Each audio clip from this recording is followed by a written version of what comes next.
Hello, friends. Hello, hello. Oh my goodness, what a day it has been. Um, I'm not ready for this, but it'll be fine. Hello. Holy shit. Oh my god, Ben, thank you so much for the resub. Happy 10 months. Thank you, thank you. You're so sweet. Oh, I was so embarrassing yesterday. I'll tell you guys in a second. But let me play. I've been obsessed with this piano song, so I'll be playing this on repeat for a little while. It's a cover. Um, that's gonna be my background music while I recount my life in anime. But hello, hi guys, heart hands.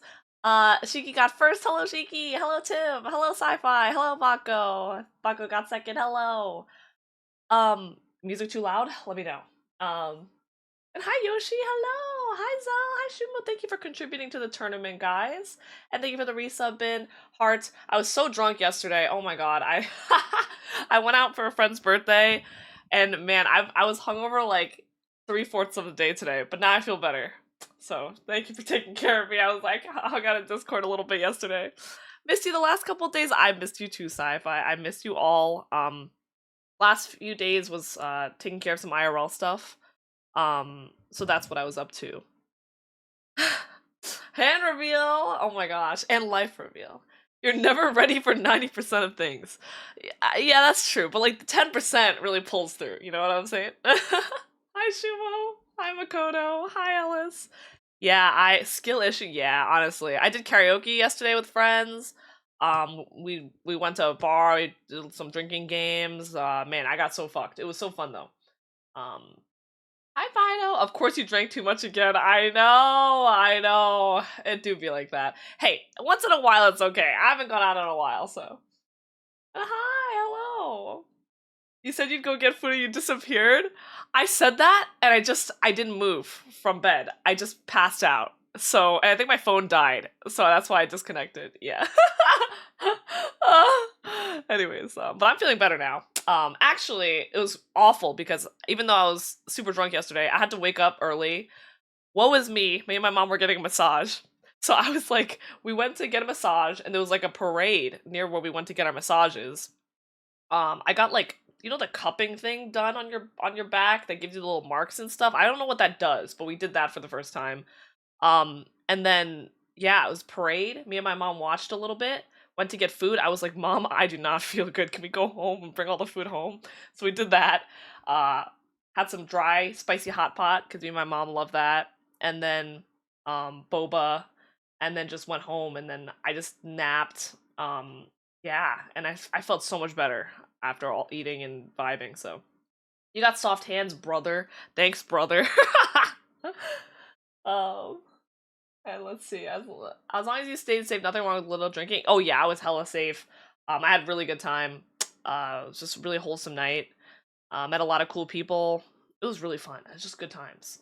So you can still remember the drink, so you weren't fucked up enough. Nah, I didn't have any memory issues, but I was cooked.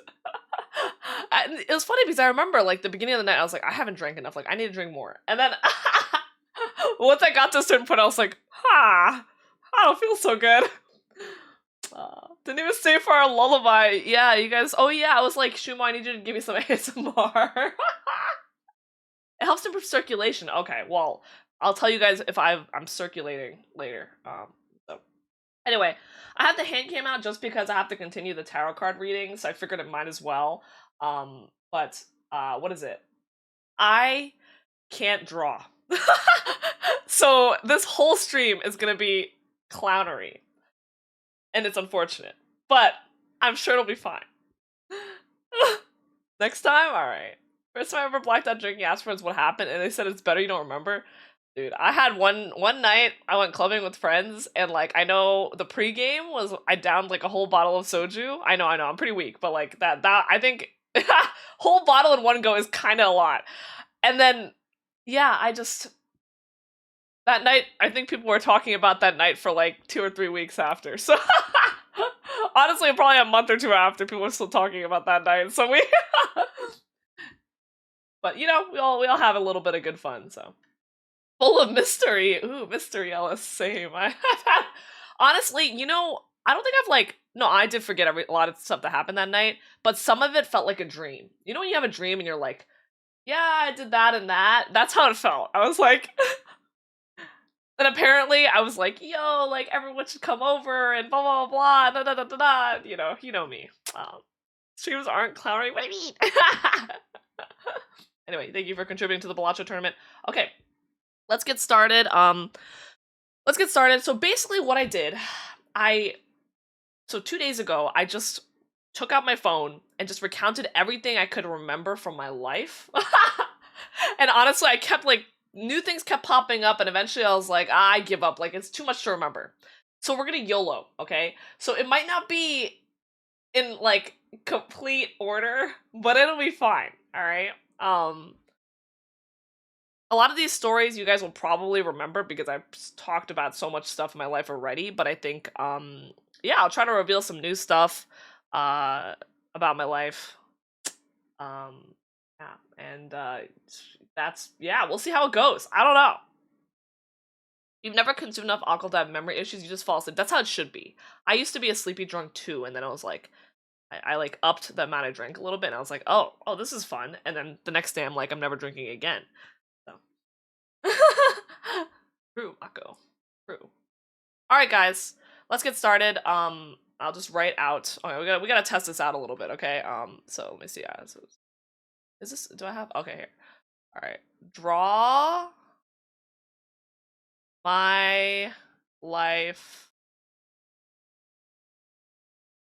Ooh. I was testing out different brushes, but this should be fine. Scuffed.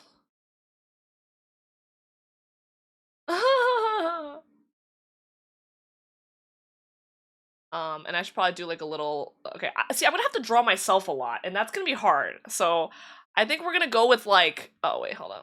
We're gonna go with like this. Oh, wait, I fucked up already. Oh shit, no. When I backtrack on this, it's so rough. Okay. We're gonna have to like go with like, it's gonna be different every time, okay?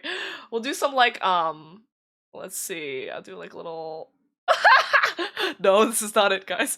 This is not it. Okay. I think I set it up so I can I go back? Oh, I can. Oh shoot, this is redo. Undo? No, it's not undo. Fuck. Alright, well, that's awkward.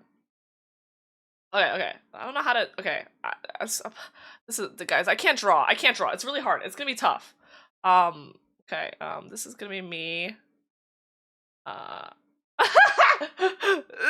Wait. Okay, I gotta get the signature part down.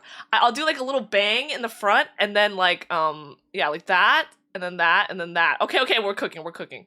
It's got some waves in it. Okay. This is, I was getting a little nervous. Okay. Cool. Sweating. Okay, this is me. Okay. We'll do some orange. This is already going awful. This is we are not thriving. Okay. Alright, cool. Okay. Amazing. Yeah, the bathroom incident, yeah. The classic me falling asleep in the bathroom. It happens. Yeah, what I've learned is to try not texting people while I'm drunk, but it doesn't always work, so. In high school, yeah, the Wacom. Yeah, this is a bamboo splash tablet that, I think my sister got when she was really young, and we've had it for the longest time. Yeah. This was supposed to be the short part of stream. It was only supposed to be like an hour, but. And Among Us, shut up. Can you draw the part of your life where Lee gets buffed? I want it. Hi, Saint. Hello. The background's too bright for that. You can't see the blue. Yeah, I just don't want to make it white. Here, you can see it now, right? It's fine. I mean, it's good enough, right? Okay. I think. Fuck. We'll go down, right? Maybe down would be best. Should we go right? Should we go this way, maybe? Okay. Okay, cool. You don't know any of the Brute lore? Hypey. Okay. So I thought it'd be good to start with my first memory. And my first memory, I believe, is, well, I have a couple of first memories. So I don't know which came first, but, a long time ago, Oh my god, actually I wasn't prepared for this, guys. I have no script. I just have like a bunch of notes. I don't know. But anyway. Black background on with white text. You think that's better? I tried doing that, but I felt like it would be kind of meh. Like here, I'll show you. Here, let me see. Like, see, I don't know. Just like I don't want to draw everything like that, you know. Like, look at me. I'm like in the darkness. Wait, I kind of look like an onion here. I just, and like I don't know. It just like it doesn't really hit the same way. Like here, let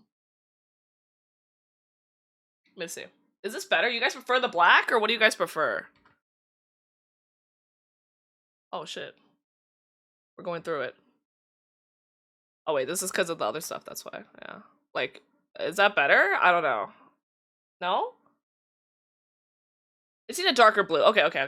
Well, we tried it. We tried it. All right, we're testing it. We're limit testing, guys. We're limit testing. All right. Excellent. I'll do a darker blue. Hi, Paladin. Hello, and thank you for the follow again. Neat. Oh. Okay, cool. All right. Awesome. Okay. It's fine. It'll be okay. A deja vu. Okay. So first memory I remember is a long time ago. My parents. I don't really remember the trip too much, but my parents were invited to a wedding, and it was baby me and my sister. So we were. I could walk, but I was like really tiny. And like, let me see. So this is me. So this is me over here. Let me see.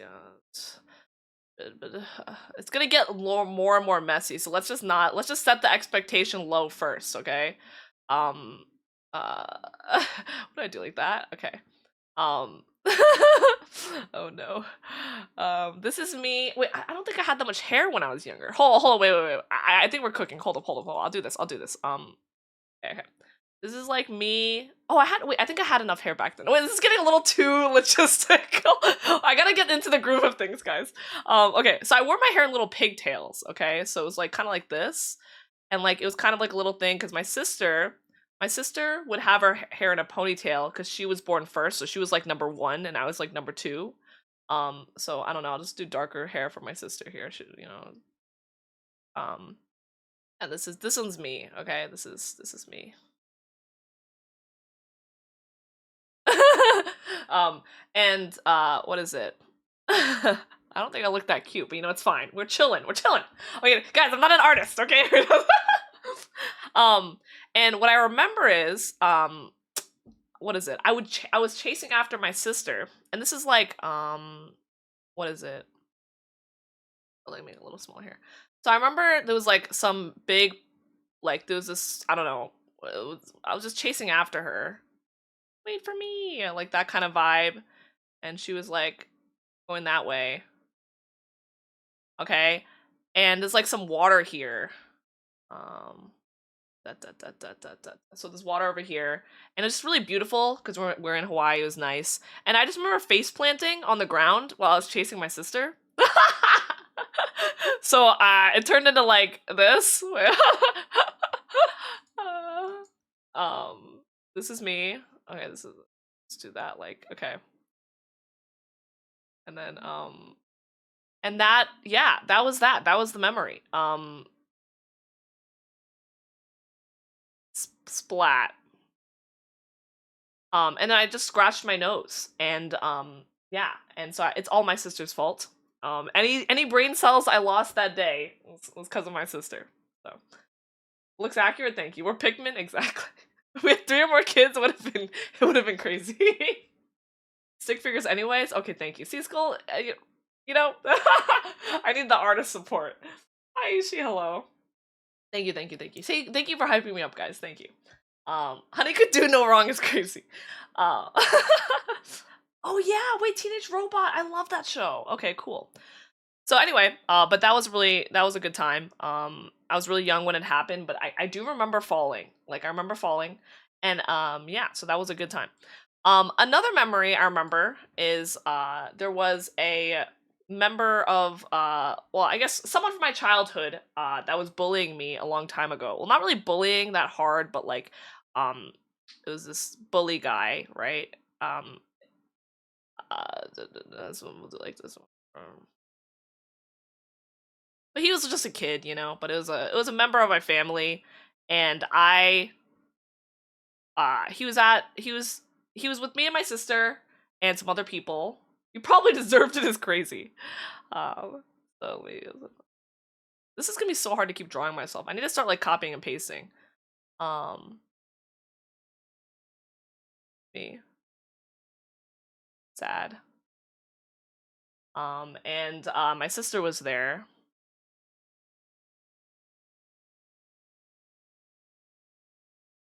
She's short. Well, I guess she was taller than me back then. But there you go.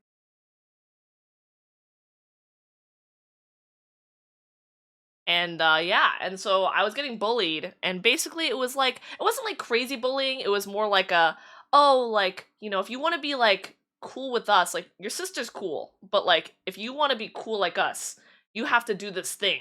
You have to go do something. I forgot what it was. I don't remember what it was. Um, and I was like, I want to be cool. Like I want to be cool too. Like let me be cool. Um, hi people, hello. Not even a tragic backstory. It's fine. And and my sister was like, huh? And she was like, how basically, she was really young, but she was like, no, like I'll do it for my sister. Like if you want my sister to meet your standards, like I'll go do the thing. And so this is her defending me when I was really young. Um and I was like, I want to be cool. And then basically uh formative for my childhood, I went and tattled. Well, I didn't really tell, but I was um, like this is my dad here, Papa Orion. This is Papa Orion.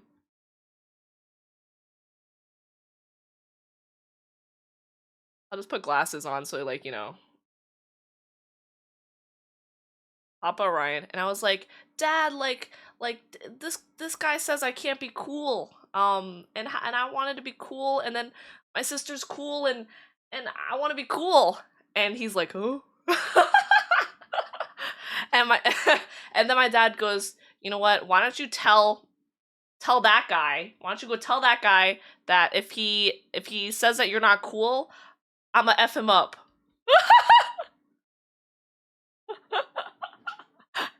And so I remember scribbling on a little note, and my sister helped me because I was like young and I didn't know how to write as well.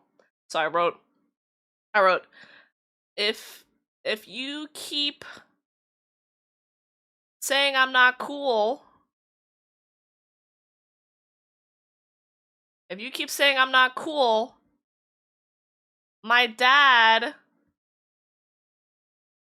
is gonna rock your world. I'm kidding. Gonna beat you up. Well, it's already tragic backstory time, huh? Okay. And then me and my sister delivered the note to him, and he stopped bothering me, and that was a happy ending. Happy ending. Yay.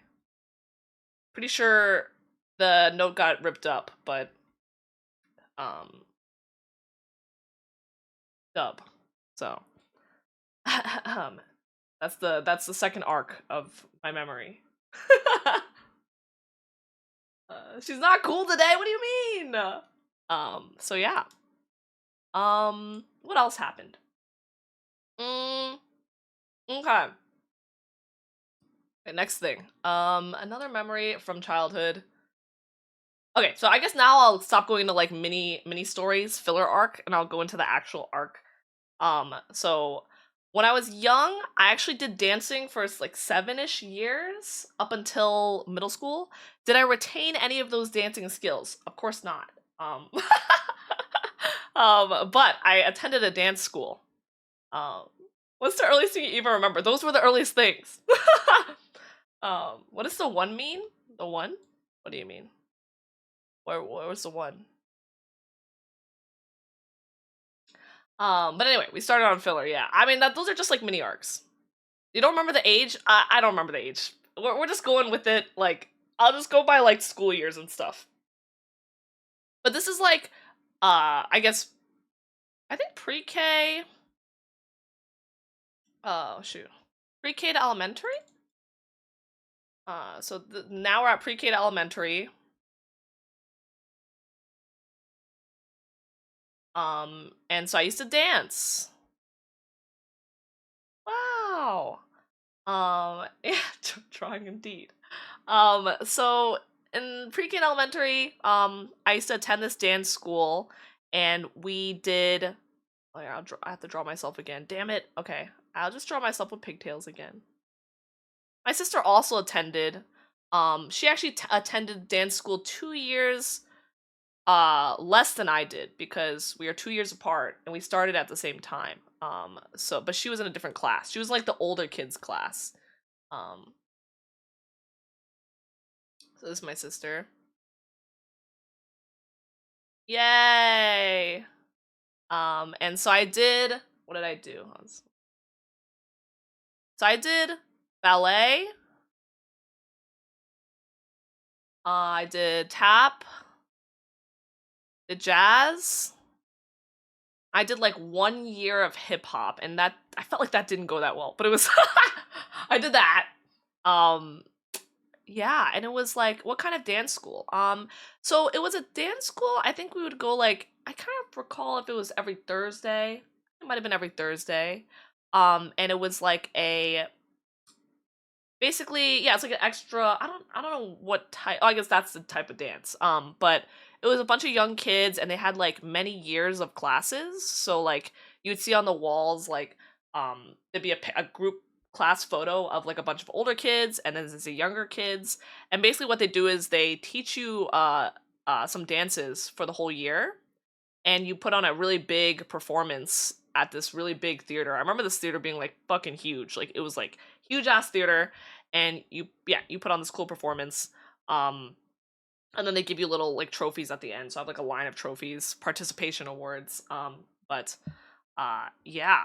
And so while I was in the dance school, I'll just go down from here maybe.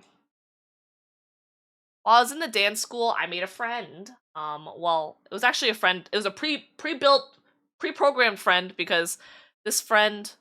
I don't know if I should use people's real names. I probably won't, but so this is my friend. I remember her hair was like this a lot. I think I thought she was really cool, and the thing I remember in dance school, um, she could do a split, and I couldn't.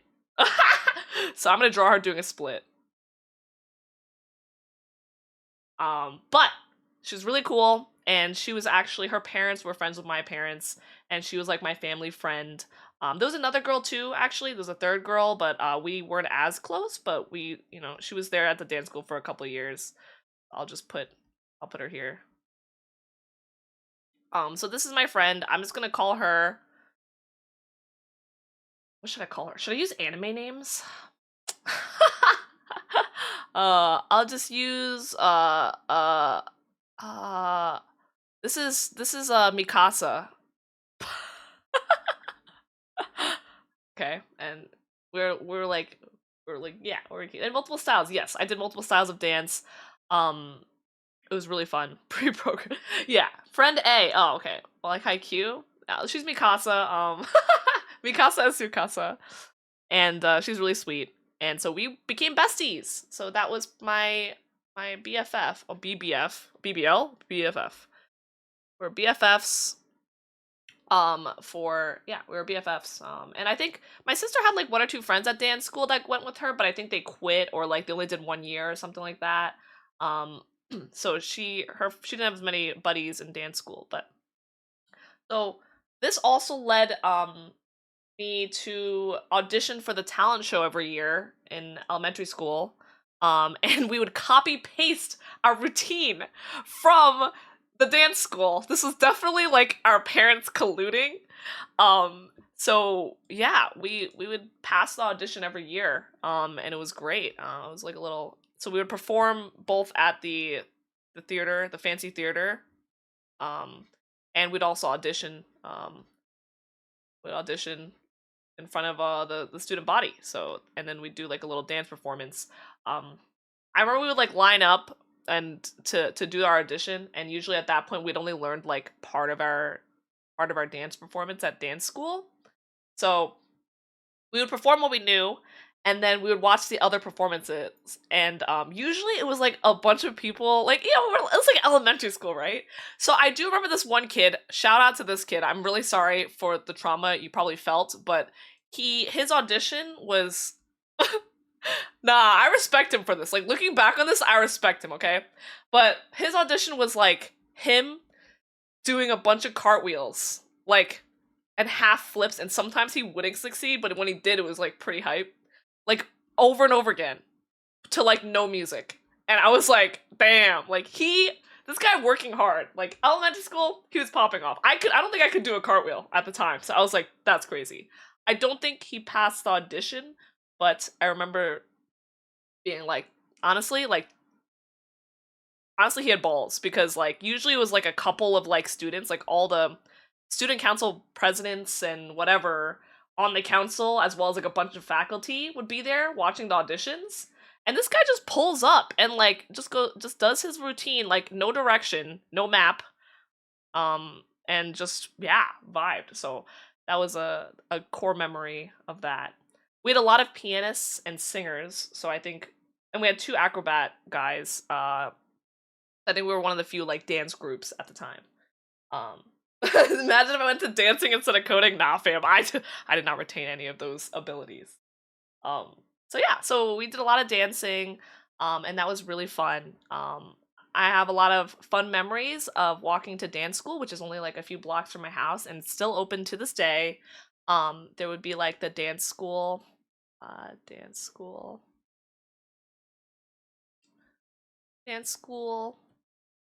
and I think a couple stores over, there was a local pizzeria, uh, pizzeria, and we would go there after dance school.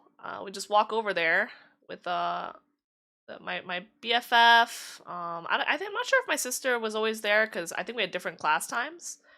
But we walk over for pizza with the parents, and I think there was like one time where I finally realized you could put like salt on a pizza, because I thought that was like illegal, right? So I would just eat these pizzas, and then one day I put salt on a pizza, and I was like, oh my god, like, I know it already has salt, but putting more salt on it makes it taste even better. And I did that myself. So it's just like pepperoni. This is like, I guess, a salt shaker. What do they look like again? It's like a little bulb at the top. Yeah, so salt and pepper on pizza. Try it one day. I thought it was illegal. Like, I didn't. No one would do it, so I thought it wasn't allowed. I thought you could only put like the red spicy chili things. But yeah, yeah, on a pizza. Yeah. Mm-hmm. Immediately get it back. Exactly. And thank you for the blanket. Hold on. Um. Mm. Let me make this a little bit smaller, because what is it? I don't want to cover my little blankie. Oh my god, it's about blankies on my booba. Hold up. Okay. Nice.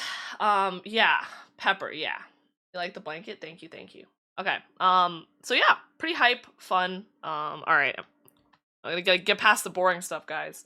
So yeah, that was really fun. And what else did I do?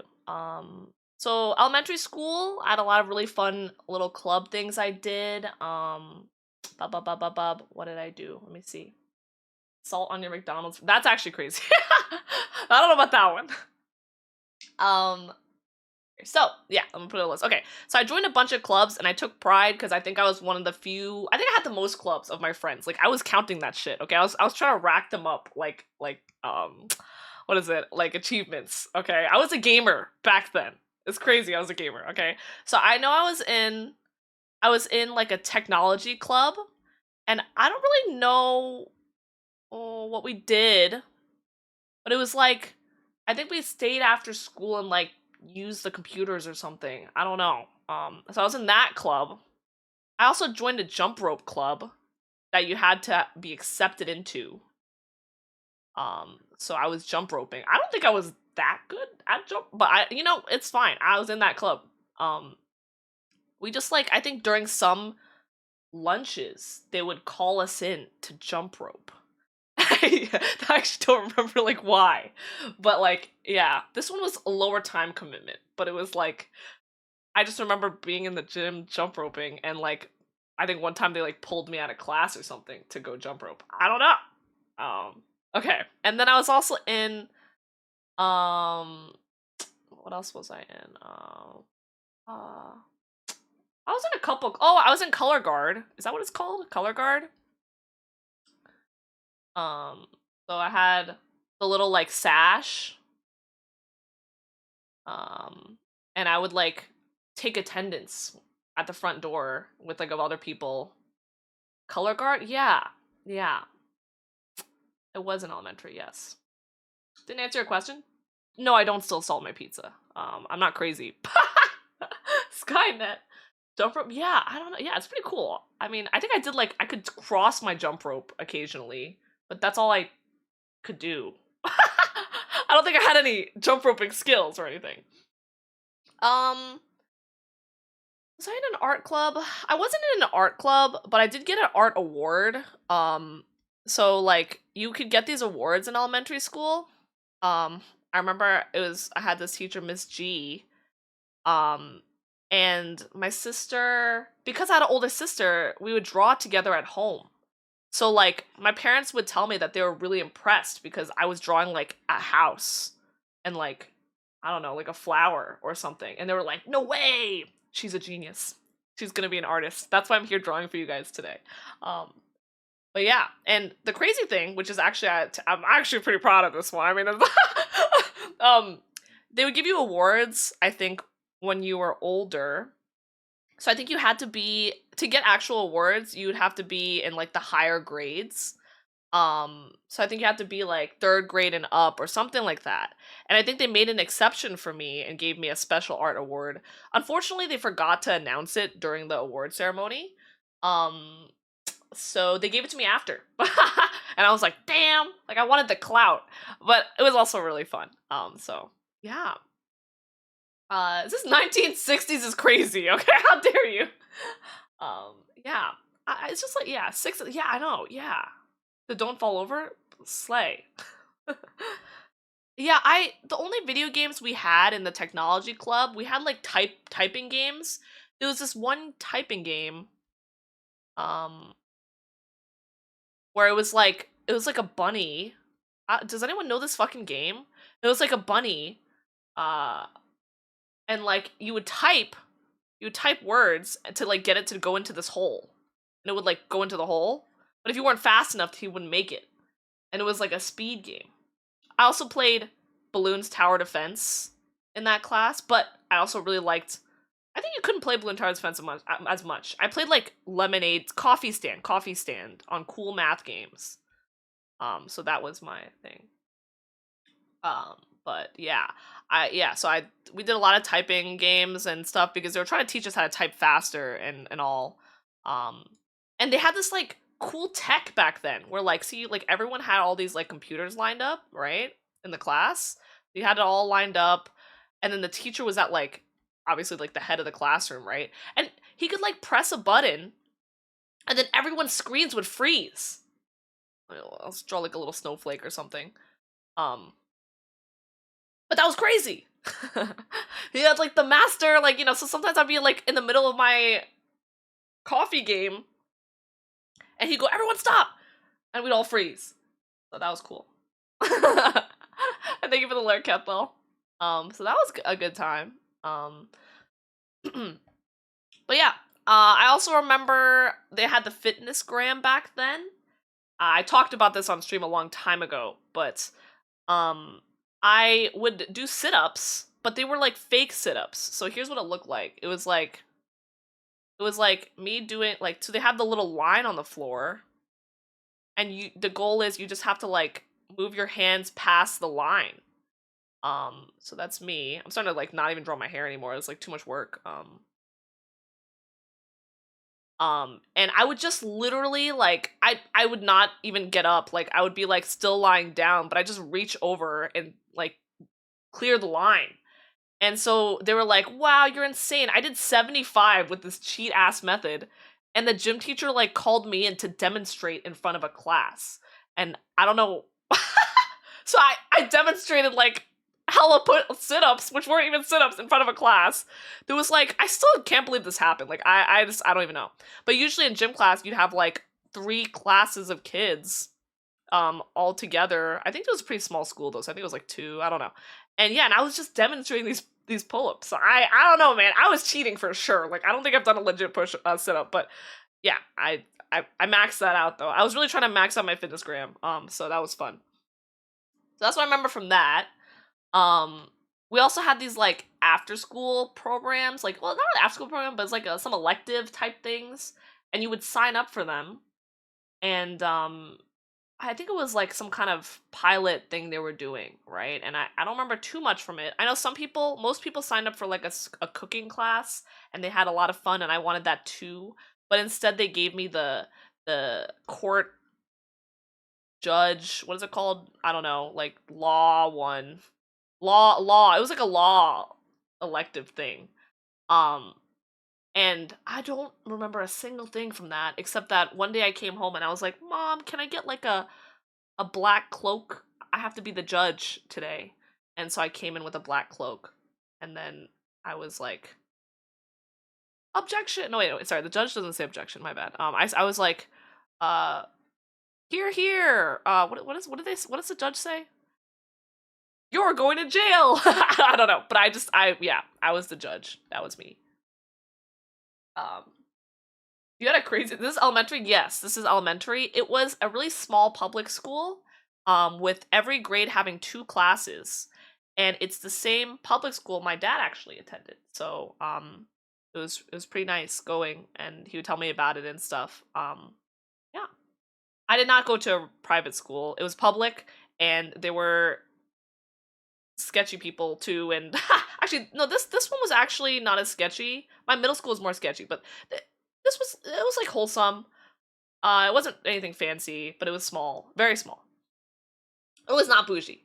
Um, nah, I'm not rich. Oh nar, I'm not beating the allegations.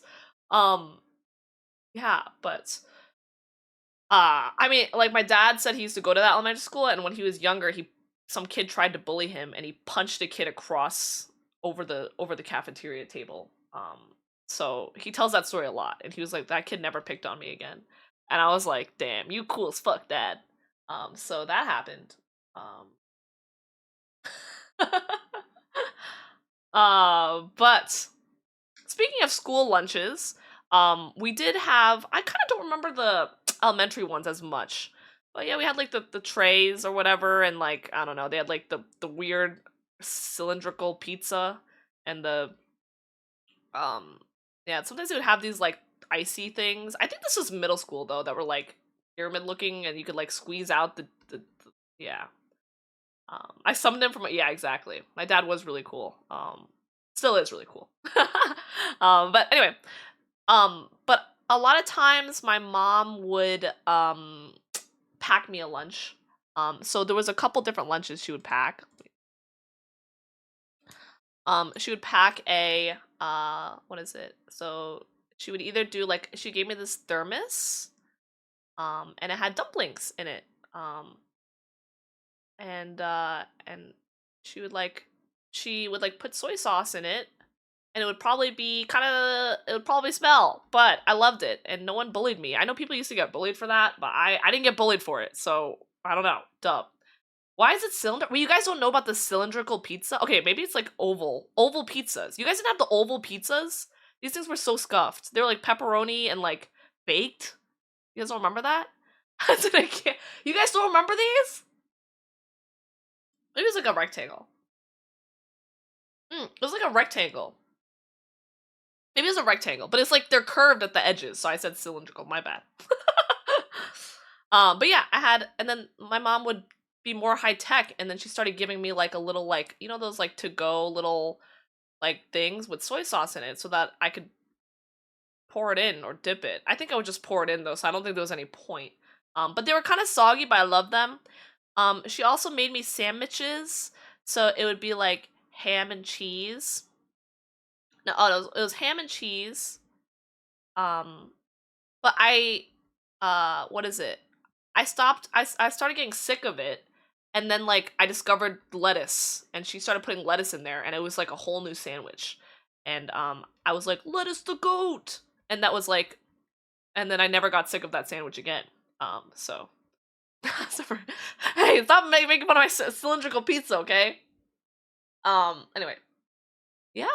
I discovered lettuce. It was actually crazy because I was like, the cheese is like too much, mom. Like, I'm so sick of this sandwich. And she literally like just added lettuce, and I was like, oh my god, it's a new sandwich. So that was really fun. Yeah. So I had a lot of those. My parents were really supportive when I was in school, and they would come to a lot of my school trips and stuff.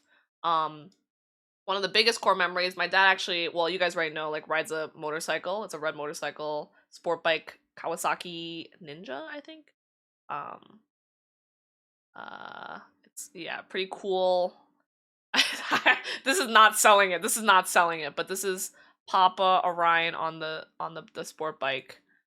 And he was really cool and would let me see here. And like whenever we had like class trips or needed someone, he would come by and like and all the other kids in the class would go, whoa, is that your dad? Is that your dad? And I'm like, yeah, that's my dad. And then he'd be like, okay, shit, I gotta go work. And I was like, okay, bye, dad. And this is like me, people waving, bye, dad, thank you for coming. Um this is also the legendary incident of like when it was my birthday in the classroom, he bought those like really big cupcakes from Costco. This is doting dad energy. Um and like everyone in my class got one. One kid finished it in 4 bites, and everyone else did not finish it, and it was super litty titty. So really cool dad. Um, yeah, so that was really fun. My mom would come to all the like school teacher stuff, and my dad would come to all the like events and stuff. But they weren't like super active. Like I know like my BFF Mikasa, her parents were like on the school like I don't know parent board thing. Like they would like try to like help with events and stuff. My parents just came to hang out sometimes. But that was pretty nice. Yeah. So I don't really celebrate my birthday much anymore, but I used to throw a lot of birthday parties. There was one iconic birthday party day where I celebrated with my dance school. I celebrated with my friends at home, and I also celebrated at school. So I had 3 birthdays in that one year, and that was peak. So that was really nice. And I always felt bad because I forgot. I think I like I didn't want to like exclude anyone, so I like hand wrote all my invitations to all my friends. That's when I memorized my mom's phone number because I was like, if you need anything, just contact my mommy at this number. And yeah, I did like I don't remember exactly all the birthday parties, but I had cotton candy at the dance party. Um, and then I did like people come over to my house, and then we also did park birthdays and I don't know, like little picnic stuff. I don't know, like cute stuff. Um Honestly, it's hard to write with my stabilizer. If I undo the stabilizer, it's easier to write here. Uh dance friend school. There, can you read it now? um so yeah. So that was fun. Um what is it? Yeah, so that was pretty cool. We I played a couple games at school, so I had like I played Kongies, the game from Squid Game, and I have a peak core memory of me. So it was like everyone was like out. All the kids were like sitting at like this. It was like groups of kids basically, and we were all playing different types of games. So I brought my Kongies, and I was like playing with people, and like I don't know if you guys know how Kongies works, but like basically basically it's like the stone game, and you throw one up in the air and then you have to catch them, and then at the end like the amount you catch becomes the number of points. Yeah, I would just fucking roll other people and they wouldn't even get a turn. So I would just go level 1, level 2, I would speed run, and I would be like, yeah, and sometimes I would only catch one, and then I'd go, okay, and you get to keep going, so I would just run it back, and I would crush to kids. It was great. It was good times. But I did not only take W's because I remember around this time, I was running for student council president. Because I really wanted to be the student council president for some reason. Um, and I guess to talk about this, I lost, by the way, spoilers. But to talk about this, I gotta introduce my first crush. My first crush, who actually goes on to become a valedictorian at another high school, and it really what is it? Impressive dude. Really smart guy. But my first crush when I was younger, we're gonna call him. What should we call him? We'll call him Aaron Yeager. We're doing Attack on Titan theme today. You played that game before? I did. Stones. Yeah, I was really good at Kongies. I was also really good at Connect 4. I would stomp a lot of people at Connect 4. But yeah, people would like come up and challenge me at Connect 4 at like the cafeteria. So why am I a dude here? Hold up. AOT themed. Okay. So this is me, and let's just make his hair purple so he's like recognizable. Okay, this is Aaron. That was my first crush. A very smart dude. I actually had a reunion recently, and we what is it, met up and talked, and it was really fun. But basically, back in the day, I think we would be like, so basically in my elementary school we had like it was a small school, so every grade up until 5th grade, I think, well, most actually went up to middle school, but every grade had 2 classes, right? So you would either get put in a class with your friends, or you would be with someone else in another class, right? So you kind of 50-50 shot at being in classes with people. And one of the years I was in a class with this guy, the 2 of us were nerds. So I'll just put little nerd glasses. I don't think he had glasses though, but whatever. And not Reiner. I barely remember stuff, dude. I had to dig deep for all this. We actually used to write. So during our free time, we would write like little stories together. And let's say, oh yeah, so I basically we wrote little stories, and he called his name Peter. That was his character, and my character was let's just say it was just my name, Brew. And we would write these stories about Peter and Brew going on adventures together. And other things. Just wrote a lot of stories, and I think at one point it was like, I don't know, like it was for some assignment or something, but we just wrote a bunch of these stories. Um, and yeah, and I remember like he would say like, "Oh, I can spell this really long word. The longest word I know is is anti-establishmentarianism." And I was like, wow, that's amazing. And I was like, I'm gonna learn that word. And I learned the word. I still don't know how to spell it, but and then I learned this is around the time where I wanted to win spelling bees, but I sucked at spelling. So I wasn't bad at spelling. I crumbled under pressure, okay? So so I would like I remember like I was like I told you guys a story already, a lot of you, but I was like, okay, I'm gonna study for the spelling bee. And how do you fucking study for a spelling bee? You just find big ass words and hope that they're on the spelling bee. They were not on the spelling bee. But that's when I learned how to spell onomatopoeia. So this is onomatopoeia, and I separated it out. I was scrimming this word, guys. I fucking scrimmed this word so hard. I was like ONOMATOPOEIA, and I like repeated that a bunch of times. I also slayed the word chronological. Yeah, and my dad would help me. He would be like, okay, what is CHRONOLOGICAL, and Spider-Man. Yeah, he was Peter. Peter Parker. Honestly, yeah, why did I make him Aaron then? I might as well just use his story name. This is Peter now, okay? Alright. It's more useful for art commissions. Yeah, so I was just scrimming, and like, of course, I think I died on like the word cancel or something. And I think I died on business. And that was the first word. I think I was like the first one out at the spelling bee. I sucked, okay? It was fine.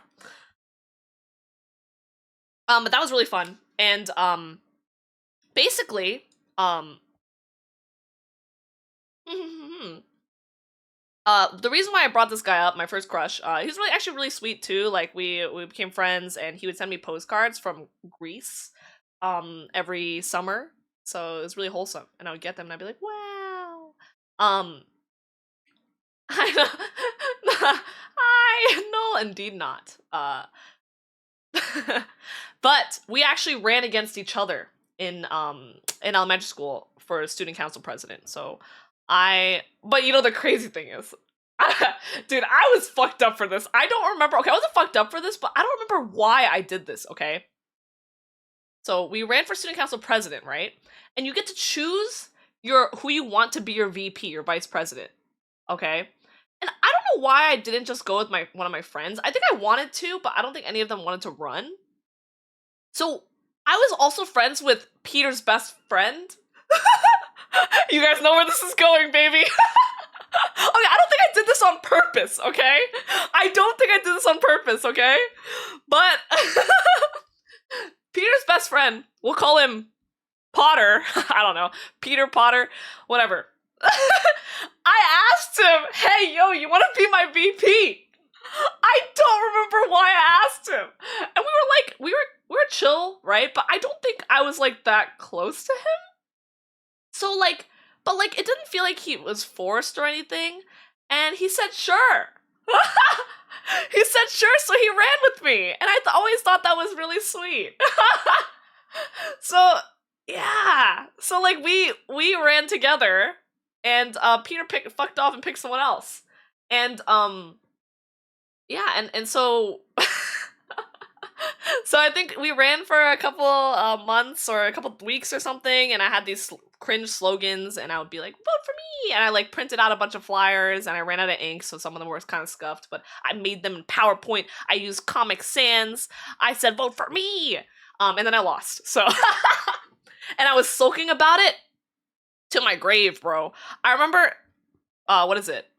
Oh, I remember, so I was like, we're all in the auditorium, right? This is like after I already lost, right? And I kind of felt bad for his friend, actually, but it was, yeah, I don't think I cared that much. I cared more about my L. These are like the little chairs, right? Little stage.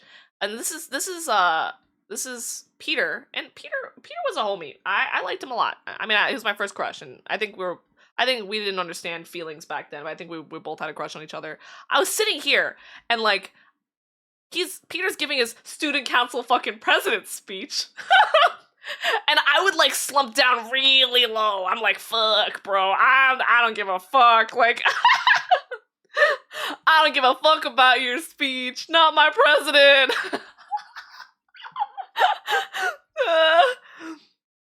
Okay, I was young, alright? And then like my teacher, my 3rd grade teacher, was like, hey bro, like you gotta get up, like you can't be like this, like you gotta stop slumping.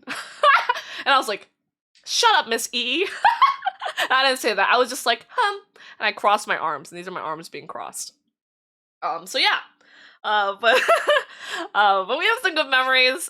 So during the reunion, actually, it was me, my friend Mikasa, the one from the beginning, and Peter was there, Potter was there. I also had another friend, another 2 friends that were also there. So at elementary school, I had a bunch of girls that I'm still close to, so we still hang out.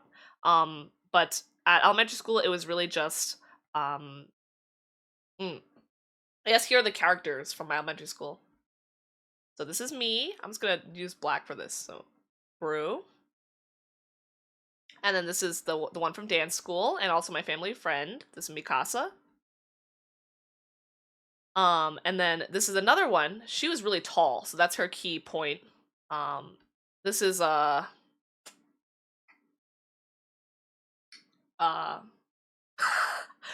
is who's really tall? I don't know, man. This is I'm running out of characters. Let's just call her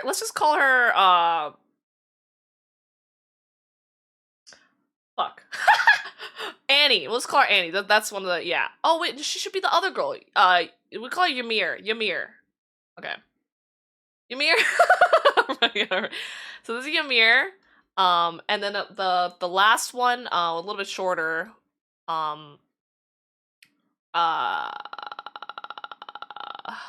We'll call her Annie. Okay. And let me just put like different colors for their hair so we can come back to them later. So this is Ymir. Mikasa, I'll just leave Mikasa as black hair, and then Annie will just give her like orange hair or something. Nice. Okay, cool. All right, that's the cast. Fuck. Anyways, so a lot of stuff there, a lot of fun. I had a really good time with the gals. Um, Usually it was me and Mikasa doing the talent show together. And then these two, she actually sang. I think she sang. She sang for the talent shows. I don't remember if she sang for the climb or something. She had like three older sisters, and one of them was on the student body, and actually was one of the people like judging our talent show audition one year. So that was a big thing. And I remember like I think her sister promised like ice cream in the cafeteria, and that's like all everyone remembered during the campaign, and we didn't get ice cream. But that's all I remember. Like, she had all these other policies or whatever, and like everyone voted for her because she said ice cream. And hi, Soul. Actually, I was thinking about you today. I hope you're doing well. I'm doing great. Oh, you're trying to sigh. Fuck, my bad. I'm doing great though. And so anyway, I'm mentioning these people because they do come up again, obviously. So I wanted to mention them briefly. I'm not gonna mention too much of it, but I think, what is it? I did this one after school program in elementary school, where you basically spend the whole summer. It's like a summer after school program. I was one of the few people, like I didn't know too many people that went to the program. None of my friends went, but I did it. I think it was like free or something, so we're trying it out, and like basically the beginning of the summer, they put you in a camp, either fire or ice, right? So I think I was the fire side. And that whole summer, you rack up points through games and hard work, and you play lots of things, and honestly, not even hard work. Honestly, I feel like we just played a lot of games, and and you get points for random stuff. So like if you're on your best behavior, you get more points. It was like fucking Harry Potter. Like if you do anything wrong, they go like -10 for fire, -10 for ice, whatever, right? And they announce at the end of the summer like who wins.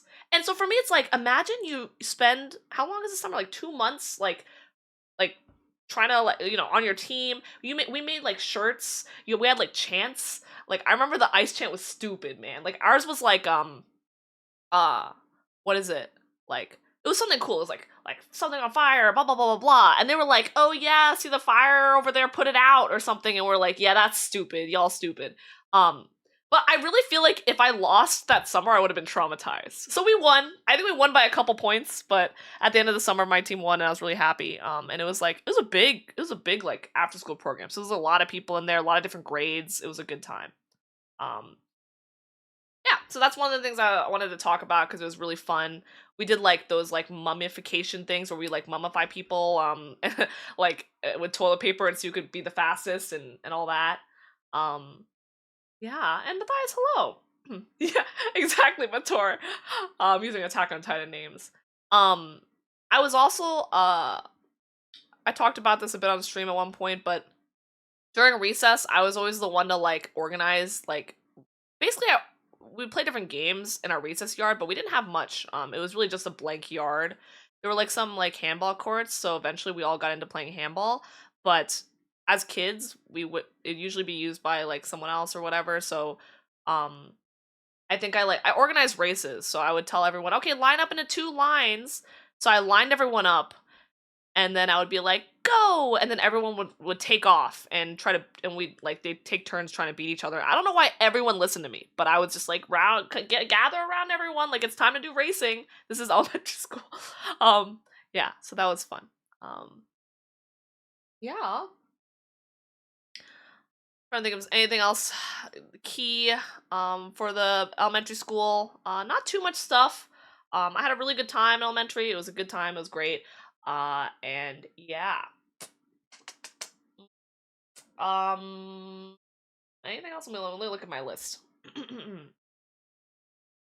My grandpa used to pick me up from elementary school, and we would go and get Burger King together. So that was a core memory. I would always wait for him. It was really fun, and he was amazing, and I loved him so much. Yeah, really, really wholesome grandpa. I didn't really like Whopper Juniors, but I would still eat them because we got them together. So whenever I eat Whopper Juniors, I think of my grandpa. That was really fun. Uh, I was also in some math club. I think I did some math Olympiad thing, and I was terrible. I don't remember being that good at it. I mean, I was like pretty good at math when I was younger, but like I wasn't like Olympiad level. So yeah. Oh, there's actually more stuff. Damn, we're not even done with elementary yet, guys. Crazy. If you get bored, let me know. I'll move on. But always been bossy and loud is crazy work. You're not wrong though. Uh, um. Okay. Hi, Windfall. Okay. So, remember I told you guys I have some more interesting stories. What is it? So I think I told you guys there's usually 2 classes in each grade, right? Well, all my friends, the trio I mentioned, Ymir, Annie, Mikasa, and me, um, we usually would like end up in different classes, right?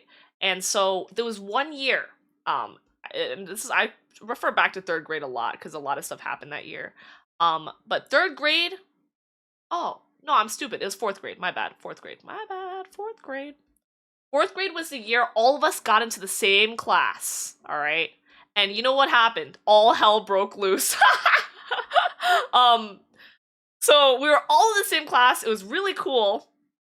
And what?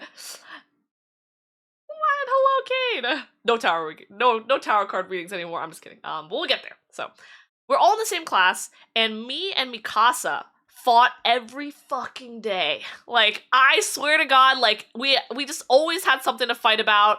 I was like you suck, and she was like you suck, and we're like like brr, and we're always angry at each other. And then I remember a core memory, and we talk about this to this day, where like our parents came to visit or something for some event, right? So our parents were there and we are like, okay, truce. Like, I know we fucking hate each other right now, but we're gonna pretend we like each other. All right, got it, good. And she was like, yeah, got it, let's do it. And so we just pretended we were like besties, and then we went, huh, right? But we had a lot of really good memories that year. So even though we fought every fucking day, I don't know how we did it. Like, I just remember every day, like recess, we hate each other, like every day. We had a really good time. There's some really fun memories there. So um, so that was really cool. Yeah. Liddy Titty. I also remember. Actually, this might have been third grade. This is actually third grade. It's not fourth grade. Fourth grade, I had this. So I got the class with this one teacher, Miss H, and holy fuck, man, this teacher, she was pregnant, and the other teacher, Miss G, like almost all my friends got into this class. So Mikasa and Emir were in this class, and Annie and I were in this class, and they went on a total of like 7 to 8 school trips, and I don't think I've ever been on that many trips. We had 7 trips canceled because she kept saying we were too bad. And so I don't know how this was allowed, but we just legit didn't go on any trips. We went on one and it was with the substitute teacher. Yeah. But I was kind of a suck up. The English teacher, she was like, like in elementary, one teacher teaches everything. So she was like our everything teacher. She kind of liked me though, because I don't know. When I get difficult teachers, either I'm okay with them or like, okay, basically I probably was a little bit of a suck up, okay? But I remember I was really sad we didn't get school trips, but what is it? They had like they would choose like students of the month every month. And I remember like honestly, she deserved to not be liked because she took away all of our school trips. But I remember one set of months she made me the student of the month twice in a row because no one else was being good enough, she said. Yeah. I promise I wasn't a teacher's pet though. I honestly didn't even like I was a little bit upset with the class too because I was like, why aren't we getting our we would watch our counterpart class go off into like on their school trip. Yeah, exactly, sci-fi. It was really sad. I remember this. But I don't know, she was pregnant, maybe she's going through some stuff. But anyway, a goody two shoes, fuck, I knew it. Anyways, moving on. Okay, now, big event, we're going on to middle school. I'll move on to that now.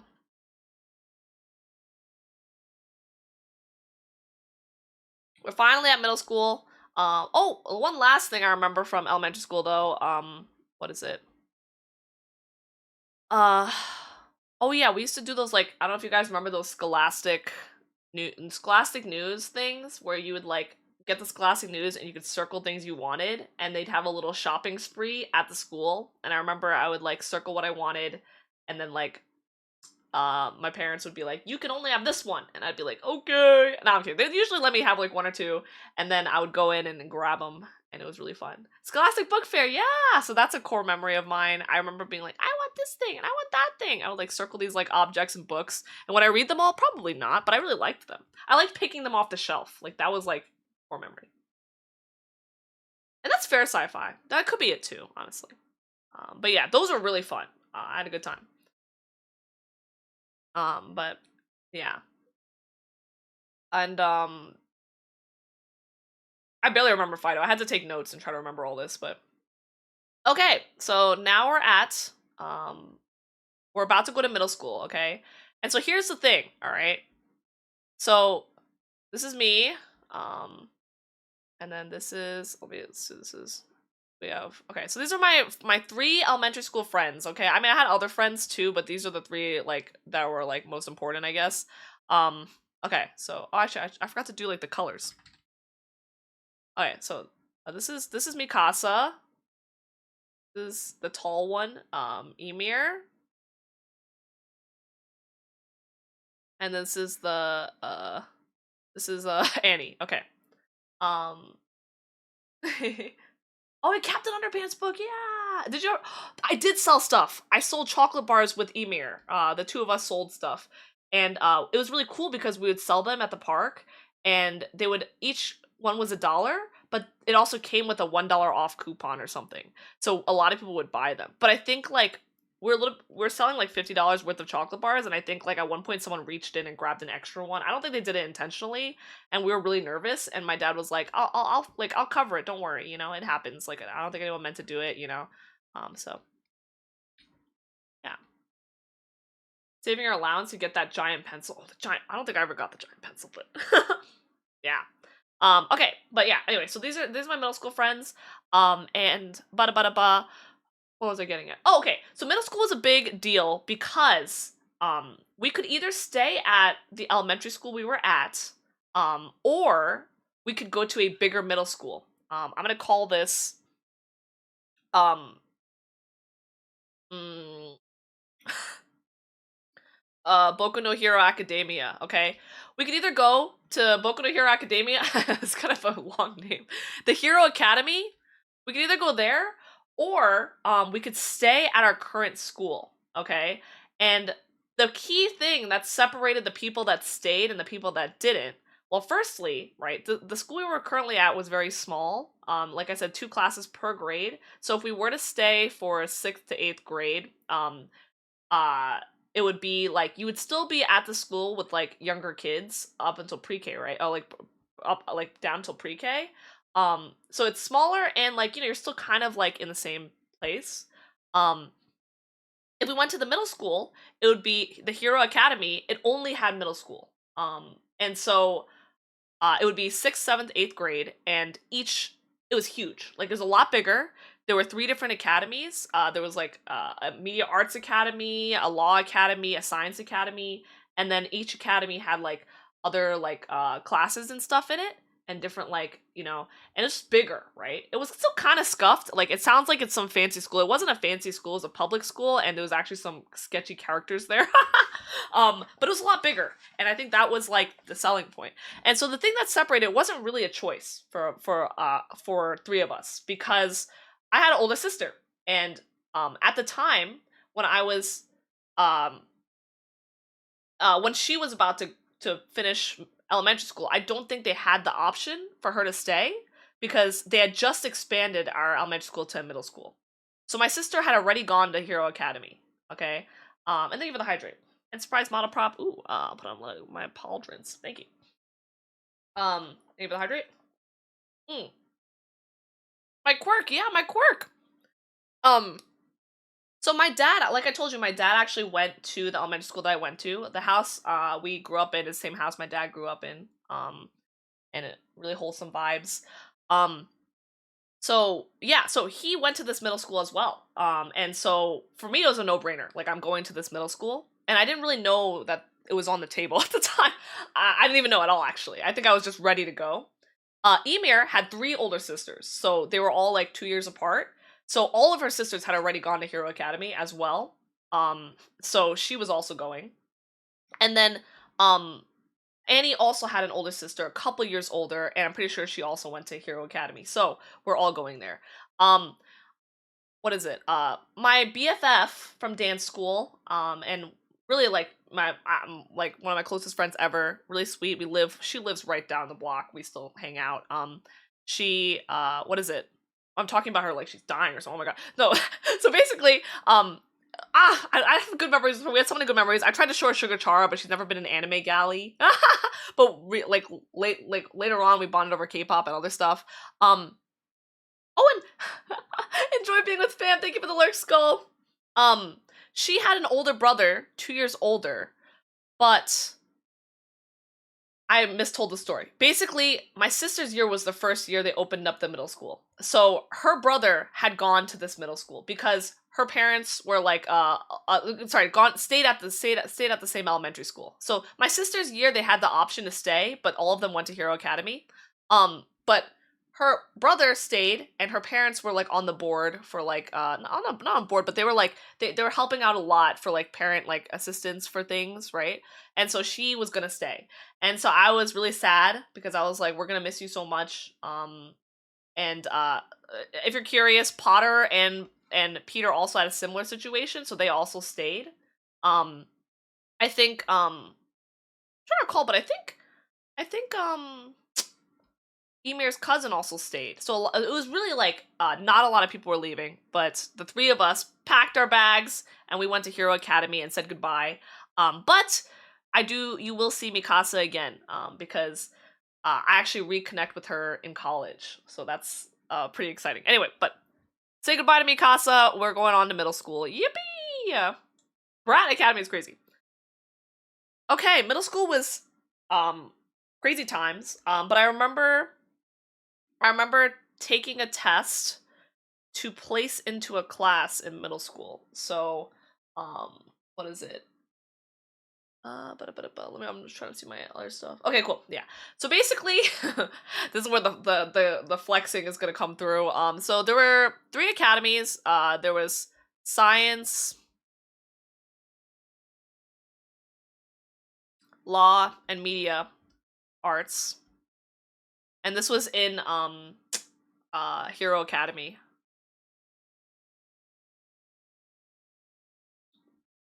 middle school.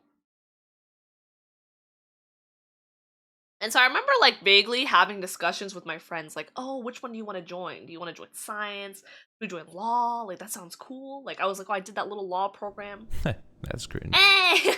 Oh, media arts. Oh, it's so exciting. It didn't fucking matter in the end, okay? Because basically, we were all three of us, or I don't remember exactly. I think we were all selected to take this exam. And so in middle school, they had the regular class, the honors class, and the coveted. I don't know if I should say the actual name because then it might be. We'll call it what is it? The hero course. But it was like the honors. Okay, I know you guys can see where this is going.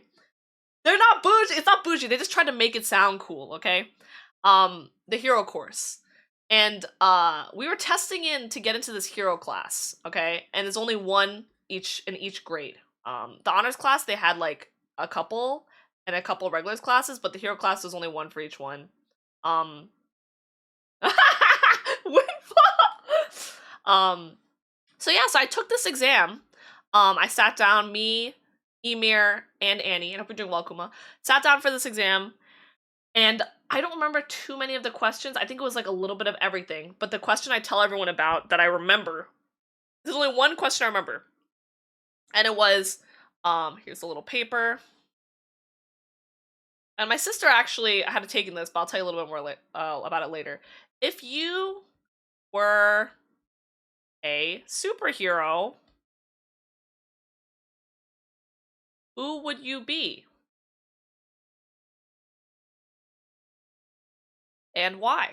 And that's the only question I actually remember on this test. Sounds bougie, Nahar. Um, and I don't know superheroes because I wasn't a nerd. All right, back then I'm kidding. I didn't know too much about superheroes, but I did watch like one Batman movie. My dad would show me horror movies as a kid and like a lot of action movies, and I saw a lot of classics with him. So I said, I said I was trying to make it like like hero course worthy, right? Like show that I thought a little bit. So I wrote, um, I would want to be Superman because Batman destroys too much of the town. Destroys too much, blah blah blah blah blah. He breaks too many of the buildings. Like there's this one scene in the movie where his like bike goes up a wall and it breaks some of the wall. So I'd want to be Superman. And yeah, and I did yeah. So I said that, but then I think people have told me that like Superman destroys even more shit. So I don't know, but I think they liked it. So, um, so I passed that exam and I entered the hero course. And my sister actually was in the hero course for her class as well. So she already got it, which is also like a big part reason why I always said it was easier for me to be a younger sibling because my sister kind of ran and did all the shit. And I just followed along and I was like, yeah, yippee. So yeah, so I kind of knew it was doable already. So I wasn't really too nervous. And so the Honey Bunch is goated. Um yeah. So I entered the hero course. I was in the hero course. And I'm saying this like, oh, like, you know, whatever, but it's honestly, I don't feel like it was like super, you know, it's not like super hard to get. I'm not a genius or anything. I just think it was like, I mean, it's middle school, it's a public school, like anyone local could go there. So it was really just like, I don't even know, they could have just finessed that class too. I don't think it was anything super fancy. But, uh, what is it? I think, yeah, okay. So I found out that Emir also got into the hero course. Unfortunately, I don't know if Annie even took the exam, but she might have taken it and not gotten in. I'm not sure. What I do kind of remember, and I don't remember if this was Annie or not, but Annie, what I do remember is that I think Annie, what is it? There was one question. It said like, oh no, this wasn't Annie. I don't think this was Annie. Sorry. Okay, but Annie didn't make it to the hero course, but she was in an honors course in another class. But I think we were talking about how, like, I think my parents at one point talked about how there was a question on the exam that was like, oh, like, do you enjoy doing homework? Or something like that. And I don't remember what I wrote. I definitely just lied, but I think my sister, like, I remember a long time ago, because I think this was right before this was before I took the exam. My parents were talking about it, and they were like, oh, like, you know, your sister, what is it? They were really worried when my sister took the exam. And they were like, oh, what did you put for this question? Because she said that was on the exam. And she was like, of course I lied. Of course I said yes. That's how you know my sister's the GOAT. But I don't remember what I like kind of vaguely remember potentially Annie not putting the truth, like saying that she didn't like homework or something. I don't know. I don't remember. But I think that could have been a reason. Not sure. But anyway, funny. But yeah, and so the scary thing is that me and Ymir were the only two from our elementary school that were in this class. And so they basically, if you're in the hero class, there's only one class for it. So they default put me in the media arts academy, which is probably the one that suited me the least. But I was like, that's fine. And I think Annie was in law. I think she was in science or law, and I think she swapped to like. I think she swapped from law to science or something like that. She was in the honors in that. So actually, we don't get to see much of Annie. Because when we're in this class, we really were isolated from a lot of other classes. Not in like a weird way, but it was the case for a lot of the other classes as well.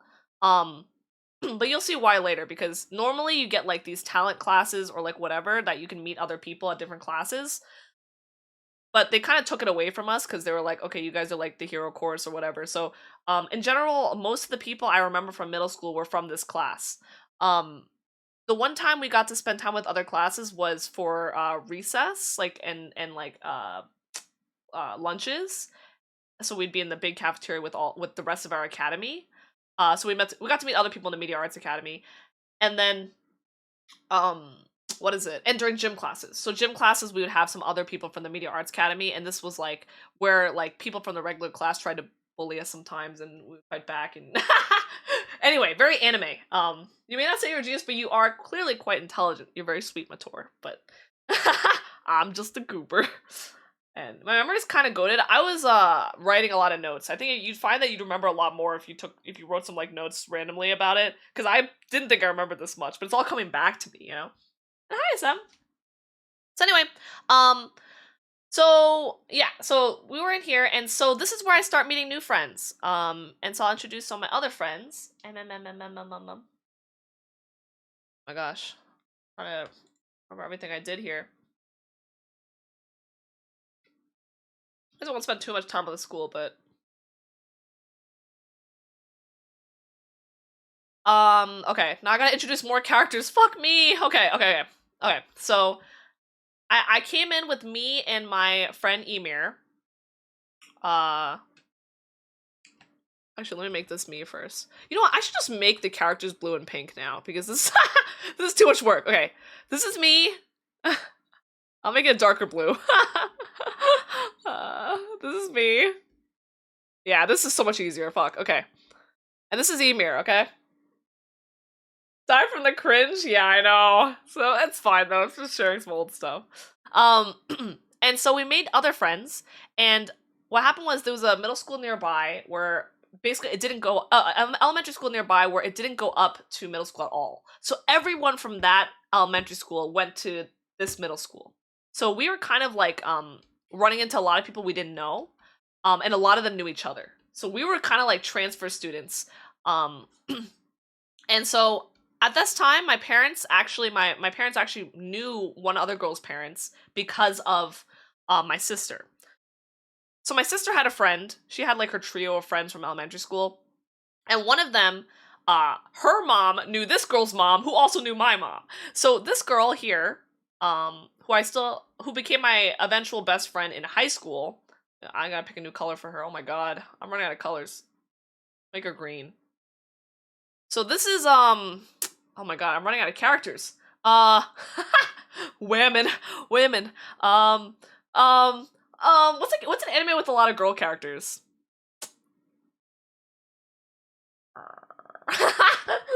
I need help. Should I just make them Pokemon? I'll go to those. Oh, it's gray.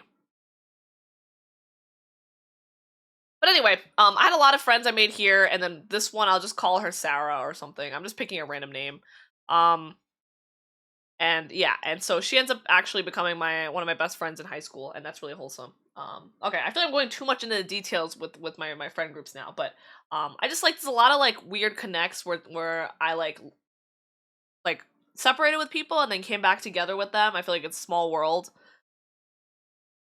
We'll go into a little further stuff. I actually had another crush in middle school, and we'll just call him Gene from Attack on Titan. I made that a girl. And yeah, and we bonded a lot. So this is Gene, and that was a good time. But you know, never really became anything. But I think he was like pursuing me, but I didn't know how to be romantic, and I was too young, and so I was just kind of like, that's cringe, ew.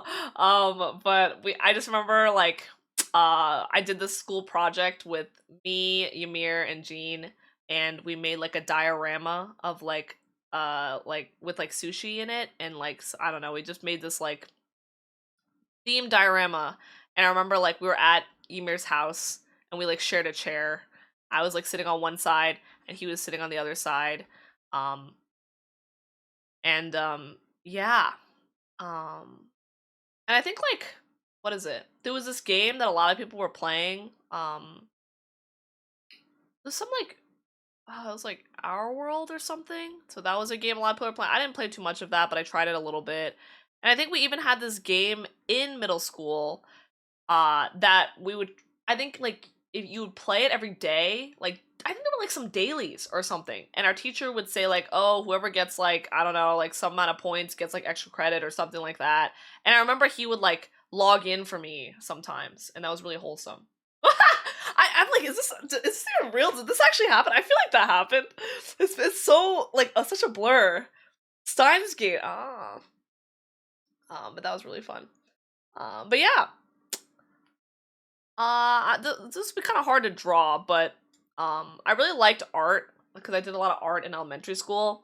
So in middle school, they had these talent electives. And so what they did was like one year, I think in sixth grade, they would let you try out different electives. So you would try out art, chorus, um, and it was either band or I think it was band. And so you would rotate through the three. I actually played the flute a little bit because of elementary school. I think I like asked my parents to play. Because my dad originally learned the piano and violin. I think he learned violin when he was younger, but he hated it. And so he was like, I'm never gonna make my kids like learn an instrument.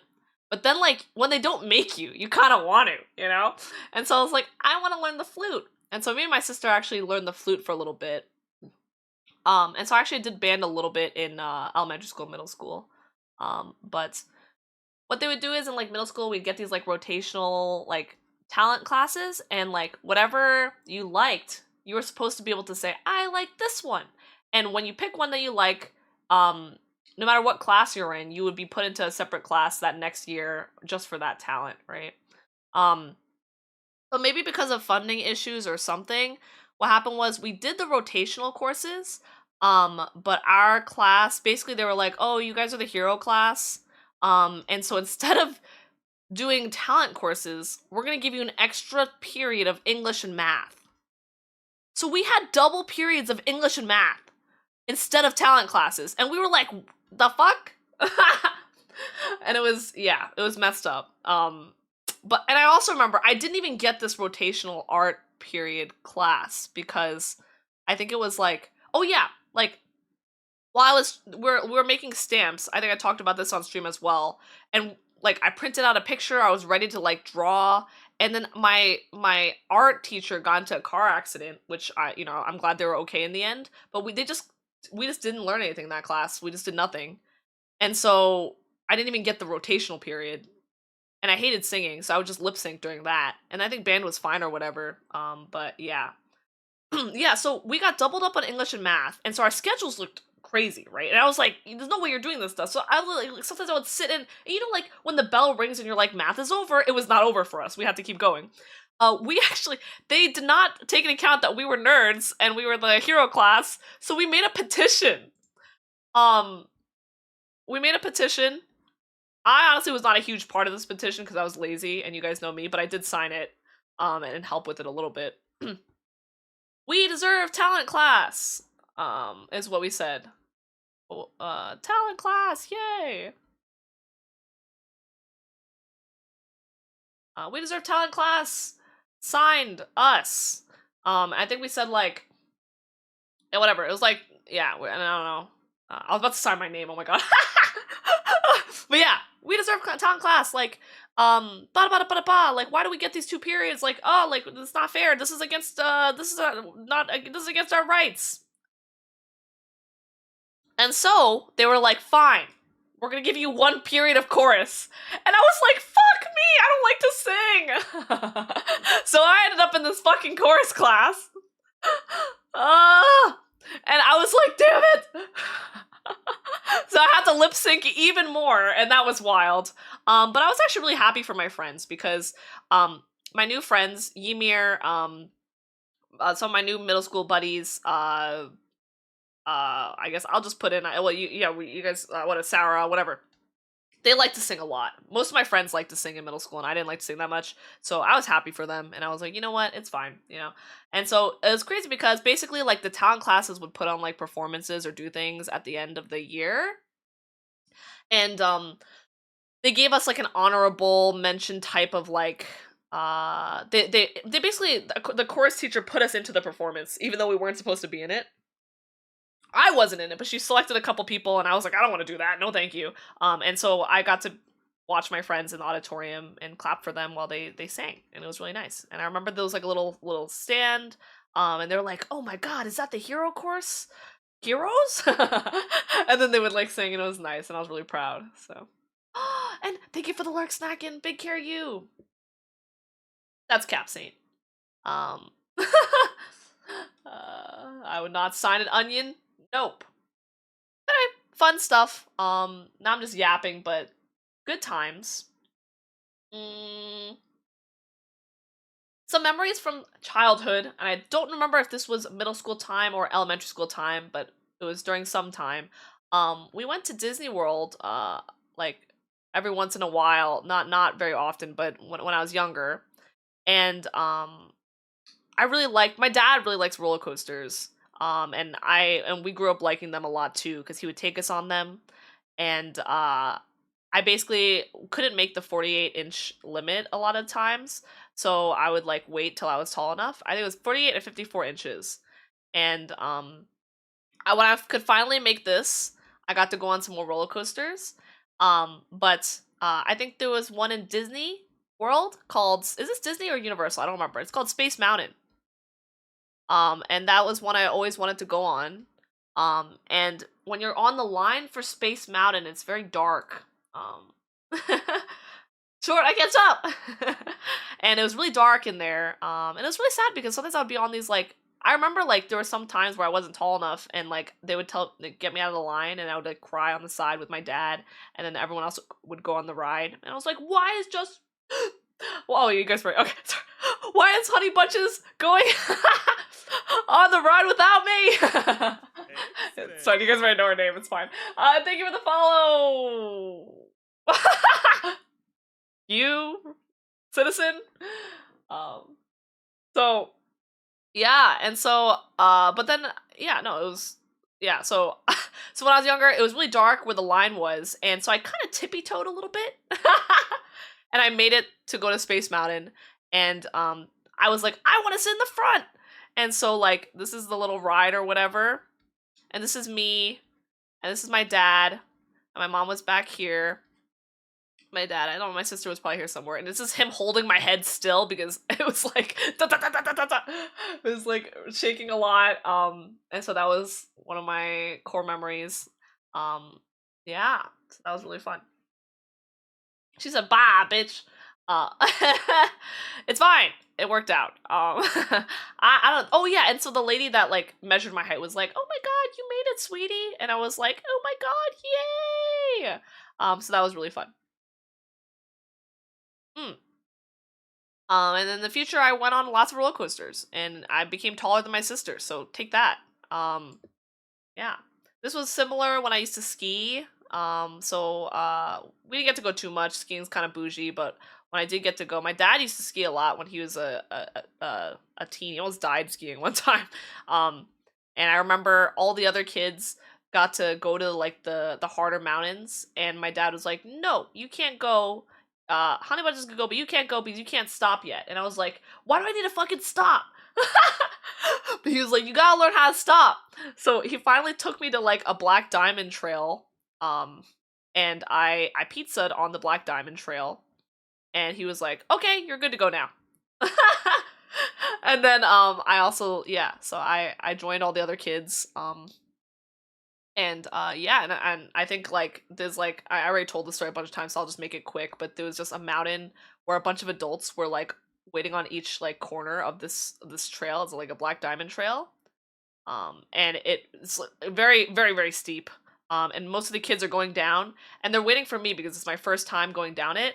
I think I just shot straight down, and then all the adults were like really worried I was gonna fall, so they all went after me, and a bunch of them like took each other out and like tumbled down, and then I made it down at the end, chilling. Oh, but that was my skiing core memory. Yeah, and so I still enjoy skiing to this day. But some of the kids there had gone a lot when they were kids, like just in general. So I was like newer, I think, to it. We didn't get to go too much, so what is it? I was, I was trying to catch up with everyone else. And my sister, I think, just naturally learns things pretty fast. She's a smart cookie. But I think because of her and her like helping me in school and stuff like that a little bit, I think I started clapping cheeks after her. Like I would be on a tear like grade wise. So yeah. Um, I'm gonna skip that. I joined the track team in middle school. So I did the thing I remember doing I think was like a 4K. Was it a 4 mile run or something like that? I think it was a 4 mile run. And I remember when I was younger, I didn't know how much that was, but there was a park. I don't know. There's not actually, the trees are around here. There's this park, nearby. Now you're too not. You should not be too short. Now you're too short. No, I'm not. There was a park. That I used to go to a lot. We used to bike there, so a little bit of biking. My dad actually wanted me to learn a lot of different things, and so I took like swim classes at one point, but nothing crazy. But I learned how to swim a little early, and then we also bike in the park and stuff like that. My dad used to bike a lot, um, and I remember like the length of this park. If you go around like 3 times, it was 1 mile. So I was like, oh yeah, this race will be easy. Like I just have to do that 12 times or something like that. But it was like a pretty big park. I don't know if it was 3 times or 6 times, something like that, right? But anyway, I was like, yeah, this should be I was dying. That race took me out. I'm 6'1". Yeah, that's me, 6'1". I can't even write it. But yeah, so I joined the track team. Me and my crush Jean, my middle school crush Jean, were on it. Uh, so yeah, and so there was actually another boy that was on it too. And so this is Jean, and me and Ymir were on the track team as well. And then there's this other dude. We'll call him Reiner. And so I think at one point, um really interesting, but so I always had like a thing with Gene. Like I liked him, he liked me, and like, but like it was kind of like I wasn't I didn't understand romance back then, and I was like, yeah, I don't think this is allowed. So I so I was like, I don't like you, but I like kind of did, right? And then like what is it? Uh so like there's another girl who later I went to high school with. I'm just gonna call her T. She at one point told me, she texted me, and this is like on the old phones, like, by the way, Reiner told me that he has a crush on you. Um, and I was like, ha! That's so funny, you're lying to me, aren't you? Like, why would he tell you to tell me through text? That's crazy. So spoiler alert, yeah, I think he did. But I think he had a crush on another girl later too. So I don't know. I think he just like fell in love easily. But I was like, "Oh, I'm sorry." Like I think he tried to like give me like a board game or something. I was like, "I'm sorry. I'm not ready for a relationship. Sorry." Right? And then like maybe a month later, Jean was like, "Hey, I kind of like you." And I was like, "I might be ready for a relationship." And it didn't go exactly like that, but like I do remember it being a little bit like that. And he got me this really cute stuffed animal with bunny ears, and I was like, "That's cute." Anyways, um, and it's really funny because so we did track together, and it was crazy because Reiner, um, he ended up having a crush on one of my friends, and I'll just call her Kay. And I think they had a small thing, but then it didn't work out. I mean, me spilling all the middle school tea. But it was crazy because I remember in 7th grade, Reiner told everyone that he had to leave to go to like the military or something. Military? He had to leave to go somewhere. So so during Spanish class, we threw a whole goodbye party for him, and he cried during it. We threw a whole goodbye party for him. I baked some brownies and stuff, and that was my thing back then in middle school. I would bake everyone brownies. It was from like brownie mix, and so we didn't have to have Spanish class that day. But then like it turned out he didn't have to go, so we had the party for no reason. So he just stayed. So he just stayed, and we just had the party and didn't have class that day. Yeah, I don't know. That's your Jonah? Hello. So yeah, and so that was crazy. Awkward. It's fine though. But yeah. So actually, so like the girls, so T and K and Ymir and Annie. Oh, not Annie. Sorry, Ymir, Annie. Oh, actually, yeah, Annie was from the other class, and then Sarah. All these people, they were all people I still talk to now. We still hang out sometimes. Actually, the people I hung out with yesterday, Kay was at the party. It was great. But I forgot. Oh yeah, but so those were like the girls, the gals, the hero class gals. Okay, this group. So me, my friend Emir, and the two guys. We had our own little group, and we would do reunions every once in a while. And it's crazy because I told you I kind of had a thing for Jean, right?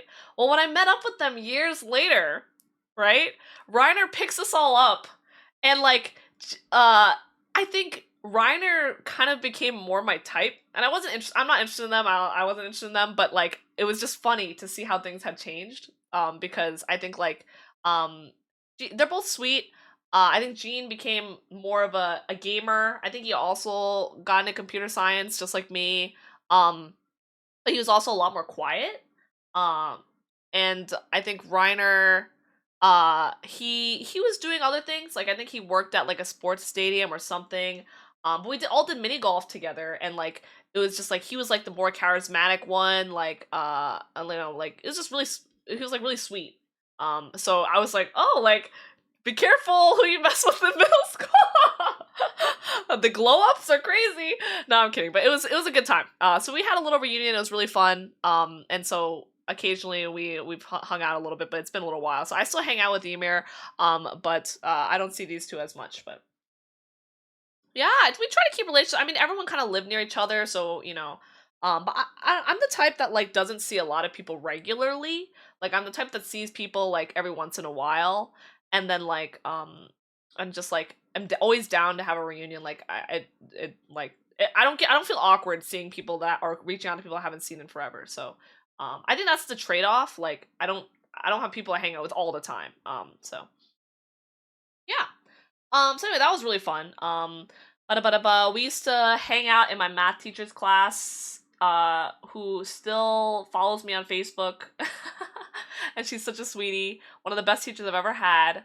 And so we'd all eat lunch in her classroom, instead of going out because we thought we were cool, and we'd talk about stuff, and that was really fun. So a lot of the girls and I would hang out there. Um, I had a lot of friendly competition with Jean. I think at the end of the year, it was there were two. Valedictorian was someone in our class, a guy who gave a speech that like, who gave the craziest speech, by the way, at the end of middle school. That like I think everyone was like, "What is this guy saying?" And I think it was a really good, it was a fun speech, but like I think it wasn't fully approved or people were not too happy with it. But he was kind of based. This other girl, who, crazy enough, I had dinner with 2 days ago, and I hadn't seen her since middle school, which is so crazy. I found out she lives in the same place that my sister just moved to, and we reconnected. And we rock climbed together a little bit, and yeah, and she invited me to like a restaurant group. So I literally hadn't seen this girl in forever. This was the valedictorian. This is the salutatorian. I think I was next. And then it was Jean. And we were always competing to see who would get higher grades and stuff, and it was like kind of wholesome. So yeah, good memories. Um, Pretty cool. What else was there? I think thinking back on middle school and elementary school, like I had a lot of good people in my life. Like I think about all the like cringe stuff that happened, but at the same time, like a lot of people looked out for me and treated me really well. And that was, I had a lot of good memories. So really thankful for those, I guess, years of my life. Um, yeah, we played a lot of handball. Valentine's Day went crazy. Um, yeah, I think there's a lot of like tea, you know. Say what you will about Gene, like I'm pretty sure he was super loyal to me throughout the whole of middle school. Like this dude, like always, you know, like I found out like other people had crushes on him, and he was always like, oh, like you know, and really good guy. So that was good times. So maybe I'll hit him up and say hi and see how he's doing. Um, anyway, um, other teachers. Oh yeah, another thing is like a lot of these teachers of the hero class taught my sister. So a lot of them would call me like Honey Bunches 2.0. And yeah, they would be like, "We loved your sister's class. Your sister's class was amazing." And I'm like, "All right, I see how it is." But yeah, so if you're single, you don't think you've ever reconnected with people that far from your past? You should try it sometime. It's pretty fun. I think it's cool because everyone loves to catch up, you know. Um, but yeah, so a lot of people remembered my sister. She set a really good example. Um, Another thing that's really cool is that I had this younger uh social studies teacher. Oh my god, social studies. I haven't said that in so long. And he was like newer to the school system, and he actually, so he taught us, and I remember this is the same class where I fell asleep one time in class. And this is before, I mean, high school I fell asleep like once or twice I think, but it was very rare for me to fall asleep in middle school because I actually slept early back then. I slept at like 10 p.m. latest, I think. Yeah. And and he was, I remember like he saw I fell asleep, and apparently like I woke up when the bell rang, but apparently he told everyone, "Hey, let her sleep. She seems tired. Like don't worry." And I think years later he actually made a post um and talked about his time with our class and some of the other classes. And I forgot if he mentioned it just to our class or not, but he said that I think he was going through a hard time in the school system and wasn't sure if he still wanted to be a teacher. Um, and having our class like changed his whole perspective and like changed his life for the better. And it was like, dude, I was tearing up just reading it. Like he was a really passionate teacher, a really good guy. I don't even like social studies that much, but he was a really good guy. And he had a baby that like a couple years after, and we all congratulated him. And yeah, and he was like, you know, he was teaching so many classes where people didn't want to learn, and he didn't know if it was like for him anymore. And then after having our class, he felt like his life started looking up and things, his like relationship with teaching like improved. He wrote this really heartfelt like post about it, and I still think back on it. Very cool. I just said very cool, but it's really wholesome, and I remember his class. So um mhm, mhm, mm. Yeah. What else was there? Um, what other classes did I have? You know how like in GeoGuessr, I would guess everything was Saudi Arabia, because in middle school we all got countries, where we did a little culture day, so we got assigned different countries, and everyone got assigned different things. I got assigned Saudi Arabia out of all the countries. And you have to design the flag, okay? So you should have seen my fucking one of the other groups, they just did this and went Japan, okay? But I fucking had to, I literally like hand wrote the entire Saudi Arabian flag. Um, yeah. That's why I think everything looks like Arabic, but it was actually, yeah, it's a pretty cool flag though. But yeah, and we would like, so we had to bring food and stuff, and I did a lot of research, and that was a really fun class. We had science fairs. I did one on like melting chocolate. I kind of copied my sister because she got some award previous year for measuring the density of ice cream to see what's the most worth it. Um, so I kind of copied a little bit and did melting chocolate. I did it the night before because I was a procrastinator. Uh, but yeah, it's fine. But I did have one thing that went really well. I did a presentation on tornadoes, and that was with the valedictorian and salutatorian of the school. And they came over to my house without me knowing. I gave them my address, and then they pulled it to my house, and I was like, I didn't know you guys would be here. And we used Windows Live Movie Maker to make this movie about tornadoes. And when we gave our presentation in class, our science teacher, like we basically didn't pause the presentation. It was like a movie, and we just timed it and memorized our lines. And we said, dude, this was crazy. I actually think back on this and I'm like, we were insane for this. We just memorized every single line for like a 4 or 5 minute presentation. And he liked it so much, he wanted us to present it to other classes or something like that. It was pretty cool. And I know where this is going, basically, is that's when I got familiar with Windows Live Movie Maker. And then, and you guys know what I did with that. I made a Yaoi AMV, and that's around the time I made my Yaoi AMV. So, yeah. So, yeah, anyways. Going on further. What else? Oh my god, there's so much to tell. Why is my life so long? I'm old.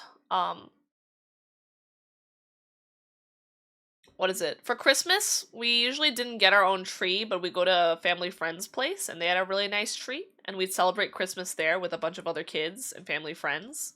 So these are like my dad and mom's friends. And I remember there was a lot of kiddos. And you guys know Slam Chops, who comes into my chat sometimes? Slam Chops was one of the kiddos. So we actually hung out, we still hang out now. My sister currently lives with the girls whose house we would go over to all the time. And yeah, I would talk about, basically, they would get us a bunch of gifts. So each of us would get like a gift or things we wanted. And I think they were like, I talked about this a little bit, but they would say like, oh, I could take the most jokes or whatever. So I'm pretty sure there's one year where I got all the gag gifts, and that was a big thing. And I low-key was a little bit upset. I was like, why don't I get all the gag gifts? And then they eventually gave me my actual gifts, but I think yeah. I was just, it's fine. I took one for the team. And that was really fun. So good memories there. Okay, alright. We'll go on to high school.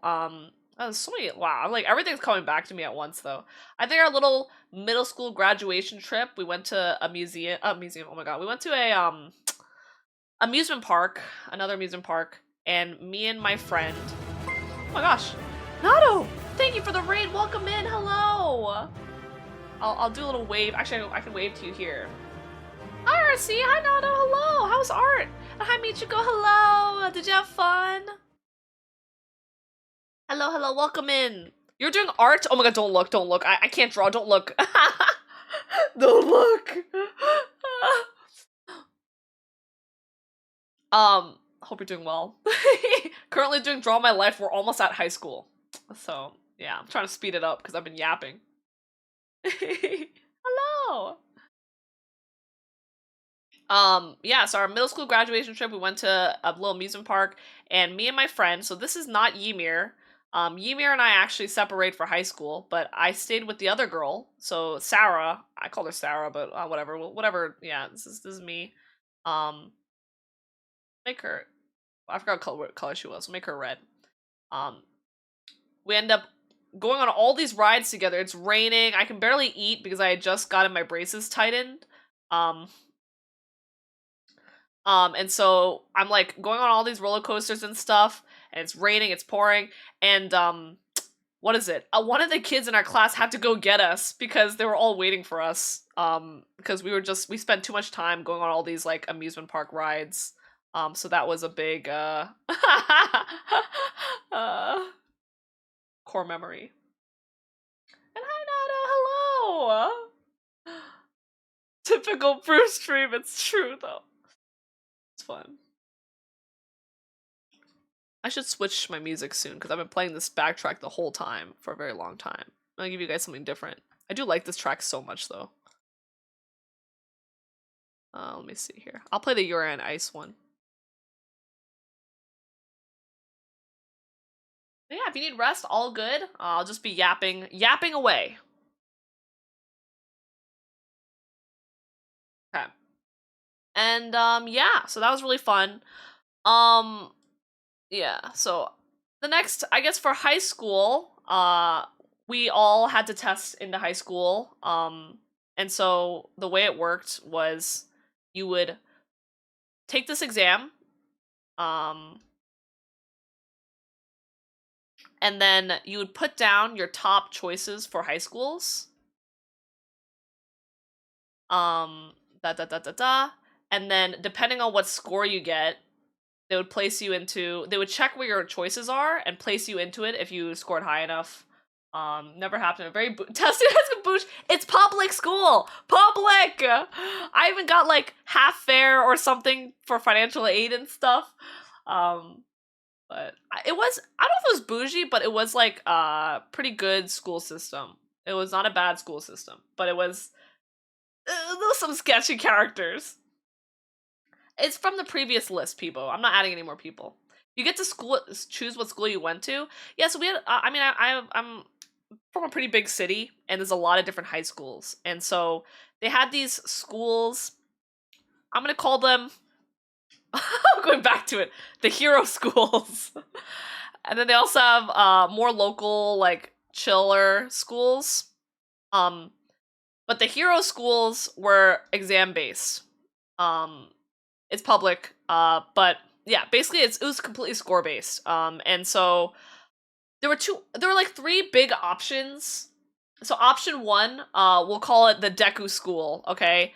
And this one for me was an hour and a half commute, okay? Commute, but it was probably one of the better, it was probably the best one, honestly, I'm not gonna lie. But, these two are like always fighting for first and second, and the other school, we'll call it the Bakugo school. This one had a bus, okay? For this school, I had to take like a bus and a train. So I had to learn how to take the subway. This one was a bus, and it's a school bus, so it's like a yellow bus. This I had to take, for the Deku school, I had to take like a public, why am I putting anime music? I can't focus. Oh, it's repeating, hold on.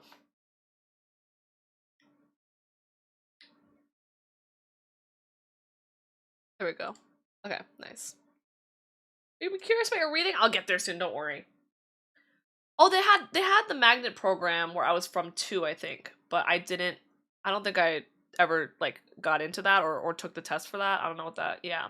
I know that was like a little earlier, but yeah, and so basically these were the options. The Deku school, oh shoot. The Deku school was an hour and a half commute. I would have to take the bus and a train and public transit. And then the Bakugo school, you could take a yellow school bus. They would pick you up right at your house, so it would take you directly to the school. But the neighborhood around the school wasn't as good, but it was like a pretty popular school. And this is actually the school my dad went to. The thing about the Deku school, when my dad was in the school system, the building wasn't as nice, but I think they had just done renovations to the Deku school, so it was a lot nicer. And then the last school was the Ochako school. And this one was really big. Like, it was probably the biggest one of the three, and these were like the big three, I guess. The big three of the hero schools. It was really big, but it was a little bit further away. It might even be like around the same distance, and like I think technically these two were always competing for like the like we're better than your school, you're better than my school, whatever, right? And so I took the exam, and basically if you don't do well in this exam and you're sick on this day, you're fucked. It literally doesn't matter. I don't think you can. I think you can retake it like once, but it was kind of brutal, honestly. So what they did was basically these schools depend on this exam. It doesn't matter what you did in middle school, what grades you got in middle school. It depends all on this exam. For middle school, for your middle school grades, right? Whatever you got on your report cards, that would count towards the local non-hero schools. And for the non-hero schools, they had a lot of really good options too. I had a couple choices. You put down your top choices for these, and only your grades would matter, and your like whatever you did in middle school and stuff. So even if you did poorly on this exam, you just go to one of these schools, and they were also brilliant too, right? And so, yeah, and that was like a big part of like 8th grade was figuring out what school everyone was gonna go to. I remember when I was studying for this exam, there was this girl I like had beef with in my class, okay? Like, we like could not stand her. Like we did a group project together, and she forgot her one line or something that like we wrote this whole script and she was supposed to be like Aphrodite and I was Athena, and like she had to say one thing and she couldn't remember, and I was like, this bitch. I think in the parent teacher conference she tried to like push me off a chair and I pushed her off the chair. It was, we had beef, okay? And I remember she was trying to be so cool during this time. She was like, yeah, like I want to go to Columbia University. And I was like, what is that? What? I didn't even know what college was back then. I didn't even know college was a thing. So like, she was like, yeah, like that's where I plan to go. And I'm like, okay, you're cool or whatever. I have no idea what you're talking about. And later on, years later, I realized, oh, she was talking about college. I see. But anyway, took this exam. Basically, when my sister was at this phase where she was trying to go to different high schools, my parents were worried because she was the first kid too. So they weren't sure if she would make it to the Deku school or the Bakugo school. So they set her up for a pretty good program in like one of these schools. And lo and behold, Honey Bunches is the goat, and she ended up getting into Deku school and ended up going there. And obviously, I decided to do something different, and just kidding, I followed her to the Deku school. So I followed her. I remember the day we received our like test results. It was like a big deal, and like I think they let people like take it easy because I know it was a really stressful time, and no one paid attention in class. Literally, no one paid attention in class. We're all trying to figure out what we got on this exam, and me and Jean were like competing to see who could get a higher score. It was very anime, and I think I beat him. But he did not go to the Deku school. He went to the Bakugo school because of the bus. Same for, if you guys remember, from like the previous arc, the filler arcs, the previous arc, my elementary arc. Remember Peter from that beat me out at student council? He also chose to go to the Bakugo school. Potter went to the Bakugo school. Annie, who was not in the hero course for middle school, went to the Deku school. So I got to see her in the Deku school. Ymir, who went with me from elementary to middle school, ended up going to the Bakugo school. And a lot of these were just, if you choose between the Deku or Bakugo school, it's usually just because you want to take a school bus or not. It's very Karakano, yeah, it's very Karakano. That's why I like Karakano. That's why I like it. But technically speaking, like there are some people that didn't make it to the Deku school that made it to the Bakugo school, because like this, but it like generally it was a lot of people made the choice. And so pretty cool stuff. But all in all, like whatever high school you went to, like it wasn't really a big deal in the end. Like there were a lot of really good experiences. So a couple of our friends, Kay, went to the local non-hero, one of the local non-hero schools, which was really popular. There was one school that used to be an all-girls school that turned into a co-ed school. That was the top non-hero school. So yeah, it was like kind of cool. Why are you scribbling? Sorry, I was talking about it. The Gojo school, it's also foreign to you. It's very like big city vibes. But I think at the time this was so important to me. Like you guys know those things where you can write an email to yourself and have it be sent 10 years later? I did, or a couple years later. I don't know if I did 10 years or not. A lot of my like letters and time capsules to myself were me saying, "Hey, if you don't make it to the Deku school, if you don't make it to the Deku school, it's okay. Like, I'm still proud of you." I was like, this is such a like key part of my life, and yeah, I'll take you for the lurk. Thank you. I'm such a great artist. Don't worry. Yeah, in the end, it didn't matter too much, and I think these schools were very stressful. Like I went to this was like a math and science school. This one's more of a science school. And it was really stressful. It was a hard time. But what is it? I did make some good memories there, and and that's where I started liking computer science. So that was when I went to high school. I started getting into computer science. Hmm. Yeah. Okay. Enough about me being a nerd. Let's see here. Okay. Cool. We're gonna going. Okay. Hi, Glenry. Um, There's a lot of competition. Yeah, yeah. Everyone in our city and neighborhood city went to the same high school. There are like some neighborhoods where I live where everyone goes to the same school. It's just localized. I just think for high school it was a little more competitive, I guess. But generally I think like resources wise, some schools have better resources and everything, but this was all public. None of these were private. So yeah. Okay, so it's my first day at the high school. It's also a lot of these things were a lot easier for me because my sister had already been through it, but it was kind of like oh, I wonder what's there. Like I don't know anything about it. Like high school, wow, this is like I've seen High School Musical, you know? And yeah, so I was really excited. I arrived so my first day of school, I remember this so distinctly. First day of high school. I got my book bag, got everything ready. I take the I think my parents either drove me to the train and I took the train, the subway to school. I'm on my way walking there with my sister cuz she's showing me like how to get there, right? And I get this terrible stomach ache, okay? Like the worst stomach ache ever. I'm like, honey bunches, and she's like, oh no, are you okay? We stop at a Dunkin' Donuts, okay? And this is like a block away from the school, right? Hi, Heat, hello. And that's fair. That's fair sci-fi. Um, and so we stop at the Dunkin' Donuts, and I'm like, oh, I'm gonna cry, like, oh, my stomach. And so I'm like on the ground, like clutching my stomach, right? And the thing is, school's about to start. First day of school, it's a really big. Everyone's arriving at the same time, and it's gonna be a big assembly and everything. And you're not really allowed in early, right? So there's like people lined up. You can see people outside, and a lady comes in, and and she's like, "Are you okay?" And I'm like, oh yeah, I just like have a really big stomach ache. It's my first day of school. Ah, and what is it? And my sister here, like, oh yeah, she has a stomach ache, and she goes, hey, like I can let you into the school early, and you can go to the bathroom, if you need to, right? And and I was like, oh, that'd be really great, right?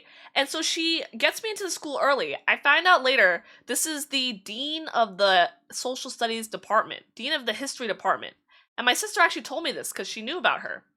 And that relationship I made with this teacher, after I get into the school that day and I relieve myself, I'm happy, I'm chilling. My sister said, "Oh, you should go thank her." I go to her office, yeah, and she's like the assistant principal, whatever, of like that department. I end up volunteering for her, and for basically throughout high school, I started volunteering for her and helping her out during one of my free periods. Um, and yeah, and she was really sweet, and she kind of so my history grades were not great out of all the like I guess all the classes. I think my best classes were like probably English and like I was okay at physics and um I don't know my best classes were probably like yeah like math or whatever. They're all history was not my strong suit. Um a dean for departments, yeah they had Ben's like you bougie fuck.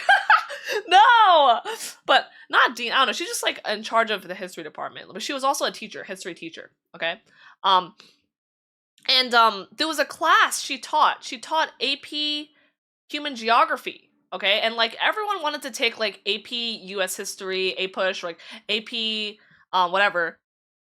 I remember that this AP class, Human Geography, was one of the few AP classes offered for second years, so sophomores at my high school.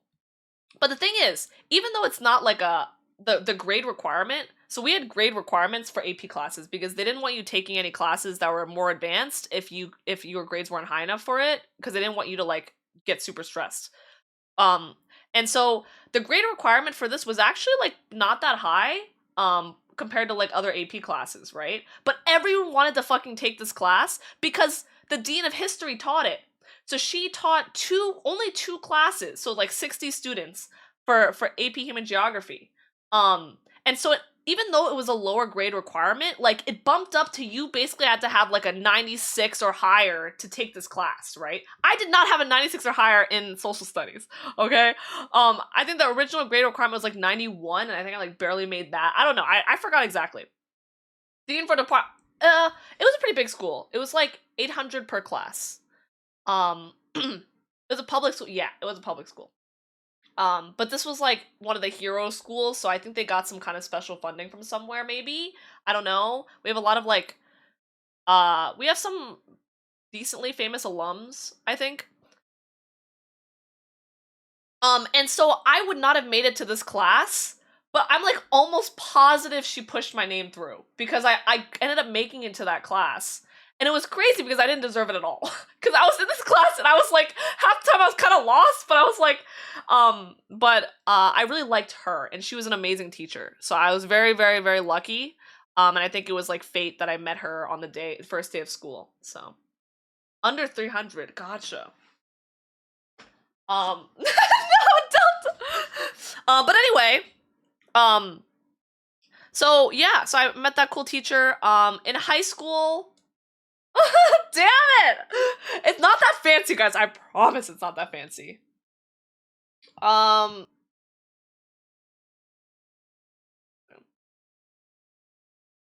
okay. So let me think. Bum, bum, bum, bum, bum. What else happened? City Girl Brew. We had 10 periods in the day, and it was like, and everyone tried to get like first period and 10th free.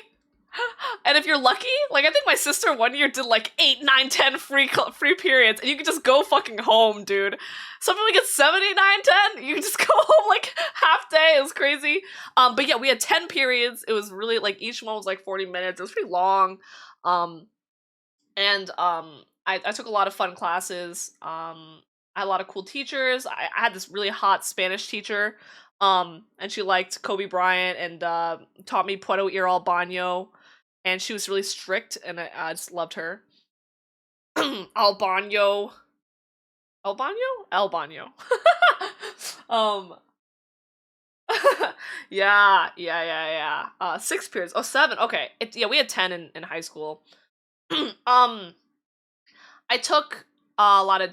Oh yeah, we took a lot of gym classes. I took like. Oh no, I'm not gonna talk. If I talk about the gym classes, you're gonna say it's bougie, but it's not. Oh no. Oh no, I think I'll skip that. I'll skip it.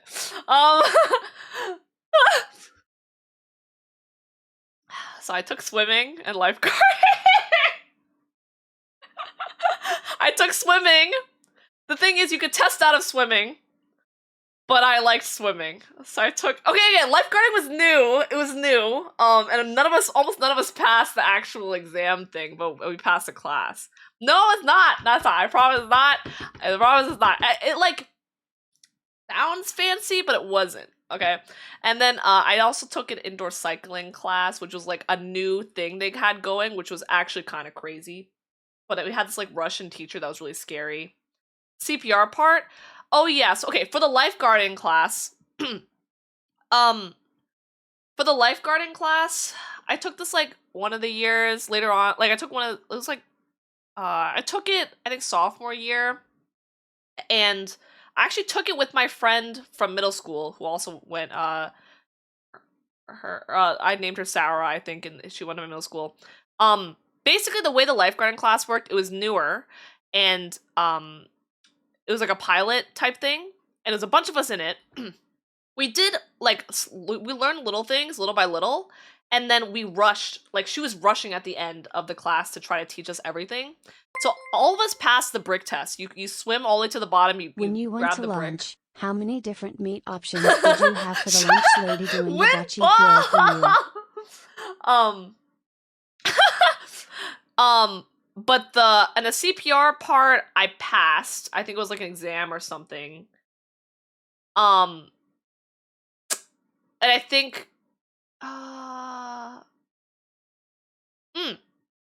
the mannequin test is the one that was hard, and we had like a day or two to practice for it.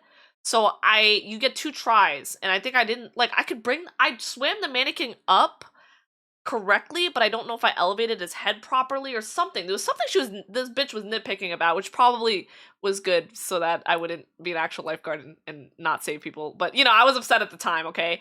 And everyone failed except for my friend who had already passed lifeguarding at another place.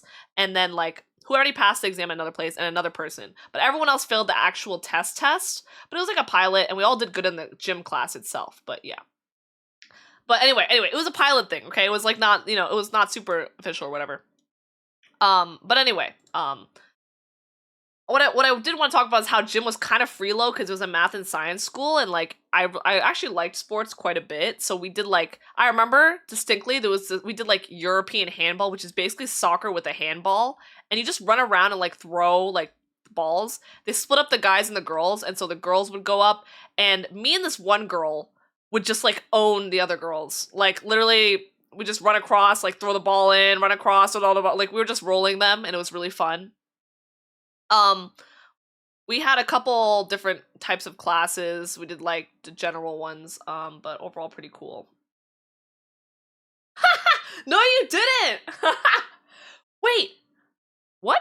Wait, I forgot. Actually, don't say it though, because you're gonna dox us, BK donkeys. But I forgot what high school you went to. Was it? Don't say it. I don't remember, but he went to one too. I don't remember which one. You forgot to. Anyways, hope you're doing well. Anyway, okay. While I was in high school, I joined a bunch of clubs. So this is the story I like to tell people. So I tried out. There was Model UN and there was speech and debate. I'm gonna tell you right now, these were both not for me, and I quit them very quickly. But I did give them both a shot. And so for Model UN, basically, right, when I was a freshman, there was like an interest meeting for Model UN, and there was a bunch of like desks, right? Like I remember this being like a really like a really packed classroom because everyone wanted to join Model UN and be one of the cool kids or whatever. Okay. And there was this, and these are the upperclassmen, the seniors, and I picked a seat all the way back here. Okay. So basically there was an interest meeting, right? But I have to fast forward, and I told you guys this story already. Oh, we had Key Club as well, actually. But I joined Arista instead. So, we're gonna fast, what is it? Rewind back to, remember the dean of history that I would help out at her office, right? So I would just be there either copying stuff for her or just hanging out, right? And one day, this guy comes in. And he looks a bit older. Like, he looked a little bit older, like, kind of handsome, right? And he walks into the office, right? I'm just like little old me, just chilling, okay? And I was like, I don't know what I said, but I think I was like, oh, like, are you a teacher? I probably said it more politely, like, he asked me something, I think, and I was like, oh yeah, like, she's in the coming back to the office soon, like, are you a teacher? Or something, I asked something like that, right? I joined Arista. It was like we had Key Club and Arista, and they both involved like volunteering and like honor stuff or whatever. I don't know. And he looks at me and he's like, teacher? he's like, what do you mean? I'm a student. Like, I'm a senior or something like that. Okay. And I was like, oh shit! And I know it doesn't sound that embarrassing, but it was like really embarrassing. I was like, blushies, my bad, like, oops. And he was laughing at me. He was like, you thought I was a teacher? That's so funny. Okay, fast forward. This is either the same day, that day, or the day after. He's standing here!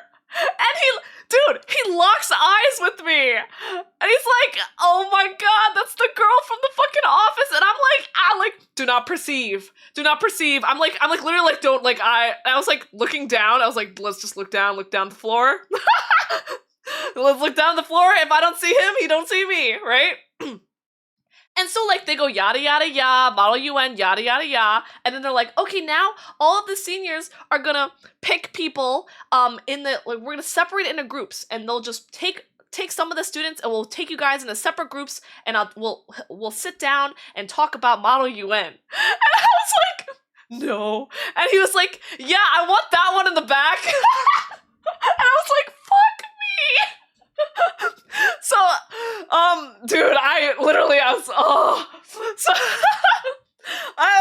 oh my god, dude. I was a little bit people shy, but I was also like, dude, this shit is so funny. And was like, I noticed. I was like, maybe he didn't see me. Maybe he didn't see me. You know, maybe like yeah. Anyway, it was all good and fun. He grabs like a group of us, and he's like pretty. All I remember is that I don't remember how seriously he took Model UN. I think he was one of the board people, but like wasn't like super hardcore or whatever. He was a very chill dude. I mean, he was pretty funny. Um, and I asked him some questions. It was great. I went to one Model UN event. I remember it was like a big. And you, thank you for the follow. Welcome, welcome. I represented some small country. I went to the Model UN event. It felt like so much BS, but I think it's because I knew nothing. I think I didn't know anything, so I thought it was all BSing, right? So everyone represents a country. If you guys don't know how Model UN works, it's like you pretend you're the United Nations and you all go to this conference and like you have all this data. So I had this folder of BS I printed out from Google about my country, and like you have to like talk in debates. And so they'll have like this huge like assembly of like people and you all just raise your hand to like input stuff. And I was like, "Oh, this is so overwhelming." And you get like if you do a lot of Model UN, they put you with countries that are more well known. But if you're like newer, they give you like obscure countries and you're, whatever. So literally easy. And good night, Tim. All good. Oh, and stay safe in the storm. Hi, you are welcome. Hello. I don't remember what country I represented. But I got some obscure country. I tried to like participate a little bit, but I basically didn't participate the whole day, and I was like, this is not for me. And so I ended up quitting. I thought it was kind of lame. But I made that good memory and it was funny. So there was that. Then we have speech and debate. I'll go to speech and debate now. You stink more. What number you want? Imperialism, basically. It's a lot more fun now. Did they change a lot of stuff? I hope so. And homeschooled, that's exciting. The opposite of imperialism. You stink more. I'll just say it's 69. Welcome home, bitch. Oh, gotcha. Oh, you mean actual? Wait, what? Oh, with the world events, it's more exciting now. I see. There's more stuff to talk about. So yeah, speech and debate was one I stuck with for a little bit longer. Okay, and so what I did was, they had this weird system. So a similar thing where they kind of you basically get they give you a couple of options for different speeches, right? And you basically have to memorize the whole 10-minute speech. And I think I like half memorized it. But me and one girl that came from the same middle school as me both joined this, and what you would do is it was actually really interesting. Like I like competition, but it wasn't really for me. But I like this better than Model UN at least. And welcome home, bitch. So basically, the way the competition worked was that you take the speech and memorize it. And I don't remember what my speech was, but I remember it started with like excuses. Something about excuses. Like the whole speech was about like different types of excuses and why you give them. I tried to pick one that was like an interesting speech, but I really wanted to write my own speech or have like find another one like online, but they gave you some options. My handwriting is atrocious. Shut up. It's because I'm writing fast, okay? I could write neatly here. Neat. Lee. See, look at my handwriting. Nice, right? Okay, anyways. But and bitch. Okay, but anyway, and so the way speech and debate worked, if people don't know, is they basically give you like a couple rounds. So you'll go travel to some school. This is the school. You go to some school, so I was driven there, and then they basically give you like 3 rounds. So you get like a piece of paper and it says round 1, round 2, round 3, and they give you like a room number, okay, like 300, 301, whatever, 302. And so you go into each room, and a bunch of kids also get assigned to the same room. They have 3 judges sitting there, and they call up your name, and then you give your 10-minute speech, okay? And you're with like 5 other kids, and sometimes I would see people from my high school, and sometimes it's basically kids from all different high schools that would compete, right? And I think our high school had a bit of like a reputation. Like they would be like, oh, you're from that school. So like they're like you're from Boku no Hero Academy. And then yeah, and so I would give my speech, and I think I didn't do super well. Like I memorized it, but then I would kind of get like freeze up a little bit, and I'd forget what I was saying, and I would have to like go to a different part of the speech. So like I gave my speeches in all three rooms, and they basically tell you if you make it to the final rounds. So out of the people there, you get a rating, right? So I think it would be like if there are 5 students, like it would basically say what level you're at. So I think a lot of times I would get like a 4 or 5 or whatever. So like there's 5 kids in the room, like I would be like 4th place or 5th place. I think one time I was really happy to get 2nd place and I thought it was a mistake. So I was like, damn, I popped off. But I never really made it to like final rounds. But I had a lot of friends that did really well in it. And so yeah, and so it was a cool experience. It was pretty cool. I did enjoy it, but makes you feel illiterate. What do you mean? Yeah. What do you mean, Yappers Club? Yeah, the last judge got fucked up. Mm. Shut up, Kunai. Thank you for the hydrate, Yua. Thank you, thank you. Yeah, and so, I remember there was one key memory where I was sitting there, right, and she wasn't my friend per se, but she was like a really strong, like, speech and debate girly, and she had a really good speech. So I knew her through mutuals, but I was a little bit scared of her. And then this girl ended up going to like Harvard or something, I don't know. But she was a little bit scary. And she was like, and she was like giving her a speech, right? And I was so tired, I like start falling asleep. I'm like, zzz, zzz, zzz, zzz, zzz. And later on, she's like, yo, like, did you fall asleep during my speech? And I was like, oh. I was like, no. I was just really tired. Like, my bad. She legit seemed like not angry, but like, you know, she was like very like strong-minded like type person. So she was just like powerful. So she was like, you fell asleep. Okay, then what did I say? What if too? Anyway, I was like, yeah, that's my bad. I think she ended up like winning one of them or coming second or something. She did really well. But I just remember that as a peak memory, and I was really tired because I think I had like an exam or whatever the next day. I was really tired, so I was oh, but it was funny. It was good times. Anyways. So I did like 1 year of that, and then at one point I was like, speech isn't for me. I think I'd be a better debater, which was totally not true. And I tried doing debate for a little. Well, I tried to switch into debate, but then I didn't really want to, and I was like, nah.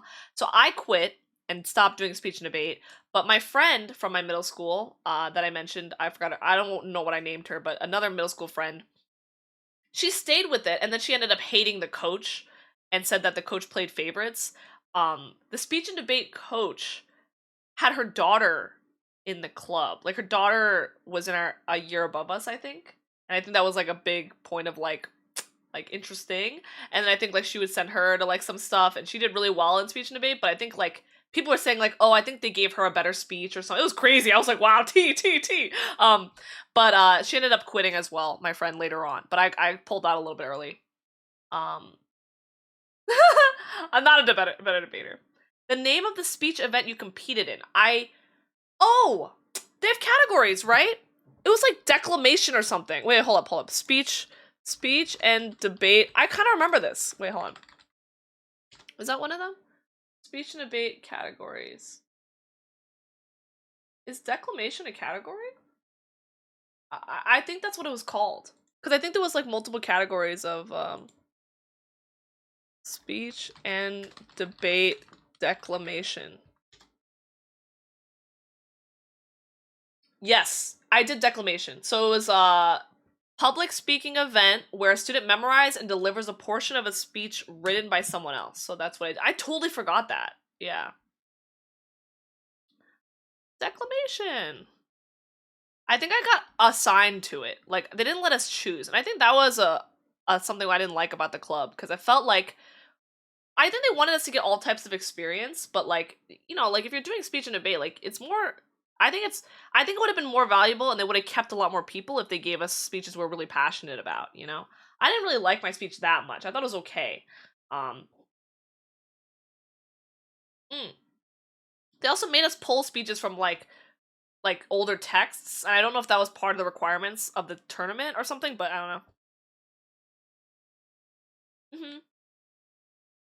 Um, yeah, but I really liked competition in general. I'm trying to think of other times I did competitive stuff and like I liked competitive stuff, so it was like fun. But I think I was also tired because there's a lot of schoolwork I had to do, so it wasn't my priority.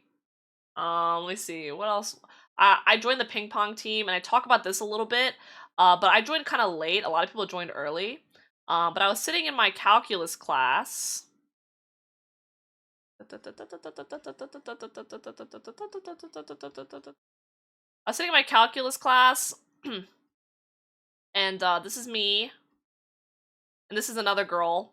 And we were both falling asleep because this teacher was so bad. Oh my god, he was terrible. This awful teacher.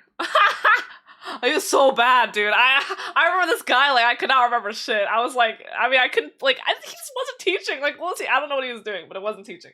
Extemp. Oh, Extemp was one of them too. Oh my god, cool. Goated younger brother. I'm trying to remember if this was like calc. Yeah. What is it? I remember I especially hated this class because I think at the time this was AP Calc AB or something, right? And like there's a BC Calc class that gets further into calculus. This is the one I told you guys about where I really liked physics, and like I thought I could just skip to physics C instead of physics B. So I took AP Physics C because I thought I was really good at physics, and I got like I actually really liked my teacher, and like I was like, okay, let me try to. And then so I pushed to be in this class, but you need calculus for physics. So I was taking these alongside each other. So I didn't know what derivatives were or integrals, and we basically started with that in Physics C. So I especially did not like this class because I was like, they're not teaching me shit that I need to know. So anyway, back to ping pong. Basically, I was in this class, and the girl in front of me was also falling asleep, and I was also falling asleep, and I think he would make jokes about it sometimes too. And she was like, "Yo, like, you want to try out for the ping pong team? Like, you should join." And I was like, "Yeah, let's do it." And so I go to the tryouts. And so I go to the table tennis tryouts. And so they have these two tables set up here. It's the girls' team, and and so I think they put us through 3 tryout matches. Bougie again. Well, that's the categories of the classes. But yeah, fine, me, fine, serious. Well, maybe you should get some letters. Did you ever learn how to actually play? I knew how to play a little bit. I actually don't know why I knew how to play. I didn't even play that much. I think I just kind of knew how to play. I basically like finessed, okay? So they put us against other girls. They have all the members of the team there, right? And some of them are my age too, because I think this was like sophomore or junior year when I tried out, because I was too lazy to try out earlier. So like they don't I think it was sophomore year, because they don't accept a lot of juniors and seniors. It's mostly like earlier because they don't if you're gonna graduate anyway, you know. So that's the coach, right? And so like I was at the tryout, and they put me up, and I know I went like 1-2 or something. I think did I go 2-1? I either went 1-2 or 2-1. Let's just go with I think it might have been 2-1. So I think I beat 2 people. No, I think I lost. I don't remember. Oh, it's so hard to remember. Let's just say I went 1-1, okay? I don't remember. And so like yeah, so I was like, yeah, that went shit. I was like, yep, we probably didn't make it. And so I'm just chilling here, right? And then like this is the coach, and I think we talked about baseball. And he was like, "Yeah, like I like baseball." I was like, "Oh yeah, I like baseball too. Like it's kind of fun to watch sometimes. It's pretty sick." And I think it was also I was kind of nervous because I was like, you know, we're at tryouts and everything. So I was like, let me just try to like socialize and act like I'm cool or whatever. I find out later because I eventually made it to the team. It was between me and this other girl. So they accepted a couple people. I think they accepted like a few. It was between me and this other girl, and the coach went, "Yeah, let's just take that one. Let's take this one." So I got on, I think, because I had that nice conversation. So when in doubt, if you're trying out for something, yap. That's what I do to finesse my way through things. Yeah, and so I was a sub. I was a double sub, and there was even a whole part of my I won't go into too much detail, but I was just like, justice for the subs, let us use the tables, roar! And I was like, I will literally bring my own fucking table if you guys. I think I was like, they wouldn't let us use the tables as much. We would use the like cafeteria tables, which were these like round tables, and they weren't as useful. And I'm like, how are the non-starters supposed to get better if you don't let us use the actual tables? And I was like, I'll bring my own fucking table. But if I bring it to the high school, only the subs can use it. And my coach is like, no, if you bring a table, everyone should be allowed to use it. And I'm like, fuck you. And I didn't bring my table, but I kind of just half started not showing up to practice. Like I would show up whenever I felt like it. And it actually became a big deal because, no, not a big deal, but he actually still kind of liked me though. So like, even if I didn't show up, it was like, whatever. So I would come for the doubles, I would go to the games, and I would get to play a lot of like I got to play some exhibition matches, and I think I subbed in for like a real game once or twice. But basically, he was kind of a bad coach. I didn't really care, to be honest, maybe because I wasn't a starter and ping pong was not my life, but, I was like, like, I guess he doesn't have to be good, but the girls on the team would get annoyed because he would be like, yeah, you guys need to do this, but he doesn't know anything about table, like, he's not good at table tennis. So he was just a history teacher that, like, was the coach. So, like, they were kind of annoyed, and, like, when starters didn't show up to practice, he would be on their case, so they were all kind of pissed at him. They made a whole petition and got him kicked off as coach, which is crazy to me that happened. I was like, damn, T. But for me, he actually treated me well the whole time, so, except for the fact that he didn't let me bring my own table. So I was like, whatever. But yeah, we actually did win my first year on the team, probably because of me. Just kidding, not because of me. But it was crazy because, so we won the whole championship that year. We didn't win the next 2 years, or next year, I think. But the way it worked was they would do in table tennis tournaments. It would be you would have doubles 2, I think they did it like singles 3 would play, so, and then doubles 1, singles 2. Oh shit, I don't remember. It might have been like this, like, I don't remember exactly, but I think singles 3 played first, then doubles 2, then singles 2, then doubles 1, and then singles 1 played. I'm trying to remember. I don't remember the order. Okay, I know they like alternated or something.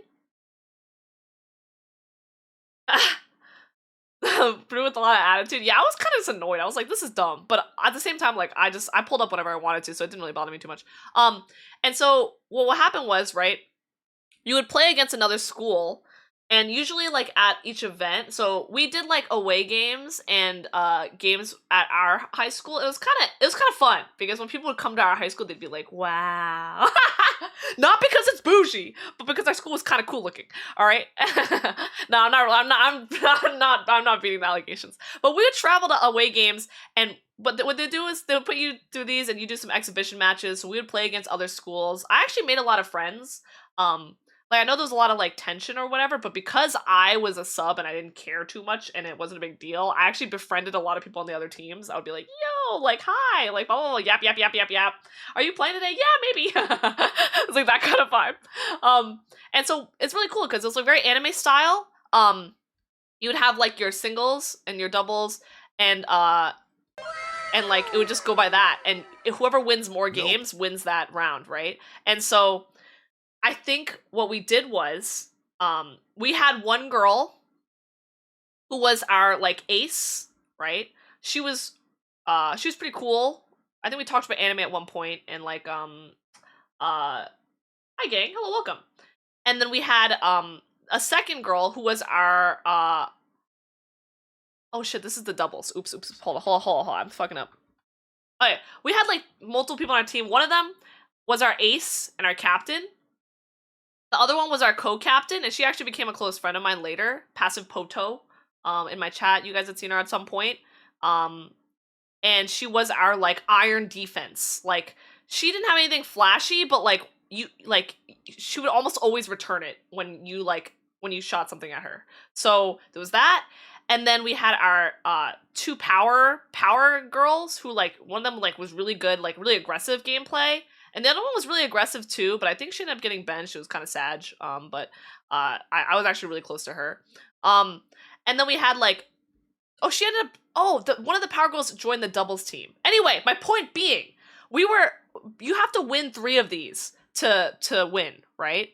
And so for the final game, because they have the top 4 high schools go head to head, I think in the finals. And then at the end, it was between us and another school. And the other school was scary. They had some really good table tennis players. And I think it came down to the wire. So I think what happened was I think we lost. I think we reverse swept them. I think it was like we lost singles 3, lost doubles 2, and then it was I think they got a little too cocky.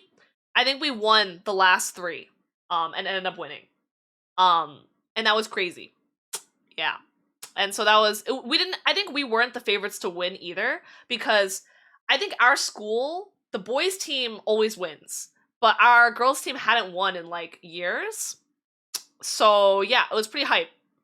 I was not part of these games though, unfortunately, but I was there watching. I was like really like this last game was like I don't remember too much from it, but I just remember it being super intense. Like basically the fate of the teams rode on our like captains, and it was like a pretty cool anime mini plot. Choose our higher than 30. Yeah, typically you have to win it over the way. You know what I meant.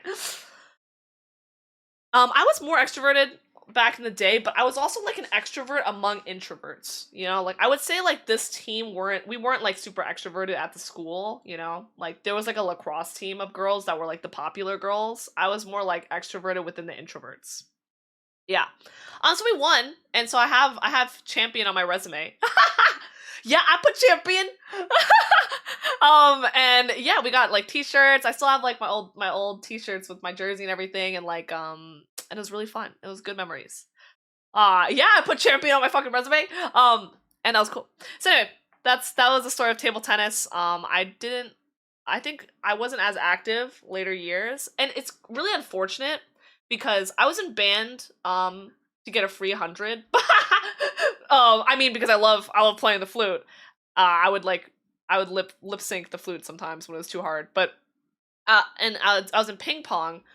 But the thing is, like, a lot of so they have days where they did like where they do like reseeding for both of these. So like in band, they'll have a day where they go through each of the flutes or each of the instruments, they test you, and then they replace you. So if you sit near the front in band, right? You are like considered like first flute, or you're the better ones sit in the front, basically, usually the more senior people. And so every time we had a band test day, I was never there. So I was like either sick or I was either out sick during these days, or I was out sick with quotes because I had an exam that day I wasn't ready for. So it was one of the two. And so yeah. Did they ever bring it up on my resume? I don't think they've ever brought that up. No. Mm. Mm. Penguin, I feel like it was a lot easier to make friends back then too. Nah, I really fake it to make it, guys. That's kidding. I think at the time I was very passionate though. Like if I think back to when I was on ping pong and band and stuff, I think I really did care about them. I just think looking back, like they didn't become a big part of my life in the end. So for band, they did reseeding. I was sick. For ping pong, I was also out sick while they did reseeding to pick the starter members. And I didn't like. I was like, oh, you know, what am I supposed to do? Like make everyone redo? Cause they'll have all the team members play against each other. And I really wanted to be there that day, but I was not. So, yeah, but it's fine though. I don't know if I would have made it higher up but I did practice a lot. One of the big takeaways I learned from the table tennis team was that when you guys play table tennis, right? When you play table tennis, when you're hitting the ball, you don't want to hit it like flat on horizontal like this, right? You don't want the ball to smack it like this because it'll bounce too high or whatever, right? You always want to keep your racket like tilted. And like even if you don't think it'll hit, like keep it tilted and you smack that shit like crazy. And that's when I got a lot better at table tennis. So just pro tip, tilt your fucking paddle. So that was, yeah, but anyway, I don't know if I would have won. I don't know for sure. I was like pretty competitive, but I don't know if I would have made it further on that team, but it was really fun. Okay, more stuff. Yeah, so when I got into computer science, I'm always tilted. You're right, yeah, it's a really basic tip, but a lot of people don't know it, which is why people are quote unquote bad at ping pong, but like you just gotta stop hitting too high.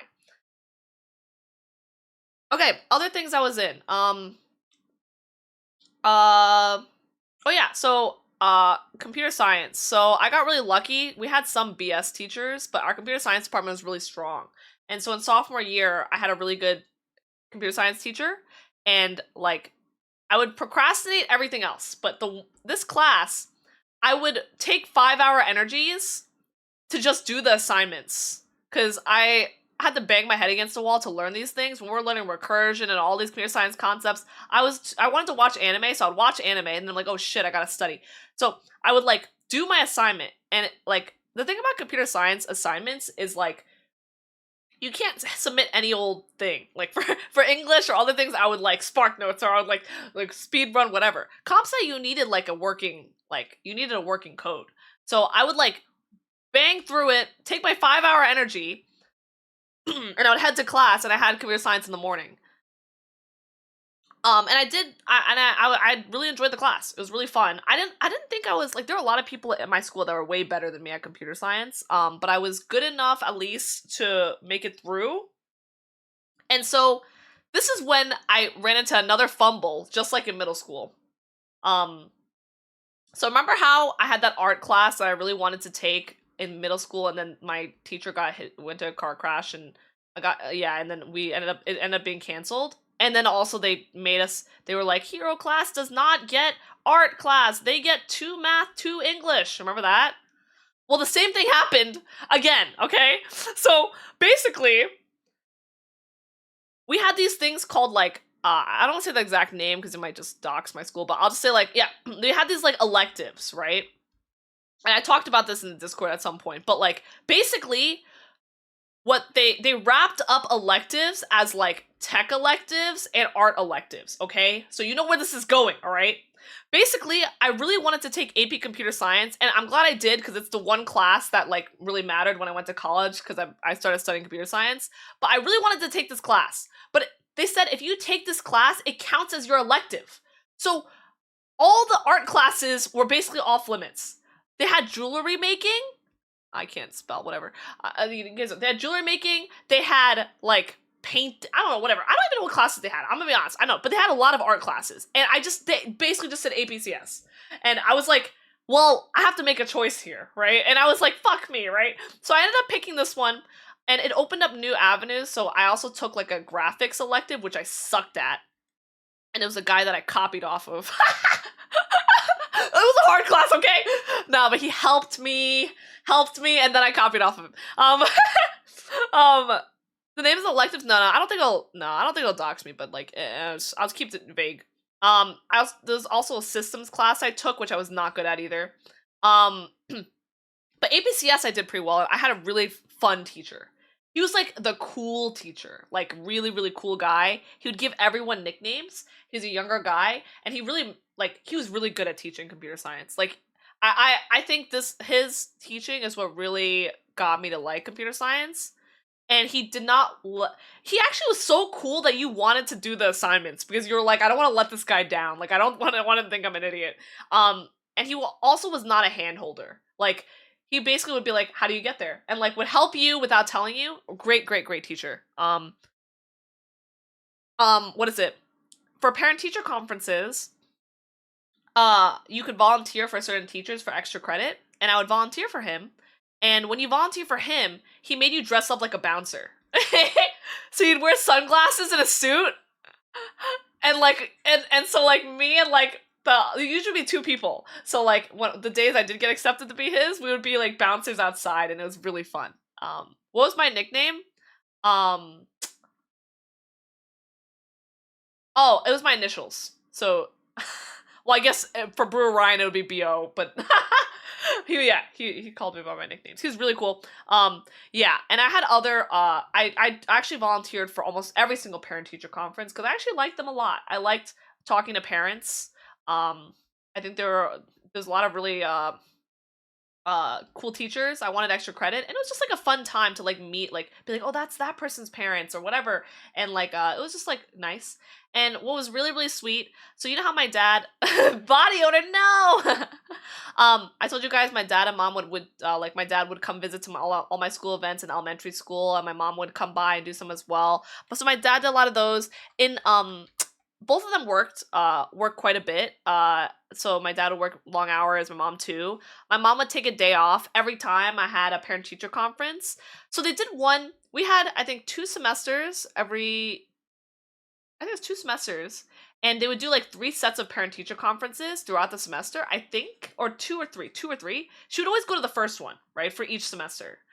Which is honestly a lot because and it was just really wholesome, you know. And my mom was not like a tiger parent, and she's always been very sweet. Like she always wanted to make sure we're doing well, but like wouldn't like push me too hard and would say like it'll be fine. Even the days where I was really stressed by exams and I was like, Mom, Dad, like I'm not ready for this test. Don't do this. Disclaimer, don't do this, okay? But like I stress myself out sometimes, and like they would be like, hey, just like take the day off, go and take the retest for your exam later. It's okay. You know, you're gonna be okay. It's okay if you do like whatever. They were just very sweet.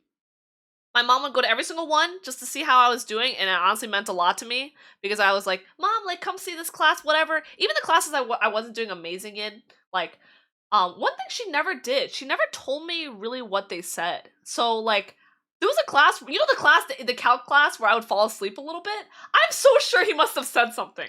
Even some of the other ones, too. And I'd always go, Mom, what did they say? Like, did they like me? She's like, yeah, like, they said you were good. Good job. She'd be like, oh yeah, they said good things. Yeah. And I think, so she didn't really, like, relay any negative info. Maybe they were nice. I don't know. But she said, yeah, this one really likes you. This one, whatever. You know, they said you do a good job. Proud of you. And she would come by in her, like, work outfit. Sometimes she would come after work to go to the parent-teacher conference. So that was really wholesome. So yeah. So I have a lot of good memories of my mom coming to my high school. Be like, Mom, like, come look at this. Yeah. Yeah. So, that was really fun. My dad used to have a joke where he would say, if it's not 100, I won't sign your test. It was funny. Okay, cool. Yeah, it's really wholesome. Alright, next thing. Oh yeah, I told that one story. So, you guys know how occasionally I would be sick when I wasn't ready for an exam. Okay, I keep mentioning this, but it wasn't that often, okay? But there was one chemistry exam, and I mentioned this to my stream before. I did okay on the first one, which was surprising, because my teacher was just a yapper. He was just a yapper, and we didn't really learn anything. But, I took the first exam, I did pretty good on it. Second exam I wasn't ready for, I was sick. And I came in, and so this is the classroom, okay? So, like, let me see this. So this is the whole classroom, right? This is the teacher, and this is everyone. Like, we had our, like, desks, like, it was, like, one of these types of, like, classrooms. Okay? It's, like, the end of the class, and I raised my hand, and I'm like, hey, like, when can I get my makeup test? And everyone is sitting here still, okay? And he's just like, oh, yeah, makeup test. What'd you get on the first one? And then I was like, oh, I'm pretty sure I had to say, did I have to say the score out loud? I don't remember, okay? But he just basically said, what'd you get on the first one again? Okay, like, I was like, oh, I got this grade on it, like this grade. And he's like, oh, yeah, you're good, you don't have to take it. And I was like, huh? So I think this guy was just too lazy to make a makeup test. And I think, like, he didn't want to give the same test or administer it. Yeah. So he was like, yeah, you're good, you don't have to take it. So I just didn't take the second test, that I wasn't ready for. So this is not me telling you to be sick to class, but yeah. And it was just in front of everyone too, so I was kind of like, okay. And I could see people going like, yeah, this lucky fuck. But anyways, it was good. So, pretty funny core memory. I also remember taking a math class, one of my first math classes when I was a freshman. I got a 64 on the exam, okay? And I was like, shit, that ain't passing. And I think it was like geometry, and I was traumatized, okay? I was like, fuck me, I'm gonna fail. I'm like, they're gonna kick me out of school. Like, like no. And then after that, I slayed and I studied really hard. And I remembered all the like, what is it, the ass and sass and SSS. Pretty sure ass is not a thing, but yeah, like all the like, the geometry theorems. I popped off in this class, so I ended up doing really well. But that first grade really scared me.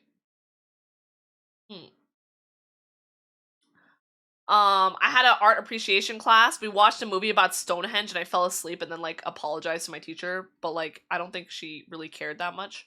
I also like went to a museum and drew a bunch of the sculptures there. And had a really nice little art booklet for art class. So that was fun. That art appreciation was the closest I got to having an art class because of the reasons I told you guys, and it was barely an art class. We barely did any art. It was more about learning the art history. So I know a lot about Henry Matisse, which was the artist I was assigned. And he did some cool stuff. Triangle congruency, that's what I'm saying!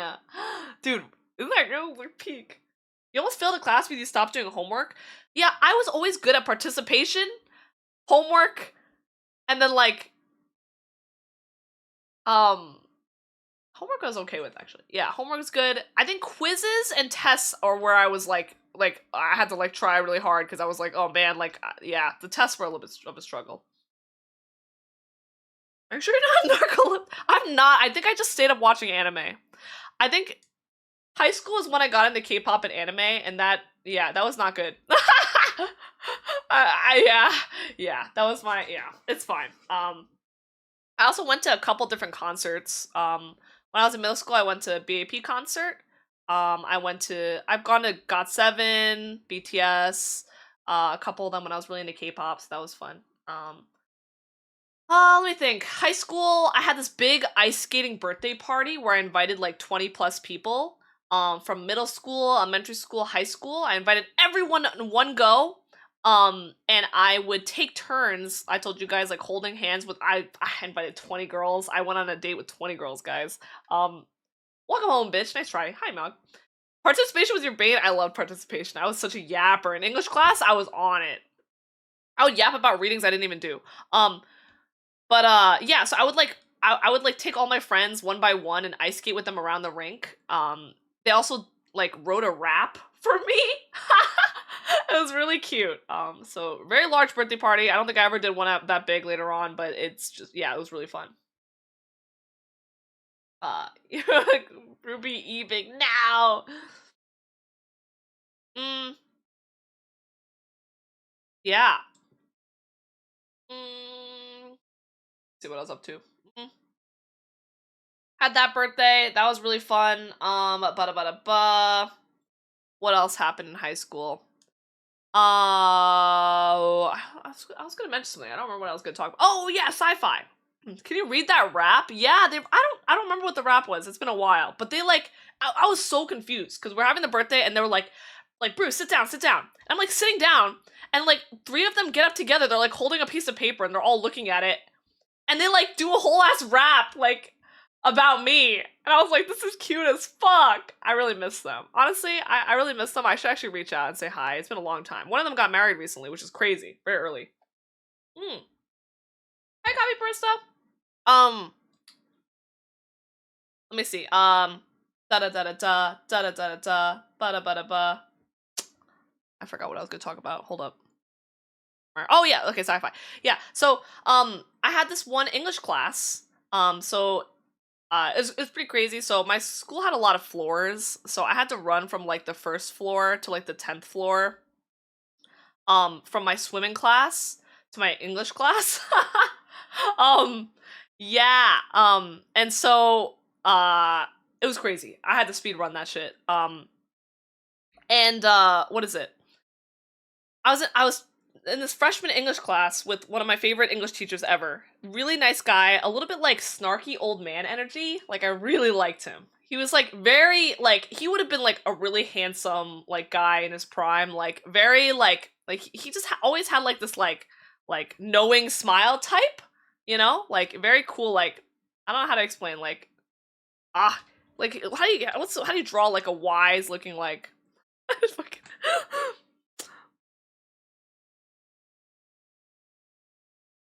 Nah, it doesn't do it justice. I don't know, okay? But like he was really cool.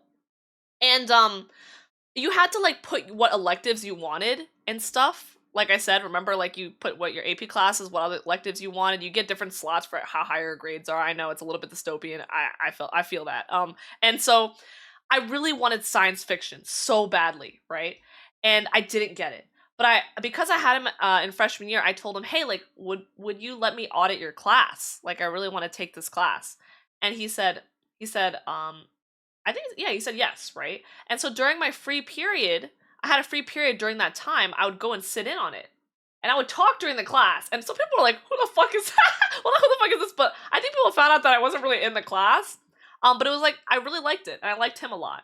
Um, but there were some days, obviously, where I couldn't make it. And so occasionally I would run into him. And I think when it got really busy that year, I had all these other classes to take. I couldn't come by as much. And I passed by him in the hallway and he's like, "Bro, like, why aren't you coming to my class?" And it was really wholesome. And I was like, "Oh, like, I'm trying. I'm just like so busy. I do want to come though." And I had a really good relationship with him. And oh, and good night, Mator. But yeah, he was such a good guy and I miss him. Really, really sweet teacher.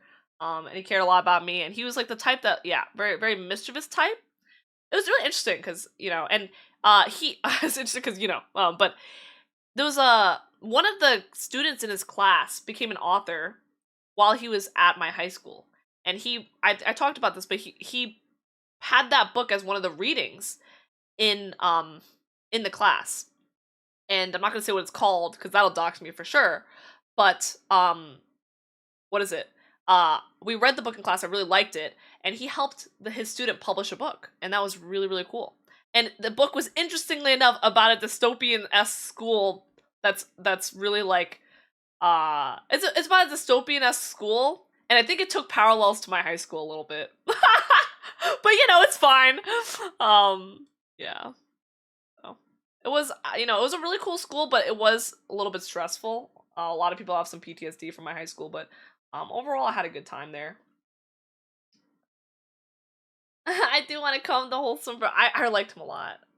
Auditing high school classes, I know. I just liked him a lot, and I wanted to take a science fiction class. I wanted one fun class, okay? I couldn't fucking take any of my art elective classes. I had to take my whole life. I've been forced to take like extra math and English, and I'm like, bro, like let me take a fun class for once.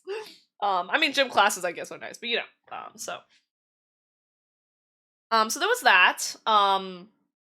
I took a lot of cool classes. I think I took like 7 to 9 like AP classes, and I think I did poorly in a lot of. Oh, not okay. The classes themselves I did fine, but they had this thing where like you had to show up for the exam even if you didn't want to take it.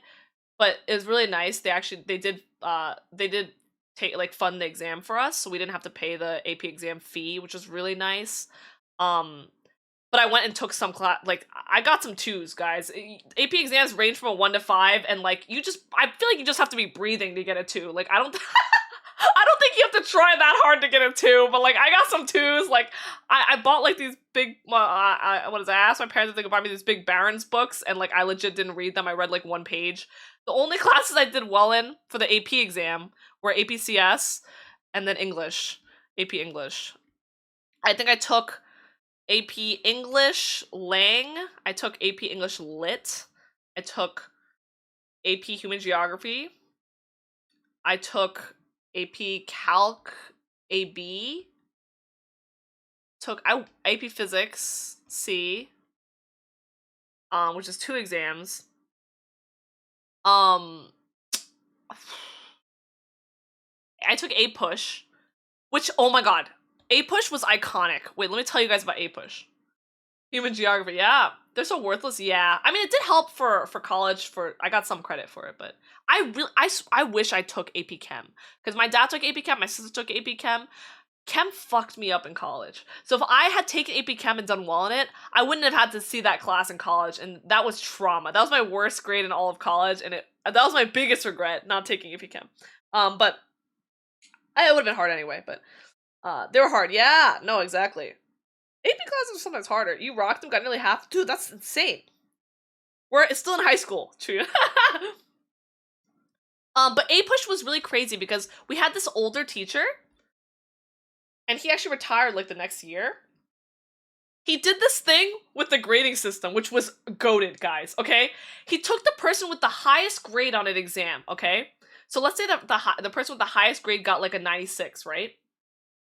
And if that person got like, what is it? Like, let's just say they, you can say they got like 19 questions right or something like that. Every question, like, lower, every question you got wrong less than that score, he would take off 0.5 of a point, okay? So, this is how it worked, okay?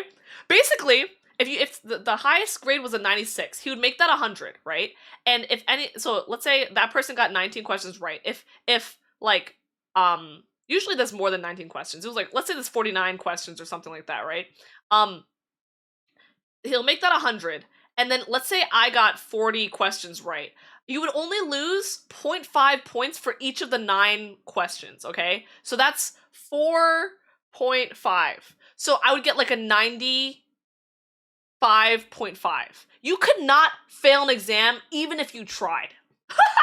So it was actually the most goated thing ever, and I did not study a single bit for this class. I wrote fan fiction in this class. And I was not a history guy. It's so easy. Yeah, no, it was insane. You could literally get everything wrong and still pass. Okay?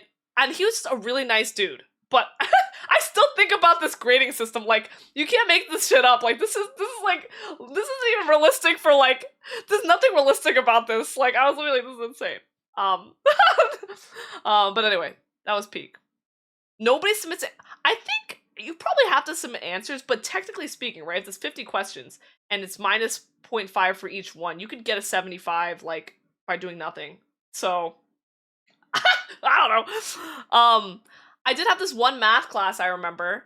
Oh my god, 2 of my math teachers got married. Oh my god, and her name changed and I was like, bro.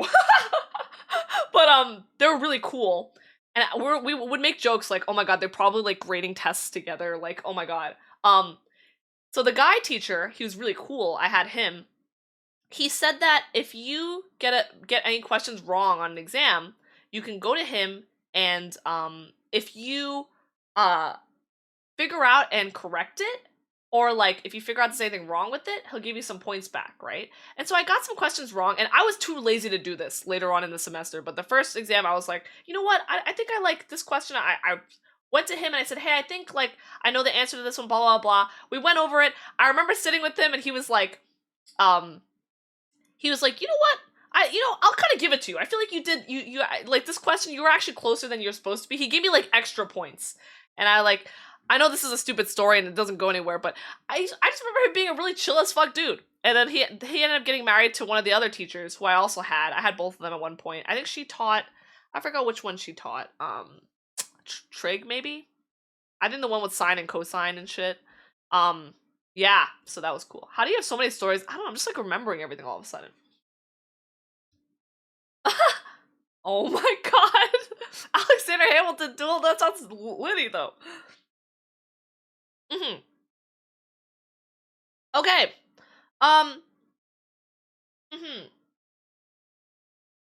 Gym classes were fun, blah blah blah blah blah. Where else are we at? My sister, when she was at high school, we had this program called Big Sibs, and she's a big sib. And so what it was you were kind of like a mentor to the younger kids, and you would get a homeroom assigned to you, and you were like helpful there, right? And I really wanted to get into this, but I did not get into it. But I ended up signing up for Arista, which was like an honor society where you tutor people, and it was like another way I could help people, and it was really fun. So this became a big part of my high school experience, I guess. And one of the big things was that this program, you had like different requirements you had to do. So you had like events volunteering, tutoring, and something else. I forgot what the other thing is. And what is it?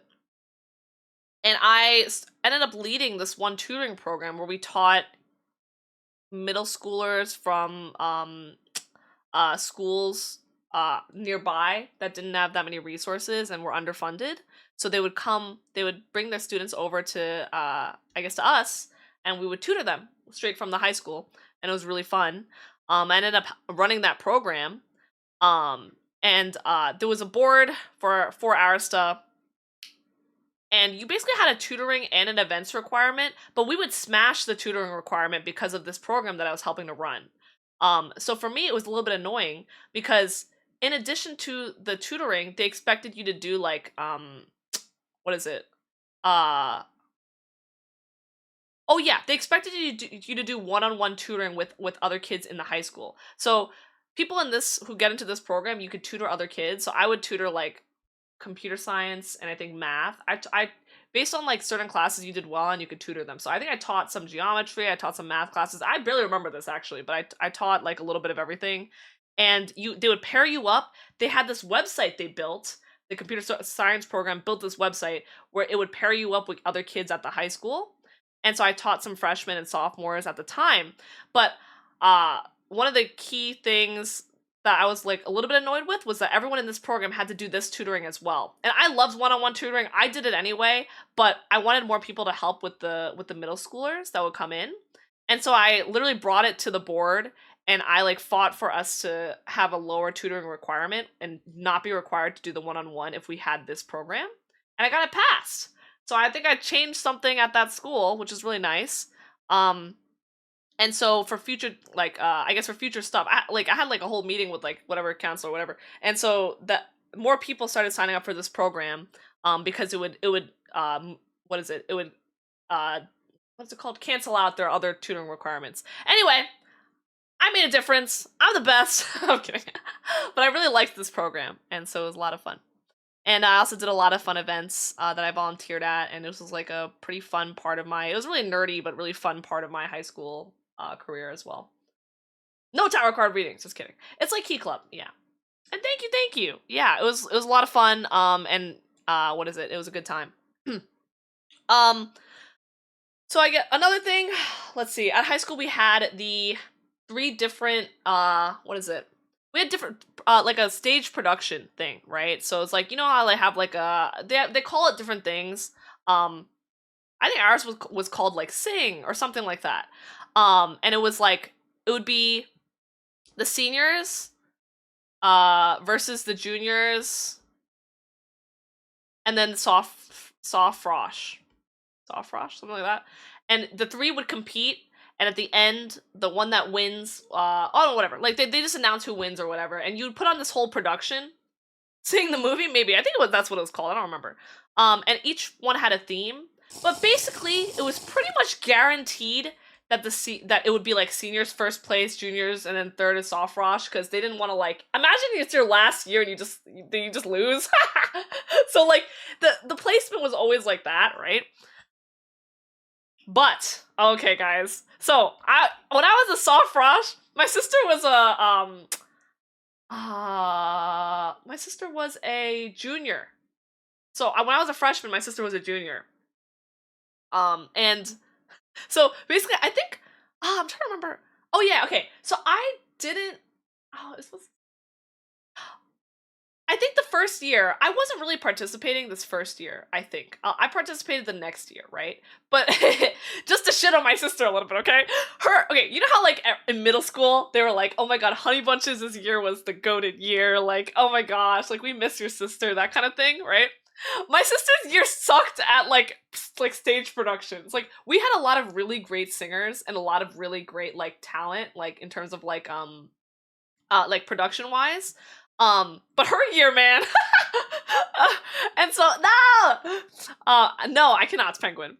And so her year was the first year that lost to Soft Frosh, and I always find that so funny. She wasn't even in it though. I think she did like one thing. I think she did one thing and sing. Like I think one year she helped with one thing, but she wasn't really in it. But I just think it's funny. And I think my junior year I was on the props team.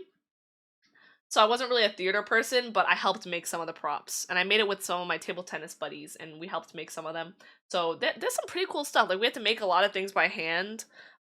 They made a lot of sets out of paper mache, and, like, it was a lot of cool stuff. This wasn't a big part of my, year, but I just participated for funsies. I just came by and helped out. that was a good time. And honestly, the production was really good. They even put on one for Great Gatsby. Like, we had some theater club that did a pretty good job, and I went to watch, and I liked it a lot. We also had dance groups. And I think I tried out for one time, but I'm not a dancer. Okay, I think I just did it for fun, and I did not get in. But one of my friends, so they had like a lot of official dance groups. They also had like a unofficial dance group, which was like that was like the one that was hard to get into. And everyone was like, they would like have practices and some performances and stuff. And my friend from middle school, so the one that I met there, she ended up joining, and she ended up getting in. I went to see her performance. I bought her jersey and everything, and I went to support her. And she was amazing. She's such an amazing dancer, and we hang out still to this day. She actually went skiing with me. She's my snowboarding buddy. And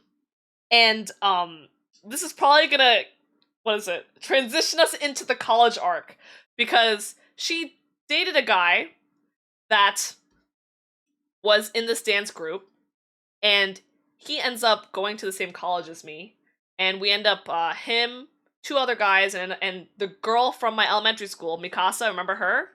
We all end up rooming together sophomore year of college. Crazy, right? Isn't that crazy? Anyways, anyway, we'll get there soon, but crazy.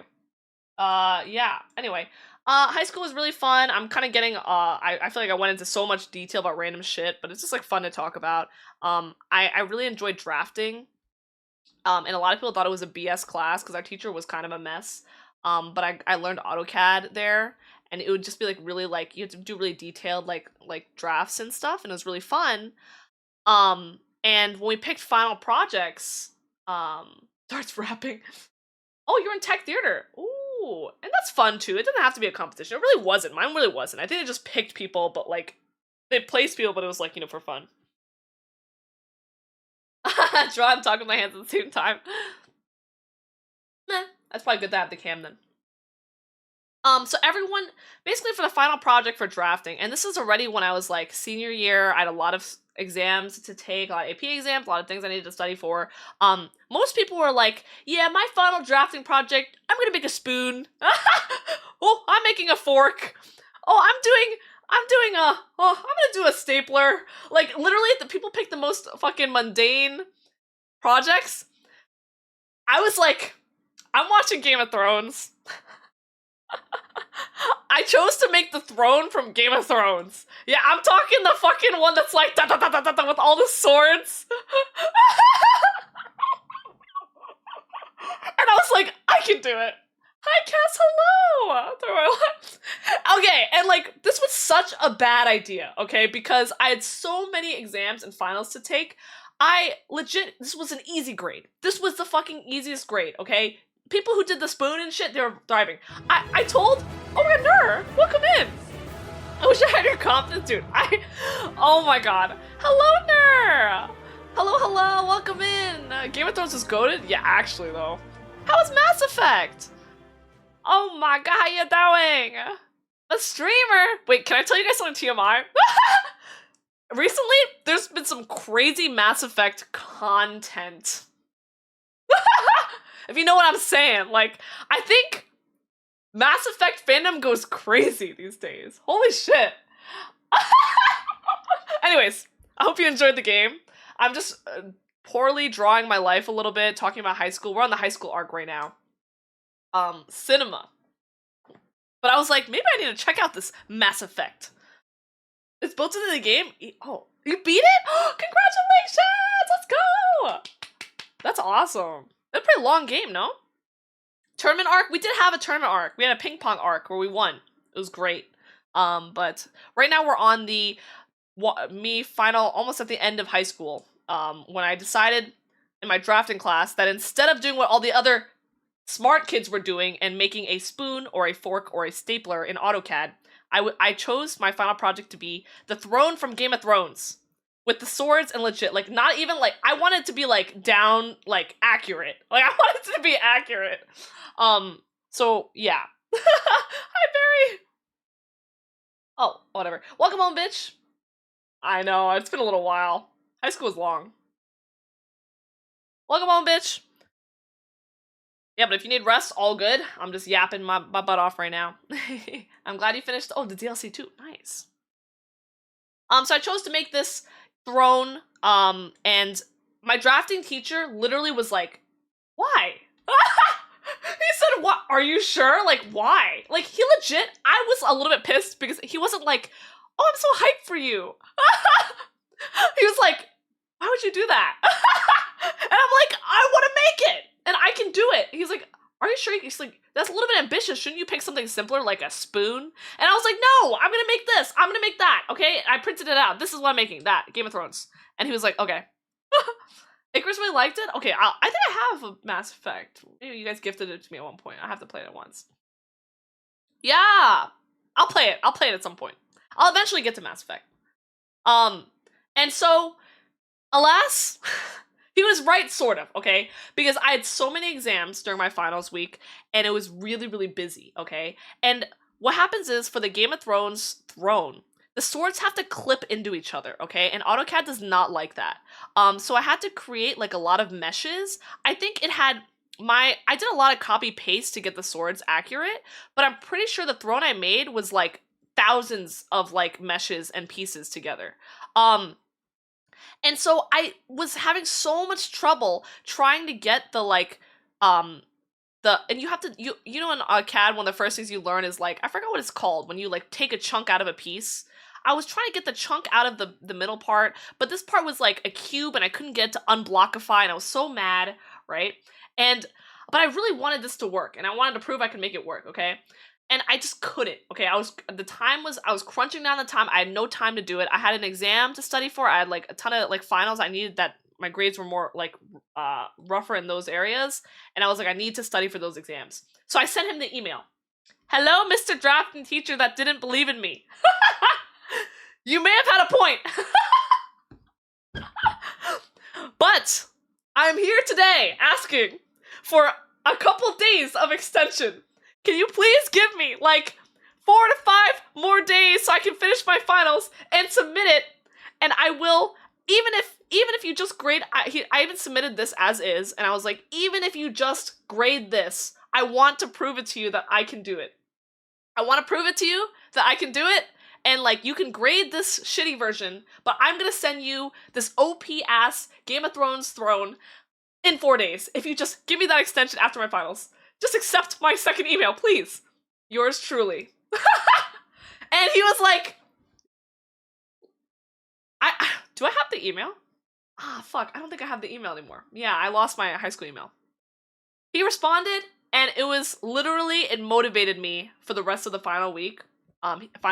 He was like, some of, like, the most brilliant, talented people, like, take on, like, I feel like I'm not gonna word it as, like, motivationally as he did, but he was like, some of the most brilliant people, will take on things that are too challenging for them and run into roadblocks, and, that's usually before, like, something great happens. And, like, I will give you your extension. Good luck. And basically it was, like, very kind. He was like, it's okay, you know, don't worry. And, honestly, what I submitted, it was kind of shitty because it didn't look like the throne, but it was still probably a lot better than what a lot of other people were submitting. I do my final exams, I finished the chair, and it comes out exactly like I wanted it. Like, the textures were perfect, like, it was really cool because I had, like, it wasn't symmetrical. Like, I literally copied and pasted and moved things around in a way that it just looked really, really, like, different. Like, it was really cool. I wish I still had the project. I don't know if I still have it anymore. But I admitted it, and then I submitted it, and I pretty much perfected that class. And later on, when he, like, what is it? I think he said that he was, like, it was probably the most amazing project he's seen in that class, and he's shared it with, like, other classes, and will continue to do so. So it was pretty exciting, very cool. Was it worth it? I don't know. It was a lot of stress at the time, but I'm really glad how it turned out. I actually was able to submit it a day or two earlier than I had intended to, so I was very happy. So it was really cool. This is actually what I based my college essay off of, this experience. And so, you know how basically they tell you to write about, like, your failures in life, or, like, different things or whatever. And I wonder, should I read my college essay? I'll read a little bit of it. Let me see. I won't read it. It's kind. I feel like that's cringe. But my college essay was about.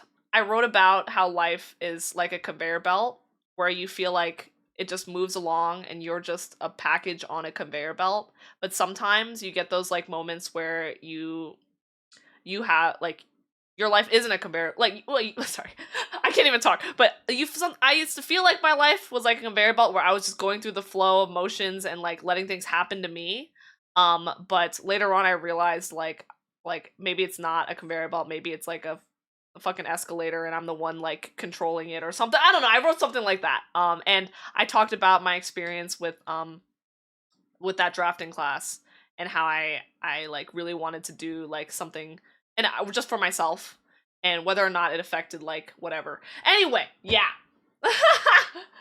Yeah, basically Penguin. It's really wholesome. It was actually really wholesome. And yes, Palazzo tournament. Anyway, shitty drawing, but that's what it was about. And yeah. Okay, cool. We're almost done with high school. We'll get to tarot card readings, surely. So that was really fun. Yeah, ba-da-ba-da-ba. I went to prom. Some guy asked me, but like we weren't really a thing, and I mostly spent it with my friends, so that was cool. Not really important. Um, anyways, next. And then, yeah, college. I didn't reject him. Mm. Yeah. Cool, cool, cool. Oh!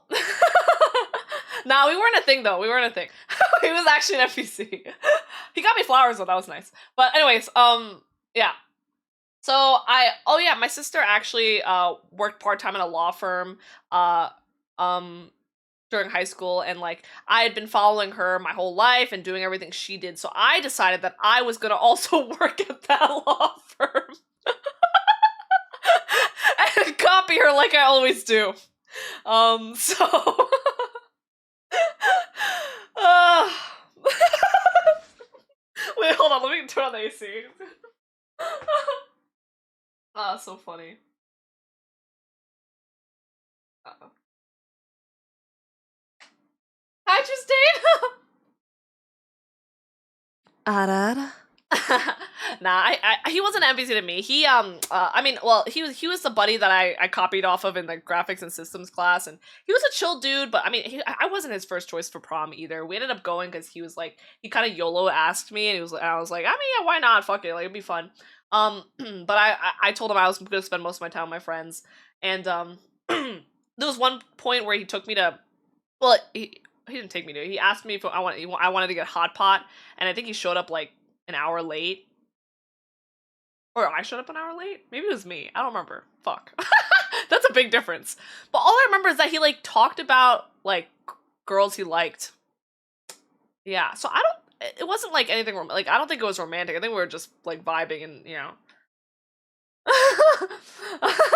Usually you're the. I don't think I was that time. I might have been though. But yeah. Anyway. So yeah. So I worked part time at this law firm. It was really fun, and it's because I was bad at finding part-time jobs, and my sister found this one on like a posting at the high school. So obviously when she graduated and went to college, I was like, I want to work here, and I had a lot of good memories there. So I would like run reception. I would call like to remind people of their appointments. It was like a Chapter 7 bankruptcy law firm, so I learned a lot about stuff there. I had a really eccentric boss, and he I filed stuff for him, but he was like very interesting.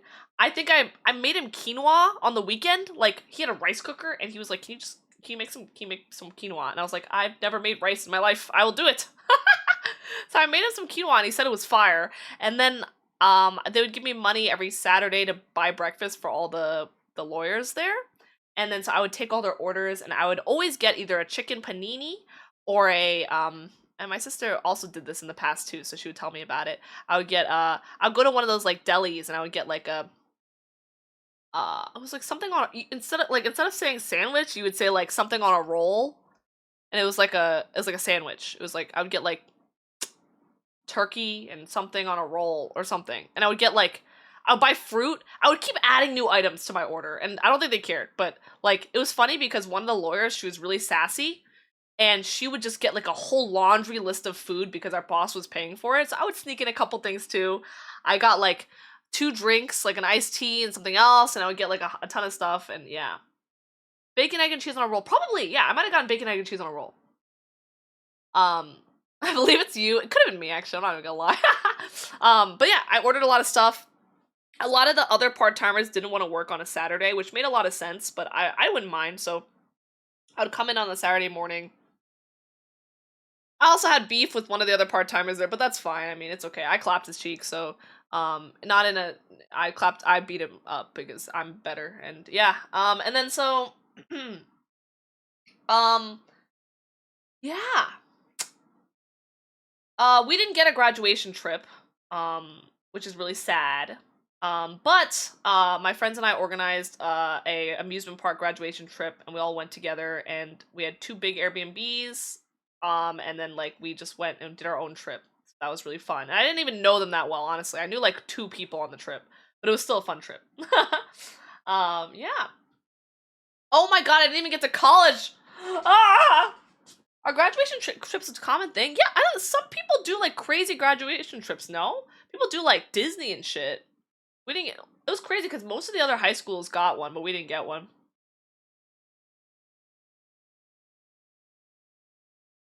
No wonder they liked you if you chose to spend your Saturday.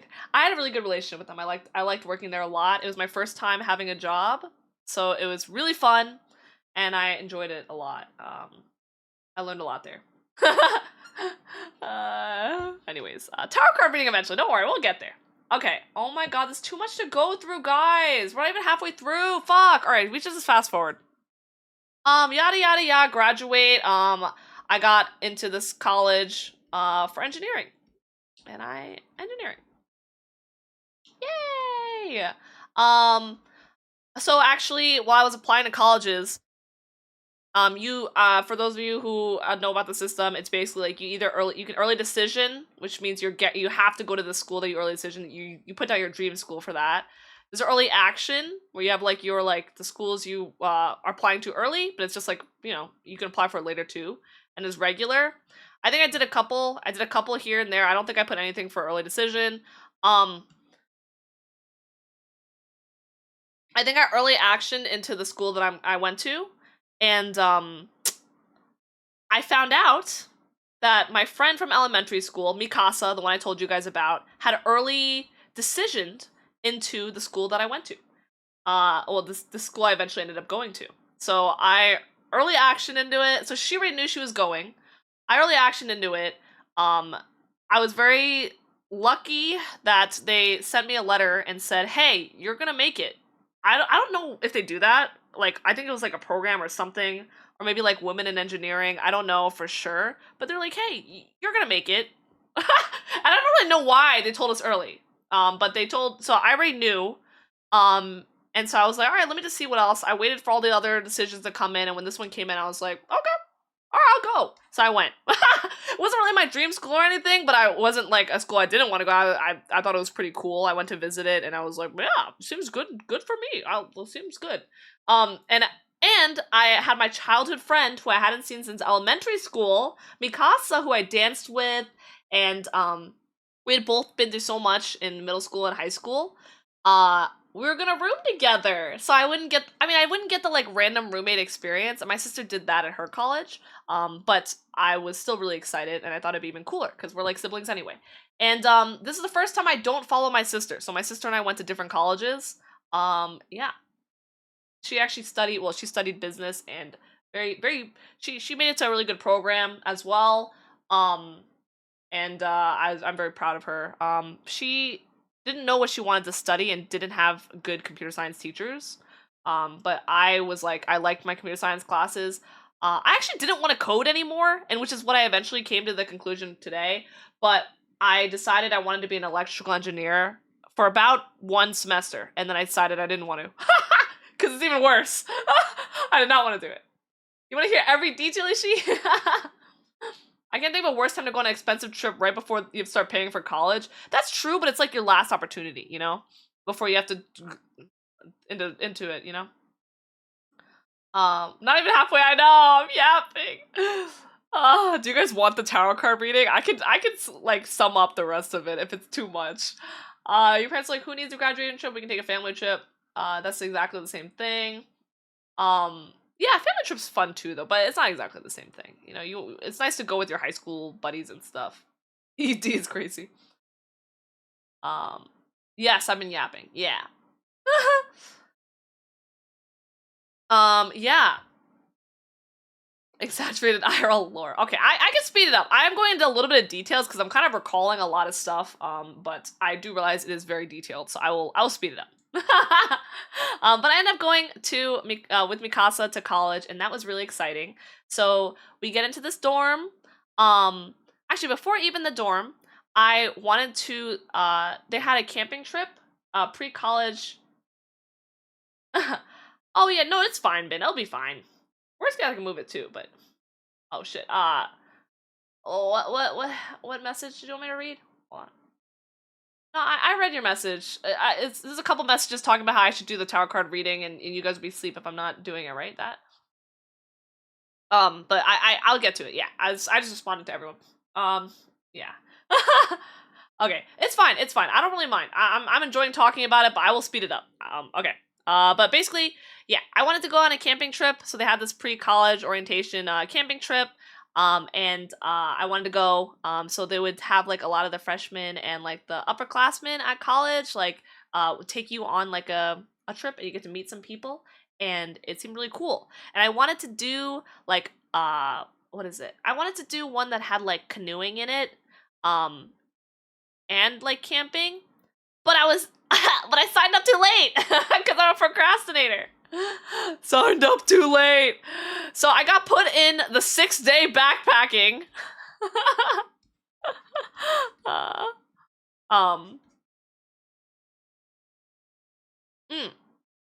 And I had never camped before. So I was like, oh no. But I was like, you know what? I still want to do it. Like, I don't care. I still want to do it. That'd be really fun. And so the way it works is like they had a 4-day trips, 6-day trips, 8-day trips, and all of them basically they have like a whole set of weeks before school starts. So this is when school starts, right? And so the 4-day one they'll start like 4 days before. 6-day one they'll start here. 8-day one they'll start here, right? And all the trips end on the same day, and the day right before college starts, you all meet up at this big camp. And all the trips come together, and you do this cute little like campfire thing. Everyone talks. It's like a huge like event. It's super fun. And that was like my first experience at college. So yeah, pretty cool. Yeah. And so I ended up going on the backpacking trip. I learned that tarps are OP. You set them up like this, you stretch it out, and it tents like will cover everything. You can go inside of them, but these are so easy to set up. Even in the pouring rain, you stay pretty dry underneath. And like, yeah, bugs can maybe get to you or crawl to you or whatever, but it's like super comfortable and breezy, and it's nice, and we would all sleep there. I basically had these 3 guides, 1 sophomore, 1 junior, and 1 senior. And then I also had, it was just me and 3 other freshmen. So that was really cool. It was a really small group, and they were the most fun. And like they were the most extroverted of all the guides. So at camp, everyone knew them, and they were really sweet. I actually still have a stick that one of them helped me carve. It's actually in my room right now. A walking stick I used during that trip. It was a very tiring trip. I was not that fit, so it was really hard to. I was like getting tired, man. We hiked up shit and did all these fun things. We played games where we would like be in sleeping bags and try to like you'd wrestle each other, so you would try to get on top of each other. And it was like a lot of fun events. And yeah, and so it was pretty cool. At the last camping day during the camp event thing, and that was for fun. It wasn't Ayo. Last camping day, all the groups put on a skit, and I talked about this before, but our group, we ate sriracha so much during the trip, and like when you're camping, everything tastes so fucking good. Like I thought I loved hummus just because I enjoyed it on this trip, bruh. But yeah, we did the whole event, and during our skit, we one of the guides for the past year, he would like chug sriracha as his skit. So we did it as a group. And it was like the people said it was like the best skit, and like we popped off, and it was really fun. I eventually went skinny dipping with this group. And they also took care of me a little bit. I went to like a party or two. There was like a party for all the people who went to this camping thing, and that was my first college party. But I wasn't super involved with this group later on, but it was just like the first people I met, so yeah. No, it wasn't AO. What's an AO? But yeah, so that was fun. Good times. Yada yada. Move on. We'll go on to the next. But that was really fun. We actually, after the camping trip, we all hiked up to college where my campus was, and I pulled up to my dorm.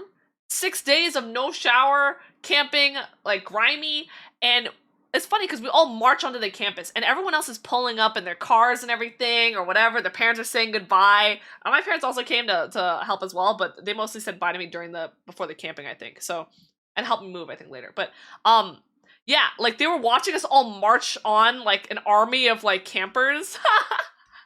And we marched to our dorms. And then so when I got to my dorm, I found out that the dorm I got into, so you like it was like lottery or like random. All the freshmen live on the north side of campus, and I got into this dorm that looked like a fidget spinner, and it was the party dorm. But I was very lucky. I was on like the 5th floor, and it wasn't as noisy there. So yeah, shut up, Emog. So I got there, and I ran into my friend Mikasa, and that was really fun. And yeah, and what is it? And it was pretty cool. So that was freshman year. We've been talking a lot, so I won't talk too much about college, but college was really fun. I had my first frat party I went to. The girls just get in, it's vibey, but I didn't really like frat parties. I liked house parties.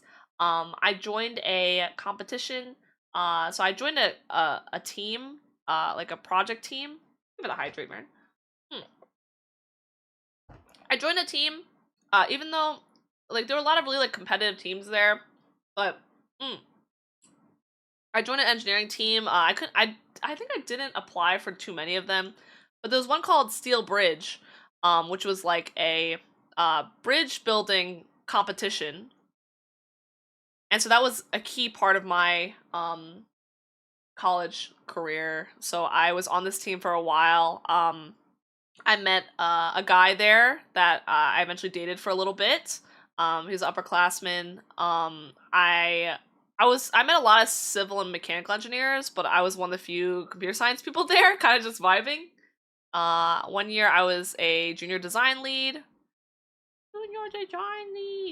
I also did a lot of fabrication and welding, so I worked in a machine shop for a little bit. And I was a fabrication lead one year. But that's also, yeah, we only did like competitions for 2 years, and I also dropped off my last year. Yeah. No one believed that. It's like you guys don't want to hear about me. It's fine. It's fine. It's fine. I'm not crying. What was initially attractive about him? The guy that I dated for a little bit.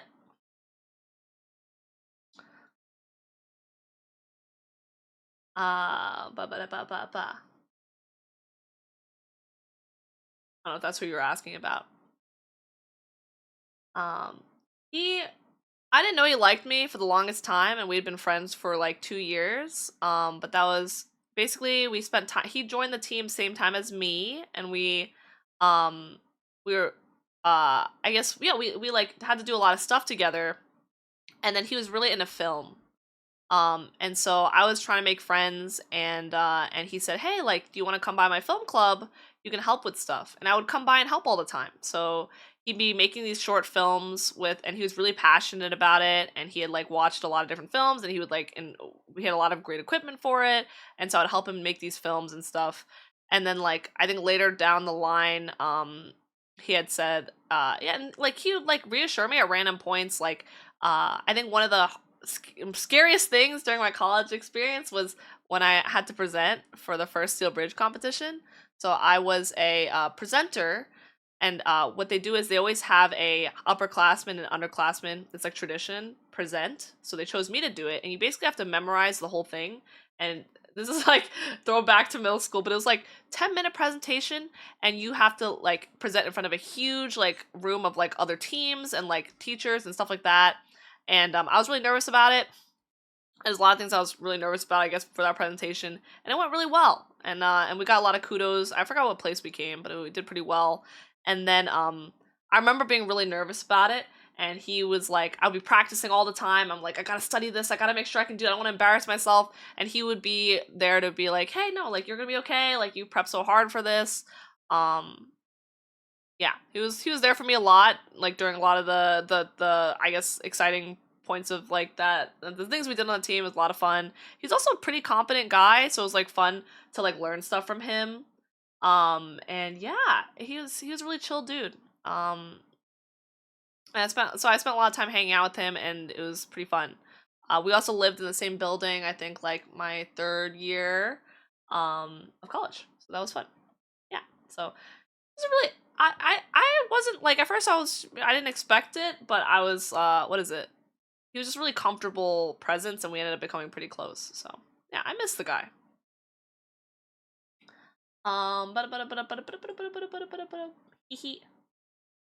Let's see.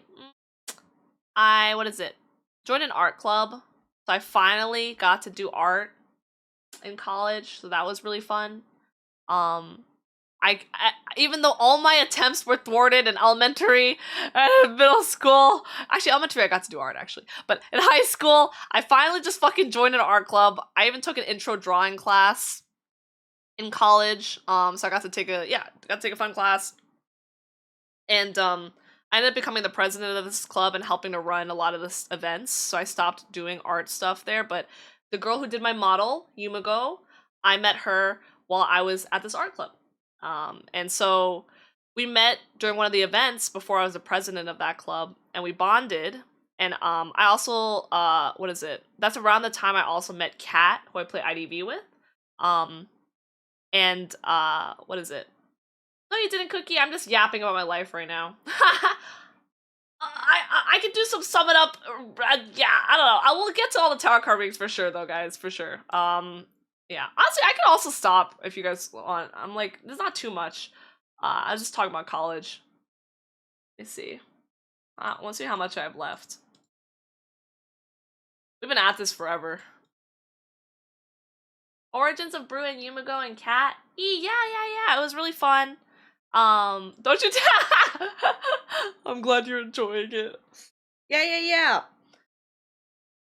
But I'll get to the tarot card readings. I'll make sure I finish all the people who went on the list, guys, for sure. You love the yep. Yeah, I appreciate you guys. I know, I'm kind of like just rambling at this point because I've took a lot of notes and I think so many things came to mind. So I was like talking about heart, big care. Yeah. So let me see. Oh yeah. So art club. That's where I met Yumiko. I also met Soapy, who did my first starting soon screen. I don't know if you guys remember that. I can show you it right now. She's actually, I think she was also like more traditionally trained. Actually, no, not really. She didn't take lessons per se, but she does like oil painting. She did a lot of hyper realistic drawings for me, like of me as well. And like basically, I knew so many cracked artists, and I ended up choosing to live with them, because Mikasa and I were chill, but like we weren't like super close, and we had different friend groups. We weren't super close in college. We were doing a lot of different things, so we ended up like separating, and then I ended up moving in with those girls, because I wanted to try living with new people. But if I show you here, let me see. Yeah, this one.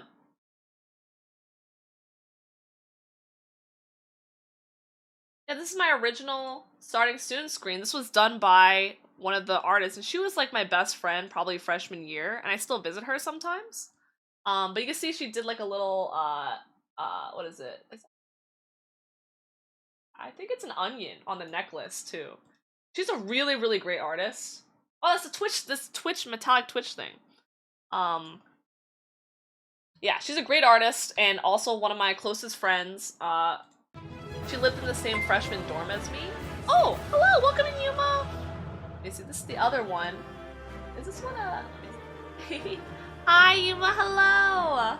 We're currently doing a little fun what is it? A little fun draw my life type thing about we're on college. It's been almost 4 hours of yappery. Hi Yuma, hello. Hi Ultra Squid, welcome. Yeah, it's super nice of her. Oh, Split Fiction, you continue Tori? Drawing, my drawings are really scuffed. But yeah. Yeah, I was talking about how I met my artist friend at an art club that I eventually became the president of, and yeah, and I met Yumigo there. I met this girl named Soapy, who actually lived in the same dorm as me freshman year, and we would watch anime together and read yaoi together. Oh my god, draw Pokemon from memory is so hard. I tried it one time. It's so hard. Envious of all the friends and support you had from like everyone around you. Aw, Penguin. There are a lot of really cool people that I met in my life, and I'm really thankful. I would say like I think I became a lot less extroverted, and like I think like comparatively, like even though it sounds like I was really extroverted, like I think it was a lot of like different relationships going by, and like definitely extroverted of the introverts, that type of vibe. Hi, Gray. Hello. But yeah, thank you for coming, you. I hope you had fun. But yeah, so we would watch anime together. She's very, very, very smart as well. Both of these two are really smart.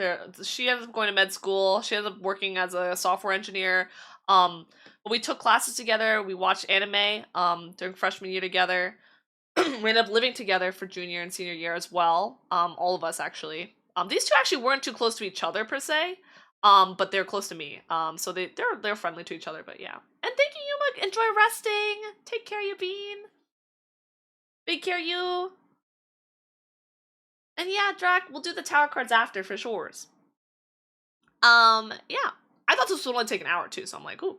And then so I also met Kat, who I play IDV with. She also became a software engineer and super sweet. And there's another roommate we had. I'll just put X because we're not as close right now. There was some drama, but not between me and her. But you know, she who shall not be named. But she was pretty cool too. Anyways, move on to the next. But yeah, so I met all those cool people. Blah, blah, blah, blah. How long brew? Because I got something at 12. Well, if you guys do want to make the tower card portion of the stream, like I will put in the VOD like I did last time where your name is. So yeah, I'll get to it eventually though. But oh, I forgot. I need your questions for tarot cards. Fuck, I forgot. Let me collect the questions. Oh, I forgot I have to do it live. That's why I've been postponing it. I totally forgot. That's why you guys are asking about it. I forgot again. Oh boy, thank you for the hydrate.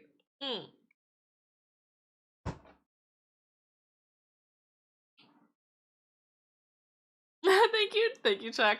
Should I pivot? Or should I just move it? Maybe I can just have people submit their questions, and then I could get to them after this.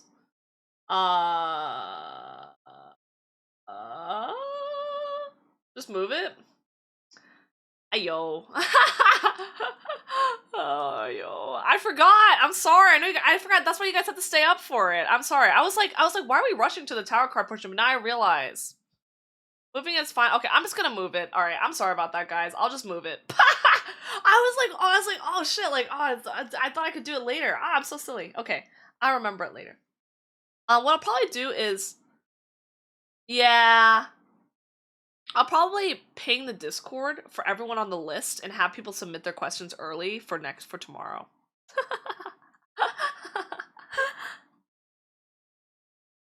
So prepare your questions and I will do it. What am I doing tomorrow? Let me see.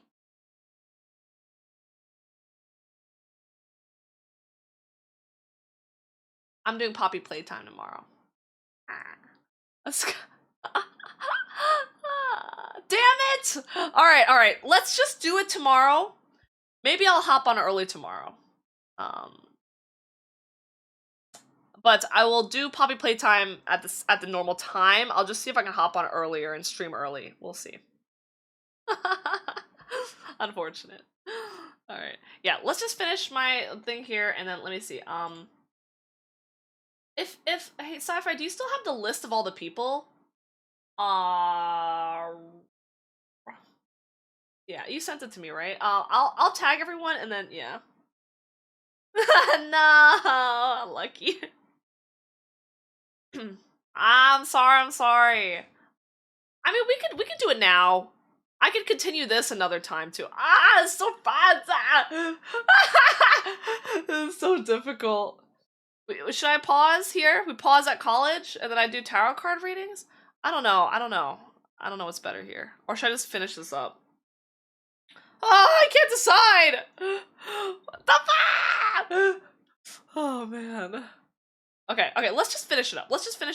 I will get the thing.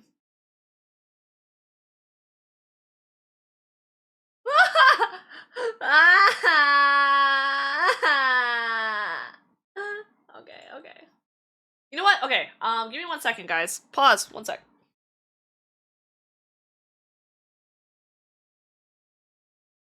Okay.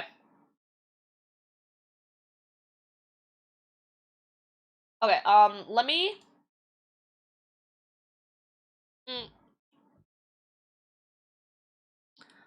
I know what I'll do. Let me add.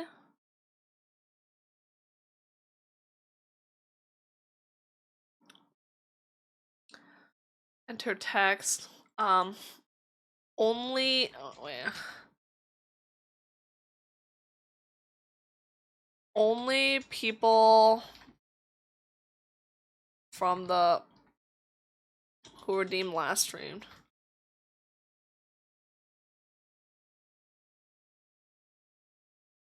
You know what this is for. Okay. Can submit a question. Oh god. Okay. Okay.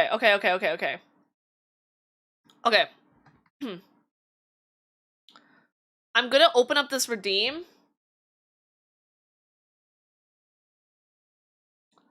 Let me try to get this list of people. Okay, pause 1 sec, guys.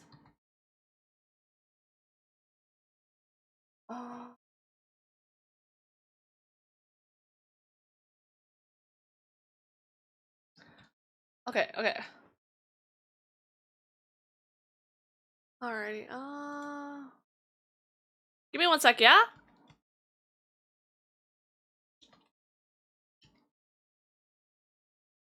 Okay. Retro hero.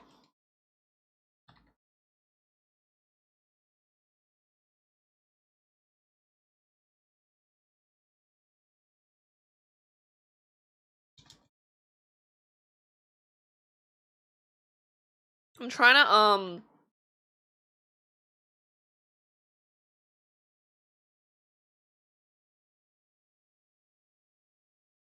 okay.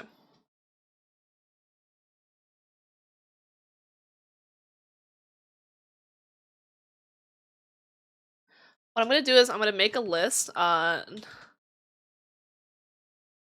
I'm gonna have you guys submit your questions as redeemed. So, okay, if you guys are here right now and you're on, you know that you're on the list, I just made a redeem called "You Know What This Is For you to submit questions. I will not accept anything from anyone new though. So I'm gonna ping everyone in the Discord right now who's on this list.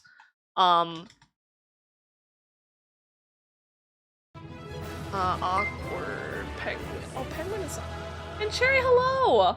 Welcome in. Thank you so much for the raid. Hello. Hello. Welcome. How is Marble Rivals? Hello. Thank you for coming by. And Grand Mia's Maestro Potato. Welcome in. Hello. Yeah, you can ask for a general reading as well. And DT Ace, thank you, Ben, and welcome in, welcome in. Hi!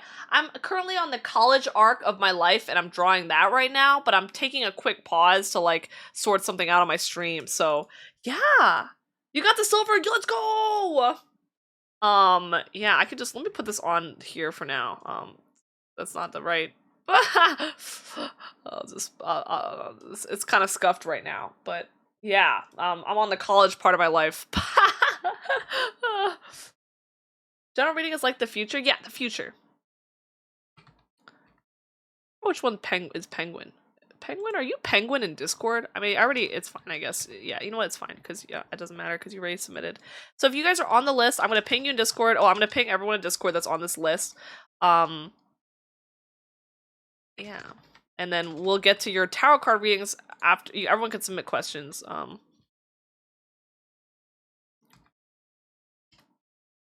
currently going through it, but... Divinator? Barely. It was just like an event, but we had too many people sign up, so I had to do a second part 2 for it. Let me see here. Yeah. Okay, Tamaki Cookie. Let me just put down everyone's names, because I forgot that I had to get the questions again. I'm so silly. Me over-promising all the time. Ba ba ba ba. Okay. There's so many of you in here, so it's fine.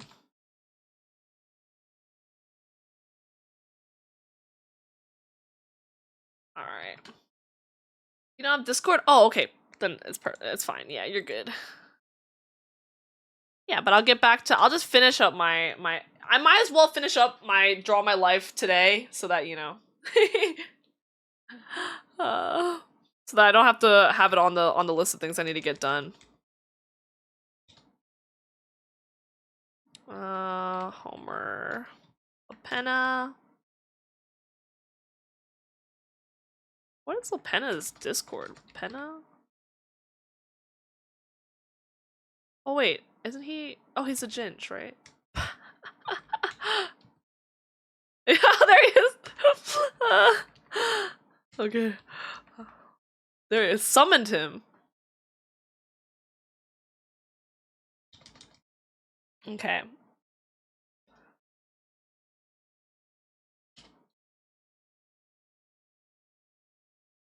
Okay, cool.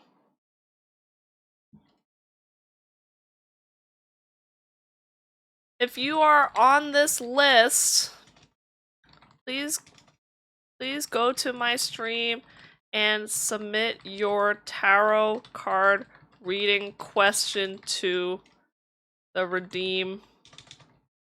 You know what this is for. Thank you. Okay, I made an announcement. I pinged everyone who's on the list. So you just submit your questions in that redeem and I'll get to them after my live stream. Perfect timing! Oh my gosh. What a great idea. Thank you. Praise me, everyone. Okay. Hello! Thank you for the lurk. Okay, so if I pinged you in the Discord, you made it to the second list. I can't accept any new questions. I'm sorry, but yeah. You're doing it off stream. I'll do it after this stream, but this way I can take my time and just finish drawing. Okay. I'll be yapping, so. Thank you. Yes, you can just refund them, Sci-Fi, if you see anyone that doesn't. Okay, so I stopped at the art club. So I actually was kind of ambitious in college. So in addition to becoming president of that art club, I also was in a club. I'm not gonna put the exact name of the club because I don't want to reveal anything, but I'm just gonna say it's the Coffee Chat Club. Coffee Chat Club, and it's like a really cute way to meet people that have similar interests. At college. So I ended up being a part of that board and ended up being the president of that as well. And it was just a little social club where you sign up to meet with another person for an hour and just talk and try to make new friends at college. So it was really cute. And it was low maintenance and I liked it. And so I had a good time with that club. It was a fun time. Never answer. Choosing violence. What? Can I just be here live? Yeah, if you can make it, you can just be here live, but it's easier for me if you, yeah. I'll still do it in order, but I just want to have people's questions in case they go to bed. What's my future like? Let's go! Thank you for submitting, everyone. Yeah. Okie doke. So in addition to that, what else did I do? Freshman year, I really liked the game Avalon. And you know the guy I told you guys about that I dated for a little bit? We ended up playing this a lot together, and I made it a little social game, and I invited everyone to my dorm, and we all sat in a circle and played Avalon together. And then we did that again. I did that again when I was a sophomore as well. So that was really fun. Good times. So that was really cool. Really liked Avalon. Maybe we should all play it one time. Making me jealous of your freshman year. I had a really fun freshman year, but I also struggled. I would I had like a 9 a.m. math class, and I had a Friday chem lab that was like 4 hours long. I legit was on Reddit trying to see like what happens if I fail chem. If I fail chem. And I ended up doing pretty poorly in this class, but it didn't matter in the end anyway. But I had to take this class. And but like fast forward to when I was in senior year, actually, I ended up writing a Reddit post around the time finals was coming out because I saw a lot of doom posts about grades. So I talked about, hey, 4 years ago, I was typing this in Reddit, and I just want to tell you guys, you're gonna be okay. And I'm okay, and I'm vibing, and you know, and yeah, and it got a lot of upvotes, and I was really proud of myself. But also, it was nice because I was low key like, you know, I was reading all the Reddit posts, and I was like, that was literally me 4 years ago. So good times. But this was my worst class in college. And my family is actually really good at chem. My dad's wanted to be a chemical engineer at one point. And he did really well in chem. My sister also did well in chem, so I was the only one that really liked physics. Yeah. I liked the formulas, and I liked how things made sense. I thought chem was all voodoo BS. Grand Fantasia. I didn't play games, like I told you guys, until COVID hit. Until Valorant. So I really didn't play games. Yeah, a lot of middle school and high school. I played like DS and Wii and stuff like that when I was in elementary, maybe some middle school, but I kind of stopped gaming until later, yeah. Farming the upvotes, you know it. Prize model prop. How about my goggles? Thank you. Low on karma. Early wake ups are rough. Entropy. Oh my god, entropy. How do you know, Bit? Were you a chem person? Grand Fantasia was like elementary school, I think. It was really early. I think so, at least. Yeah. And so they even had like a Japanese drumming club, which I tried out for. So that was a fun tryout. I did not make it. But like they put like a bunch of drum things. And like, yeah, and they just have you drum to the beat. And it was one of the most intense clubs at our Taiko, yeah, Taiko. At our college. So that was crazy. But it was a fun experience, and I went to some of the performances. It was really good, but you have to take a lot of chem. Still did not good at it at all. It's so hard. Like when you set up the formulas and you have to like you do math with chem, and you're like H2O plus 3 HPO equals 4 ZO minus 5 DO, and then you're like minus 4 ZO minus 4 ZO, and then you do like fucking the 3 HPO, like, the 5D, It's actually so hard. I fucking can't with chem. Chem can sugma. At least, like, physics is just F equals MA, and then, like, you type it in, and then it's just like, you know? Like, all objects in motion stay in motion, and then, like, conservation of energy. Chemistry is like, oh my god, like these random molecules probably exist because, like, you wouldn't be breathing if not. So now try to put them in a diagram, in a heptagon, and then take that heptagon, and then explain why blood is red. You know, like, I can't with chem. I can't. I have trauma. It was a really smart dude that I had chem lab with that carried me during chem lab. It was so hard. How do you feel about biology? Biology I hated even more. I feel like biology was like, in high school I hated it so much. I actually had one of those exam moments in high school, I'm back to high school now, where like I would fill out a test. I filled out a test and Ruin, thank you for the follow. And like I submitted it and then I pulled up outside and they were like, what'd you get on the back? And I was like, back? There was a back? That happened to me in bio. And I fucking hate bio. Not because I fucked up, but you know, it's oh god, it's so much memorization, bro, and the answer is always just C or photosynthesis. You know, there's no in between. I also dissected a frog in college, no, in high school, and like it had eggs in it, and I was just sad. Anyways. Nah, bro, bio would not have. As a I kind of was trying to be an ECE, but I was technically an unaffiliated engineer when I was a freshman. So they don't require you to take bio. Luckily, if they did, I would have cried. But chem was honestly pretty bad too. So I had to take chem, and I obviously had to take physics. I had to take like mechanics and the one that's like fake. What is it? E&M. E&M. I had good physics classes though, but holy shit, chem was. Bio I could not, bro. Bio was all memorization, bro. Literally bio was so hard for me. It was like, oh, what is this body part? It's the femur. Like, like, no one cares. I'm just kidding, people care. I'm sorry. I just hated bio, man. Hated bio. I was thinking about watching it, Coffee. Well, I saw some stuff about, like, CD9 and whatever, but I haven't been keeping up with VCT, but... Man, I was just saying, if I took AP Chem, my life would have been so much easier in college. But yeah.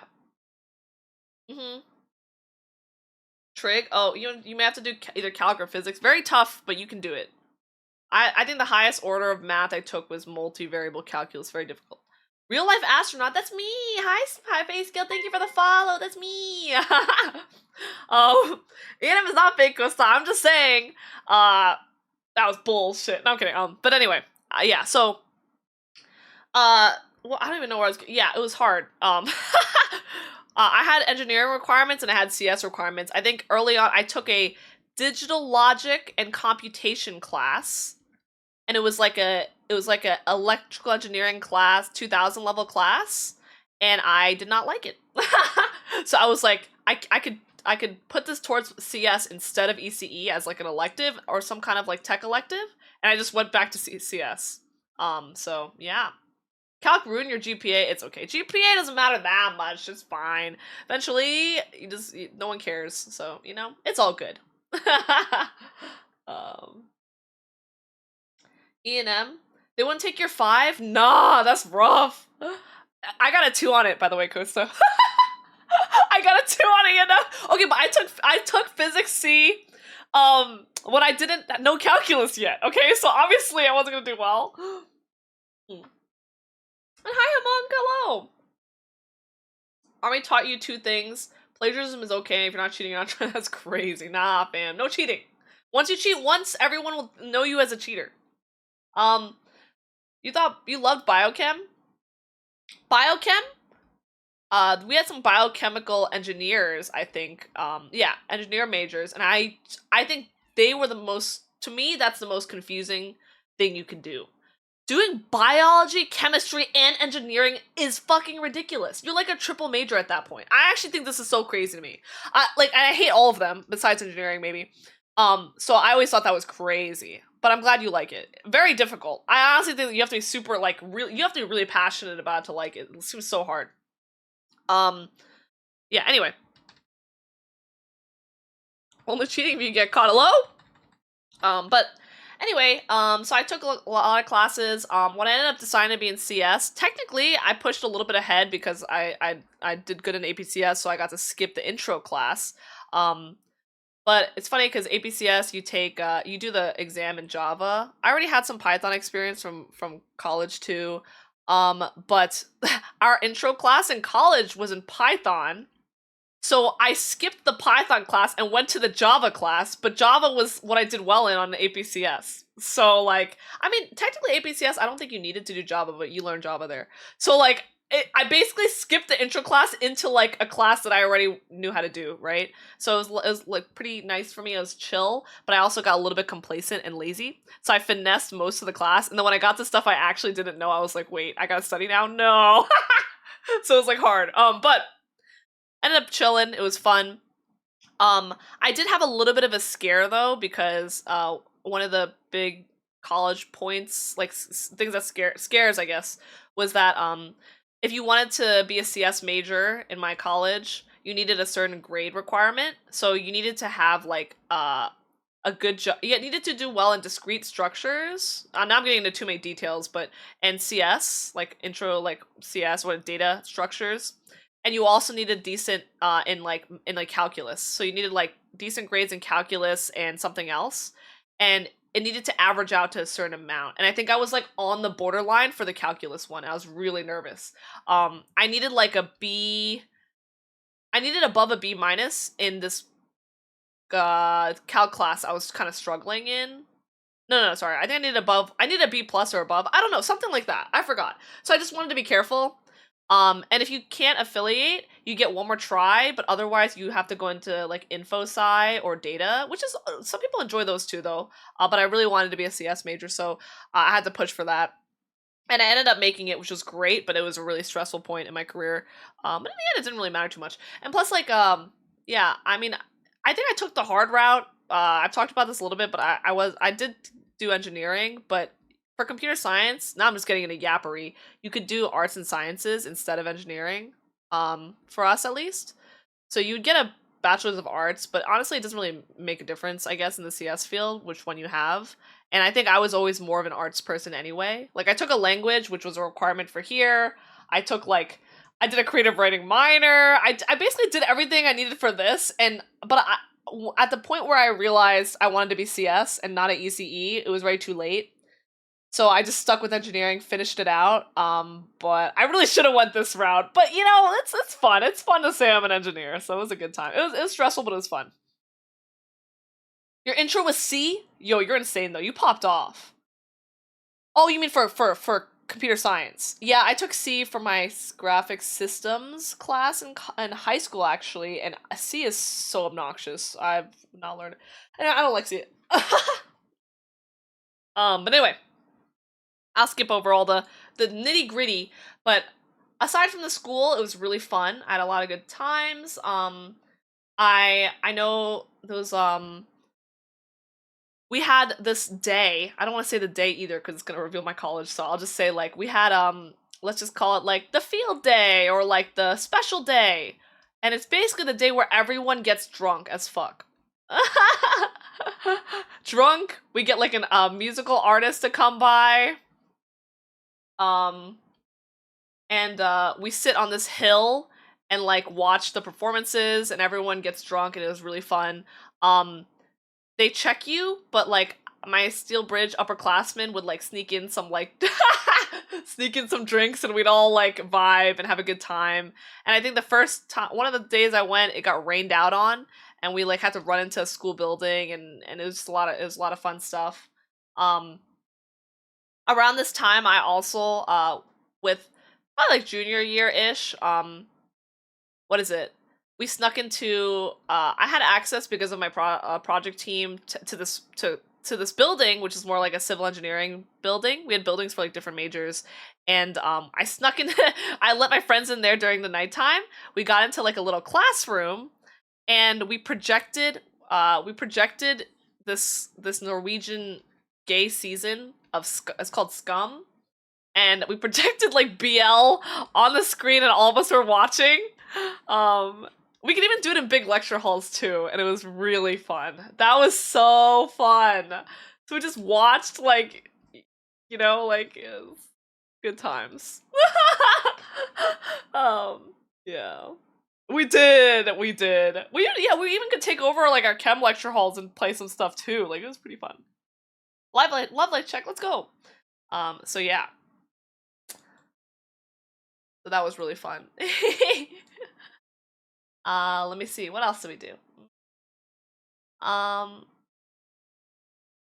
Don't call me bougie. I will say the college I went to was private, so maybe that was a little bit bougie. Okay, it was bougie, but I definitely, it was very expensive, and what is it? Yeah. Sad. I don't recommend, like, I recommend going away for college, but like I wouldn't say like the going to expensive school equals like better future or whatever, you know? But anyways. What am I drawing here? Oh yeah. One really cool thing is that on the way to class freshman year, I had to go to a 9 a.m. math lecture as my first time, and North Campus is where all the like freshmen lived. Ari, hello, welcome in. Thank you for the raid.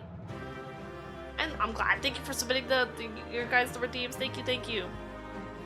Hello, hope you had a good time with Elden Ring. Are you getting dubs? So all the freshmen lived on North Campus, and I would walk with my friend Mikasa, to our lecture. We would cross a bridge, and there was a waterfall here, and so there's a lot of really nice nature at school I went to. So yeah, I even went canoeing on this river here, and it was one of the most magical things I've ever done. So that was really cool. Yeah. Well, the fun thing too, Mikasa and I told you we're elementary school friends, so like we reconnected for college, and it was really fun. And it's hilarious because we already knew each other, right? So we were filling out the like, you have to fill out like a roommate agreement thing, right? And it was like asking like, oh, like how late do you sleep? Like are you noisy? Like what do you like to do? And all of our stuff is like pretty opposite. Like she sleeps early, like I like more noise, but she likes less noise, but like she doesn't really care too much. And like we had all opposite, but it didn't matter because we're so close. Like it kind of was like fine, you know. And it was just funny when we were doing it. We were like, oh yeah, like, but we bonded a lot. Yeah, and it literally didn't matter. Like we lived together so well. We barely fought. It was just a really good time. But we're very different too. So we took care of each other. I know one time, when I was in freshman year, I actually had a kidney infection.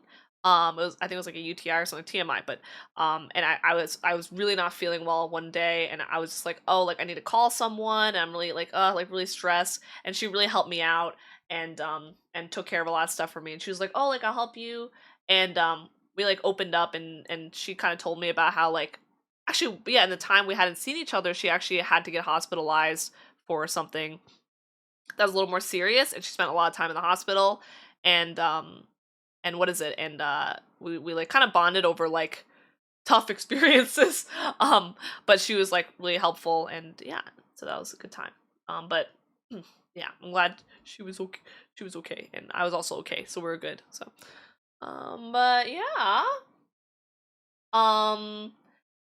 So actually, yeah. So I lived in a suite sophomore year. There was like a lottery system. We would move to our West campus, and yeah. And so you lottery system, and there's like some dorms that aren't as good, but I managed to get a nice dorm because 5 of us were trying to get like a suite, and then one of us got the lottery slot. So we ended up living in a really nice dorm. And it was really close to stuff. So that was really fun. But they made you like, what is it?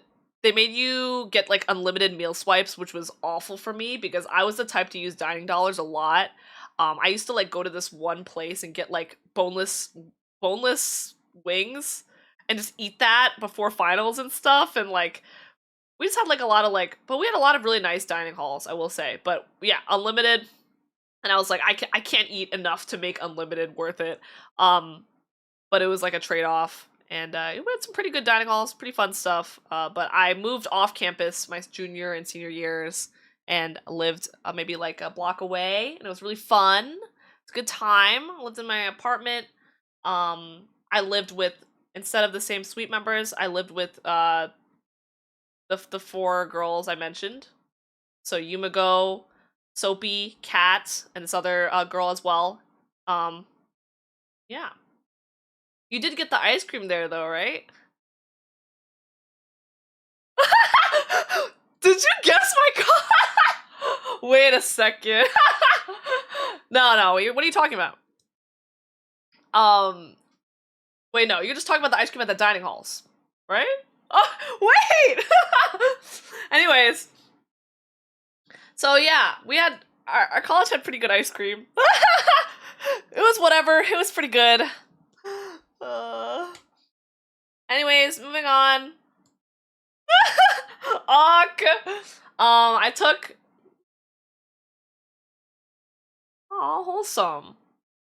Imagine college having fucking ice cream. My college was in the middle of nowhere, so, you know, it do be like that. You gotta pick something, you know? I did some rock climbing. I learned how to rock climb there. I kept failing my belay test. Well, I didn't fail it, but I didn't fail it too many times, but I failed it like once, I think. And I was really stressed about it. I think it was just like they were trying to get us in perfect form. And then after a while, I started rock climbing, and so I did this freshman year, and then I started doing it with Yumigo, and we got really into it, and we even did it when I moved to Boston, and then I also, when I moved back home, I still do it a little bit, but yeah, I've been rock climbing for a couple of years now, and I do like it quite a bit. Didn't have ice cream? Oh, nar. This was just one of one of the fancy things about my college was the ice cream. Hmm. Yeah, fun. I took a lot of gym classes in college, so I did like canoeing. I wanted to study abroad really badly, but COVID hit and a lot of other things hit, so I could not study abroad. I literally spammed out a lot of my classes so I would have a free semester, and I wasn't able to go, so I was really sad. But I did end up becoming a gym major for one semester. So I took riflery, canoeing, I took aerials. I did rock climbing the first time. I did skiing one. This is a separate year though. I did skiing, and yeah, I think that was it. I don't think, did I take anything else? Anyway, I just really liked gym classes, so I had a lot of fun with them. Um, yeah. Riflery, yeah, those it was actually like a smaller class because we didn't have what is it? Because of COVID and some other reasons. And so we learned all the safety stuff, and then I got to shoot at a range, and because it was fewer people, we got to get more shots in. Really fun. My dad's really into like war stuff and into like guns and stuff like that, and so like he was kind of like excited for me to try it. So he was like, oh, this is cool, and I did. Did I do? I don't know. I didn't do archery then. Never mind. But yeah, they had other classes too, like handgun safety and some other stuff, which is a pretty neat experience. But yeah, I did the regular riflery class. I did canoeing was pretty hard, dude. You gotta like we have to like pull the canoes to the water, and like we learned how to like if it capsizes. How I forgot to say you learn how to get back on. There's a lot of like cool like things we learned on that too. I don't know if I retained all of it, but I kind of pop off kayaking these days, so whenever I get to go, which is not often. Mhm. Mhm. Rock climbing is really fun. Yeah, it's a good time. Capsize. Okay. Yeah, I think the one of the perks of like some of these things was that it was a lot cheaper for college, considering like how expensive it is in other places. So, um, well, obviously the college itself was like draining me of money anyway. So, but yeah, fun time. Um, one memory I wanted to talk about too was from one of my friends, Soapy, the one I told you I'd watch, read yaoi with her and watch anime with her in the freshman year. Um, she was really into piano, and she at one point was like doing professional competitions and stuff, but I think she got sick of it and like didn't like it anymore. But we there were like some rooms, random rooms we would find that had like pianos, um, like music rooms. And so these are really small rooms, and we would go in them, and she would play a little bit for me, and she would play like different like anime and game songs, and it was really fun. I was like, wow, like you're so good. And she would like I don't think she really needed like the like score. Like she can kind of like finesse it and like you know like when you're not sure, she just kind of like makes it up. And there was a piano at one of the dining halls. I think this was like sophomore year, and like I don't forgot where the opportunity came, but she had the like I told her you should play the piano at like one of the dining halls, and what is it? And so they asked her to play, and she was like, I don't know if I should do it. Like, I'm kind of shy. And I was like, I'll go support you. Like, you have to. And we did it. And like, so at the dining hall, like everyone's sitting and chatting, whatever. And she's playing the piano. And once like different anime and like game songs came on, people would like look over and they're like, is that what I think it is? Because all of them started recognizing it. It was like a weeb gamer sensor. The otaku neat fucking beacon got sent out, and yeah, she got a lot of applause, and people were like, wow. And I think it was just a really memorable time. I was taking pictures of her and stuff, and I was like, you're doing such a good job, like I'm so proud of you. So that was a really fond memory I have. And now she lives in on the West Coast, so I visited her once or twice, and she's taken really good care of me, and I love her. She's so sweet. She's one of those people that I like am very different than. Like we're very different people, but we just like really hit it off. And I think we have like a really like strong mutual respect for each other. And it's I think I pretty much she was my best. Well, it's hard because like Yumigo is one of my best friends. I think her, Yumigo, were like my two best friends in college for sure. Yeah. Um Awesome. Yeah. Good times. I was a creative writing minor, so I took a couple classes. I did a lot of original writing, and I honestly like I had fun with it. But man, reading some of my peers' writing, like some of them just did it for fun on the side, but there was this one girl that just was such an amazing writer. Like her short story, like it was just so impressive. I was just blown away, and I was like, I feel like it's hard to tell like who's a good writer or not. Like, it's very subjective, at least for my case, because I'm like, I'm just like you read things and everyone has different styles. I think it was the first time I looked at her and I was like if there was ranked writing, like she would be like such a high. She would be like the radiant immortal writer. Like I read it and I was like, how many years would it take me to write and think in this way? I was so impressed by it. I like asked her if I could get a copy of it because I think like I had the physical copy, but I was like, oh, I want to like refer back to this. Um, I really liked writing. I did like intro. I had to do poetry as well, which I didn't think I liked, but I actually enjoyed it. Short stories. I did a couple things. I ended up teaching like a course. So our college had the opportunity to teach, like high schoolers would come and like take courses taught by us.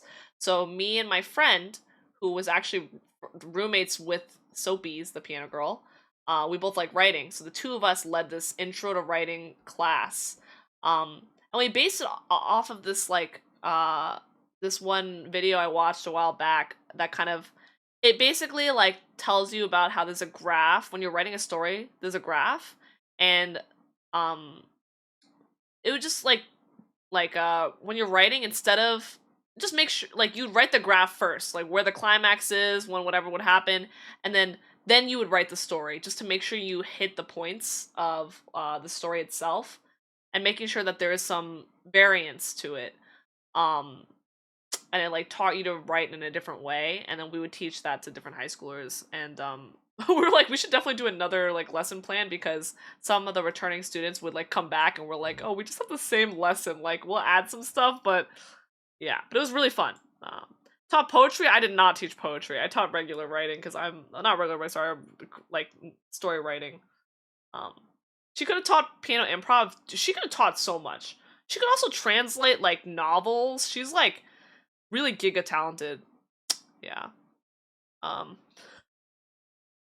I also met Kat.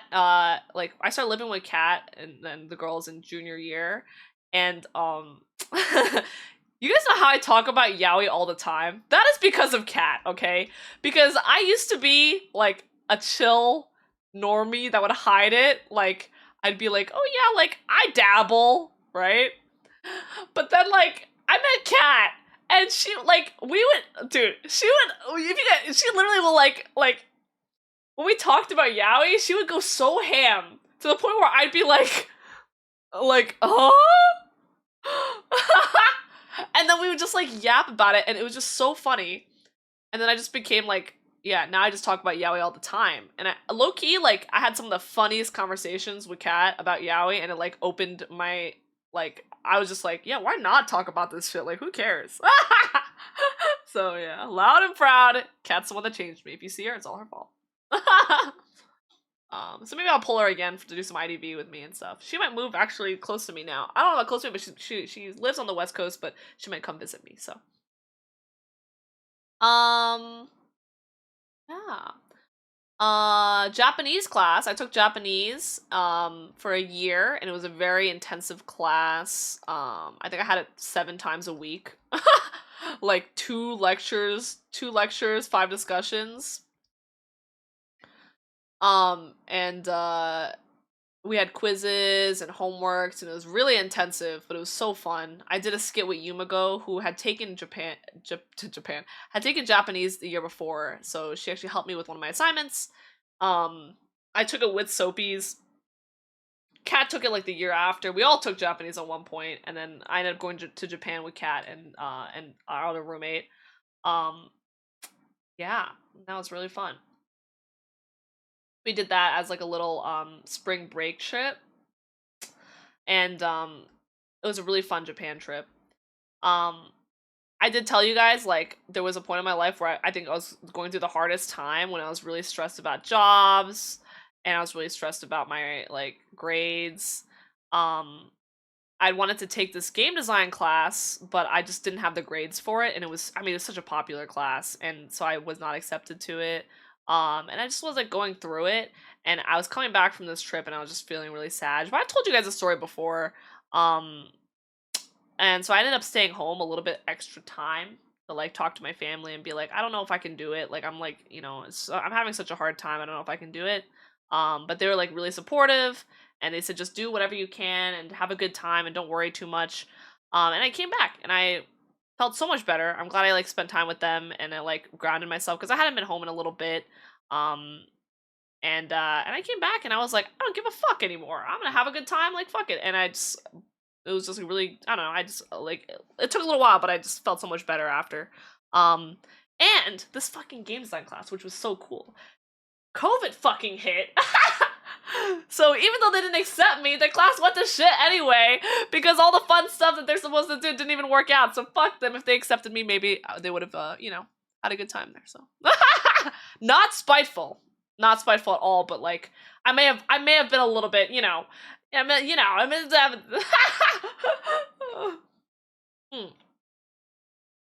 Anyways, move on to next. Hella unfortunate, dude. It was fucking hilarious. I also joined a robotics team that Soapies was on. Around this time, I was also giving interviews for my Steel Bridge team. I would like we would test the underclassmen, and I would ask them questions, and I gave them a lot of puzzle questions.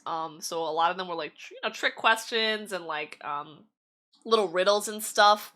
But overall, like, I was trying to fight for it to be less exclusive, because like it was a big thing at the college to like be like really strict about who gets accepted. But like, honestly, you know, like, yeah, of course it is important that they're like smart and whatever, but like I think the vibes of the team is also important. And like I felt like people that we would like and would add to the team, like, what's the harm in taking 1 or 2 extra people? Like, there was actually no harm in it. It's not like the budget would be worse or whatever.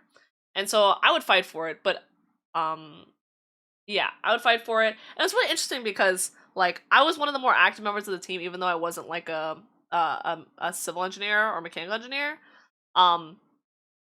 And so I was trying to push to like accept more people, and I think I got like 1 or 2 extra people accepted. And like I was really, for me, it didn't always work out, but what is it? Some of the people that I had like pushed for in the end became a little more like active on the team than some of the people that were just like on paper a lot better, right? So like I think it was like sometimes you gotta go by vibes because like yeah, like people like might not prioritize like certain clubs or whatever. You gotta pick the people who are actually really passionate and happy to be there sometimes.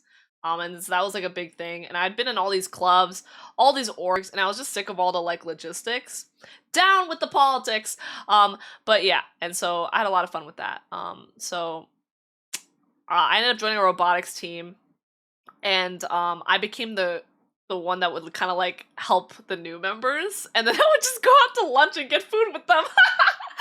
But we would like do some other stuff, but I wasn't super good at robotic stuff. But I did have a really cool opportunity. We were running this like robotics competition thing, and they said we'd have the opportunity to go to NASA in Florida, I think. So they flew us there. Yeah. And not a lot of people wanted to go because some of them wanted to stay for school and stuff, but I was like, nah, I'm fucking going. And so I went with some people, and what is it? We were mostly doing organizational stuff. We weren't participating in the tournament itself, but we were helping people like do the tournament. I worked on this like little robot that like could like sense, it had like a sensor on it, and like I don't know, it could sense objects and shit, and I don't remember exactly. I mostly did the like a little bit of the software stuff for it. But we went to, yeah, so basically we helped out with the competition. I got like a bunch of merch that I still wear to this day, just as like little pajamas. And they closed down like the space museum or whatever, NASA whatever thing. Like, oh, they closed it down early, or I forgot. I think they let us in after hours, so we got to tour outside of public hours. So that was really fun. Was it NASA? I think it was NASA, yeah. And you know, that's the thing, like as a kid growing up, you know how people always say, oh, I want to be an astronaut when I grow up, or something like that, right? Oh wait, shit, I'm a space commander. Well, you know how people always say that, right? Like I never really had that dream, right? I like never even got exposed to it. Like I never wanted to be an astronaut, right? Okay, but like let's just ignore the part where I'm a space commander. Okay, that's different. That's different. Now I'm an astronaut, okay? You submitting something? Oh, thank you, Skull. Yeah, take your time. Um, but like when I went to NASA, it was so magical. Like when you go there and you see like all the cool stuff, it's like, whoa, what if I had from childhood wanted to do this and actually pursued it? That would have been crazy. I mean, it's very difficult, right? To like go to space and everything. But it was just such a cool, like, you know, it's not everything it's cut out to be. It's not as like fancy as people think, but I don't know. When I was there, I was like, wow, this is actually really cool. And maybe my life would have been different if I had gone down a different path. So, what's the future got? Nice. Yeah. So that was really fun. But good time. Flew back. Had to go back to do like all my other classes. Everything. Good time. I worked at a startup for a little bit. It was supposed to be like the Uber for shipping. Um, I can't go into too many details, obviously, but I worked at the startup, and then I got some college credit for it. That was fun, good times. It was one of the first jobs I had found on my own and not through my sister.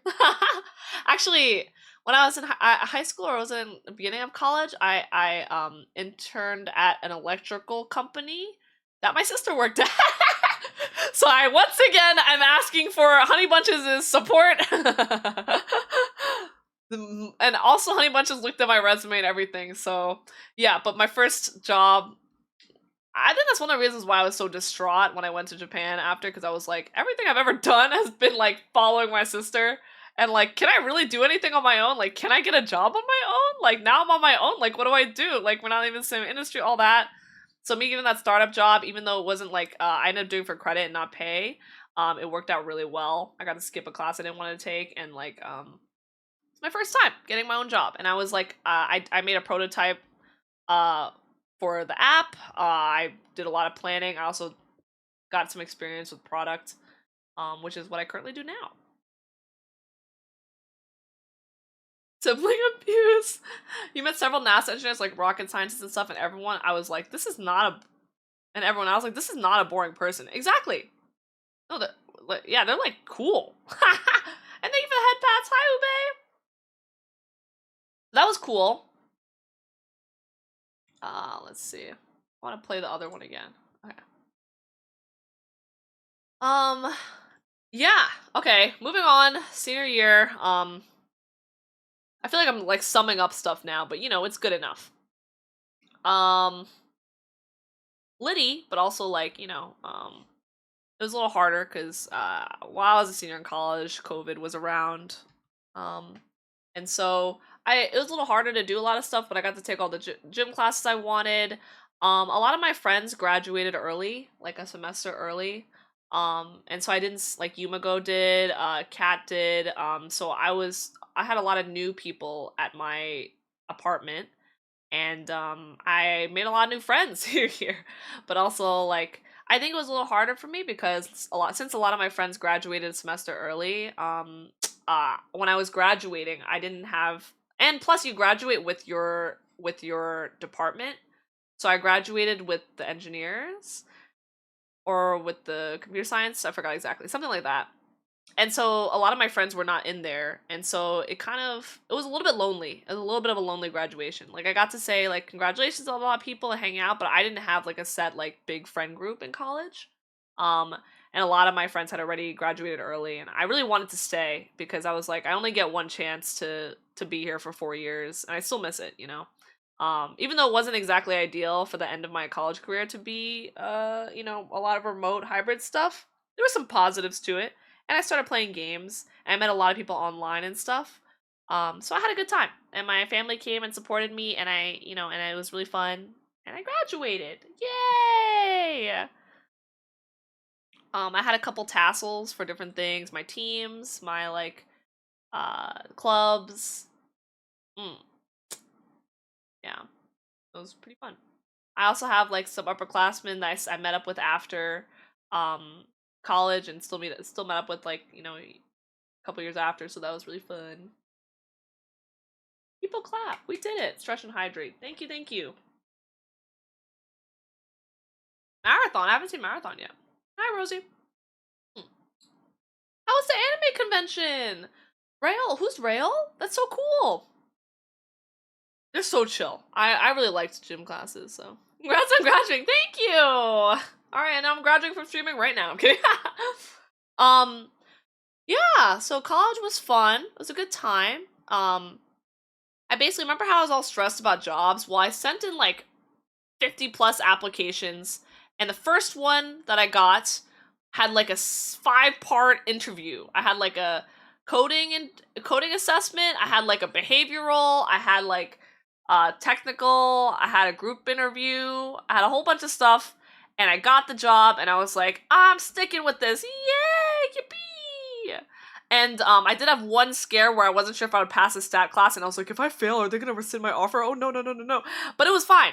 And so I ended up working at the first job I got, and I was very happy. And that's where I currently work. So I've been working there for many years, and I might, you know, start pivoting eventually, but I've been very comfortable. Clartha, welcome. So started working, and ended up moving to Boston. I don't live there anymore, so I just say what it is. But I moved to Boston. I met some new friends there. That's where I met Tati, who you guys also streams. I met some other people. And Bearden, who's my mod. I met and rock climbed with him. And he might do some D&D stuff with me as well, but that's where I met Fearidin. I met a lot of people in Boston, and I had a lot of really good time there. And my first year, basically I told a lot of people this already, but when I applied to my job, I wanted to apply to be a product manager because I didn't want to code. I wanted to I took one class where I acted as more of a product manager for a project, and I was like, I don't want to code anymore, but I know enough about technical stuff that I feel like I'd be pretty like useful as a product manager. So I do want to do something like that. Wait this thing. And there weren't a lot of intro roles for that, so I found an intro role, but they basically told me, hey, like, because your resume is so like engineering pilled, like, can you just apply to be an engineer, like, instead of a product manager? And I was like, sure, I could do that, sure. And then and then ended up doing the whole engineering interview, and then like after my training, I was like, okay, like, when can I switch to product?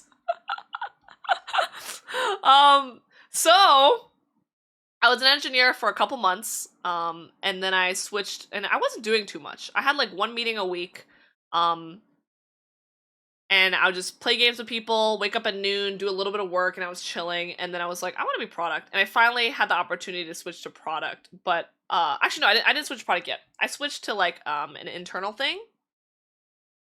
And this is when also, yeah, wake up at noon, do like one thing. It's similar to like the engineering job I had, and that's when I started streaming. So because I had so much time, I decided, you know what, I'm gonna start streaming. I got really into watching. I guess I can say it. I mean, it's like, you know I don't want to go into the logistics of talking about corpo VTubing and stuff like that, but I actually, uh, I got into VTubing because I watched Niji Sanji a long time ago. I liked Kanae and Kuzuha from the Japanese one, and I also watched a lot of like the first few waves. Not the first few waves, sorry. I think I watched like Luxium and some of the other waves, and I was like, oh my god, VTubing is a thing. You got to sleep through anyway. Honestly, true, Clark. um, yeah, and so I was watching Sanji, and I was like, oh, I can't believe like this is like a thing. Like, what if I like became like a VTuber, you know? Because I wanted to stream because I was really into Valorant, but I just was too scared to IRL stream, and also it was like seemed like a lot of work, um, to get ready for stream every day and all that. And so I was like, oh, I want to do this. Mm-hmm. And so, um, yeah, and so I was like, okay, I'm gonna put like all this work into an application. Apply Corpo VTuber. And I put so much work into applying. I wrote up a whole application, and then I also made the first model that you guys know and love, in Charat. I made it in 3 days, and I rigged it from a video. And yeah, and I submitted it, and I was like, I'm too lazy to wait. And you guys were, most of you already know this story, and I was like, let me just start streaming. And that's when I turned on my first stream. Um, and I was like, I'm gonna be Brew Orion, and let's start streaming. And then the rest is history. And you guys pretty much, I mean, know the rest. I streamed mostly Valorant for like, I would do 12-hour streams sometimes, and then I started streaming Final Fantasy 14. I was streaming a bunch of stuff. Um, yeah, and like I still was like doing some stuff at work, but it's only until I switched to like an actual product role that my work got a little more like busy, and that's where I'm at now. Transformed, perfect timing. Me, yeah. So a lot of good. You're protected from the corporate streamer life. Yeah, maybe it was. It made sense. And honestly, the way I stream is very like it probably wouldn't suit corporal life anyway. Um, Your cursive is not readable. Okay, I'll do it nicer. Wait, hold on. See, if I do it like, okay, I put a stabilizer on so the drawing will at least look a little less messy, but without the stabilizer, it's a lot easier for me to draw. Oh, that's not script, was it? Yeah, my script is not that great. I haven't done it in so long. Yeah, so I was chilling. Yeah, that's true, Ishi. I think many of you would not have seen me if so. So good thing I got rejected. um, yeah. Yeah, and then like after I was working remote, um, I was like, let me move back home. I miss fam. Move back home. I haven't written a script in so long. Oopsies. Move back home. And so I moved back home. Choo. Um, yeah, and so I still hang out with all the people that I mentioned. And they're all good times. Oh, I forgot to put the timer on. No, that's not true. It's not a curse. I'm glad I got to meet all of you.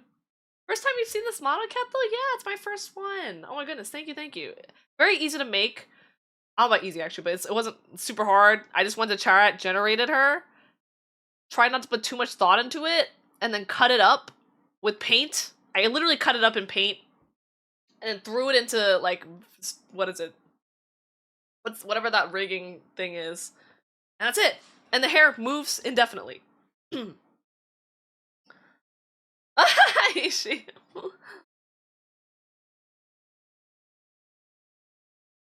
The corporal boost in publicity. Ah. Yeah.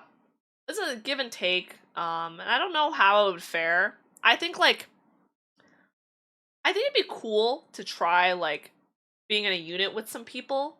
I think I love watching indie VTubers and that's mostly all I watch, but in the past when I'd watch like corpo groups and stuff like that, it's kind of cool to see like they have like I get they can do like do a lot of events together and it's like it's kind of like it's fun to see their interactions with each other. Which honestly everything you run out of stuff to do eventually, right? But like I think this is something really cool about like being in like a little unit, you know. So I thought about it like it'd be a cool thing, you know. It's not something I've completely closed the door to, but I think for the most part, I've found my like what I enjoy doing here, you know.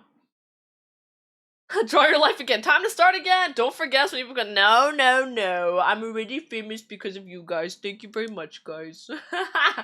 Don't forget me, okay? Thank you for the stretch and hydrate. Yeah. No, absolutely. Totally fair. There's so many give and takes to it, like, and it's so much more stressful than people think it is. I mean, even streaming like this is a lot more stressful than people think it is. So it's like there's like, well, I feel like it's the stresses are like for me, it's yeah, it's nothing compared to how much fun it is. But like, I think there's a lot of stuff, you know, to all the like indie streamers credits that like there's so much work, you know, that gets put into things at me making this super scuffed. Maybe I need to put in more work, but yeah, yeah, absolutely. So sometimes I think I used to look at like streaming and be like, why would you give up all that? You know, like if you're like for the people that graduate or whatever, like why would someone give up all this, right? And then I think after doing it for so long now, I guess now it's been a little bit long. It hasn't been that long, I guess, but 3 years. I understand it a little better. Like I understand like what you know, certain things become more valuable to you. So become guest speaker at our Saturday prep program career fair. All the kids want to be streamers. I would love to. Hey, if you guys ever need someone to be a guest speaker, that's my thing. I love like every time I moved up to a different thing, I would help mentor people because I like yapping and I like being like an older sibling. So yeah, I've done a lot of tutoring, a lot of like mentorship. I would help out at the open houses for high school and all and college and all these different things. So you're at the longer end of the average VTuber lifespan. What's the average VTuber lifespan? I'm kind of curious. Hi, Dark. Hello. Yaoi recommendations fair. Watch me watch it. Make the leap to corporate has been interesting. Oh, I'd love to hear like some of like the stories and stuff. I like what's changed. What do you think? You know, is it mostly positive? Is it mostly negative? Like, what are the vibes? I'm so curious. 2 to 3 years is very common.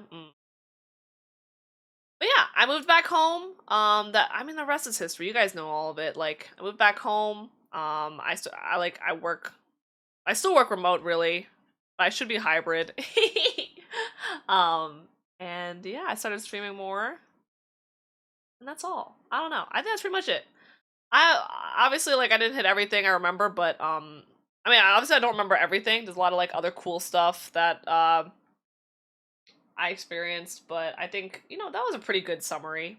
Well, only 5 hours, right, guys? uh, I'm at my girl boss arc now, okay?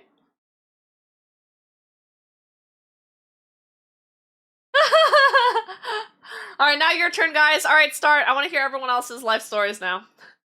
Granny VTuber. I think there's a part of me I love streaming so much. But like there's definitely also a part of me, there's not a but actually. There's a part of me that is very motivated by spite too. I'm what is it? I'm like I enjoy streaming so much. Um but I also think there what is it? There are people that don't think I can do it and I want to keep going. You know? A little bit motivated by spite, a little bit.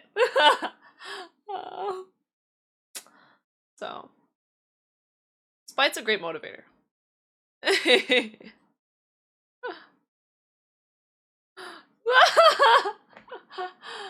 They want me to be hybrid? They do. Want me to be hybrid. So. Had a chill life now. I redacted. No! Poop is hard. I was born and have lived. Now you're watching the Blue Onion. Damn. You peaked right now, huh? Suffering? No! Do corporate VTubers get all their rigging from the same group because they all look the same? The arc may be wildly different, but there's a distinct corporal mouth form and shape. I thought of that too, yeah. I mean, I think it'd be weird if they all look too different. You know? Lobby allocations! My bodyguard! Spite is a great motivator. I just don't have the energy to be spiteful. No, I'm kidding though. Most of my motivation is just like enjoying doing things. I think there's like a part of me that's like the direction becomes less and less clear. I thought it'd become more and more clear as I kept streaming, but I think it becomes less and less clear. But it's not necessarily a bad thing, you know. You spawned and then spent 20 years playing card games and lost your mind. Playing League. Oh no, not the League. It's more conservative to avoid glitches. Yeah, that's fair. Meanwhile, my eyes don't close. This is me closing my blinking, guys. Good times. Pro Tristana player, indeed. Then I became a Pro Tristana player. Forever staring. Alright. I guess it's time to do some tarot card readings. Thank you guys again for listening to the story of my life. I feel like I spent so much time on school stuff. But I guess school is just easier for me to remember, but what is it? I'll continue to share fun stories and hopefully have more stories come up as we go. But always happy to hear more about everyone's lives, and yeah, I do think I'm very lucky. I had a lot of like really nice relationships with people, and you know, we've had hard times, but nothing like crazy, you know. So glad I could share that, and yeah.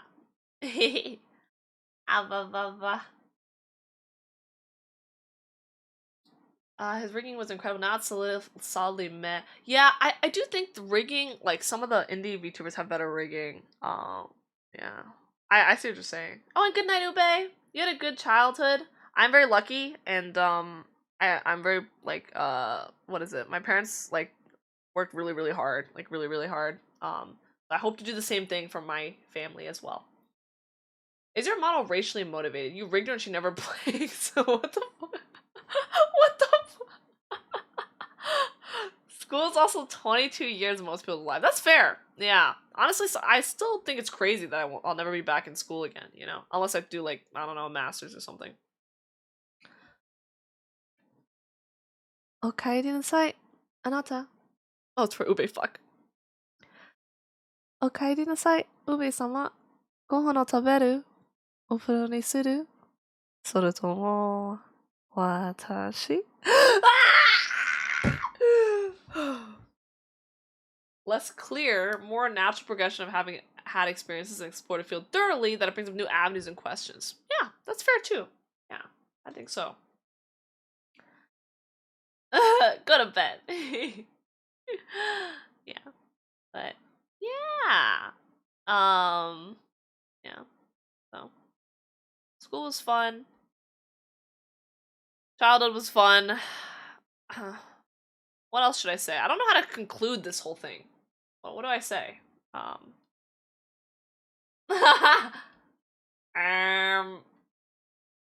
I switched models back. Good timing.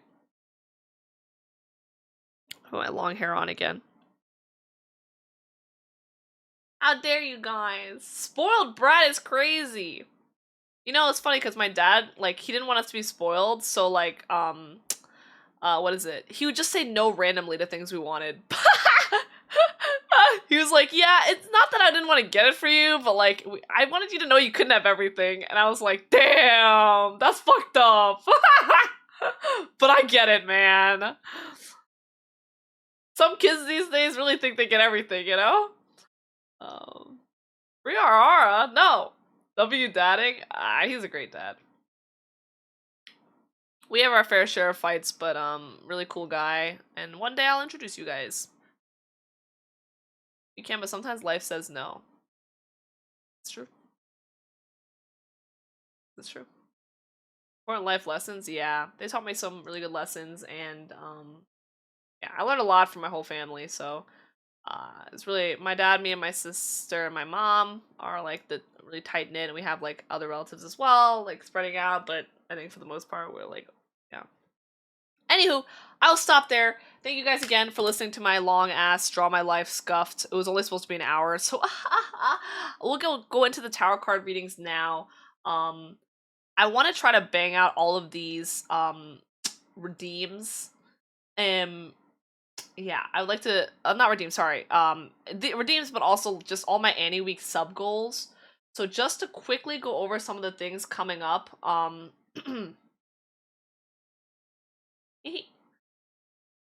I don't know what I was drawing. I was kind of like, I'm not an artiste, okay. A couple of things that are coming up. My D&D, I have to draw people's OCs from memory, which is a goal from a while ago, so I'll probably have to do that. Unfortunately, the IRL stream with Tati, I don't know if that will happen per se, because Tati hasn't streamed in a long time. And so I don't know if she'd want to, but I might just recruit her anyway, see if she'd want to come on my stream and do that with me. But I don't have the equipment to do an IRL stream. So that will be on postpone for a while. Drawing stream where I actually try my best will be crazy because I need to prep for that. And cooking stream, oh, that was a little tough. But the Honey Bunches Yap stream will come soon, and then I'm hoping next week we can do the community teaches brew whatever they want stream. What's snacking? Welcome home, bitch. Oh, I'll take a look at it. Thank you for the yappers. Nice to listen to. Thank you, Ben. Thank you, guys. You guys are so sweet. Thank you, thank you. Now I'll never talk about myself ever again.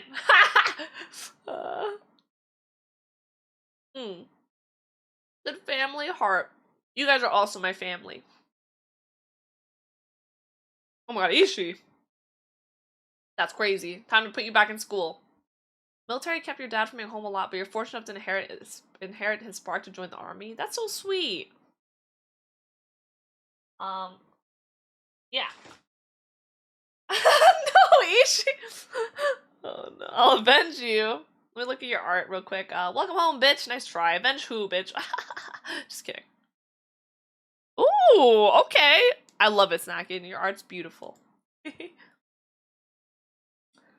Give Snacking some head pats. Karaoke stream. Okay, so about the karaoke stream, I just skip over that. I don't know, okay? I'm kind of embarrassed to sing all the same songs from the last karaoke stream, but a lot of you weren't here for the karaoke stream, right? Like, how many of you were here for the first one, and how many of you weren't here for the first one? It was a long time ago, though. It was 2 years ago, I think, now. Uncle you constantly worry about when they're up to... Or, can I be the uncle you constantly worry about what they're up to, whether they're alive or not? Of course.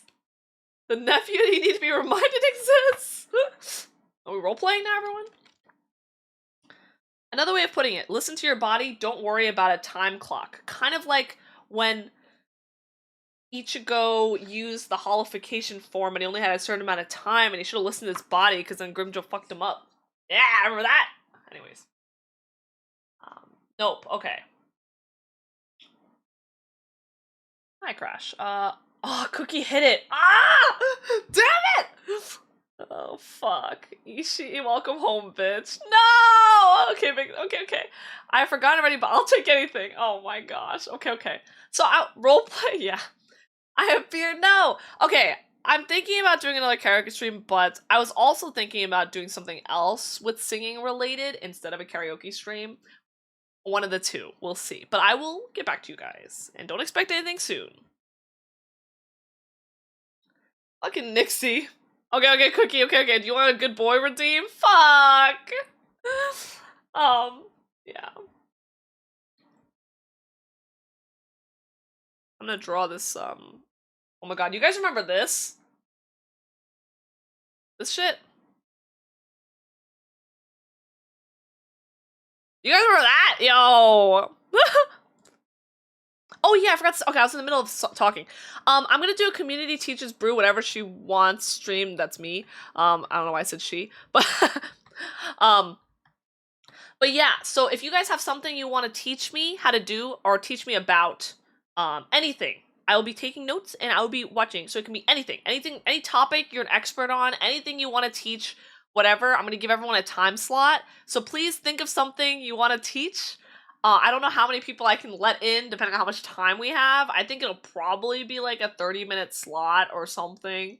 Depending on what the topics are, maybe I could do like 2 streams and each one every an hour. I don't know. We'll see. But yeah. You remember this thing? Oh my. Yeah. But anyway, it can be anything. You don't have to be like super expert, whatever. Just anything fun you want to teach. I will take any lessons from you guys.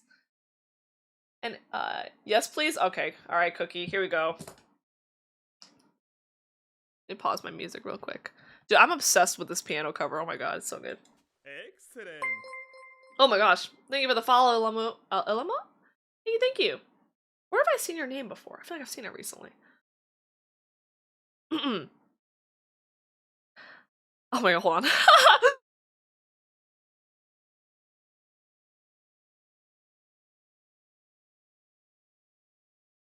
Oh my god, give me a second. Oh! Oh, they don't know where I'm from, by the way, Ilma, so just be careful. But oh my god, should I call you Ilma? Oh my goodness. You came at the worst time. I have to do a really cringe redeem. Okay, I just met just Llama. Oh, it's Llama! Llama! Oh my gosh. I met Llama. Thank you for coming by. I hope you're doing well. I just met Llama yesterday. At karaoke. You came in at the worst fucking time. Oh, can you like, no. Okay, calm, breathing. But anyway, it was really nice meeting you. It was a lot of fun. Pain and suffering. What is it? Llama here is really cracked at games. What is it? He doesn't even play Valorant much, and he's Ascendant. He's like pretty goated. It's chill. I'm like revealing everything, but he's a really chill dude. Okay, I paused to do the redeem, but now I can't. Oh god, I hate it here. I should have just done it. Woe is me. Why I always stole? Oh god. And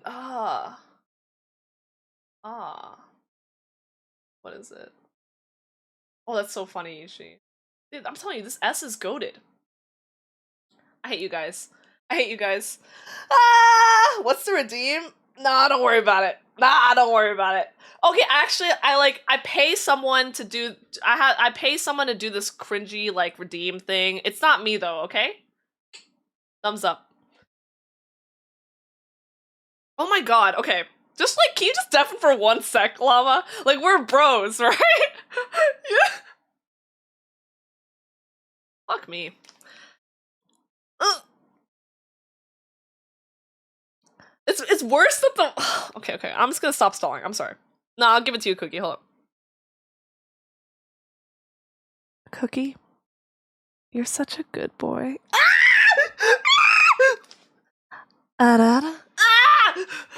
Pain and suffering. I'll never. I can't. I'm banning. I'm leaving. I'm gonna cry. I hate it here. You guys are the worst. I'm gonna go.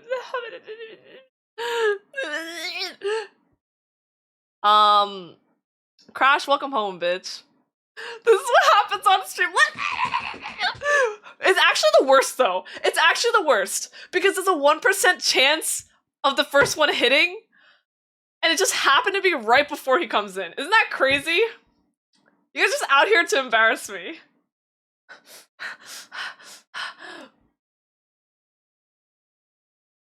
Man, I don't see it. I don't see it.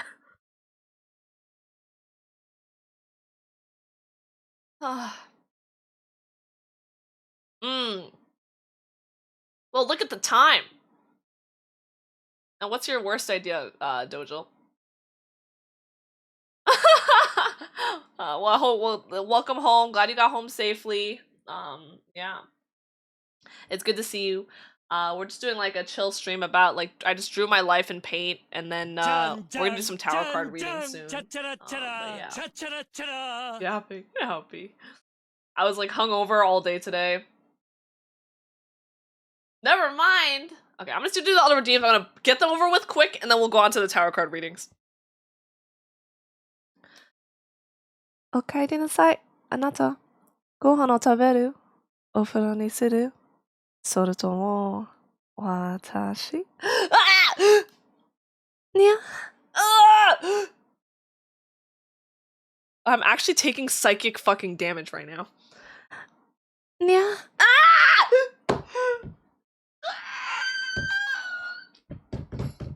Okay, done. Done? I'm done. I'm quitting. You know what I said about spite? I'm retiring today. I'm done. Roll the die, bro. What? Which one? I thought I rolled it already. Didn't I not? Who did I miss?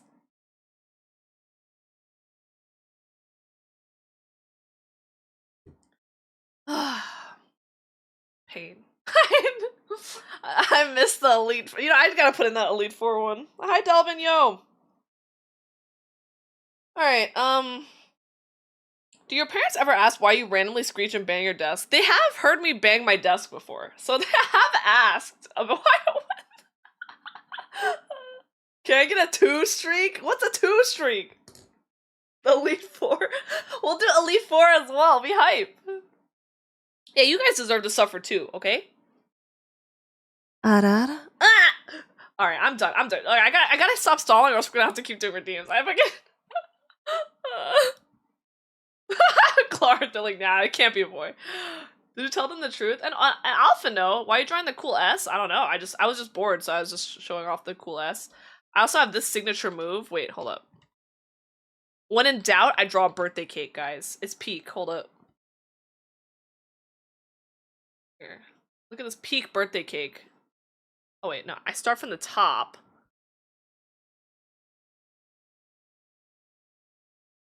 You guys wish you could draw this cool ass birthday cake that I can draw.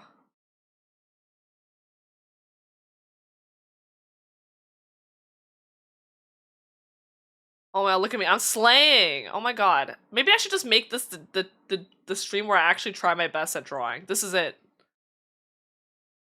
And then I usually do like my signature 2 balloons.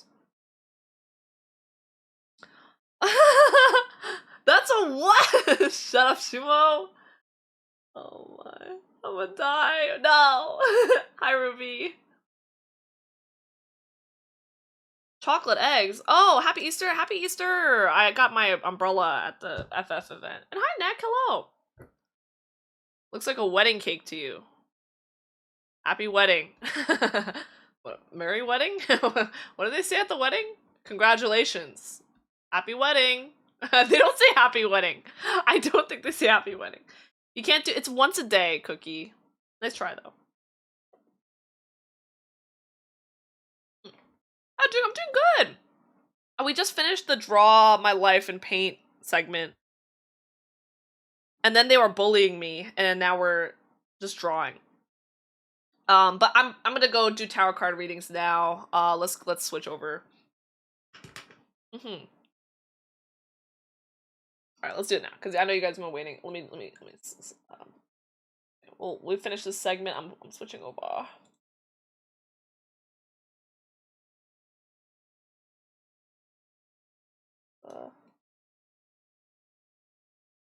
Flip. Okay, there we go. It's aside. Oh shoot. That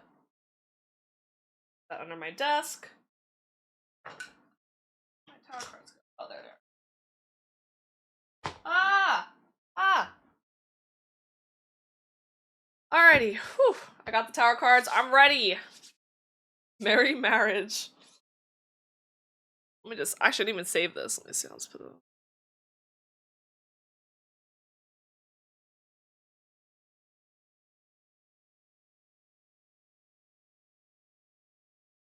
Hey, Dub. Sorry, I need to like move my windows back now that I'm like doing this.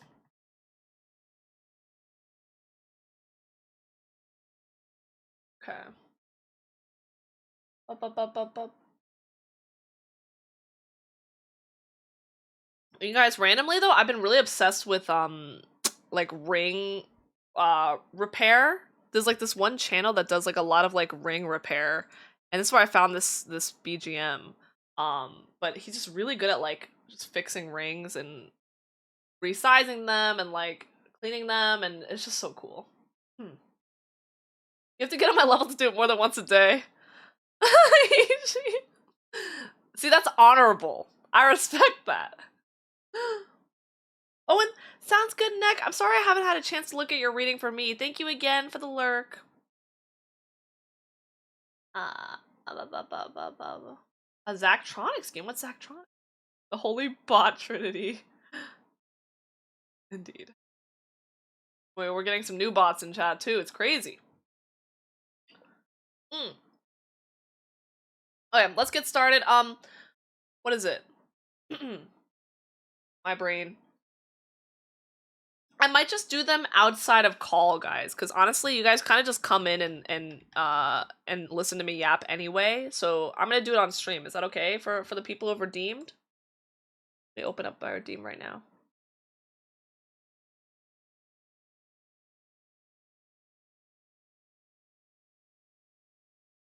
Unless anyone really wants to be in call. And sounds good, Neck. Big dubs. Okay. I gotta remember if I know how to do this again.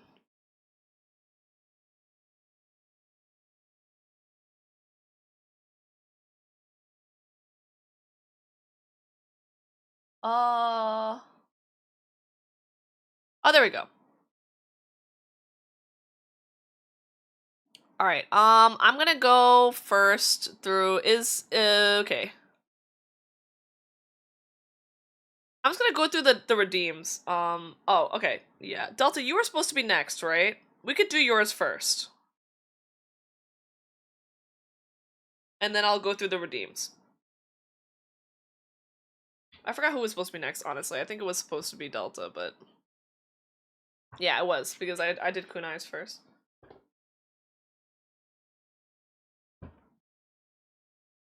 It's tarot time, indeed. Maury, if you'd like to redeem your tarot card thing so I can get to yours as well, because we still have a couple to get through. And thank you for the resub! Ah! This crazy bitch! If there's anything I've learned from your life just now, it's that you've done so much. Even the negatives you've managed to turn to positives. Your unrelenting positivity is something we should all strive for. We're lucky to know you. And like, you're also- Hey! You're so sweet, Ishi. I appreciate you lots. You're so kind. Thank you for everything. Not just your 3 tier 3s, but you're pretty cool, too. Yeah, no, I don't know what I would have done without you guys, for sure. It means a lot. Thank you. You guys are so kind. Sometimes I go through some rough patches and I'm just really stressed and I'm just happy I have you guys, so thank you. You're so sweet. Heart hands. And sounds good, Shumo. You should sleep soon too. What's a tarot thingy? Oh yeah, it's a redeem. I have a redeem here called You Know What This Is For. I know you're on the list, Maury, so if you want to just write your question in that redeem and then yeah. Oh, it can be a reading about your general future too. And I think Popo is also on the list. So if you guys want to submit a question, it's just because I have a couple to go through, so you might be asleep by the time I get to you. So I'll probably put it on the like VOD so I can show you guys later. Let's see. Currently on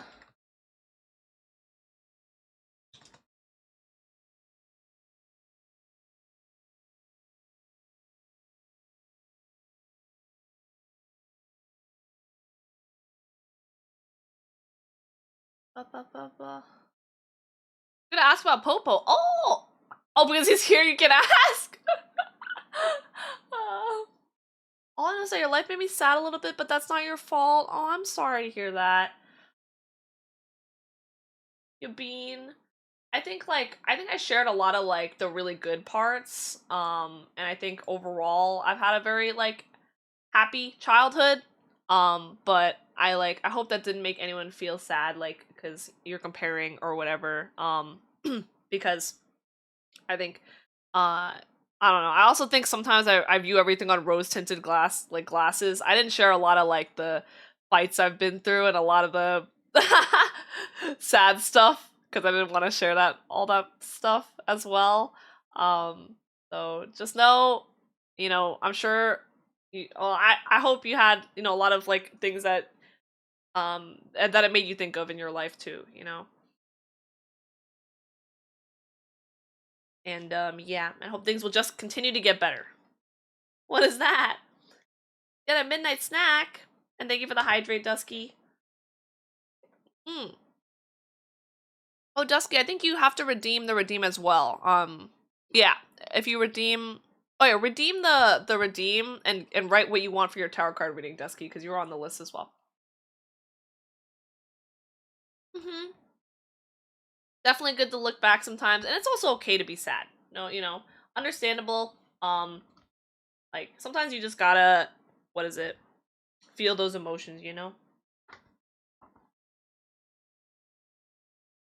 And also, I hope it shows you guys that you also deserve more. And that people should be, nicer. Anyway, I'll stop. I'm gonna stop yapping. Let's go. Let's do some tarot cards readings. Did Delta submit his question? Set me free, Delta. Delta check. What's your question? So basically, for those of you who don't know, we're doing tarot card readings. This is a continuation from that last stream. And thank you for the hype train, by the way. Thank you. And what I do is I can do a reading about your future or about any question that you have. Unfortunately, we have closed the line because there's too many people to get through now, but you can at least enjoy some tarot card readings of other people and maybe, I can ask and call. Oh, okay, yeah, I mean, I was gonna not do calls, but I can do calls if you want. Okay.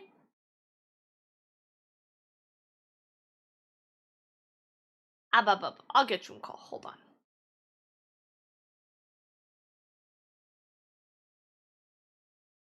I don't have my Zen music though. Yeah, let me share my music too. Give me one sec. I'll just play this music.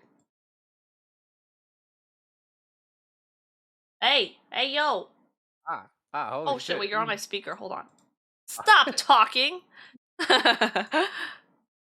Hi. Oh my god, I can finally be free. It's been a week. It's been a whole week. Are you guys waiting that long for the for your tarot card readings? Kinda, yeah. Oh wait, I just got a really good emote. Wait, give me a second. Wait, this one's fire. What is that? I got it from the hype train. Respectfully, no.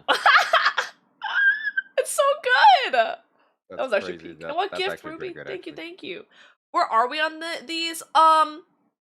Maybe Sci-Fi can update people on the line right now. I'm gonna read it off real quick, but it's Delta, and then I'm just gonna go through the redeems, and just go because I'm too lazy to match everything. So it's probably just gonna be Penguin, Cookie, Drac, PB, Lapena, Kuma, Costa, Ape, mostly present, Skull, and then Rosie. So you guys might need to sleep and come back to the VOD, but I'll try to.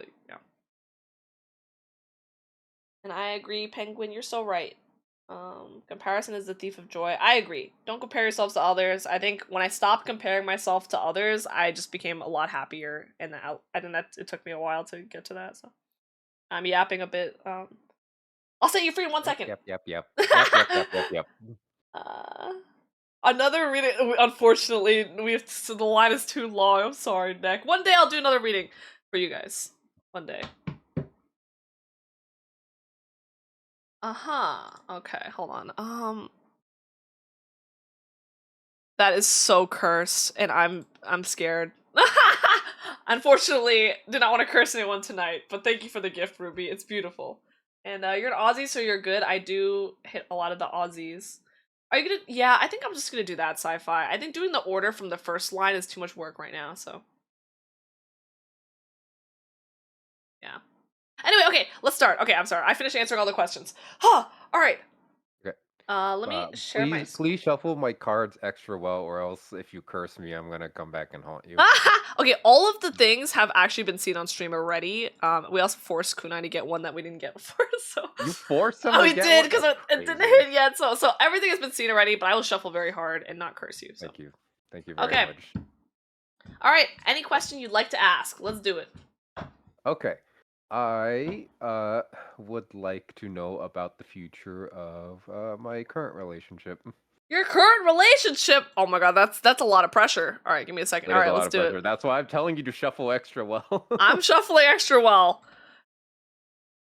Me cheats. Cheat. Just fixing my title here, so we'll know what to expect. Okay, you can join the stream. That's where I'm playing my music. I'm already here. Okay. All right. I don't remember how to do this. Okay. Oh my god. So, the first card is our seeker card, and it's about what are we seeking. It provides information about your desires and how close to manifestation is your desire. So, if you're asking about your current relationship, it's kind of seeing if your current relationship is what. Are you asking about the future of it? So probably be like Yes, what the you future of it. desire in it, and I guess how close is the relationship to being where you want it to be. Okay. So let me shuffle it for you before we go in. Okay. Your first card is the gift. Like that is a very good secret card, but we shall see. I forgot what the actual premise was. It might even be a neutral card, actually. Let's see. So the gift. All right. And remember, this is your secret card about what your desire is. It's not an action card. So smoke rising up behind her, Pandora sits in her chair pondering what the jar contained. Was it a good idea to release the potent magic contained in such a small vessel? She does not know what will become of her gift just yet. Only time can tell what will happen to the world as the gift spreads out from the tarnished jar. Pandora wears a simple lavender robe, showing her devotion to Zeus. It also shows the gift of wisdom and generosity attributed to her. The meaning is to be careful of stepping into situations you may not be able to get out of. Retreat from complicated situations. Kind of a negative one, but we will. Alright. Not negative. I would say it's like more like cautionary. So if you feel like it's because it's about what your desire is. It's just saying like if you feel like you're in a complicated situation, that doesn't necessarily mean it's like you're not in a proper relationship, but it just means like if you want your relationship to be where you want it to be, just avoid those complicated situations and try to just be a little more careful. Maybe some things you would not communicate about, or some things you would not normally be wary of. You should try to be a little more wary of. But yeah, I think it is kind of like a more neutral, slightly airing negative side card. But yeah, I would, instead of thinking of it as like, yeah, this means my relationship isn't what I'm looking for, it just means that you probably need to be more careful and make sure that you don't let it get to that point. At least that's my interpretation of it. I also think it's not like strictly saying like because it's giving you advice. I think it could be optimistic in a way of like it will go somewhere, but you, what is it? But you should take these steps, just to be careful. So I think if it was like super negative, it wouldn't even bother giving you any like, I guess like any type of guidance. So all right. So now we'll go to the action card, and this will tell you what you can do and what your first step is. And so this card is called the first step. What direction will you take? It's the first action to take in getting what you desire, and in your case, it would be the first step to getting towards a relationship that you want in the future. And yeah, and you'll find that it'll naturally fall into place. And if you need more advice, too bad. All right. Mm-hmm. Yeah, I'm muted, right? You still here? No, I'm still here. I'm Okay. I'm listening. I'm letting you do No, just making sure. your fates thing. I'm doing my fates thing. Mhm. Okay. Your next card is the Path. I think a couple people have gotten this one as the second one. Oh, that's cool. Nice one. Okay.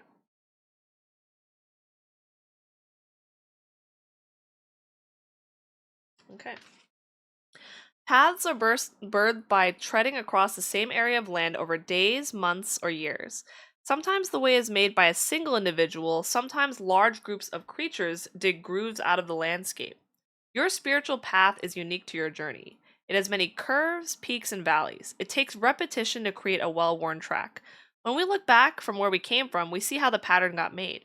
If the path card visited you today, you might want to look at where you're going. Is this still where you want to go? Make any corrections in the course now. So the meaning of it is to keep moving forward and make any adjustments based on your desires. So I'm right because I always am, but yeah, like the Oh, okay. first but the first step to telling you is that keep moving forward and then you can make adjustments based on what you want, which I think is a more positive sign that you may need to make adjustments to get to the exact path, but you're going in the right direction. Keep moving forward.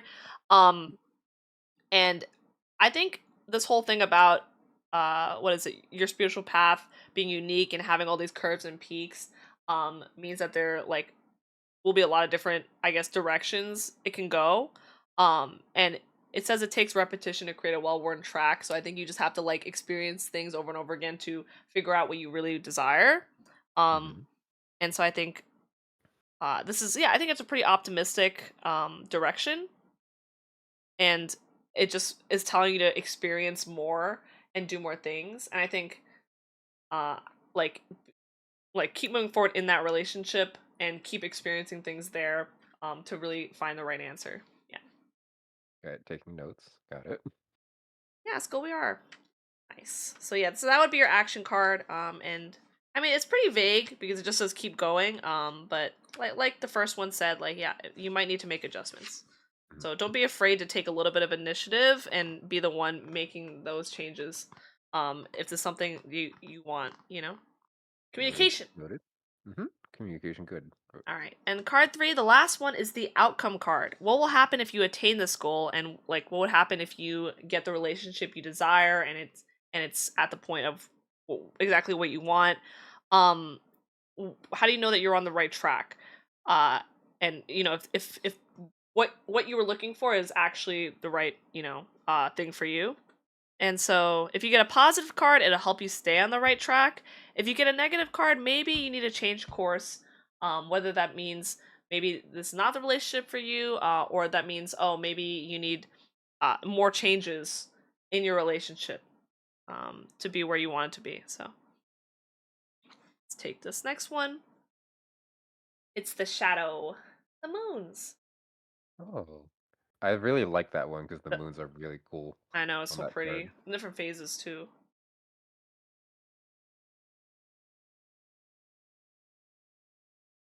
Gaia pulls the veil of the universe high into the heavens to reveal the line of moons spinning down the Milky Way from dark to full and back again.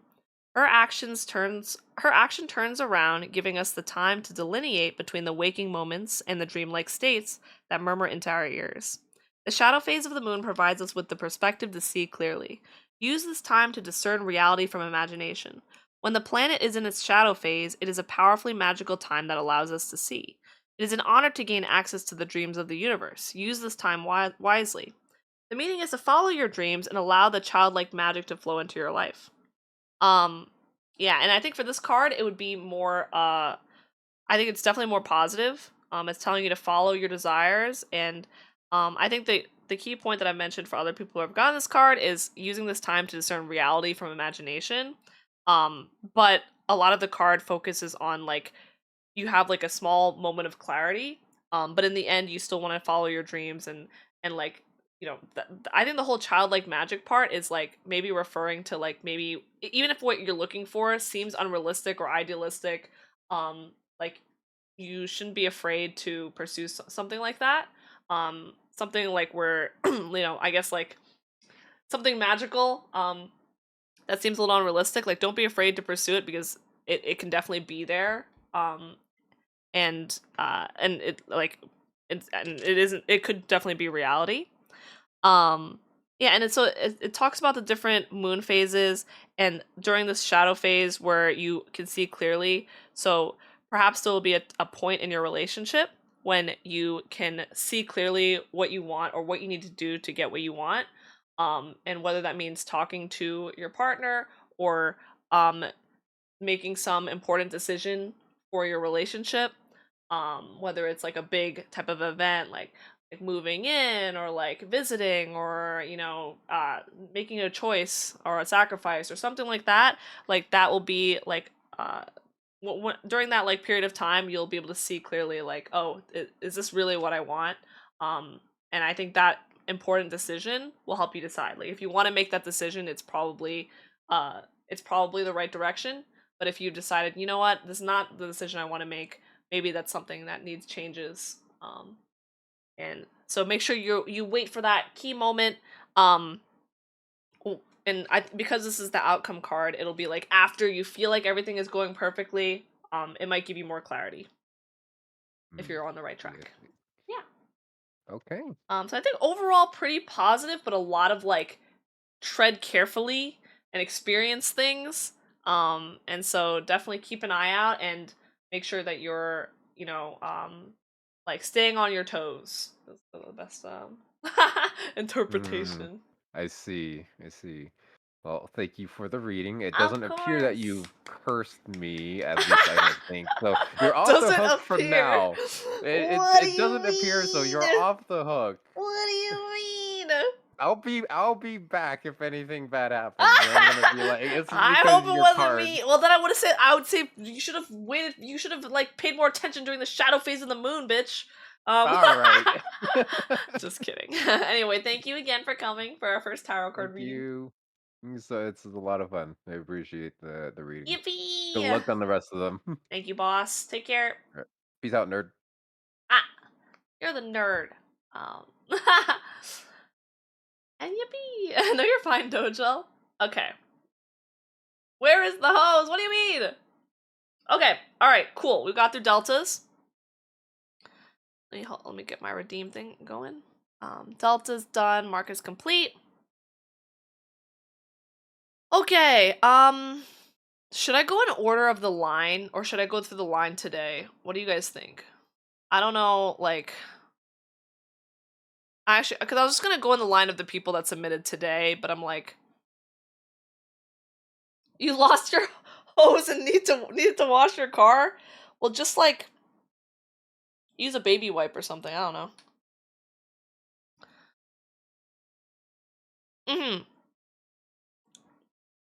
All right, I'm just gonna go down the line of the people here, okay, friends? Because I think that'll just be easier. So let's start with Penguin, okay? You want to be in call, Penguin?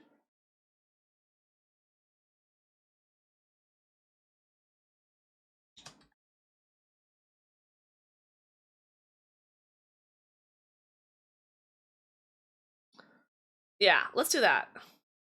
Sci-fi. And you'll stay in voice call. Okay.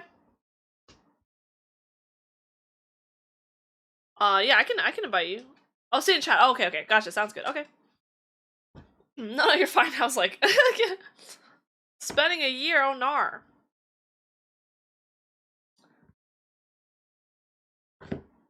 Okay.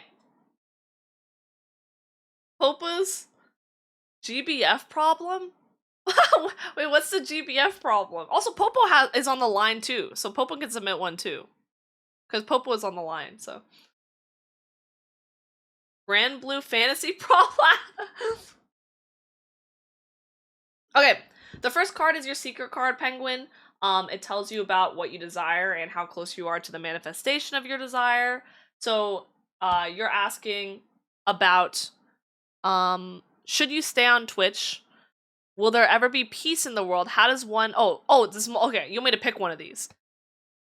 Should you stay on Twitch? Will there ever be peace in the world? How does one know when to forgive after being hurt? Ooh. Okay.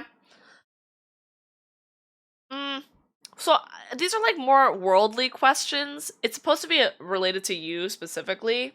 So I'm gonna go with the last one. I feel like should I stay on Twitch? There's too much like I think that's something you should definitely decide on your own because it's like I mean obviously as like you know probably not the best person to answer that. I think like if it's like you should do what's healthy for you. Um and I think that's like a big thing. Sometimes you just need a break from Twitch and online stuff. Will there ever be peace in the world? Since it's not as related to you, I'm gonna use your how does one know when to forgive after being hurt and just repurpose it to like how do you know when to forgive when you're hurt? And maybe there are different readings for different people. So yeah, for that type of question. So yeah. Popo. Okay. So secret card. How do you know when to forgive when you're hurt? So that's your question, Penguin. And it's about so it'll be like what? How do you know? Like you know the secret card tells you what to look for and how close you are to forgiving when you're hurt. Since it's more general, I'm assuming there's nothing specific at the moment, but yeah. Thank you, Hatsu. I've been coughing a little bit again. Oh no. Name of the hydrant stretch. Delta.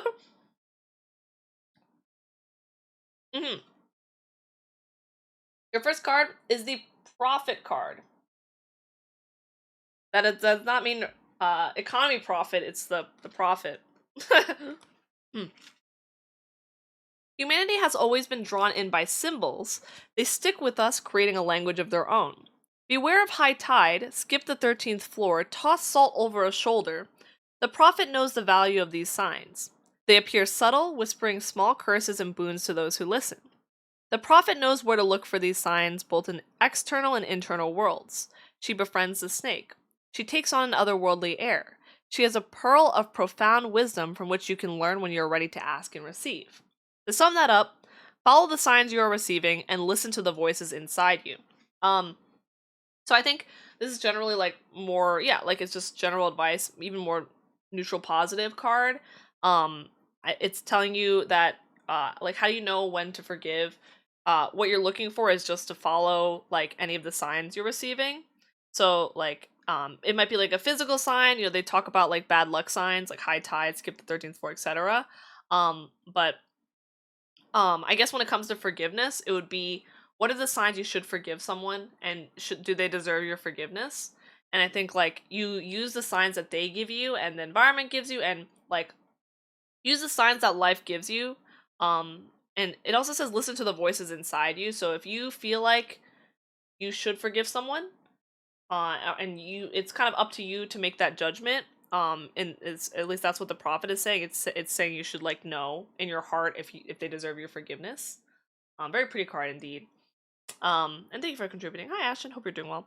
But yeah, you want to make sure that you're looking for signs in both the external and internal world, whether it's like a physical sign, and rather than just like the 13th floor type signs, even like a sign of something external, like something that the person or whatever you need to forgive has done, and see if they're giving you any signs versus internally if you feel like maybe you judged too quickly or you can give them another chance.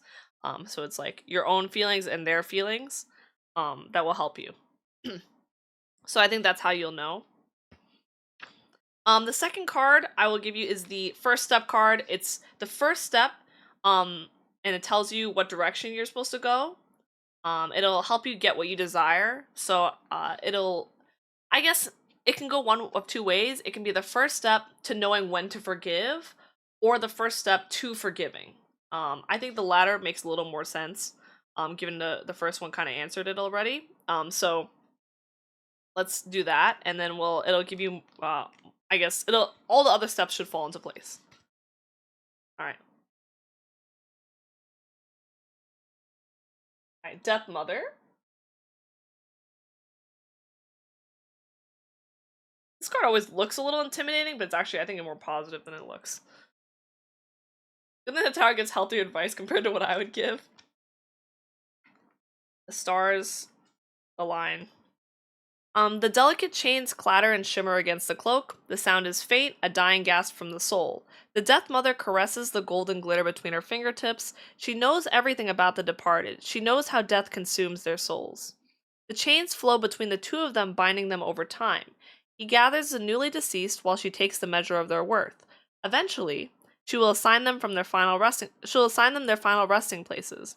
They work silently and steadily under the cover of the moonlit skies, drawing spirits out and sending them on to the next stage of their journey. You are feeling tied, and the main meaning is that you are feeling tied down to something that no longer serves you. Free yourself. I think this is a great card for this specific concern, because you feeling tied down is clearly referencing like you not being able to forgive someone when you're hurt. And it says to free yourself, and I think whether that means you've forgiven them or just freeing yourself from that burden of forgiving them, either way you should do it for yourself. And like sometimes sometimes you're not, like, the right choice isn't to forgive someone, and sometimes it's just to forget about it and let yourself go. And I think that is a huge a huge thing to consider. But if you do want to forgive, and because you are asking how, like, when to forgive, and it's something you want to try to do, even, and you feel like it's the right thing to do, then that might be the burden. Like, there's no reason for you to harbor those feelings anymore. They might not serve you anymore. So free yourself from that.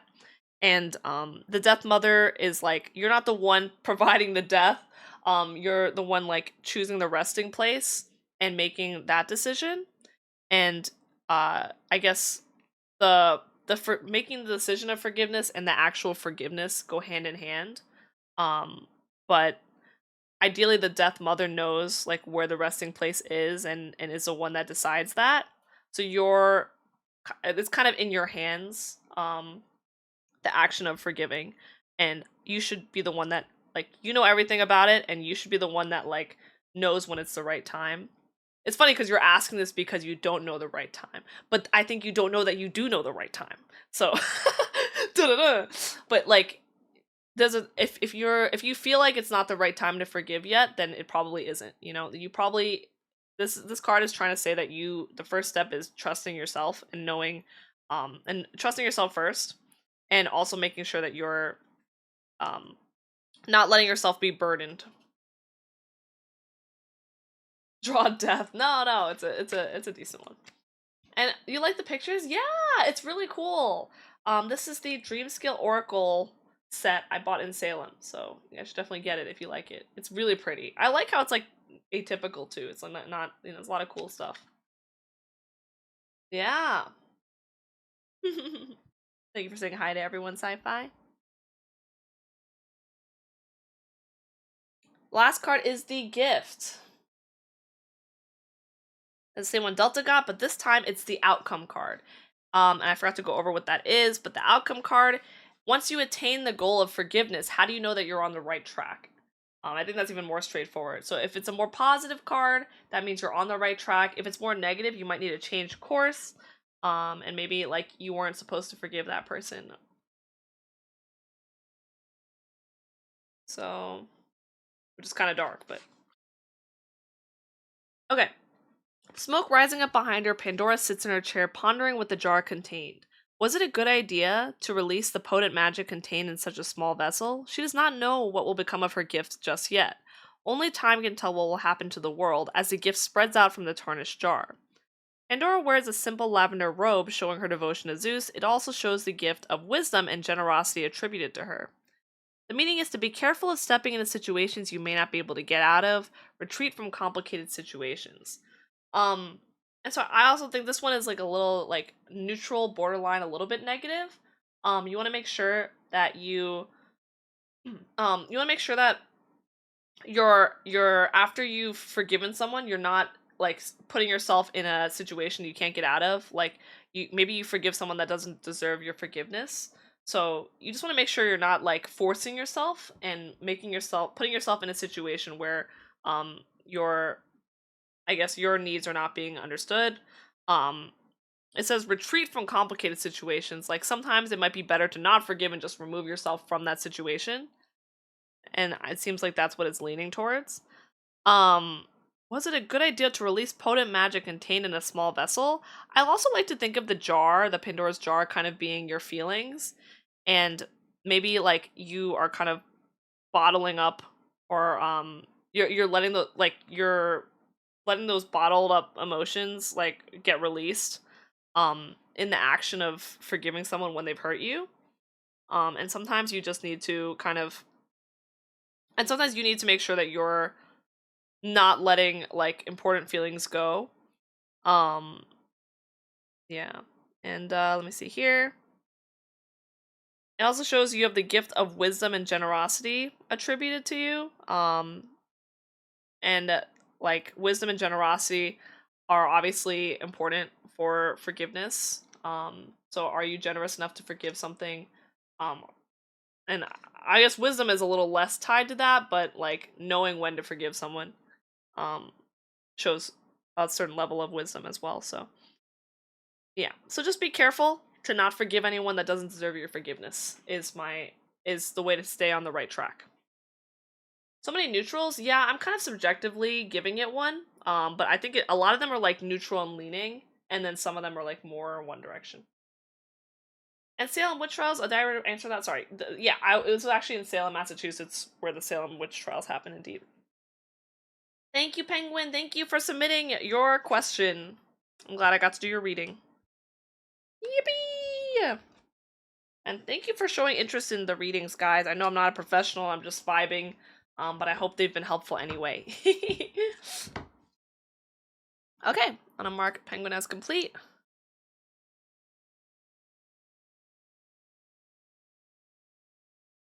Okay, let's get cookies now. It's very relaxing to hear the readings. I'm glad. My ancestors will hear about this.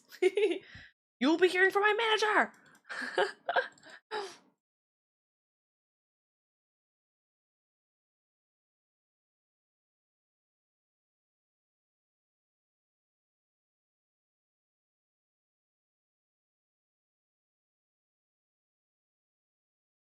They sound helpful? I'm glad. Everyone starts somewhere. Future professional tarot card reader. I don't know about that, boss. Won't even need the book. I need the book. Oh my gosh, Kuba. Yeah, we'll try to get to yours. For sure.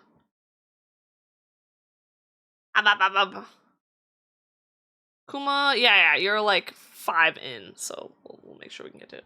It's you, Cookie. Okay. So Cookies, what does my future look like? Good career / job, finding love, good life. Okay. So I guess what does your future look like? I'll talk about career, job, love, life. Can you put me around the end? Oh yeah, of course, Skull. Sounds good. Hey, perf. Don't. But that's a little risky though, because it is a long list. Okay.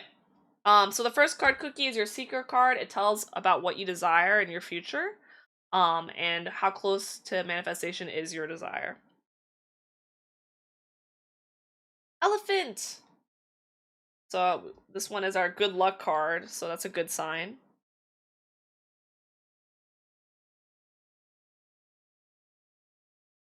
An elephant never forgets, or so the saying goes. However, these giant gentle beasts are much more than that. They are highly social animals that form family bonds for life. They are extremely loyal and stick together. The elephant card has graced your home today. If the elephant card has graced your home today, consider yourself fortunate and lucky indeed. Take time to think about what strengths you have and who is in your social circle. Reach out to those who you have not connected with or tackle a new creative hobby. The meaning is to take time to engage with others and look toward others who can be loyal to you. So this one is a very positive card. And does it's just generally saying it's your future has like good fortune and is very lucky. So what you're looking for is to, it's saying that what you're looking for in your future, I guess, is to engage with others. And rather than focusing on like the I guess every little like aspect, like your career, love, and life, I think in general it's very positive. They talk a lot about bonds with people and like family indeed. So that, I think that seems to be the highlight of this card. But good fortune could relate to other things as well, like jobs and stuff like that as well. It also says to consider, yeah, reaching out to people you haven't connected with or tackle a new creative hobby. So maybe it seems like reaching out to people and engaging with them and making sure that you're not what is it? You're looking to others is important. Oh, you're in the voice chat. Oh shit, I'm sorry. Thank you guys. Hi Cookie. Sorry about that. I'm continuing. Yeah, but yeah. So I think overall really positive sign about your future. And this is not the action card, so it's more of just what you're looking for. So seems like your future is looking bright. Oh, I see. Where's your elephant? No, no elephant. Um, Samuel. Okay, so your second card is the first step card. It's a first step you can take towards this future, and all the other steps should fall into place. So it might actually specifically tell you about one of the things you're asking about. So, yeah, the All word, right. really pretty. Oh, and good night. Take care, Neck. Thanks again. Get some good rest. Okay. Let me see here. The word.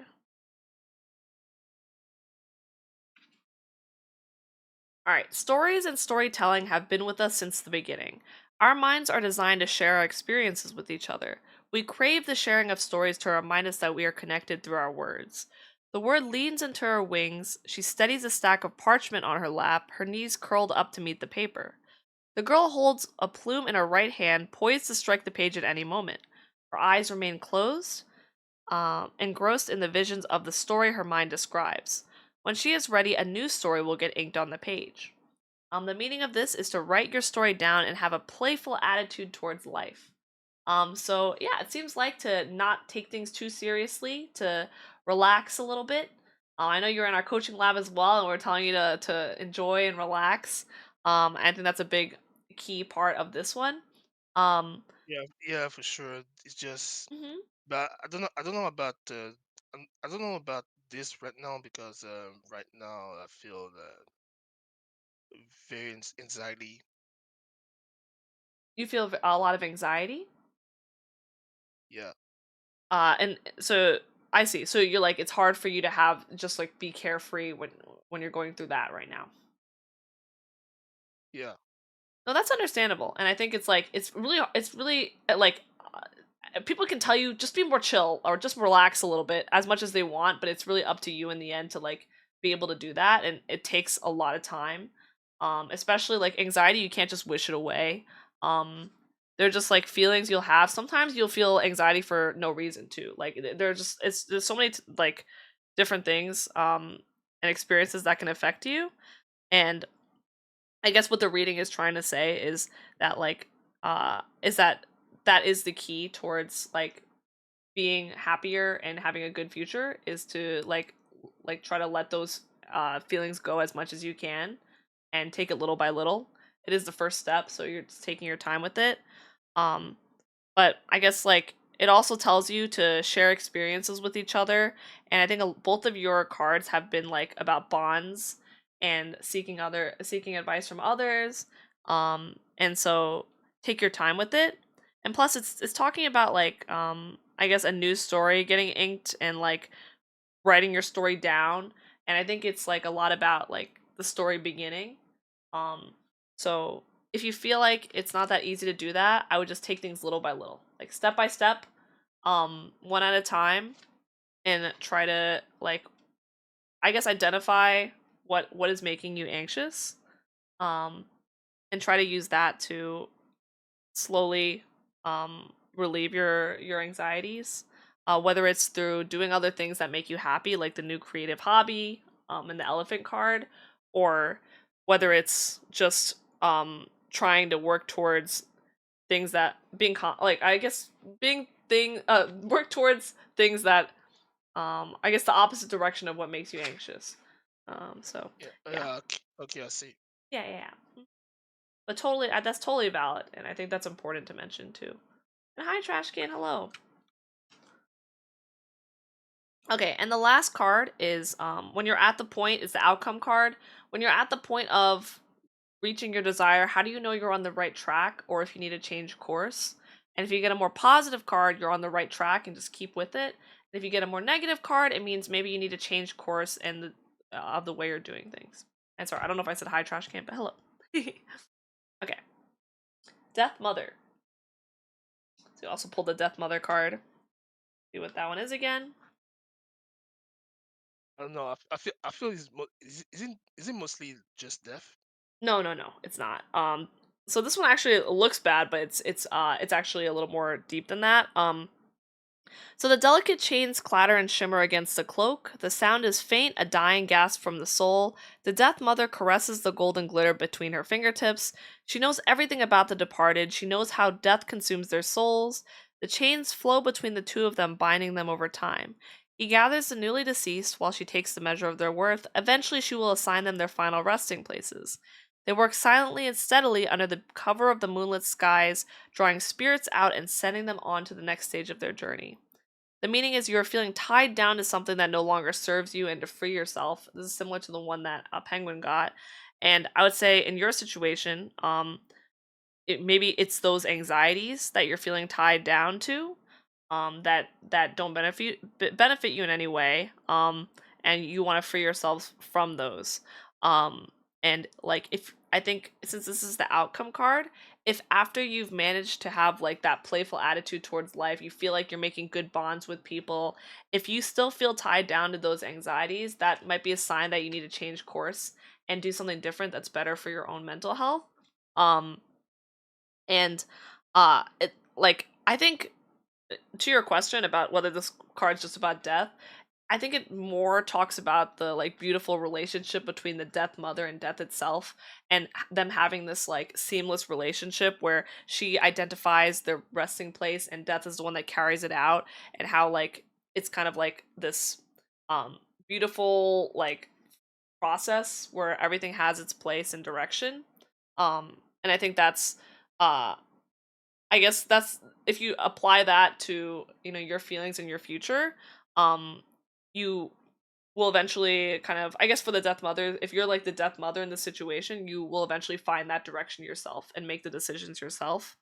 Um, so just be careful, like when you feel like you've gotten to a point in your life where you're like where you feel like your future is looking bright, just make sure that you're still freeing yourself from your anxieties. And I think that's something that will take a little bit of time.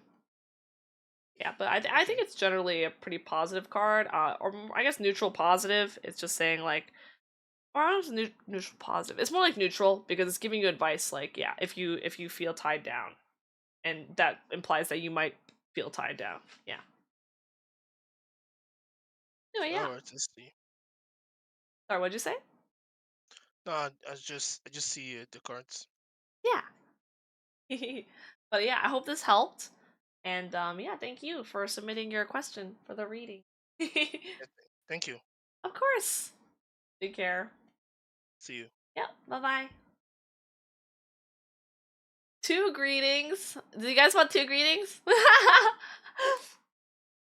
Two. Everyone visited by the death of Mother. Maybe Bruce is secretly trying to push everyone into her cult. Nah, you right.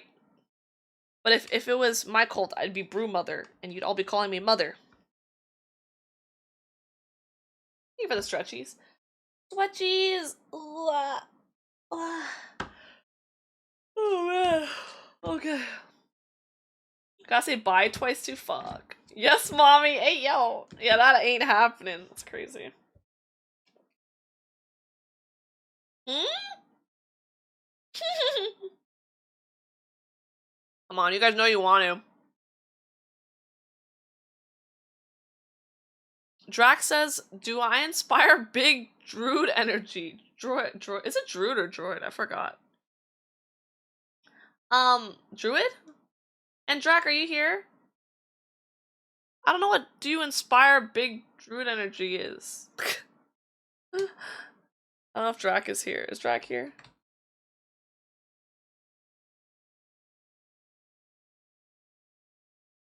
I forgot how to say it. A DM. You have a wife. Oh yeah, that's true. I would never seek to do that. Oh snap! Wait, am I trolling? Oh, okay. I saw your DM, Delta. Actually, fuck. Okay, you and Shumo both sent me something, and I'm not sure what arrived, but something did arrive, so I have to check which one's which. Okay. Not the dead mom hairstyle. Okay, I don't see Drac, so I'll probably have to do Drax after. Okay, maybe Drac went to sleep, so I'll do someone else for now then. Peebo, I'll do yours.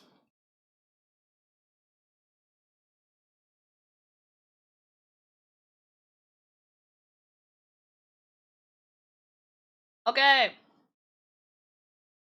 Alrighty. Okay.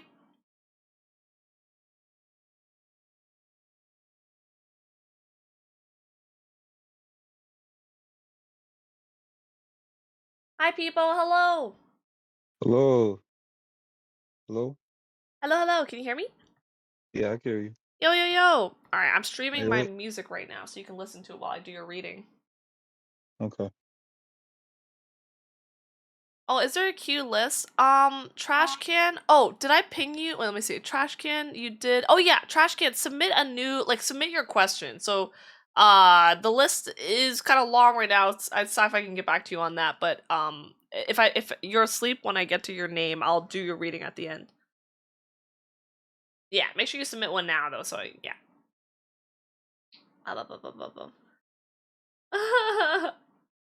Okay, cool. Sorry, people. Hello, how are you doing? I'm doing good. Good, good, How are you good. doing? I'm doing good. Vibing. Yeah, it's been a chill day, so. You stay up so late. Yes, it's okay. I took a nap today, so man, it is what it is. No, no, no, no, no. Are you still able to redeem? It is closed, unfortunately, because I just don't have enough. If I finish early, I'll get to extra, but it's kind of long right now. I'll eventually do another stream of it, one day. I don't know if Nixie, did you submit one? Yes, last time? Oh yeah, I don't see you on the list, so. Okay. Alright, cool. Alright, oh my god, I'm getting distracted. Alright, Peebo, your question is, what characteristics should I look for in a partner, and will she be my soulmate? I like that. Love life. Let's go. So, you already kind of asked it, but the first question is a seeker question, the seeker card, so it'll be, what do you seek, what are your desires, and how close to manifestation is your desire? So what characteristics are you looking for, and how close are you to finding that person? Alright. Oh, okay. Come on. Oh yeah, so I'm gonna pull the card. Okay.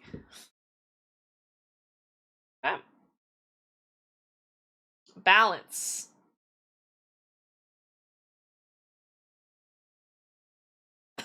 Okay.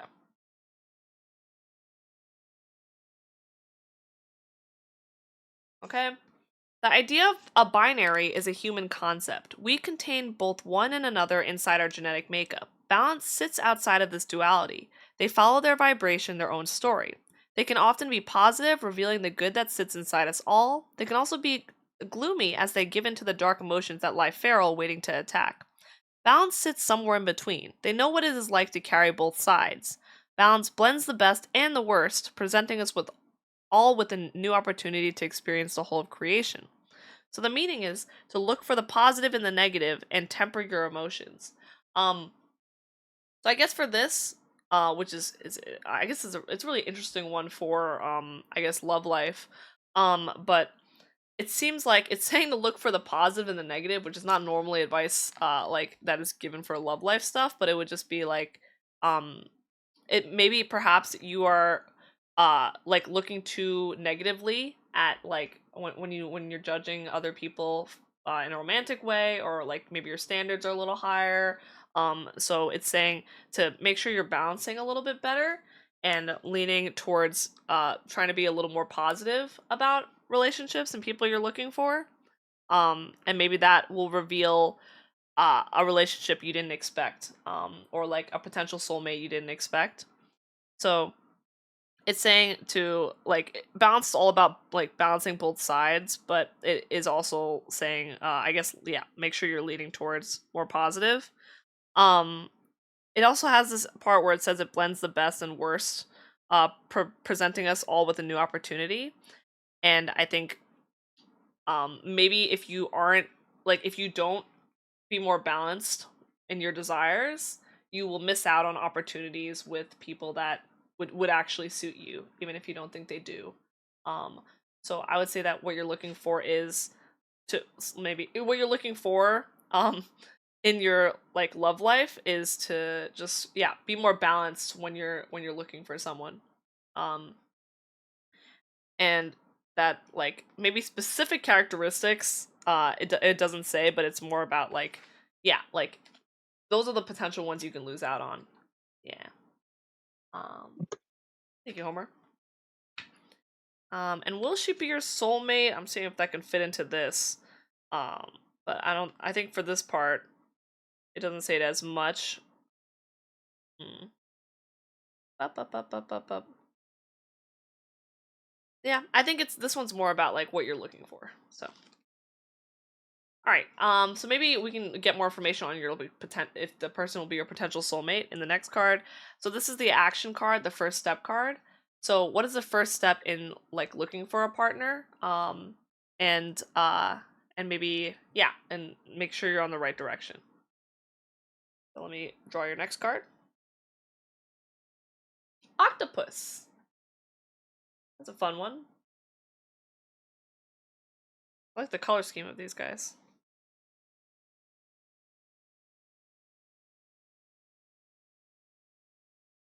Okay. The octopus is a highly intelligent invertebrate whose skin contains chromatophores, which allows the octopus to adapt to any situation. They're a symbol of multitasking due to the actions all their limbs can handle at once. If the octopus has come into your life, it may be a time for you to juggle all the tasks you have going on right now. Make a list, set some priorities, and get at it. The ability to camouflage themselves allows them to slip under the radar and wait for their desires. You can call upon the octopus's energy to help you wait until the right moment to get what you want.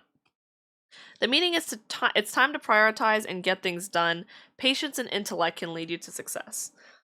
So because this is about like being intelligent and adapting and multitasking and making a list and setting your priorities, I think it's you have to be more clear about what you're looking for and what is it and like really listing out the things that you want.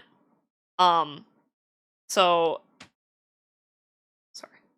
But yeah, so it talks about like you, what is it? It's time for you to juggle all the tasks you're doing and really like get, I guess like iron out what you're looking for.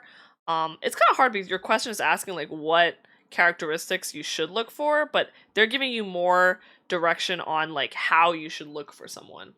Um, and I think that maybe is like it's more important that you're like it's not as important what specific characteristics you should look for versus like how you should be looking for them. Um and it's saying patience and intellect can lead you to success. So maybe that could be a little hint, like maybe a partner that is patient and I guess has a nice intellect could be a thing. I think generally this card is like about like you, so like you being more patient and like relying on your intellect to find someone. But I think you could also interpret it as like maybe looking for someone that's more patient, um, just to give you some direction. But in general, yeah, it's telling you you should really iron out like what you want, and then keep that in mind as you meet people. And just tell me to get my shit together. Right? Basically, it does say you have the ability to camouflage yourself and slip under the radar and wait for your desires. So maybe you know, maybe you like you're like you can kind of go under the radar and then like then you approach like that. But it seems like mainly it's saying get your shit together. Okay. And the last card is your outcome card, and it's after you've met someone, a partner. How do you know that you're going in the right direction, or if you need to change, um, if you potentially need to change your direction, etc. You get a positive card, it helps you stay on the right track. if you get a negative card, you might need to change course. Not necessarily end the relationship, but just maybe it means that you need to look out for some things. Hmm.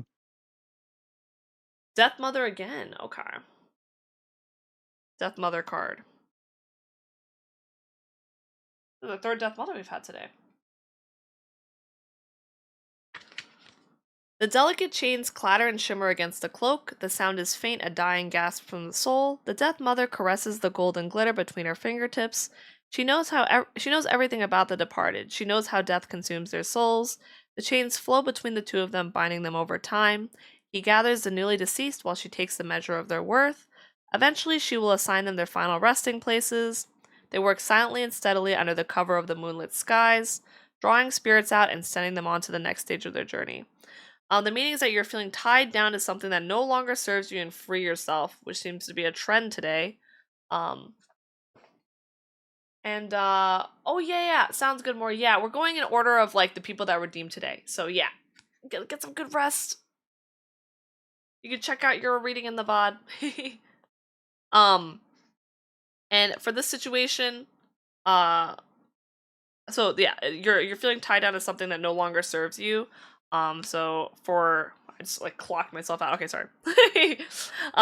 So in this situation, this is after you found someone, and you want to make sure that you're going in the right track. I think technically, like we said before, this is more neutral and it's giving you advice. So I think it would be like neutral, borderline, a little more negative because it's saying like if you once you find someone, you just want to make sure that you're not still tied to like these like feelings or any negative feelings.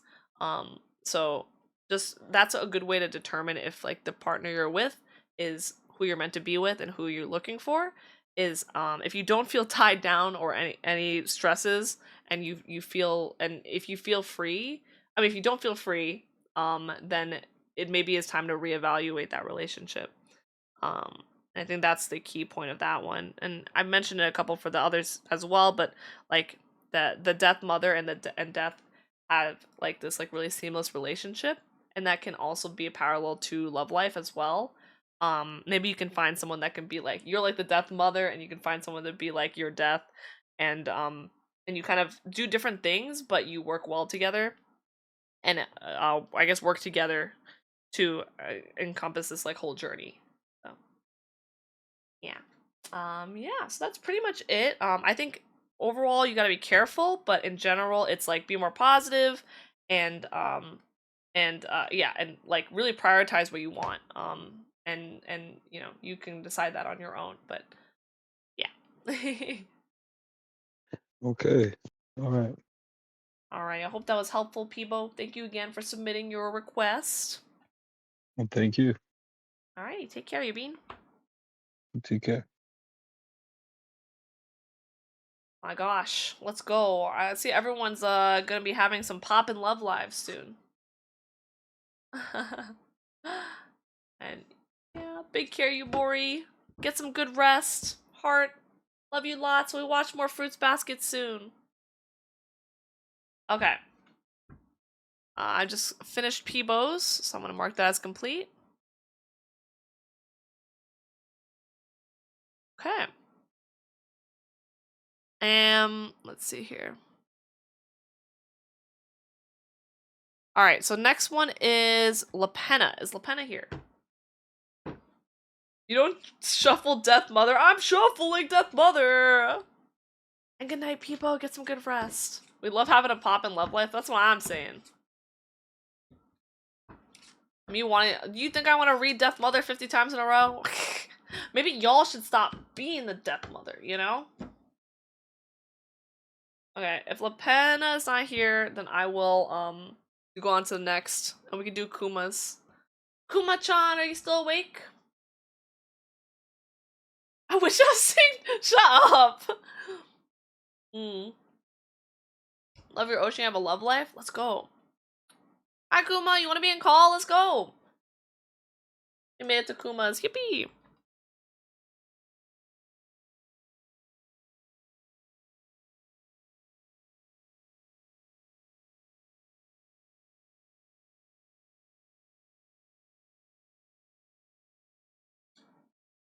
Okay. I'm awake, yay! Okay. Oh my god, it's samurai_Kumo! I love the intro music every time. Sorry. Sorry. Alright, say goodbye to that part of the VOD. That's fine or whatever. Just kidding. That's so funny. I'm dead. Hey. Hi, Kuma. How you doing? Hi. Kuma. You ready? Hello. Yeah, man. I'm streaming my music, my Zen music for you. Hi. Zen music? I like how your request is just what's my future like? Please help. I need to know. I got you. Alright. Please. You like Kuma's name on the avatar? You like? On the tier. Yeah. I like it because I commissioned it. Oh yeah, it's very nice. Oh, your face gets wider too. It's crazy. Yeah. Alrighty. Bro needs help right now. I Oh do. no. Ed That Pat. was so fun. Oh no. Alright, we'll get you through this. Hi, Mom. So your oh, your mom's watching? Hi, Kuma mom. Heart hands. The first card is your seeker card, so it tells you what you seek and what is the manifestation. What is the manifestation? Oh my gosh. How close are you to the manifestation of your desire? So what are you looking for in the future? And how close are you to getting there? For me? Shuffle, Oh. shuffle, shuffle. Oh no, I'm not asking you. I'm gonna pull the card. I was like, dude, I'm asking you. Like... yeah, exactly. This card's gonna tell us. Okay, Bro bro. has not been paying attention. No, I'm kidding. Just kidding. Okay. Your first card. Ooh, the Raven card. From Tekken. Yeah. I think. Just kidding. Okay. I do love the animal cards. Let me pull up the Raven page. I totally have memorized. Alright. Humans underestimate ravens. They are cunning, intelligent creatures who use tools to get what they want. It's no wonder most mythology refers to them as psychopomps. A psychopomp is a guide who leads the deceased to their resting place. Ravens have been heralds of the dying for as long as civilization can recall. If Raven has come to you today, it's time to get crafty. Use your intelligence to make a vital shift happen. Honor those who live in memory, set up an altar, and pay respect to the dead. The main meaning is it's time to get crafty with your situation and honor your ancestors. So say I love you, mom. And then I'm just kidding. But Oh, shit. But yeah, so remember this is not an action card, it's a seeker card, so it's what you're looking for. And perhaps for your future, it's telling you to be a little more crafty, and maybe you're looking for I think it's looking for you to be a little more cunning and intelligent about things. It's talking about how like ravens like kind of guide people, kind of guide people to the resting place. So I think Okay. it's a lot about you taking more initiative, and it's okay to be a little bit selfish and a little bit crafty. And to kind of Damn, I'm make out never of the box. selfish. Oh, Be a little selfish shit. and No. make some out of the box. Like maybe you're looking for a more out of the box. I guess like take on things. Maybe the way you would Right. normally interact with things, you want to be a little more crafty about it this time. Maybe that's what you're looking for future stuff. So maybe like I know most people ask about their careers, their love life, their just general future. Like maybe if there are opportunities for you to be a little more selfish or crafty, you should take those opportunities. Like it's okay. Okay. Yeah. Okay. Yeah. And usually when it says honor your ancestors, like it's not all about like setting up an altar, but like maybe just like taking. Oh, okay. It's about like I deadass thought you were talking about my ancestors. well, it did say Okay, set up an alright. altar, but it's more about like I guess like respecting the experiences your elders have been through, and maybe like speaking to your relatives or speaking to like family or friends, and just like seeing what they went through as well, and maybe that Yeah. will help you go towards the future you want. So Sure. yeah, big dubs. And good night, Tello. Great, big dubs. So now this one's a little more clear. It's your first step card. So what is the first step towards a better future? Maybe a future where you're craftier, apparently, but also just like going towards the right direction. So what is that first step? And that should lead to more steps and hopefully the right path. All right, your next card is the Prophet card. Yay! Oh damn. A pretty That's one. really pretty. Yeah, it's got a little snake on it. Maybe it's saying you're a crafty snake. Oh my gosh. Oh my gosh. Okay, hold on, bro. I have a question. So if I see a raven, do I talk to it? Or how do I be more cunning? I don't know if that is the crafty, cunning move to start talking to a raven. You're supposed to be the okay. raven. You have to be him. Oh, Yeah. okay.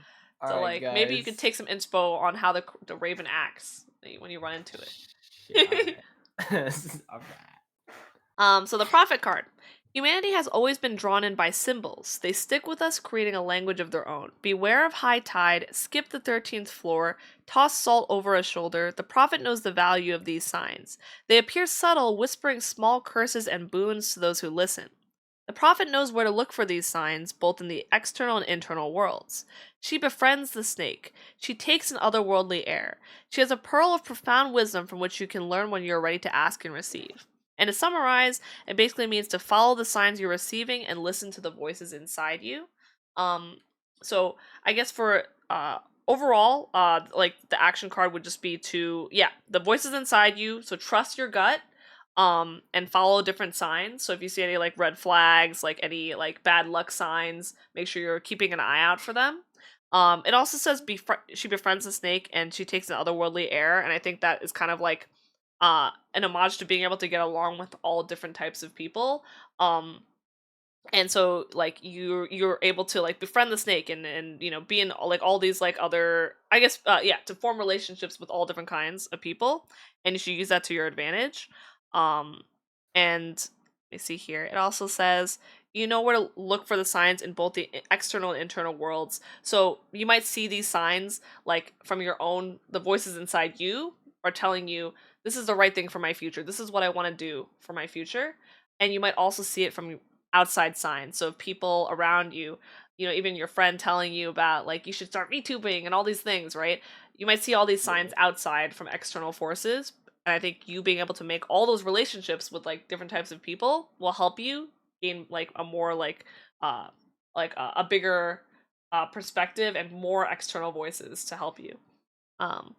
So yeah, so make sure you're following the signs that come to you, and if you feel like something is a sign, it might just be like the correct path for you to take.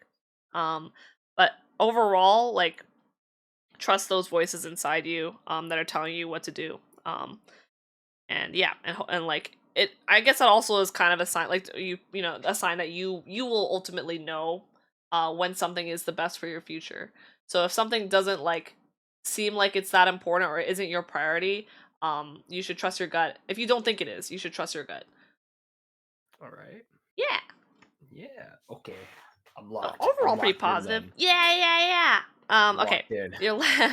Your last card is the outcome card, and this is after you've gained like your got into the future you want. How do you know you're on the right track? And if it's a more positive card that I draw, you're on the right track and keep sticking with it. If it's more negative, you might need to change what you're doing to go towards a better future for yourself. Too locked. Don't do that. Don't. You're too locked in. You must change. Too locked in. Only if it's negative. Only if it's negative. Okay. Let me give you one more shuffle, so we won't get Death Mother again. Hi, Alice. Thank you for the raid. Everyone's been getting Death Mother today. What the fuck? Fun. The animal card. That's a good one, I think. Oh Let's see. shit! Fuck yeah! That's a deer. I fuck with deers heavy. Yeah. You fuck with deers. Hi, Alice. Hope you had a good stream. We're doing tarot card readings again. Hi, Ray. Welcome in, guys. Hi, Aram. Hello. We're doing Kuma's reading right now. Hope you had fun. I don't know what game that is. Let us know. Oh, and Ben also got Fawn. Yay, Fawn buddies. Okay. Yo, we're Fawn buddies, dog. Oh shit! Does that mean I'm mafia? Oh yes, dude. The allegations. Hello. Locked in. Sorry. All right. So for Fawn Fawn is a term given to young deer in their first year. They are lighter colored, which helps them blend into their surroundings to survive. In many cultures, fawns symbolize new financial beginnings. They can also indicate when a significant life change is headed in your direction. Use fawn energy when you want to change your life's outcomes. It is a good omen when Fawn comes to visit you in this deck. Get ready for change to make its appearance both good or bad. You may also want to look at your bank statements. How can you improve your monetary status at this time? The meaning is that significant change is coming your way and a new financial opportunity may appear. This is probably one of our only financial related cards, so I think that's a really good sign in like the finances of your future, which is really great. I know you're going through some stuff recently, so I mean, perfect. Okay. Damn. All right. Yay! But But say it in front of people too, man. It's okay, it's what do you fine. mean? No, not like that. You know what I mean. But no, yeah. So it's a really positive card. So I also think like this is just like for your like the way you are. I feel like generally you have a lot of positive energy and you're very passionate about things. So for me, like you bulldoze your way through to the things you want. And I think that can only be like a good thing just from the way you've spread a lot of positive energy, Kuma. So I think in general, I'm glad this one came out positive because I feel like that it's very true to how I feel about like the way you like form your own future. And yeah, and I think so in general it talks a lot about finances, but it also talks about the significant change coming your way in general. It's supposed to be like a big change coming, whether it's good or bad. But it's like change is coming, and I think because even though it could be good or bad, I think overall like overall the change is supposed to be a positive thing that signifies like your future is going in a good direction. And yeah, so this is a very positive card, and I think your future is looking bright and big money. Fuck yes. Fuck yes. Finn, Yeah, we're gonna make so much money at the yeah. cartel. Yeah. Yeah, cartel. Yeah. I didn't mean to call him out like that. I'm just saying it's a good card for him. Let's go. But Yes. anyway. But thank you, Awesome. Kuma-kun. Thank you for getting your reading. I know you had to wait another stream, so I appreciate it. You're welcome. Don't worry. I'm gonna Yeah. think about fucking snakes, ravens, and fawns now. Yeah. You're basically Hell Ichigo yeah. for real. Dude, Bleach! Fuck yeah. Yeah, Let's Bleach. go. Let's fucking go. Okay. I guess Alrighty. I'll leave now. Don't worry. Take care, Don't Yubi. You did a worry. good job. Goodbye. Alright. Good night, Bye. everybody. Say bye to Kuma, guys. Bye. Yippee! Big care. Kuma's actually so sweet, guys. Kuma truly does inspire me.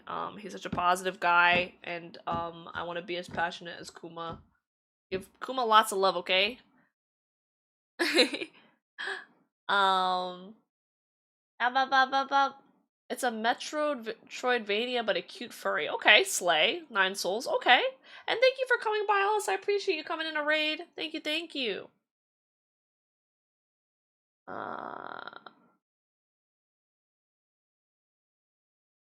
Ishi's like reading the signs of the raven.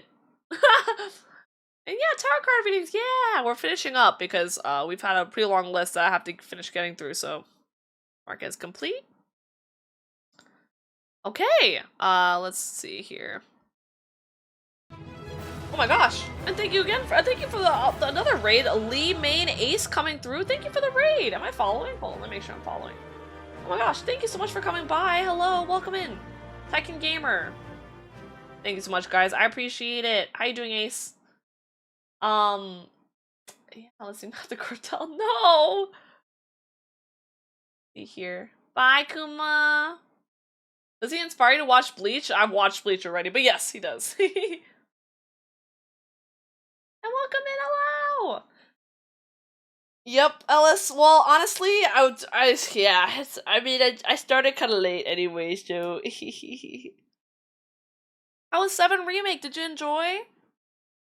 I'm chilling. I'm glad. Hello. We're chilling too. We're doing some tower card readings, just vibing. Yeah, we talked about life today, so overall pretty good. Yeah. Is Costa here? Is Costa Ciela here? Costa-chan? DMC. Oh, he definitely inspired me to play DMC Fire game. Well, you cosplay Bleach as well. I've never cosplayed Bleach, but that's mostly because the outfits in Bleach are kind of like same vibes. Like, there's not many unique outfits in Bleach. I would have done it at one point if I liked the outfits more. Let's see. Is Costa here? Costa! Is Costa here? Also ping La Pena too. If Costa's not here, is APR Soul Society robe? It's cool. It's just all of the outfits are the same. Oh, okay, I think Costa was in the viewer list, but maybe not right now. Oh shoot, and Haruka, right? Thank you for the follow. Thank you, thank you. Like your 1000th time playing it, but first time on stream, so really nice. Oh, dub! Okay. Awesome. That must be fun. I feel like some people stream games when they're like super cracked at it, and that's fun to watch, and then there's me who streams it like because I don't know what the fuck I'm doing. Like a mundo. Okay. Suplex. Aizen's honestly such a handsome character though. Fuck. Okay, Ape. Alright, mostly present.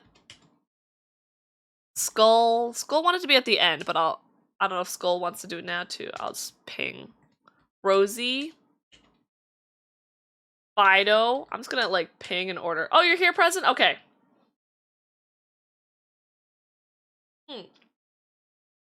Put you at the end? Okay, Skull. At the end then. Okay, Fido will be next after present. Okay. Unless Rosie comes and then you'll be after Rosie. Okay, must be present. Do you want to be in the call or not? You want to? I could do it. You could do it from chat as well, though.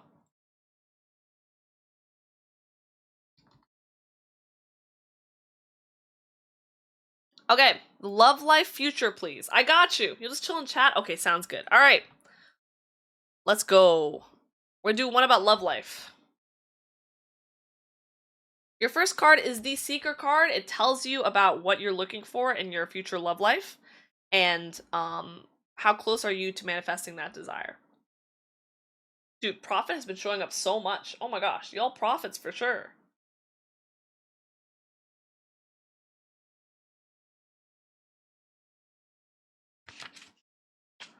Humanity has always been drawn in by symbols. They stick with us, creating a language of their own. Beware of high tide, skip the 13th floor, toss salt over a shoulder. The prophet knows the value of these signs. They appear subtle, whispering small curses and boons to those who listen. The prophet knows where to look for these signs, both in the external and internal worlds. She befriends the snake, she takes on an otherworldly air. She's a pearl of profound wisdom from which you can learn when you're ready to ask and receive. The meaning is to follow the signs you're receiving and listen to the voices inside you. So, for this situation, remember, is your Seeker card what you're looking for. So you're looking for, I guess you're like love life in general. What you desire is someone that like, wait, sorry, I would have. Well, it's talking more about how to find what you desire in terms of your love life. So you need to make sure that you're reading the signs properly, whether it's like red flags, green flags, anything like unlucky or I guess uncompatible. You just want to make sure you're reading the signs properly. And it's telling you that you should know, and the voices like the voices you have should be able to like you should have confidence in being able to tell what you're looking for. But there might be like some general external signs that might like guide you and tell you that my words are whatever like getting tied up right now, sorry. But yeah, there might be some signs in general that like that advise you against or for someone, and you need to make sure you're properly reading those signs.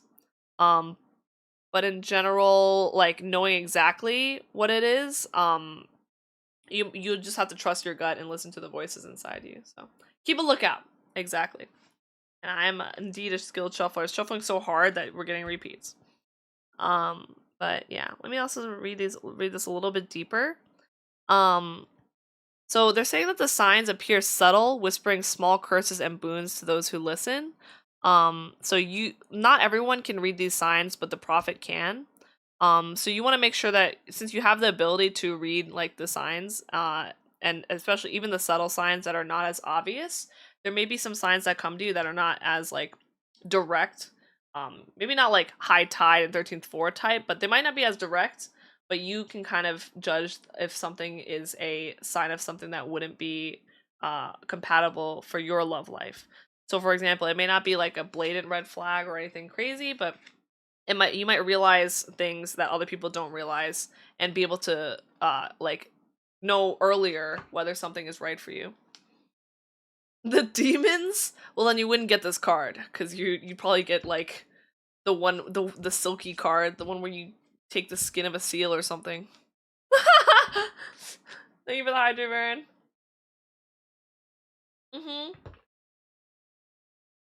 Let me take a peeky. I'm not cheating, but oh, okay, good. Okay. Your next card is the Serpent card. Very pretty card. This is the first step card. So this will tell you if you what the first step is in going towards what you want in your love life and what step you should be taking. So let's go into that one.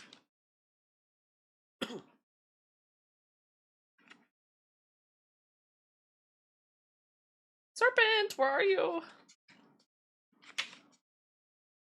The Serpent's card's not even with all the other animal cards. Interesting. Ruin reading? No, I didn't cheat. I just wanted to take a peek at it to see if it would be Death Mother again because I didn't want to read that one again. So I was thinking about cheating, but I didn't. At the base of the world tree lives a serpent. He hungers and gnaws incessantly at the roots, seeking sustenance. He does not care that this tree serves a higher purpose, nor that the worlds connected to the tree require it to remain stable. Without the tree, the worlds break apart and fade away. The serpent hungers and desires to consume everything and anything that stands in his way. He stays beneath the soil, devouring the roots in his path, awaiting the time when he will be released from the tree to reunite with his brethren. The meaning is to beware of dishonest people. Stay the course despite the stress. Okay, so this one for a relationship is pretty intense. What it's telling you is that you want to be careful of people that lie. So that's the first step. Avoid the people that lie. They probably aren't good partners for you. I think that's good advice for anyone, but especially for you. And stay the course despite the stress. Which means like even if something seems stressful, as long as the person isn't lying to you and they seem like a like potential like partner that could work for you, you need to like keep at it and like get through those stressful situations together. The serpent card in general is like talks about a really like I guess not caring about like all these like higher purposes and you know the overarching like the like outside the big image, the big picture. Doesn't care as much about the big picture and just goes for what he wants and consumes everything and anything. And I think there's something beautiful about that too. Staying on that path despite like all the like, you know, like worldly worries that he may have. And I think you'll learn a lot more from that. So yeah, so I think your first step is to just make sure you're with someone honest. And if things get hard, like definitely try to stay the course and see how it goes. You thought that was going somewhere else? Nar. Oh my gosh, hello, welcome in. Oh my god, we're in the middle of a tarot card reading. Hello, friends. Hello, Shadow. Hello, Micah. How you doing? Thank you for the raid. Hi, Anzan. Hi, Caleb. Don't be raid. Don't be. Hello. How was Sally Face? I hope you had a good time. We're currently doing Presence tarot card reading and thriving. Hello, Dave. Hello. Hope you're doing well, girly pop. Alright, the last card is your outcome card present. And since you're asking about your love life, once you find a partner, this will tell you if you're on the right course. If you get a positive card, you're on the right path. If you get a negative card, you may need to change some things in your relationship. Yeah. You're getting to the end and it's insane. Let's go! It's a story game? And yeah, I'm doing good. I'm chilling. I had a really good day today. I did like a little scuffed draw my life stream. And then now I'm doing some tarot card readings and finishing those up. Yippee! You love my model's hair right now? Thank you! This is a toggle we added later on. I don't usually have long hair, but it's so wiggly, right? Yeah, my friend did a really good job. All right, outcome card. 2D side. I feel like you play a lot of horror. Yeah, or do you? I forgot. But I'm glad. I'm glad you're enjoying it. I hope the end is worth it. Is that Gojo? That is Gojo. All right, your last card present is the White Buffalo card.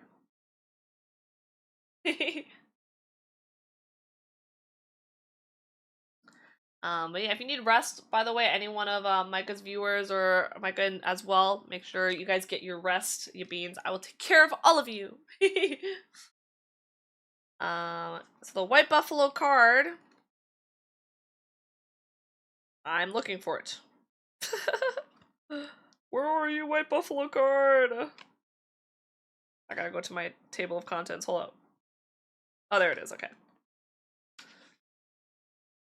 White Buffalo brought the sacred traditions to the indigenous American peoples. She stepped from the clouds to help the Lakota people survive.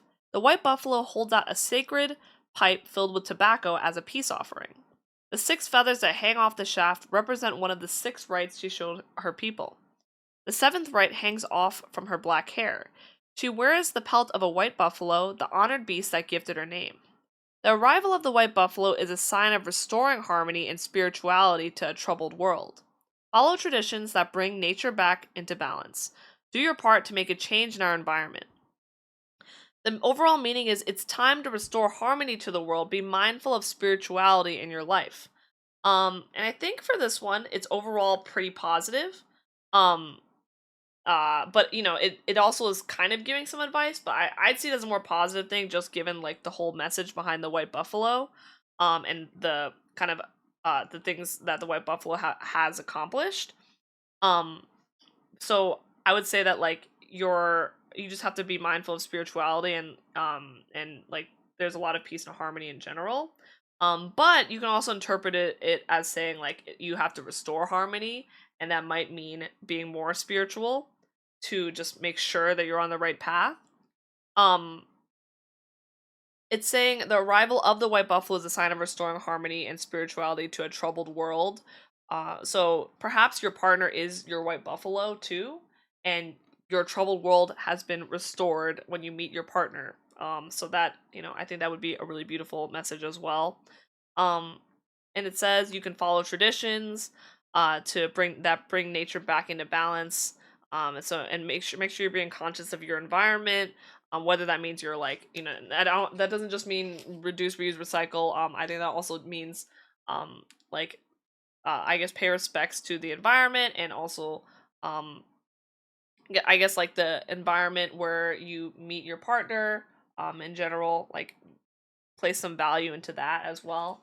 Um, and yeah, and I think that would be big as well. Oh, and hi Drac, hello, welcome back. Yeah, and so yeah, so make sure you're keeping an eye out for that. And I think overall this is a more positive card.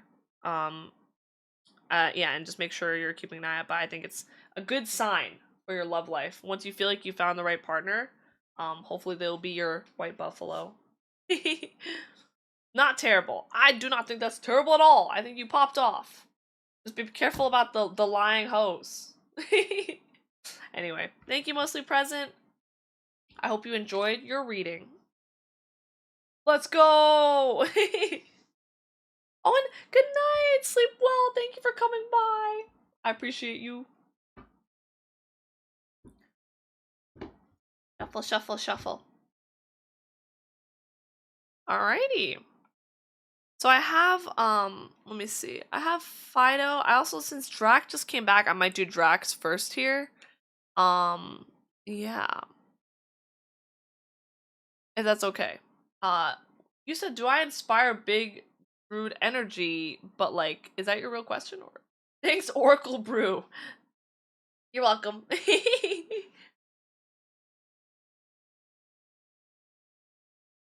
you want like a future reading?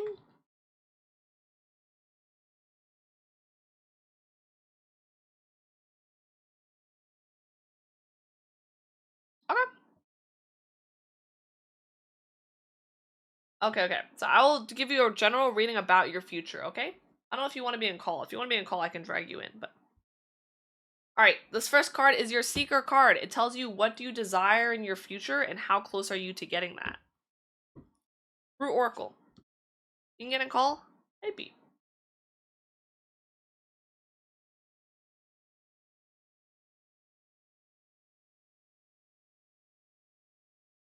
I was gonna share my screen. Oh yeah, I have like my music playing. Let me share.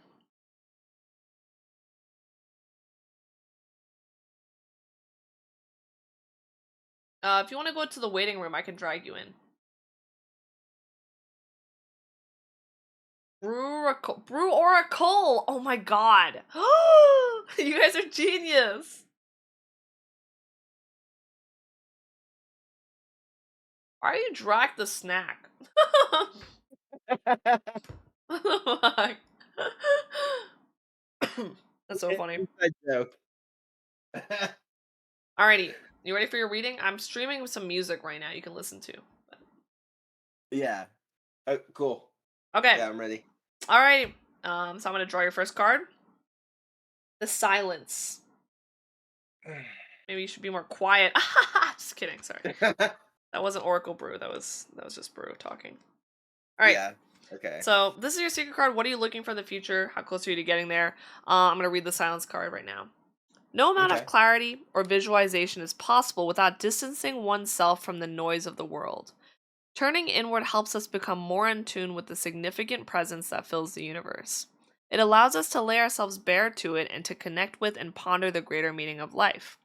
It can be challenging to take ourselves out of the flood of distractions we deal with minute by minute, but our ancestors stand by our side, waiting to silently guide us along our path.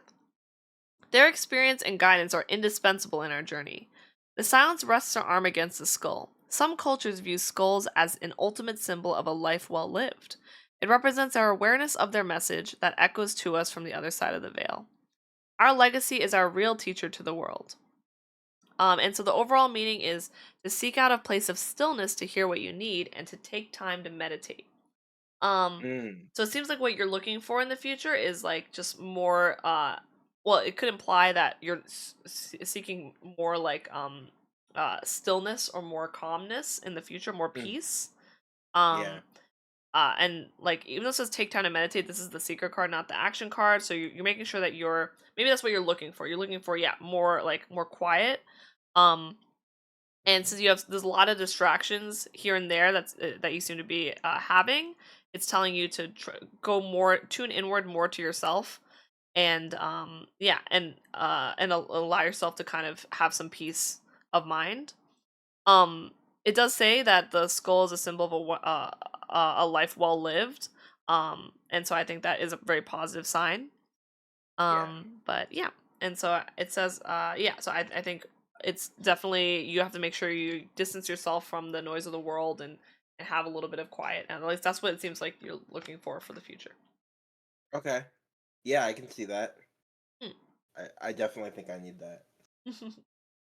And so this is the first step. So this would be the first step towards your desires, towards your future in general. And after you take the first step, the other steps should fall into place. Cool. All right. First step is the word. The word. It's kind of funny you have the silence and you have the word. And the word is about like writing out your story. So Yeah. Which one tarot card? What do you want me to do? exactly. So stories and storytelling have been with us since the beginning. Our minds are designed to share our experiences with each other. We crave the sharing of stories to remind us that we are connected through our words. The word leans into her wings. She steadies a stack of parchment on her lap, her knees curled up to meet the paper. The girl holds a plume in her right hand, poised to strike the page at any moment. Her eyes remain closed, engrossed in the visions of the story her mind describes. When she is ready, a new story will get inked on the page. The meaning is to write your story down and have a playful attitude towards life. So that seems to be the action they want you to take. Make sure you're also. It talks about writing your story down. Like I've recommended people potentially you want to journal, and that also might help you go towards more like peaceful and quiet, and kind of like a more meditative state and more Yeah. reflective state about your life. And it looks like a key step is to just have a more playful attitude about life and relax a little bit. Okay. And so that seems to be yeah, and that seems to be the, I guess, the action they want you to take. They also talk about a new story getting inked onto the page, and that could be signs of like a new beginning. And so I think you kind of writing out what you want and, relaxing a little bit will lead you to having that brighter future. Okay. um it One of the key things it also mentions is sharing your experiences with each other, and that's like kind of like the whole writing the story down and storytelling. Mm, So I always like to say, like, it talks about connection, so make sure you're sharing that with others, while you also it does say to distance yourself from the noise of the world. It's still mm, important to, like, still have those connections and share what you're going through with others, and vice mm. versa. So someone has to read the story. Yeah.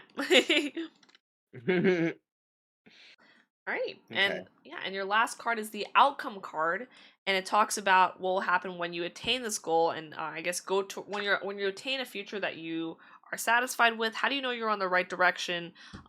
If you get a positive card, you're on the right direction. If you get a negative card, you might need to change up some things, and potentially change course. So Okay. let me take a little peeky at this card. Oh, nice. Okay. Luna Moth. Pretty. Yeah, Those pretty. look like Titania. It does, actually. A Lunamoth lives for only a short time. Within that period, they mate, eat, and then die, only to have their offspring carry on their legacy. Their unique coloring attracts much interest. Their wings appear to glow, and they have circles that look like moons on them. Some cultures associate the Lunamoth with the symbol of transformation and change. Other cultures suggest that the Lunamoth represents a person's soul as it leaves a dead body. No matter where you place the Lunamoth's spiritual virtue, it is a stunning specimen of the Lepidoptera. Um, the meaning is that it's time to transform bad habits into good ones. Take a healthy break from your obsessions to gain revelations. So I think it's more neutral. It's giving you some advice here. But overall, I like to think it's like leaning positive because it talks about transformation and change, and these um, that's always a good sign. But Yeah. it's saying to take a healthy break from your obsession. So perhaps when you're at the future you want, you maybe are leaning too far into some like of your like addictions or obsessions, and it's telling you to like make sure you're always taking breaks and changing it up a little bit, um Okay. and to try to go away from those bad habits that you might still retain. But Yeah. overall it seems like it's very positive. Also it seems like it's a very beautiful future as well. um the Lunamoth kind of living for a short time, I think, is more about like you like it doing all the things it needs to do, and like it mates and eats and dies, and it has like a very simple like but beautiful like life, and it has Yeah. kind of the moons and the glow and the unique coloring, and it just has like a beautiful like bang of a life. And I think that's yeah, I think that's a really pretty thing. um and it's all about that transformation and change. So I'm trying to gain if I can glean anything more from this. I think Hmm. overall it's, yeah, just make sure that when you're like, I guess, yeah, when you've settled in and done your meditating and writing and connecting, you make sure that you're clearing out all those negatives, um to maintain that good future. Yeah. Okay. That's good. Yeah, that is Yeah. good. Honestly, like I've been recommended journaling before, Mhm. um, and you know, I've heard lots of good things about it. I I like writing. I just like I'm not like drawn to it, like Mhm. um it's definitely something you have to like sit with, like, or like purposely do it. Yeah. No, I totally feel that, and like I'm not really one to recommend people journaling just because I don't really journal, and I it's just, like, it's a lot out of me, but I know people do it that it's been very positive for them. Um Mm, so it doesn't, you don't have to always take it as literally as well. Like I think, and rather than just journaling, just recounting and, meditating and just making sure you don't forget like the things you've been through as well, is good yeah. enough as well. Okay. Yeah. Anyway, thank you Yeah, again for submitting your it is. requests. You're welcome. it is very interpretive. So yeah, Yep, for sure. You know, I think everyone interprets it in different ways too. So. yeah, very Yippee! very personal. So Anyway, thank you so much, Drac. thank you, Brew. Of course. Alrighty, bye bye. Okay, we finished Drax here. Okay, I'm just gonna. Let me just move all these guys down. I'm trying to clear out the ones. Okay. Ape submitted. Ape did that one. And minimal. I'm gonna clear out the ones that I'm doubled up on right now. Okay. Okay, we chillin'. Oof. Thank you for the stretch, Maury. Thank you. Alright, Fido, you ready? Actually, is Rosie here too? I don't know if Rosie's here, but. You want to be in call, Fido? Hi, Maury. Hello. I also realize after I finish this stream, I'm gonna have to take a break from like yapping as much because I'm losing my voice a little bit, I think. I wonder why. No, I'm kidding. But not just that, but like I know I told you guys I have been better and I haven't been coughing. I'm still getting a lot of like discharge and like I know it's kind of gross, but and so like I might need to get my throat checked out again. I'm hoping it goes away and it's just like a temporary thing because I'm not having the coughs and everything, but very unfortunate. Yapless brew, I know. You can tell because when I like talk softer, like you can tell my voice is like, yeah, like if I talk like this, you can tell my voice is not at its best shapes. I'm straining a little bit. Yeah. Oh yeah, I'll get that checked out for sure. It should be fine though. I'm like just glad I'm not coughing like I was before it. That would suck. A fuddy, my bad. Fido. I forgot how many Fido O's there are. Okay. I can grab you in a call, Fido. Hey ho. What's good? Oh my gosh, how you doing, Fido? How's it going? Pretty good. Pretty good. Alright, I gotta make you a little louder, actually, my bad. I think I had you a little lower. Can you talk again? Hello? Hello? Okay. What's Yeah, good? I'll put on some Yuri on Ice music while I read your tarot. Oh, hi, Ape. I got you soon. Alright. Okay. So your question is... you tend to have bad luck with the girls you date, so you just want to know what the future holds for you romantically. You're in ice music. Time to get a boyfriend. I'm kidding. I'm just kidding. Sorry. Nah, Sorry. it's just a well, I wouldn't say I'm not interested, but Oh. it's just like no, not in dudes. Okay. Well, just like a part of my life that Oh. like I'm not too invested in. So it's just something that good question to throw out there sometimes. Understandable. No, that totally makes sense. Okay. I will shuffle your deck here, and we'll do yeah. What does the future hold for you romantically? Okay. So this first card is your seeker card. So it tells you. Let me lower this music down a little bit though. A little bit loud. Okay. So it's your secret card. It's saying what are you looking for romantically, and how close are you to getting that desire, or finding that person. Sea turtle. Very pretty card. Ooh. Okay, this one is pretty sure. Oh, I don't. Hold on. Oh, there it is. One of the last cards. Okay. The sea turtle is a gentle creature with a long lifespan and can swim over. Oh my, sorry. I switched over to my music.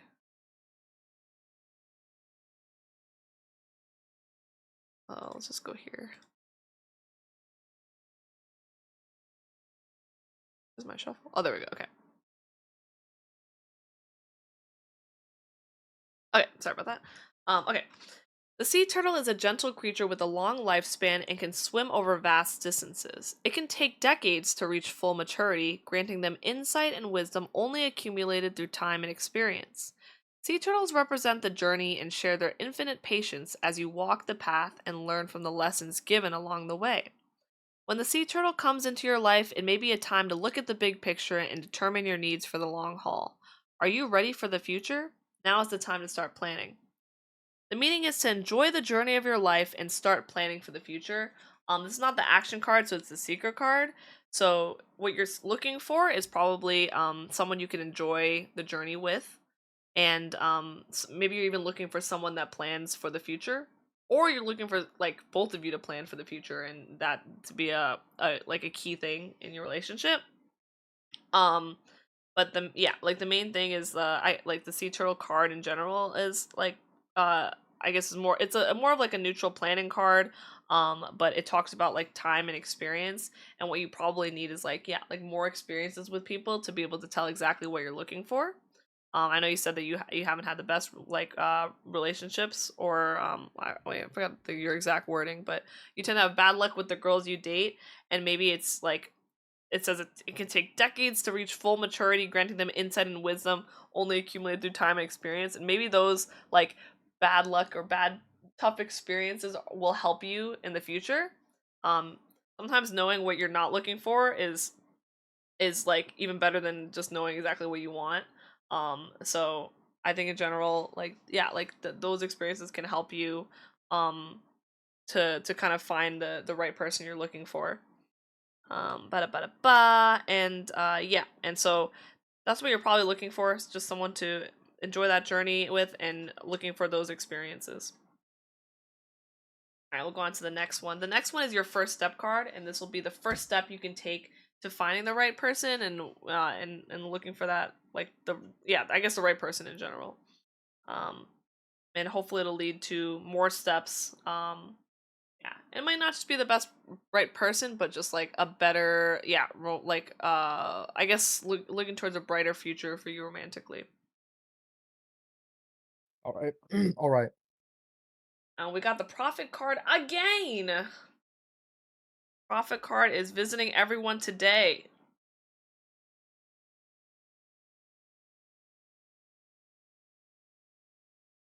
Humanity has always been drawn in by symbols. They stick with us, creating a language of their own. Beware of high tide, skip the 13th floor, toss salt over a shoulder. The prophet knows the value of these signs. They appear subtle, whispering small curses and boons to those who listen. The prophet knows where to look for these signs, both in the external and internal worlds. She befriends the snake. She takes on an otherworldly air. She has a pearl of profound wisdom, from which you can learn when you're ready to ask and receive. So the meaning is to follow the signs you're receiving and listen to the voices inside you. In a romantic sense, this might just be about like the bad luck signs, and like ignoring sorry, to make sure you're keeping an eye on the red flags and any signs of bad luck in a relationship. Don't ignore them. Follow those signs, and also like listen to the voices inside you. Perhaps like from the experiences you've had already, you might be able to tell better when something is not going to work out. So keep an eye on those signs, and also keep an eye on the positive signs as well. Making sure that you're keeping an eye on let me see here where it has keeping an eye on like the external signs, so any positive or negative signs externally, that like if something in general seems like something on the more positive side, you want to keep an eye out for it. And I guess internally, just based on your experiences, if the feelings internally, if you feel a certain way about something, just to keep an eye on that as well. But don't ignore the signs. So the key thing would be, if if you think something is a red flag, make sure you're not ignoring that, and that's the first step. And hopefully, all the later steps will fall after that, fall in place. Yes. And so the last card is the outcome card, and it's telling you what should you do when you find the right person, or who you think is the right person, and how do you know you're on the right path. If there's a positive card, you know you're on the right path and you can keep trucking along. If it's a negative card, it means you may want to reevaluate and change some things about your relationship. Prophet and Dead Mother, Right. so popular. Oak. I'm gonna give it one more shuffle. And then I'll give you whatever card comes out. The Silence.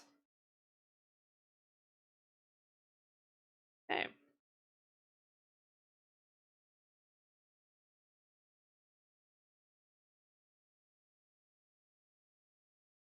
Where is the Silence card? Oh, there it is. No amount of clarity or visualization is possible without distancing oneself from the noise of the world. Turning inward helps us become more in tune with the significant presence that fills the universe. It allows us to lay ourselves bare to it and to connect with and ponder the greater meaning of life. It can be challenging to take ourselves out of the flood of distractions we deal with minute by minute, but our ancestors stand by our side, waiting to silently guide us along our path. Their experience and guidance are indispensable in our journey. The Silence rests her arm on a skull. Some cultures view skulls as an ultimate symbol of a life well lived. It represents our awareness of their message that echoes to us from the other side of the veil. Our legacy is our real teacher to the world. And the overall meaning is to seek out a place of stillness to hear what you need and take the time to meditate. And I think this is generally pretty positive. Me like trying to remember if that's what I said for the last one. I think this is in a different spot as well. But it's in general, you want to make sure that you're meditating and thinking about things, and you want to you want to make sure you're like distancing yourself from the noise, whether that's other people telling you about your relationship or just outside like I guess signs, and make sure you're like taking some time by yourself to really see whether like this person is right for you. um and it also talks about your ancestors standing by your side, waiting to guide you along your path. So maybe consulting family, and just people that are important to you, and help letting that guide you as well. And it does say the skull is an ultimate symbol of a life well lived, which is why I think it's a little more positive too. Um, so in general, like if you are able to like meditate and you find that this is right, like this is the right person, I think it's a good sign overall. Um, yeah, and it says it represents the skull represents our awareness of the message that the message that echoes to us from the other side of the veil. And our legacy is our real teacher to the world. So kind of like those ancestral experiences and just the in general like a guidance of other people helps guide you as well. And might kind of key you in to some of the messages from there that'll put you on the right track. Um, yeah. Looking down. Yeah, so make sure you're Thank you. meditating and seeing if it's the right path for you. I appreciate it, but it is like kind of like a weird part of my life right now because I actually got my report date for my first station, Uh-huh. which is really soon after graduation. Mm-hmm. So yeah, that's like probably why I'm not focused on it. No, absolutely. And I don't think you have to focus on it. I think it's like, especially since a lot of this is also like focus on the signs and like you don't have to seek it out, but when you do find something, just make sure it's right for you is like the main thing. And honestly, speaking from outside the tarot, the realm in general, like sometimes you'll find stuff when you're not looking for it too. So it's good that you have your priorities straight and like hopefully you find someone sweet for you, Fido, and you have Oh, better thank luck with you. the gals. Appreciate it. Have a good night. Yeah, good night, Fido. Thank you again, Goat. Alrighty. Move on to the next. Bub. Is Ape here again? Ape? Sean?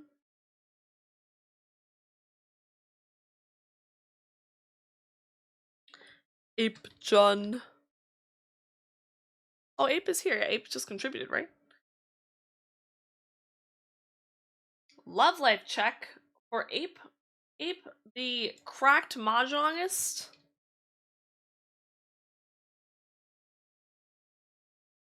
You got this, Fido. You got this.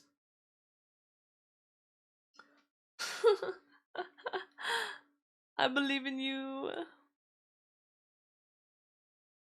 I think Ape is here, but I'm also like, I don't see Ape, so I could do Duskies.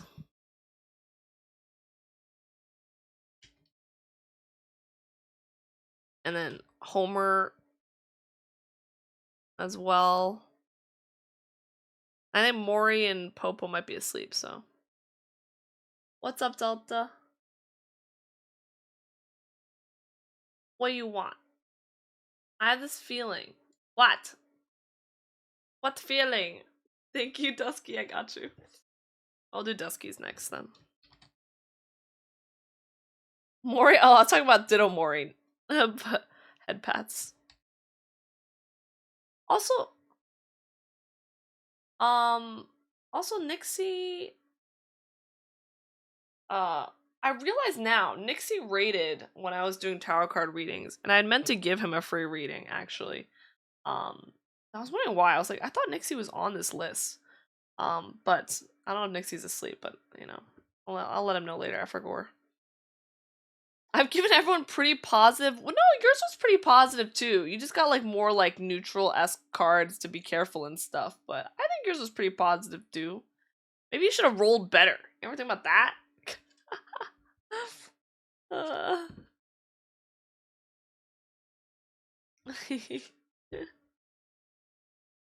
You're on thin ice. Shut up. Thank you for the Keep Snapper. And hi, Chio. Hello. Thank you for the 37 months. I appreciate you, Chio. Is everything okay? How you doing? You're an inspiration. Curry, hi. You know you. You're so sweet. You're so sweet. I appreciate you.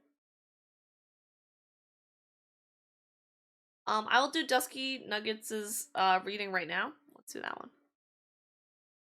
Dusky says, I already know what I see in my future in life, so I'm pretty good with that. Okay, cool. I'm curious about my love life due to the fact of having no experience with love, nor romance in my entire life, but I am optimistic about it. Okay, lovely. Thank you for giving me more context, and I think we can look into your love life and also just like in general, you know, also with the knowledge of you not having experience with romance as well. That'd be great. You were looking through the Draw My Life. Oh, I appreciate that. Thank you. I really yapped so much for that. It was so much fun. But I'm glad I could share that part of my my childhood with you guys. Good times. Hi, Bun. Hello. How you doing? How are you, Brew Brew? I'm chilling. I'm vibing. My voice has been a little scuffed lately, but I'm chilling. Yeah, just doing some tarot card readings, vibing. Glad you're doing well. Let's go, Dusky. I will get right on that. And hi, Ponzu. Hello. Hope you're doing well. And I hope you're enjoying Dave the Diver. All right, let's do.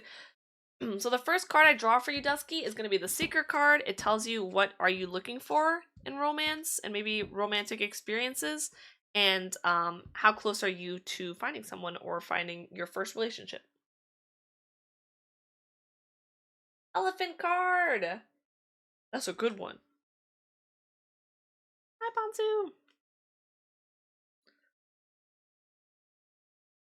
An elephant never forgets, or so the saying goes. However, these giant, gentle beasts are much more than that. They are highly social animals that form family bonds for life. They are extremely loyal and stick together. If the elephant card has graced your home today, consider yourself fortunate and lucky indeed. Take time to think about what strengths you have and who is in your social circle. Reach out to those who you have not connected with and tackle a new creative hobby. Take time to engage with others and look toward others who can be loyal to you. So this is a super positive card. So I think in general it's just straight up positive, but it's so the elephant is supposed to be what you're looking for. And so it talks about loyalty and just yeah, and staying together with people. It also says you should think about what strengths you have and who is in your social circle. So perhaps you might find romance with someone in your social circle. It also says reach out to those who you have not connected with, so maybe even another method. I think talking about the new creative hobby, a lot of people meet different people through different hobbies. And so maybe you'll find someone if you start a new hobby and maybe what you're looking for is there. You might form some more relationships there. But overall, wherever you find the person, it says to take time to engage with people. So make sure you're always like connecting with people and maybe putting more priority on people. It says who can be loyal to you or people that have a good sense of loyalty.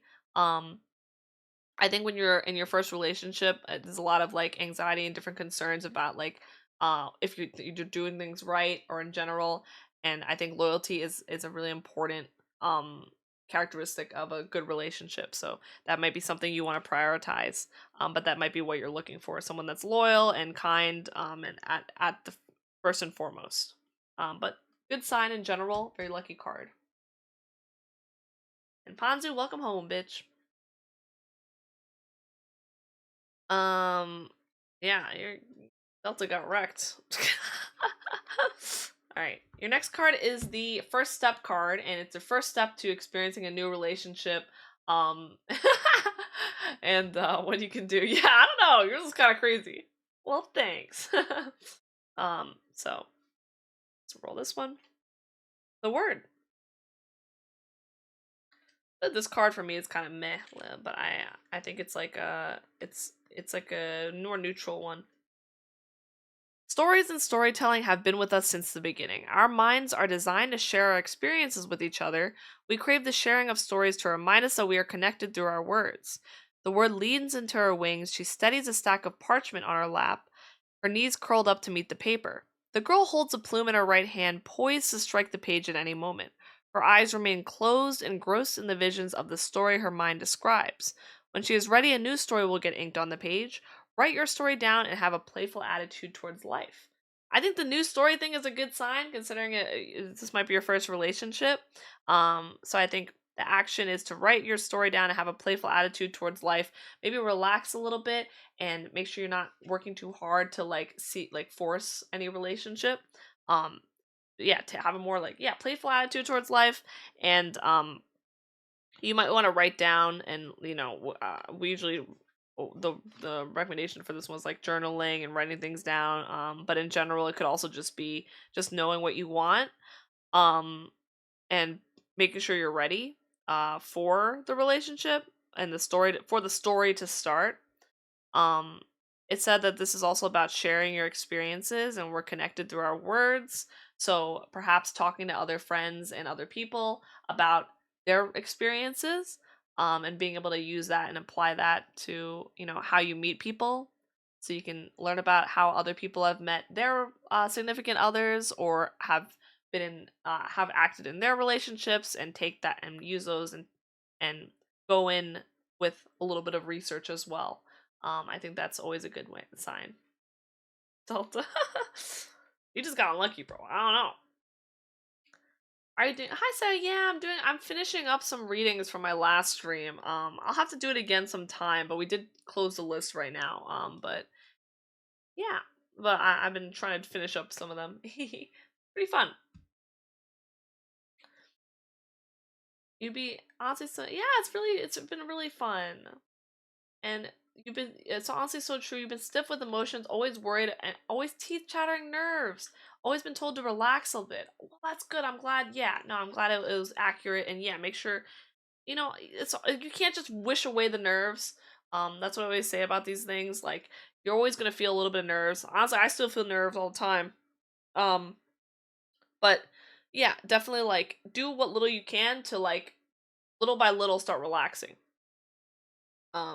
Just take it step by step. Any little thing that can help, even the tiniest bit, is progress,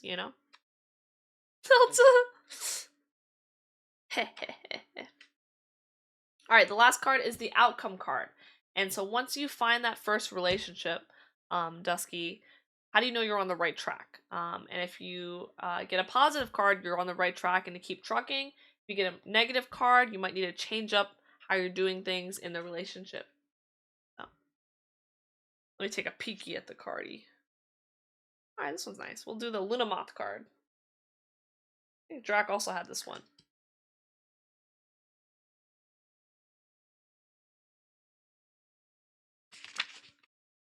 A Luna moth lives for only a short time. Within that period, they mate, eat, and then die, only to have their offspring carry on their legacy. Their unique coloring attracts much interest, their wings appear to glow, and they have circles that look like moons on them. Some cultures associate the Luna moth with the symbol of transformation and change.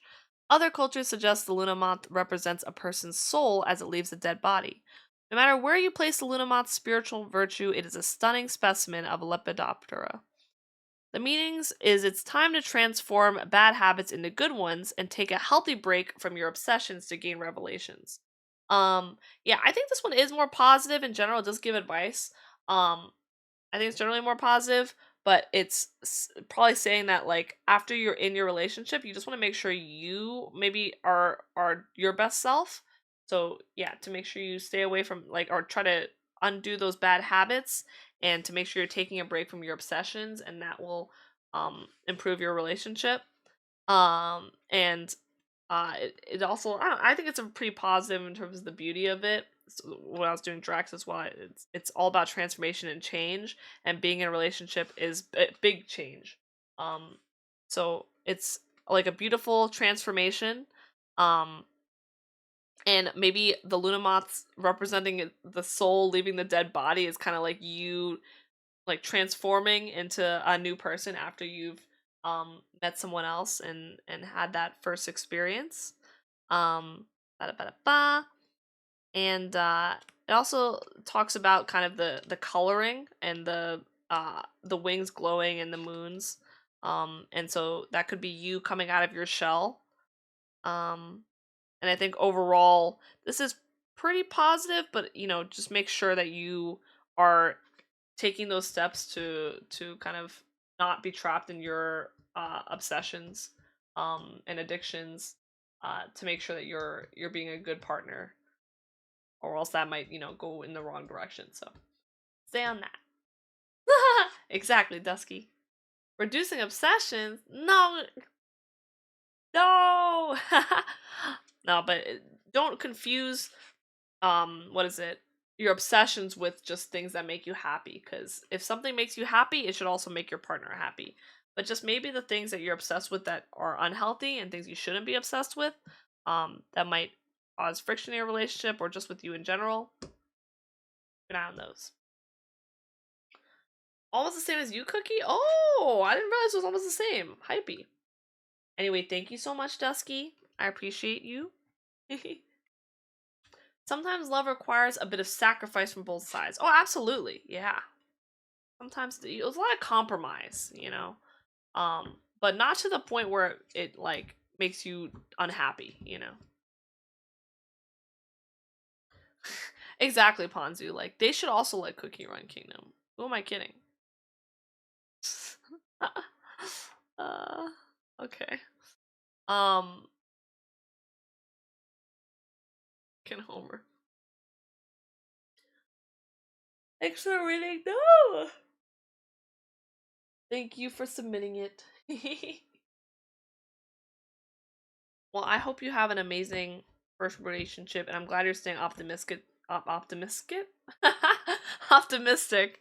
I think people put too much emphasis on having experience in romantic relationships, and while it is important to have the experiences so you know what it's like, I think plenty of people enter their first relationship and because they've waited for the right person, they're a lot happier than the people that force it.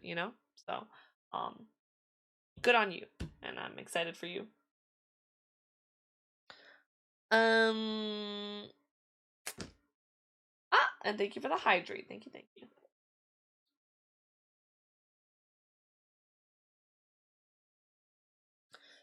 Thank you for the stretchies. Wow.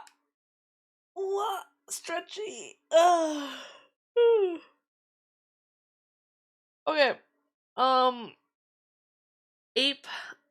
I have Lapenna, Costa, Ape, Skull, Rosie. I have Mori, Popo, Homer, and Wild Trash Can. Who is here out of those people? Anyone here?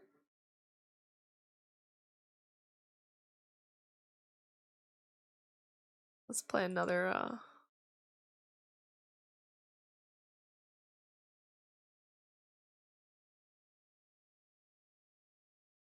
I'll find a good,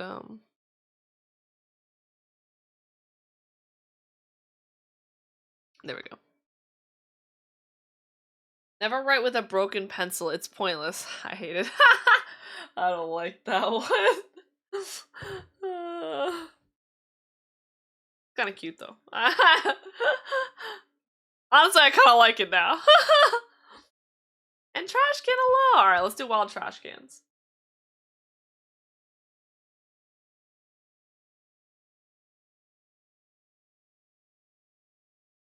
Oh no, Delta. Nah, but I really don't believe in tarot card readings that just outright say like this is not gonna work out or whatever, you know. I feel like it's like they're supposed to be like a guiding source, you know. They're not supposed to give you like the yes or no answer to like anything. So like if you want to keep things going with how like if you want to make something work, you know, and you think it's really right, it should be.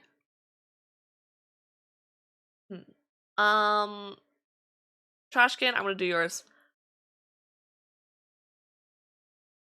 Okay. You got presented with a career opportunity recently and you wanted clarity on that because your gut feeling is that this is something you don't want to pursue in the long term, but it's a good opportunity and maybe I should go for that thing you've been putting off. Is that thing like the opportunity or something else? And if there's room for another question, I've been on a healing journey for the last month or so, but you feel like you're getting nowhere and been on very low ups and even lower downs. I was wondering if I was on the right path regarding yourself. Yeah, of course we have room for that. Something else. Okay. Gotcha. Okay. Yeah, let's do this one. I will say, like, outside of the tarot card reading, like, so there's like two things I just want to add, you know, and we'll see what the tarot card reading says, but like if you I mean I wanted to give actual advice just in case, but even if it's something you don't want to pursue in the long term, if you think it's a good opportunity and you're not missing out on anything by taking it, I think you could learn something from it, and it could also be a good resume builder, and it could help you pursue the thing you want to do in the future too. Even if it's not directly related. So like there's nothing wrong with going for it, but it is like, you know, if it's a big job that you'll have to like stay with for a while and you don't think you'll enjoy it, you don't think it'll help you at all, whether or not it's a good opportunity, like if you're able to get that good opportunity, you should believe in yourself that you can get good opportunities in other things as well. It's just like when you're doing like intro level stuff or like as lower level stuff, I don't know what level you're at right now, but like sometimes you can't get exactly what you want. And the only way to get closer is to take things you don't like as much and then go for things that are like harder later. And so like I don't think so. That's one perspective of looking at it. So it could help you. Um, but at the same time, like don't feel regret if you give up on an opportunity. Um, and even if like it takes a little while for you to find something similar later on. Because like if like I know people who've rejected, like I talked about before when I was doing Wolf's reading, but like I have a friend that got like the opportunity to work at Google and he did not want to. And everyone was telling him just take it, it's fucking Google. And I'm like, dude, if you can get Google now, you can get Google later. Like if you really don't want to, like I'm like I trust that if you're having a tough decision picking Google, like you know what's best for you. Like it's probably because there's something else you want to do or you don't want it, you know, for a certain reason, right? And so um uh like he took that to heart and he ended up being okay. So I think it's like it's up to you, you know, like if there's something that's really holding you back and you think this will be a waste of your time, whether it's a lot of money or whatever it is that makes it a good opportunity, like it's totally fine to to say no to things, and like life will give you another opportunity. So. And good night, guilty. Yeah, but anyway, that's speaking from someone who's only had one job so far. But I just like I'm not scared to leave. Actually, well, I'm not scared. I've had friends that left and found jobs that they didn't like as much and then eventually found something better. Like just don't be scared because it's better to venture out and try different things than never try it. Don't regret anything, you know? Yeah, that's my point, at least. For career stuff. But anyway, we'll see what the tower cards say. That was just me. um yeah, and we'll talk about your whether you should keep that opportunity or what direction it's leaning towards, And if you're on a healing journey in general. Oh yeah, and wonder if you're on the right path regarding your healing journey. Oh. My keyboard's having a seizure. He's fine. I don't know how to make him stop. I don't know, Kev. Okay, here we go. The first card is your seeker card. It will tell us if you should pursue, if what you want is that career opportunity, or if you want to pursue something different. And it'll also tell us if you're on the right track regarding your healing journey and what you're looking for in your healing journey. I'll shuffle one more time.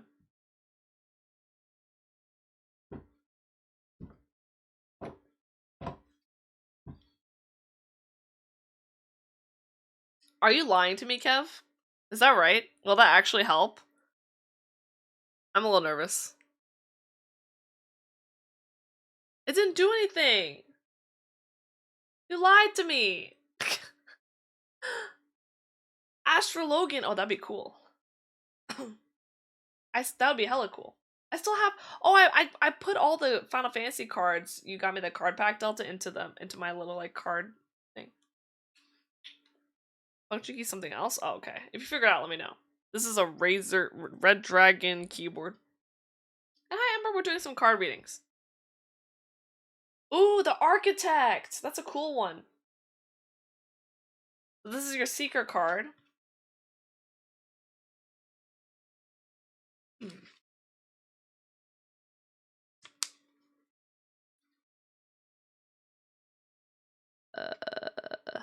Is it one of those? Anyways, okay. The Architect is a mysterious figure. Their eyes appear wide open, yet blurred by the state of flow. They honor the creative state which holds the key to unlock the plan made inside their mind. When the Architect begins a new idea, they close their eyes and give into the creation within. When they have the item fully formed in their mind's eye, they can work their magic to make it a reality. The horns on their head direct the power required to make the magic happen. Their hands are relaxed, releasing the energy of the Architect's design. The Masonic eye appears within the space between their hands. This symbol reminds the Architect of their ability to manifest their divine will. A butterfly hovers near the Architect's tattooed face, bringing new creations and designs to their capabilities. The meaning is to create your own life and use your mental powers to manifest desires. I think in regards to your career opportunity, I think that's a really good sign. It's saying to create your own life and to use your mental powers to manifest your desires. So I think in this, it's generally that you need to make that choice. Whether it is regarding that opportunity, it might refer to the fact that like the opportunity, even if it's a good opportunity, if it's not what you want, then like you should be the one creating your own life. So if you're using the opportunity and it's kind of like guiding you, it's saying that as an architect you should be able to create your own life. So it might lean towards more of the go in the other direction. So for that. But for your healing journey in general, I think what it's saying is that if you're on the right path for it, doesn't like since this is more about what you're looking for, the right path for your healing journey is probably to sorry, hold on, to since you're the one creating your own life, it's probably like the Architect itself in general is supposed to have a lot of direction. Like you're the one that's unlocking the plan, you're the one that's beginning the idea and using your own powers in the mind's eye. So I'm not sure if it's saying that you're on the right path necessarily, but you have the key to the right path. Seems to be the direction. Indeed. And so you're also in general, it's not, yeah, this one's more about like what you're looking for, and it seems like it's talking about the butterfly bringing new creations and designs. I think what that might be in general what you're looking for, like something new. Um, ba ba ba ba ba. And I don't know, just in general, the vibe I get from like the Architect is that you're like you have a lot of the power in your hands. like you're the one that can get everything done. And so I think in terms of your healing journey, like I think it like I don't know if the current path you're on is the right path, but it's all like some people need other people and other things to heal them, but it seems like a lot of like healing I guess is it like your I think your healing journey is more related to you in this situation. So oh, and thank you sci-fi for answering. Yeah. Anyway, so let's go to the second card, which will be the first step card, and it'll be what direction should you take on your first step. So this will probably give us the action for the whether you should take the job opportunity, and then also in general yeah, the first step towards the correct healing journey. FN insert. FN insert. Oh shit! It worked! Whoa! Wait, there's multiple. Whoa! Whoa! Whoa! I'm sorry. I'm like the oracle has shut up for a sec. Well, oh, I can make it blue. Oh shoot! There's so many settings. Yo, that's sick. Oh, look at the colors. Oh my god, what color do you guys want my wedding to be?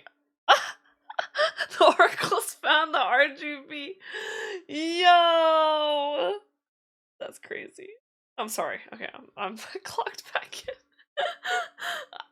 No, this is a new keyboard. Remember when I spilled vodka on my other keyboard? This is new, so it actually does say light mode. Oh, there's another mode. Wait, there's another mode. Oh, that's just like okay.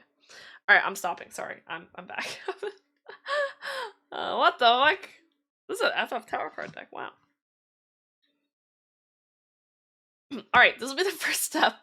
Where were we? This will be the first step, yeah, to seeing if you're going the right direction and to lead you on the right direction for your healing journey and career.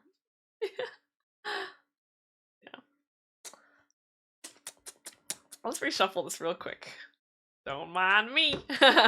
Don't mind me, huh? Not changing fate. Just, Peek. Alright. White Buffalo. These are really pretty cards you're getting. I haven't updated my throne in ages. I will accept. Thank you very much, Goat. Okay, White Buffalo time. White Buffalo brought the sacred traditions to the indigenous American peoples. She stepped from the clouds to help the Lakota people survive. The White Buffalo holds out a sacred pipe filled with tobacco as a peace offering. The 6 feathers that hang off the shaft represent one of the 6 rights she showed her people. The 7th right hangs off from her black hair. She wears the pelt of a white buffalo, the honored beast that gifted her name. The arrival of the white buffalo is a sign of restoring harmony and spirituality to a troubled world. Follow traditions that bring nature back into balance and do your part to make a change in our environment. So the meaning is it's time to restore harmony to the world and be mindful of spirituality in your life. And I think this is really good for your healing journey in general. So I guess this is the first step to kind of it's about that like restoring harmony and spirituality to the troubled world. So I think it is really good for your healing journey. And that's the first step in terms of like the actual actionable thing here. It's talking about tradition a lot, and so maybe there are some traditions you can follow that will help you restore balance in your life. Like maybe you can find some solace in like different traditions. um but it could also just be I guess it's talking about like the peace offering and the honored beast that gifted her name. Maybe it's like you can find some I guess solace in like culture and also in like ancestry, and maybe you can find like things that they've done in the past to like not just be on that healing journey alone, like use like experiences that other people have gone through. I know from this card we were talking about how like maybe the healing journey is more of like in your like looking in yourself and you doing the healing. But you can still consult and see what other people have done. And that might help. It seems like harmony and spirituality is like maybe the direction you want to go for healing is what this is saying.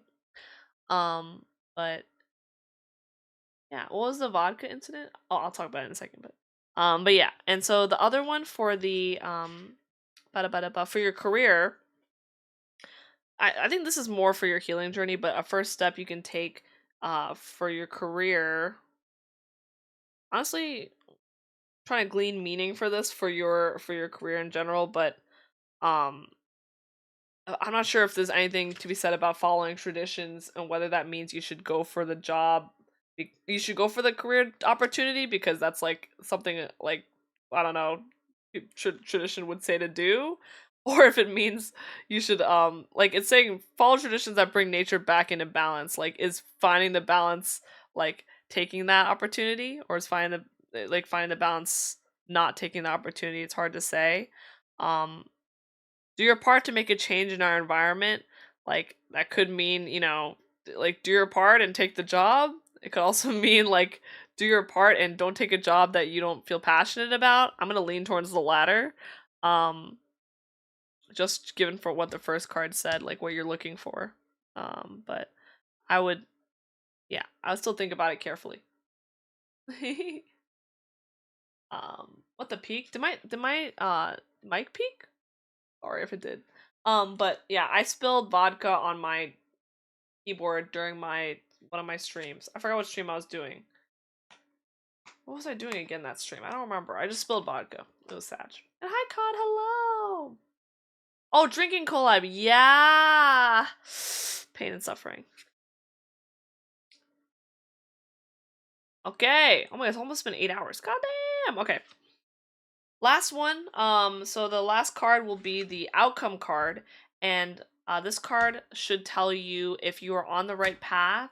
And I think it should tell you if you're on the right path. And if you like for career in general.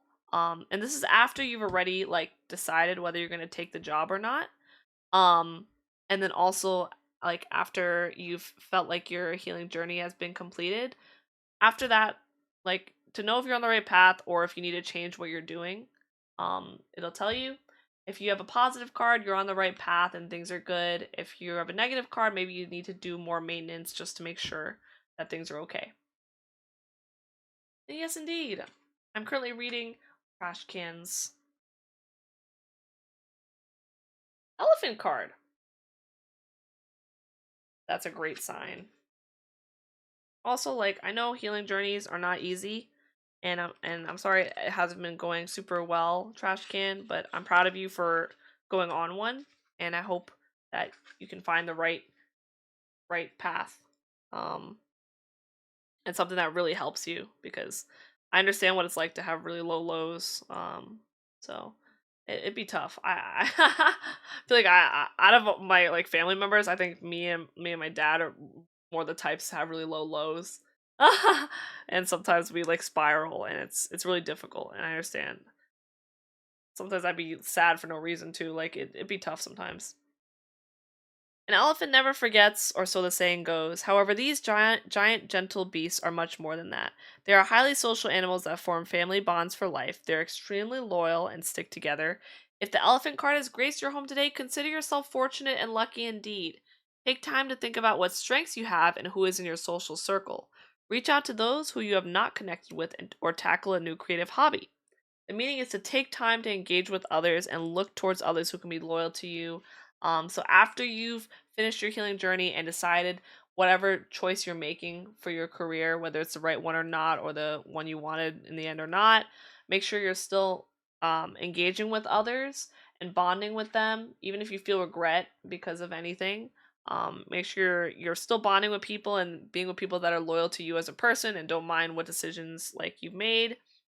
I mean, well, may not, may not don't mind at all, but um, who care about you more than like the like I guess like whether the decision you made is right or not.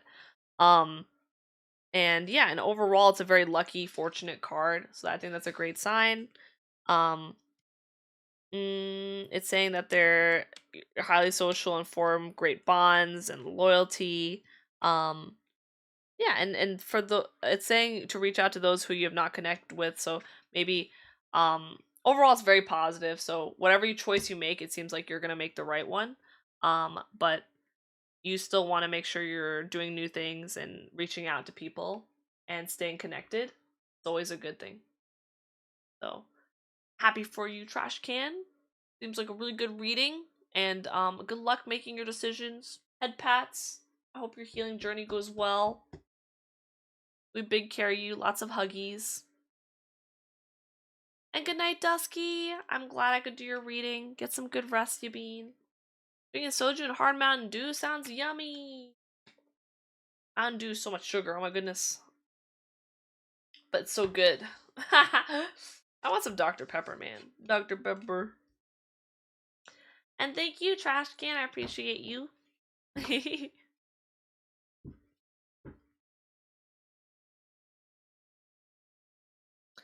Okay, let me see here. Okay, I'm gonna like close out all the other redeems because I know Sci-Fi already made a list of them. So, oh, Ishi, were you gonna submit one or no?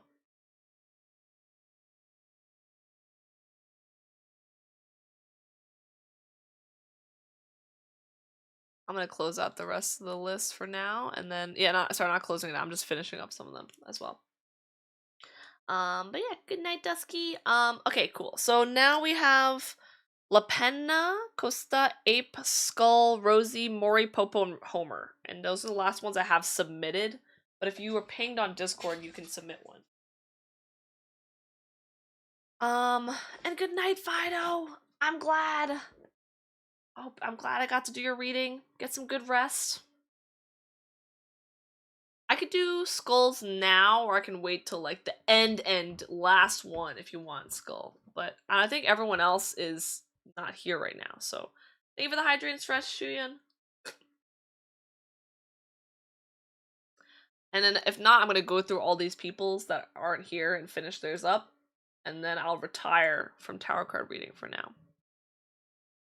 Stop it, Fido. That's too real, okay? I can already see the fucking light outside.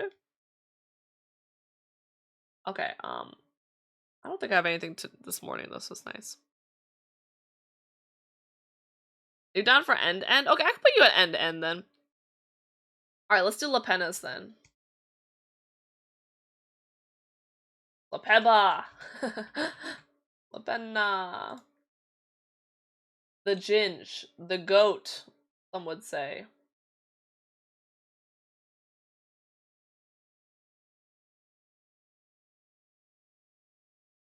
It's 3 a.m. We all see the light! It's 6 a.m. for me! Also, what the heck? Does Discord has like you can color your whole nameplate now in Discord on the like right side of Discord? Why do people have a whole ass nameplate? What the fuck?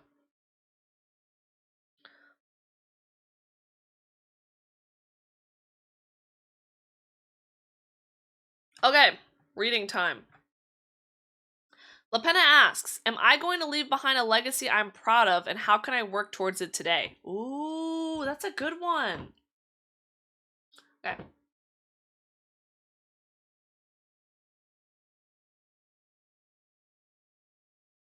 Alright, you guys know the drill. The secret card is the card that tells I'm just gonna translate the cards in general. The name backgrounds, yeah, the name backgrounds. You know Dark Jewel has one? Alright. So this secret card is gonna tell you what how close are you to leaving behind a legacy you're proud of, and are you going to yeah. So yeah, it's about what you seek and how close you are to manifesting that. So, maybe what you seek in terms of what are you looking for to leave behind a legacy as well.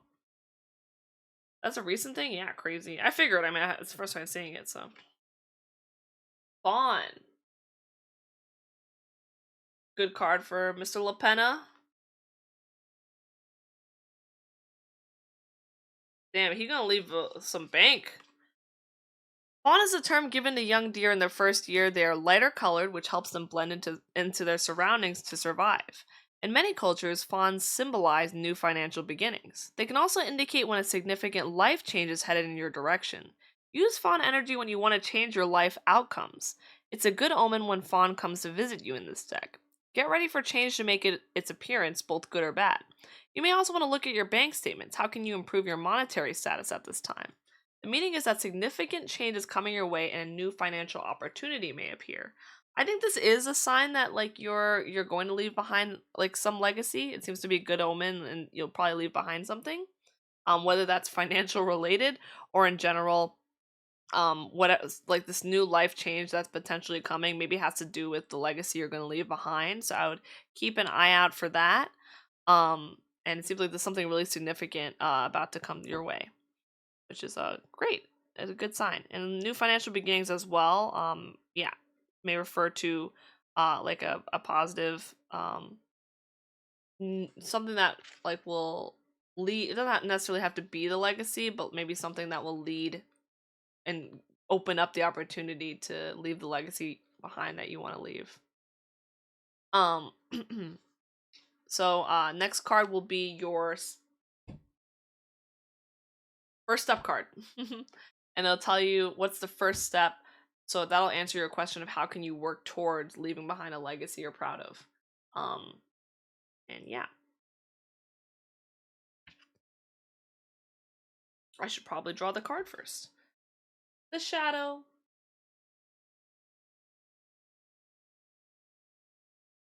Okay. Bum bum bum bum bum.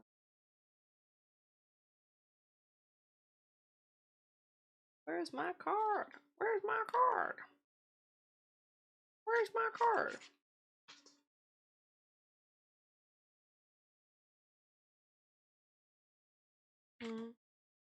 Okay, so for the shadow card, Gaia pulls the veil of the universe high into the heavens to reveal the line of moons spinning down the Milky Way from dark to full and back again. Her action turns around, giving us the time to delineate between the waking moments and the dreamlike states that murmur into our ears. The shadow phase of the moon provides us with the perspective to see clearly. Use this time to discern reality from imagination. When the planet is in its shadow phase, it is a powerfully magical time that allows us to see. It's an honor to gain access to the dreams of the universe. Use this time wisely. The meaning is to follow your dreams and allow the childlike magic to flow into your life. I feel like I can see Lapena leaning into this one. But in general, I think this is a really positive card. Oh yeah, sorry. For a second, I was like, I was reading it as if it was the outcome card and not the first step card. Really positive card, and I think if you want to work towards leaving behind a legacy you're proud of, it would be to follow your dreams and the things you want to accomplish in life, and to allow like your childhood dreams or just like anything like even if it seems unrealistic, to don't let it hold you back if something doesn't seem realistic, and just aim for the stars, that kind of vibe. And whether or not you reach those expectations that you set for yourself or reach those dreams, whether or not you reach those, like it'll help you leave behind a legacy you're proud of. So don't be afraid to shoot for something that's unrealistic, or that would be normal people would see as unrealistic, and who knows, you might actually achieve that as well. Ba-da-ba-da-bum. And then so it also talks about how you have that shadow phase, which allows you to see clearly. And that moment of clarity, that's a good time for you to see and prioritize what you need to prioritize. And so you want to use that time wisely, and maybe that'll like give you clarity on what legacy you want to leave behind. Let me see. Okay. Yeah. And maybe you'll see something in your dreams too, in your actual dreamlike state. Maybe you'll dream about the legacy you're going to leave behind, but yeah. So I think working towards it is just really just like keep doing what you're doing, but make sure you're not letting any expectations hold you back. So keep dreaming big. And this is our last card. So let's do this last one here. So this one would be the outcome card, and it's what will happen if you achieve the goal, if you leave behind that legacy you're proud of. Oh gosh, Noah. Thank you for the raid. Welcome in. Visual novel night raid. Hello, welcome, welcome. Waivers. Thank you for doing the shoutouts, guys. Did you have fun with Clover's Day? Clover Days Plus. I hope you had a good time with it. We're finishing up Lapena's reading. Welcome in. So for the last card, this will be, yeah. So, are you gonna leave behind a legacy you're proud of? When you do leave behind that legacy, like, how do you know that you're on the right step? I guess leaving behind a legacy may be like after you've left behind the legacy. Usually that's after you've passed. You leave behind the legacy. But we can say, like, after you've like, I guess you've solidified that you're going to leave behind a legacy. How do you know you're on the right track? And if you get a positive card, it means that you are leaving behind the legacy you want to leave behind, and you're on that right step. And negative may be that that's not what you should be aiming for. Maybe that's not important for you. So let's go see what the card is. Not really degen. It would for you, Vanilla, wouldn't it? How many readings do you have left for tonight? Well, I'm already up to the people that haven't gone. Sorry, are not here yet. Are not here anymore. But after doing this reading, I might need to stop, guys, because I think I'm getting a little cooked. I'm like, my brain is like imploding. So maybe I'm a little bit tired. So I might need to finish before. I might need to finish before Poppy playtime tomorrow. I'll finish the rest of them, but I want to make sure I'm doing them properly. So you hear my tiredness? Yeah, it's also partly because my voice is like really scratched up. So I'm not like sleepy tired, but I'm like a little bit cooked. Are you still gonna do skulls tonight? Yeah, we can finish on skulls tonight. Or I can do yours. I don't know. Yeah, I don't know. Skull's here every day too, though, so I could also probably do yours tomorrow too. We'll see. I should probably do Skull's though. Skull's been waiting. I got pretty close, okay, Delta? I got pretty close. What has it been? 3 hours of this? Alright, anyway, let's finish Lapena's. Lapena's like watching the VOD, probably like, the fuck? What is this girl gonna finish my fucking... okay. Alright, so let's see what the card this is. Memory! Okay, we have not seen this one that often. We got this one early on, but then haven't seen it that often. So. Are you gonna ask for an extension? Shit! That's too real, man. Just 3 more days. Just 3 more days.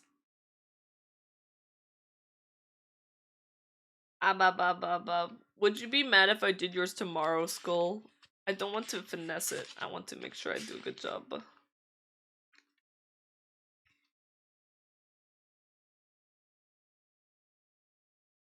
Part 3 is crazy. It's so over for me. You can do it whenever. You're my goat. Looking for the memory card. Hold on. We out here, guys. You know, it's fine. Hey, I don't half-ass things, alright? We're going all in. Part 3. Alright, 27. Okay, memory is a delicate thing. It weighs as much as a feather and is just as fragile. Wave the weather. Wave the feather one way and the glimmer of the moment it captured appears as accurately as if it just happened. Dance the feather in a different direction and the memory fades or changes, the details growing dim and dull. Flames rise from a golden bowl. They burn, distorting anything they touch, the heat warping the surface. Moments affected by the flame bend and buckle, turning into something less than they were. Details fade, the mind fearful of holding on to what was once true. Hold on to the truth by placing it into service to the future. Be mindful of the memories you desire to keep. Let your memories drive your imagination to new heights. I actually really like this one. I think it talks about like some memories are super fleeting and some are more like memorable. Some memories are more memorable. No, some are just like visually like super accurate, and I think this is perfect for legacy. like leaving behind like your memory. And so it says, be mindful of memories you desire to keep and let your memories drive your imaginations to new heights. So it's probably the most related card you can get for legacy. I think it's very positive. So I think wherever you are going with that legacy, you're going in the right direction. But because it's saying to be mindful of the memories you desire to keep, you can interpret that as like, be mindful of what you're leaving behind, like as a legacy and the memories you're leaving behind. Make sure you're leaving behind the ones that are important. And and yeah, and maybe like maybe what you're proud of is not necessarily what's like yeah, you want to leave behind a legacy that you're proud of. Maybe what you think is right to leave behind might not be like best for you or like whoever you're trying to leave it behind for, so it's important to be like mindful of that. And then the second part of that is to let your memories drive your imagination to new heights, and maybe like yeah, and I guess let like maybe like what your original interpretation of like what you wanted your legacy to be, maybe you can expand that, and like the different memories you have can like you can use your imagination and make the legacy even bigger and I guess brighter than what you originally were going for. um so don't let yourself be limited by what you think is like the limits of your legacy, and don't be afraid to let it, I guess, be a lot bigger, um and put more imagination into it. Like I feel like this was also like kind of like an imagination card as well. Like it seems like Lapenna gonna leave behind some really exciting things. Yeah. And it says moments affected by the flame bend and buckle, turning into something less than they were, and details fade. The mind fearful of holding on to what was once true. Uh, which can be like, oh, are you like afraid that you're not going to leave behind any of those memories? But it at the end it says hold on to the truth by placing it into service. So I think at the end your legacy will be maintained. Um, but like some details will fade, and then the important ones will stay. Yeah. Ba, ba, ba, ba, ba, ba, ba, ba.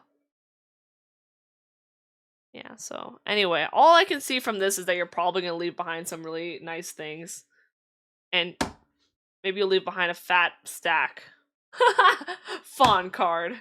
But yeah, I think memories I think we've only seen memory like 2 or 3 times, so seeing it here is pretty cool. And yeah, no, yeah, I'm excited for that. This one's a really exciting one. Like, let your imagination run wild. Keep your dreams big. Good job, Lapenna. Big dubs.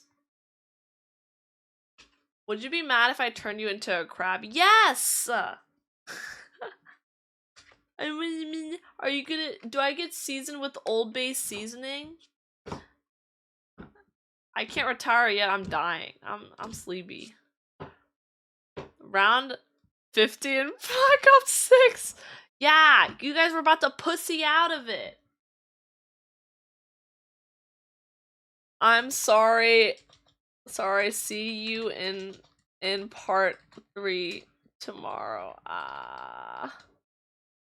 Did I do part 3 tomorrow? I don't know, man. I'm like, I kind of want to start my stream with Poppy Playtime. Should I just do it? I don't even cooked for Poppy Playtime. Should we do tomorrow or should we do Monday? See you next week.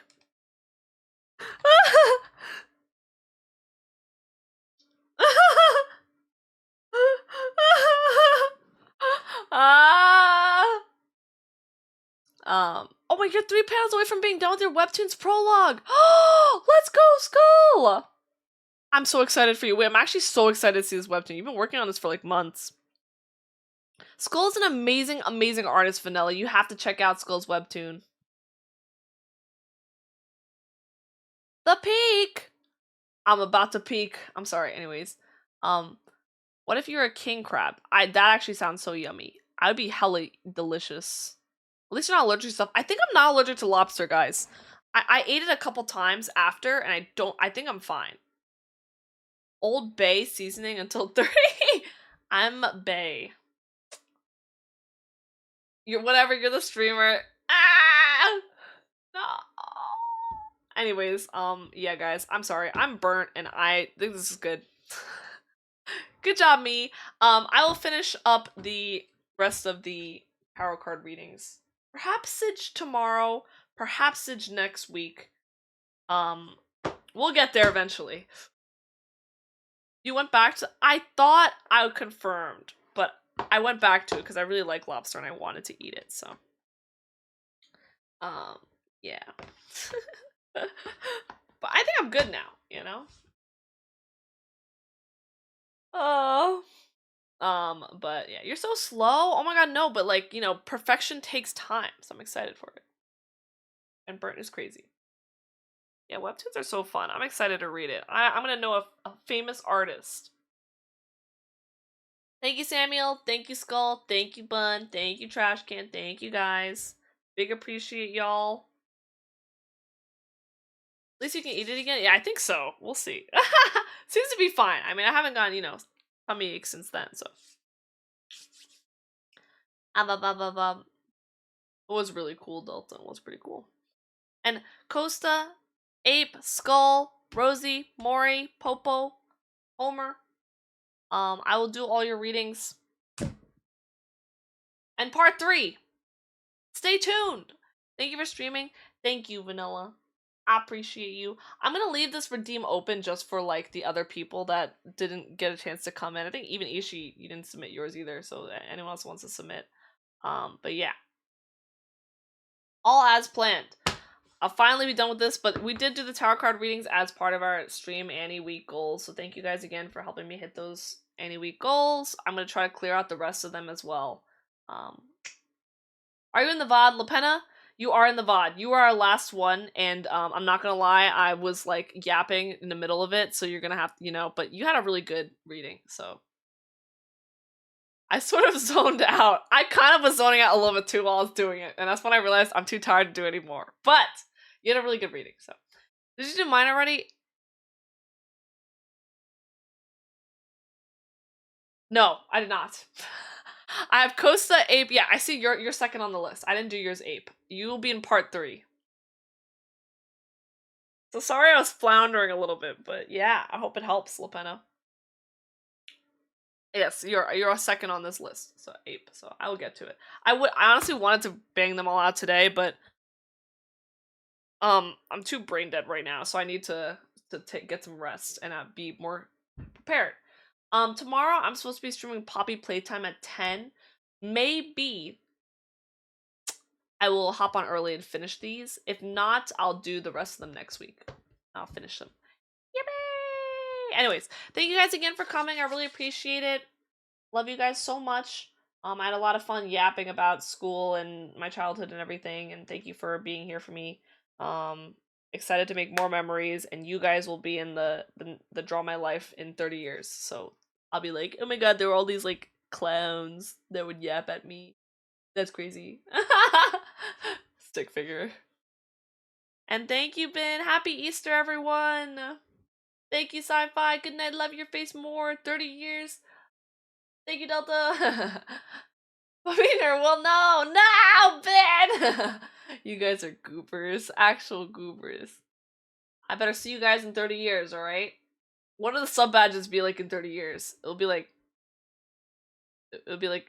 upside down ship.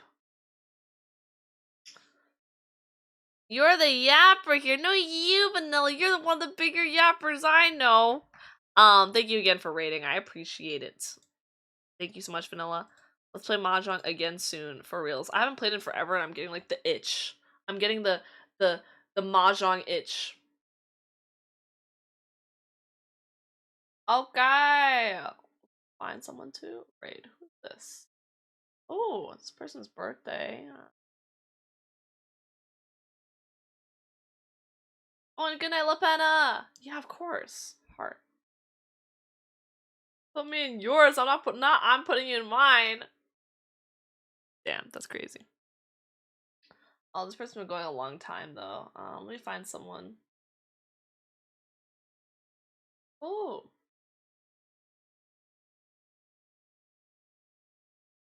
I read vanilla too. Bum bum bum. Vanilla's at 5 hours though.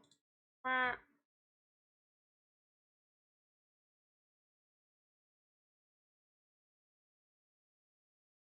I guess everyone at this time is kind of going late.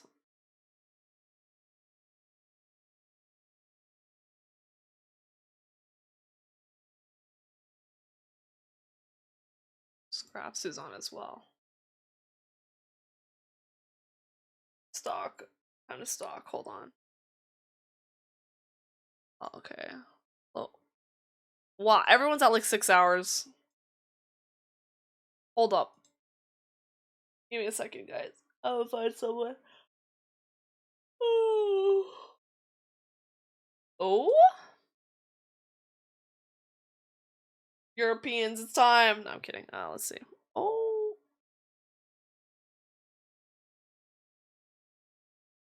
Man. Oh, this person's playing. Wait, 2xKO is like officially out? I forgot. Honor run of Baldur's Gate. Stock. And thanks again for rating, Ace. I appreciate it. 3D animated badges would be crazy. I think if I've streamed for 30 years, like I would hope it's a physical badge at that point. I hope you guys have physical badges at that point. Size 17 Tims. I have Tims. Clark, no. Bruce from Nemo. My lead goat. You're not abandoning Lee, right, Ace? Right? Get a new one.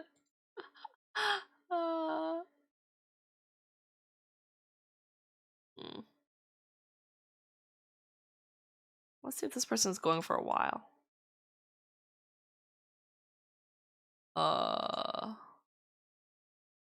Oh my god, guys. Hold on. Give me 1 sec. I surely will find someone to raid in a moment. Literally just like give me like 1 more second and then we're good. We're Gucci. Valorant Pacific. Oh, it's doing a playtest weekend. Oh.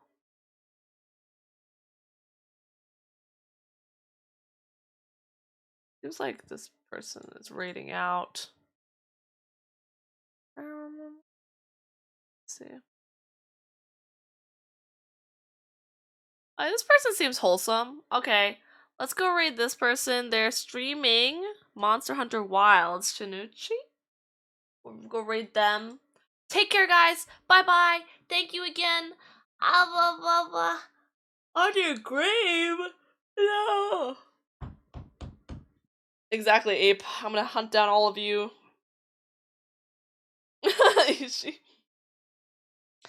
Not the reverse doxing. Thank you guys again for coming. I'll enjoy my sunlight. It's fucking bright out already. I'm gonna nap like the dead, alright? Take care. Thank you guys again. Bye-bye. I'm glad we cleared out one goal I had to do, so I'm glad it's done.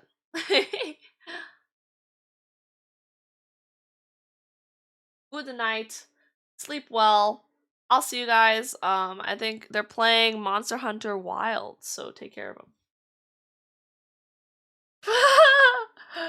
Fine. Progress is progress.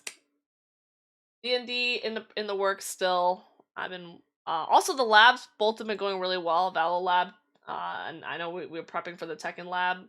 I think we have 3 more days till Tekken coaching lab assignments get released, so look forward to that. Bye bye, guys. Good night.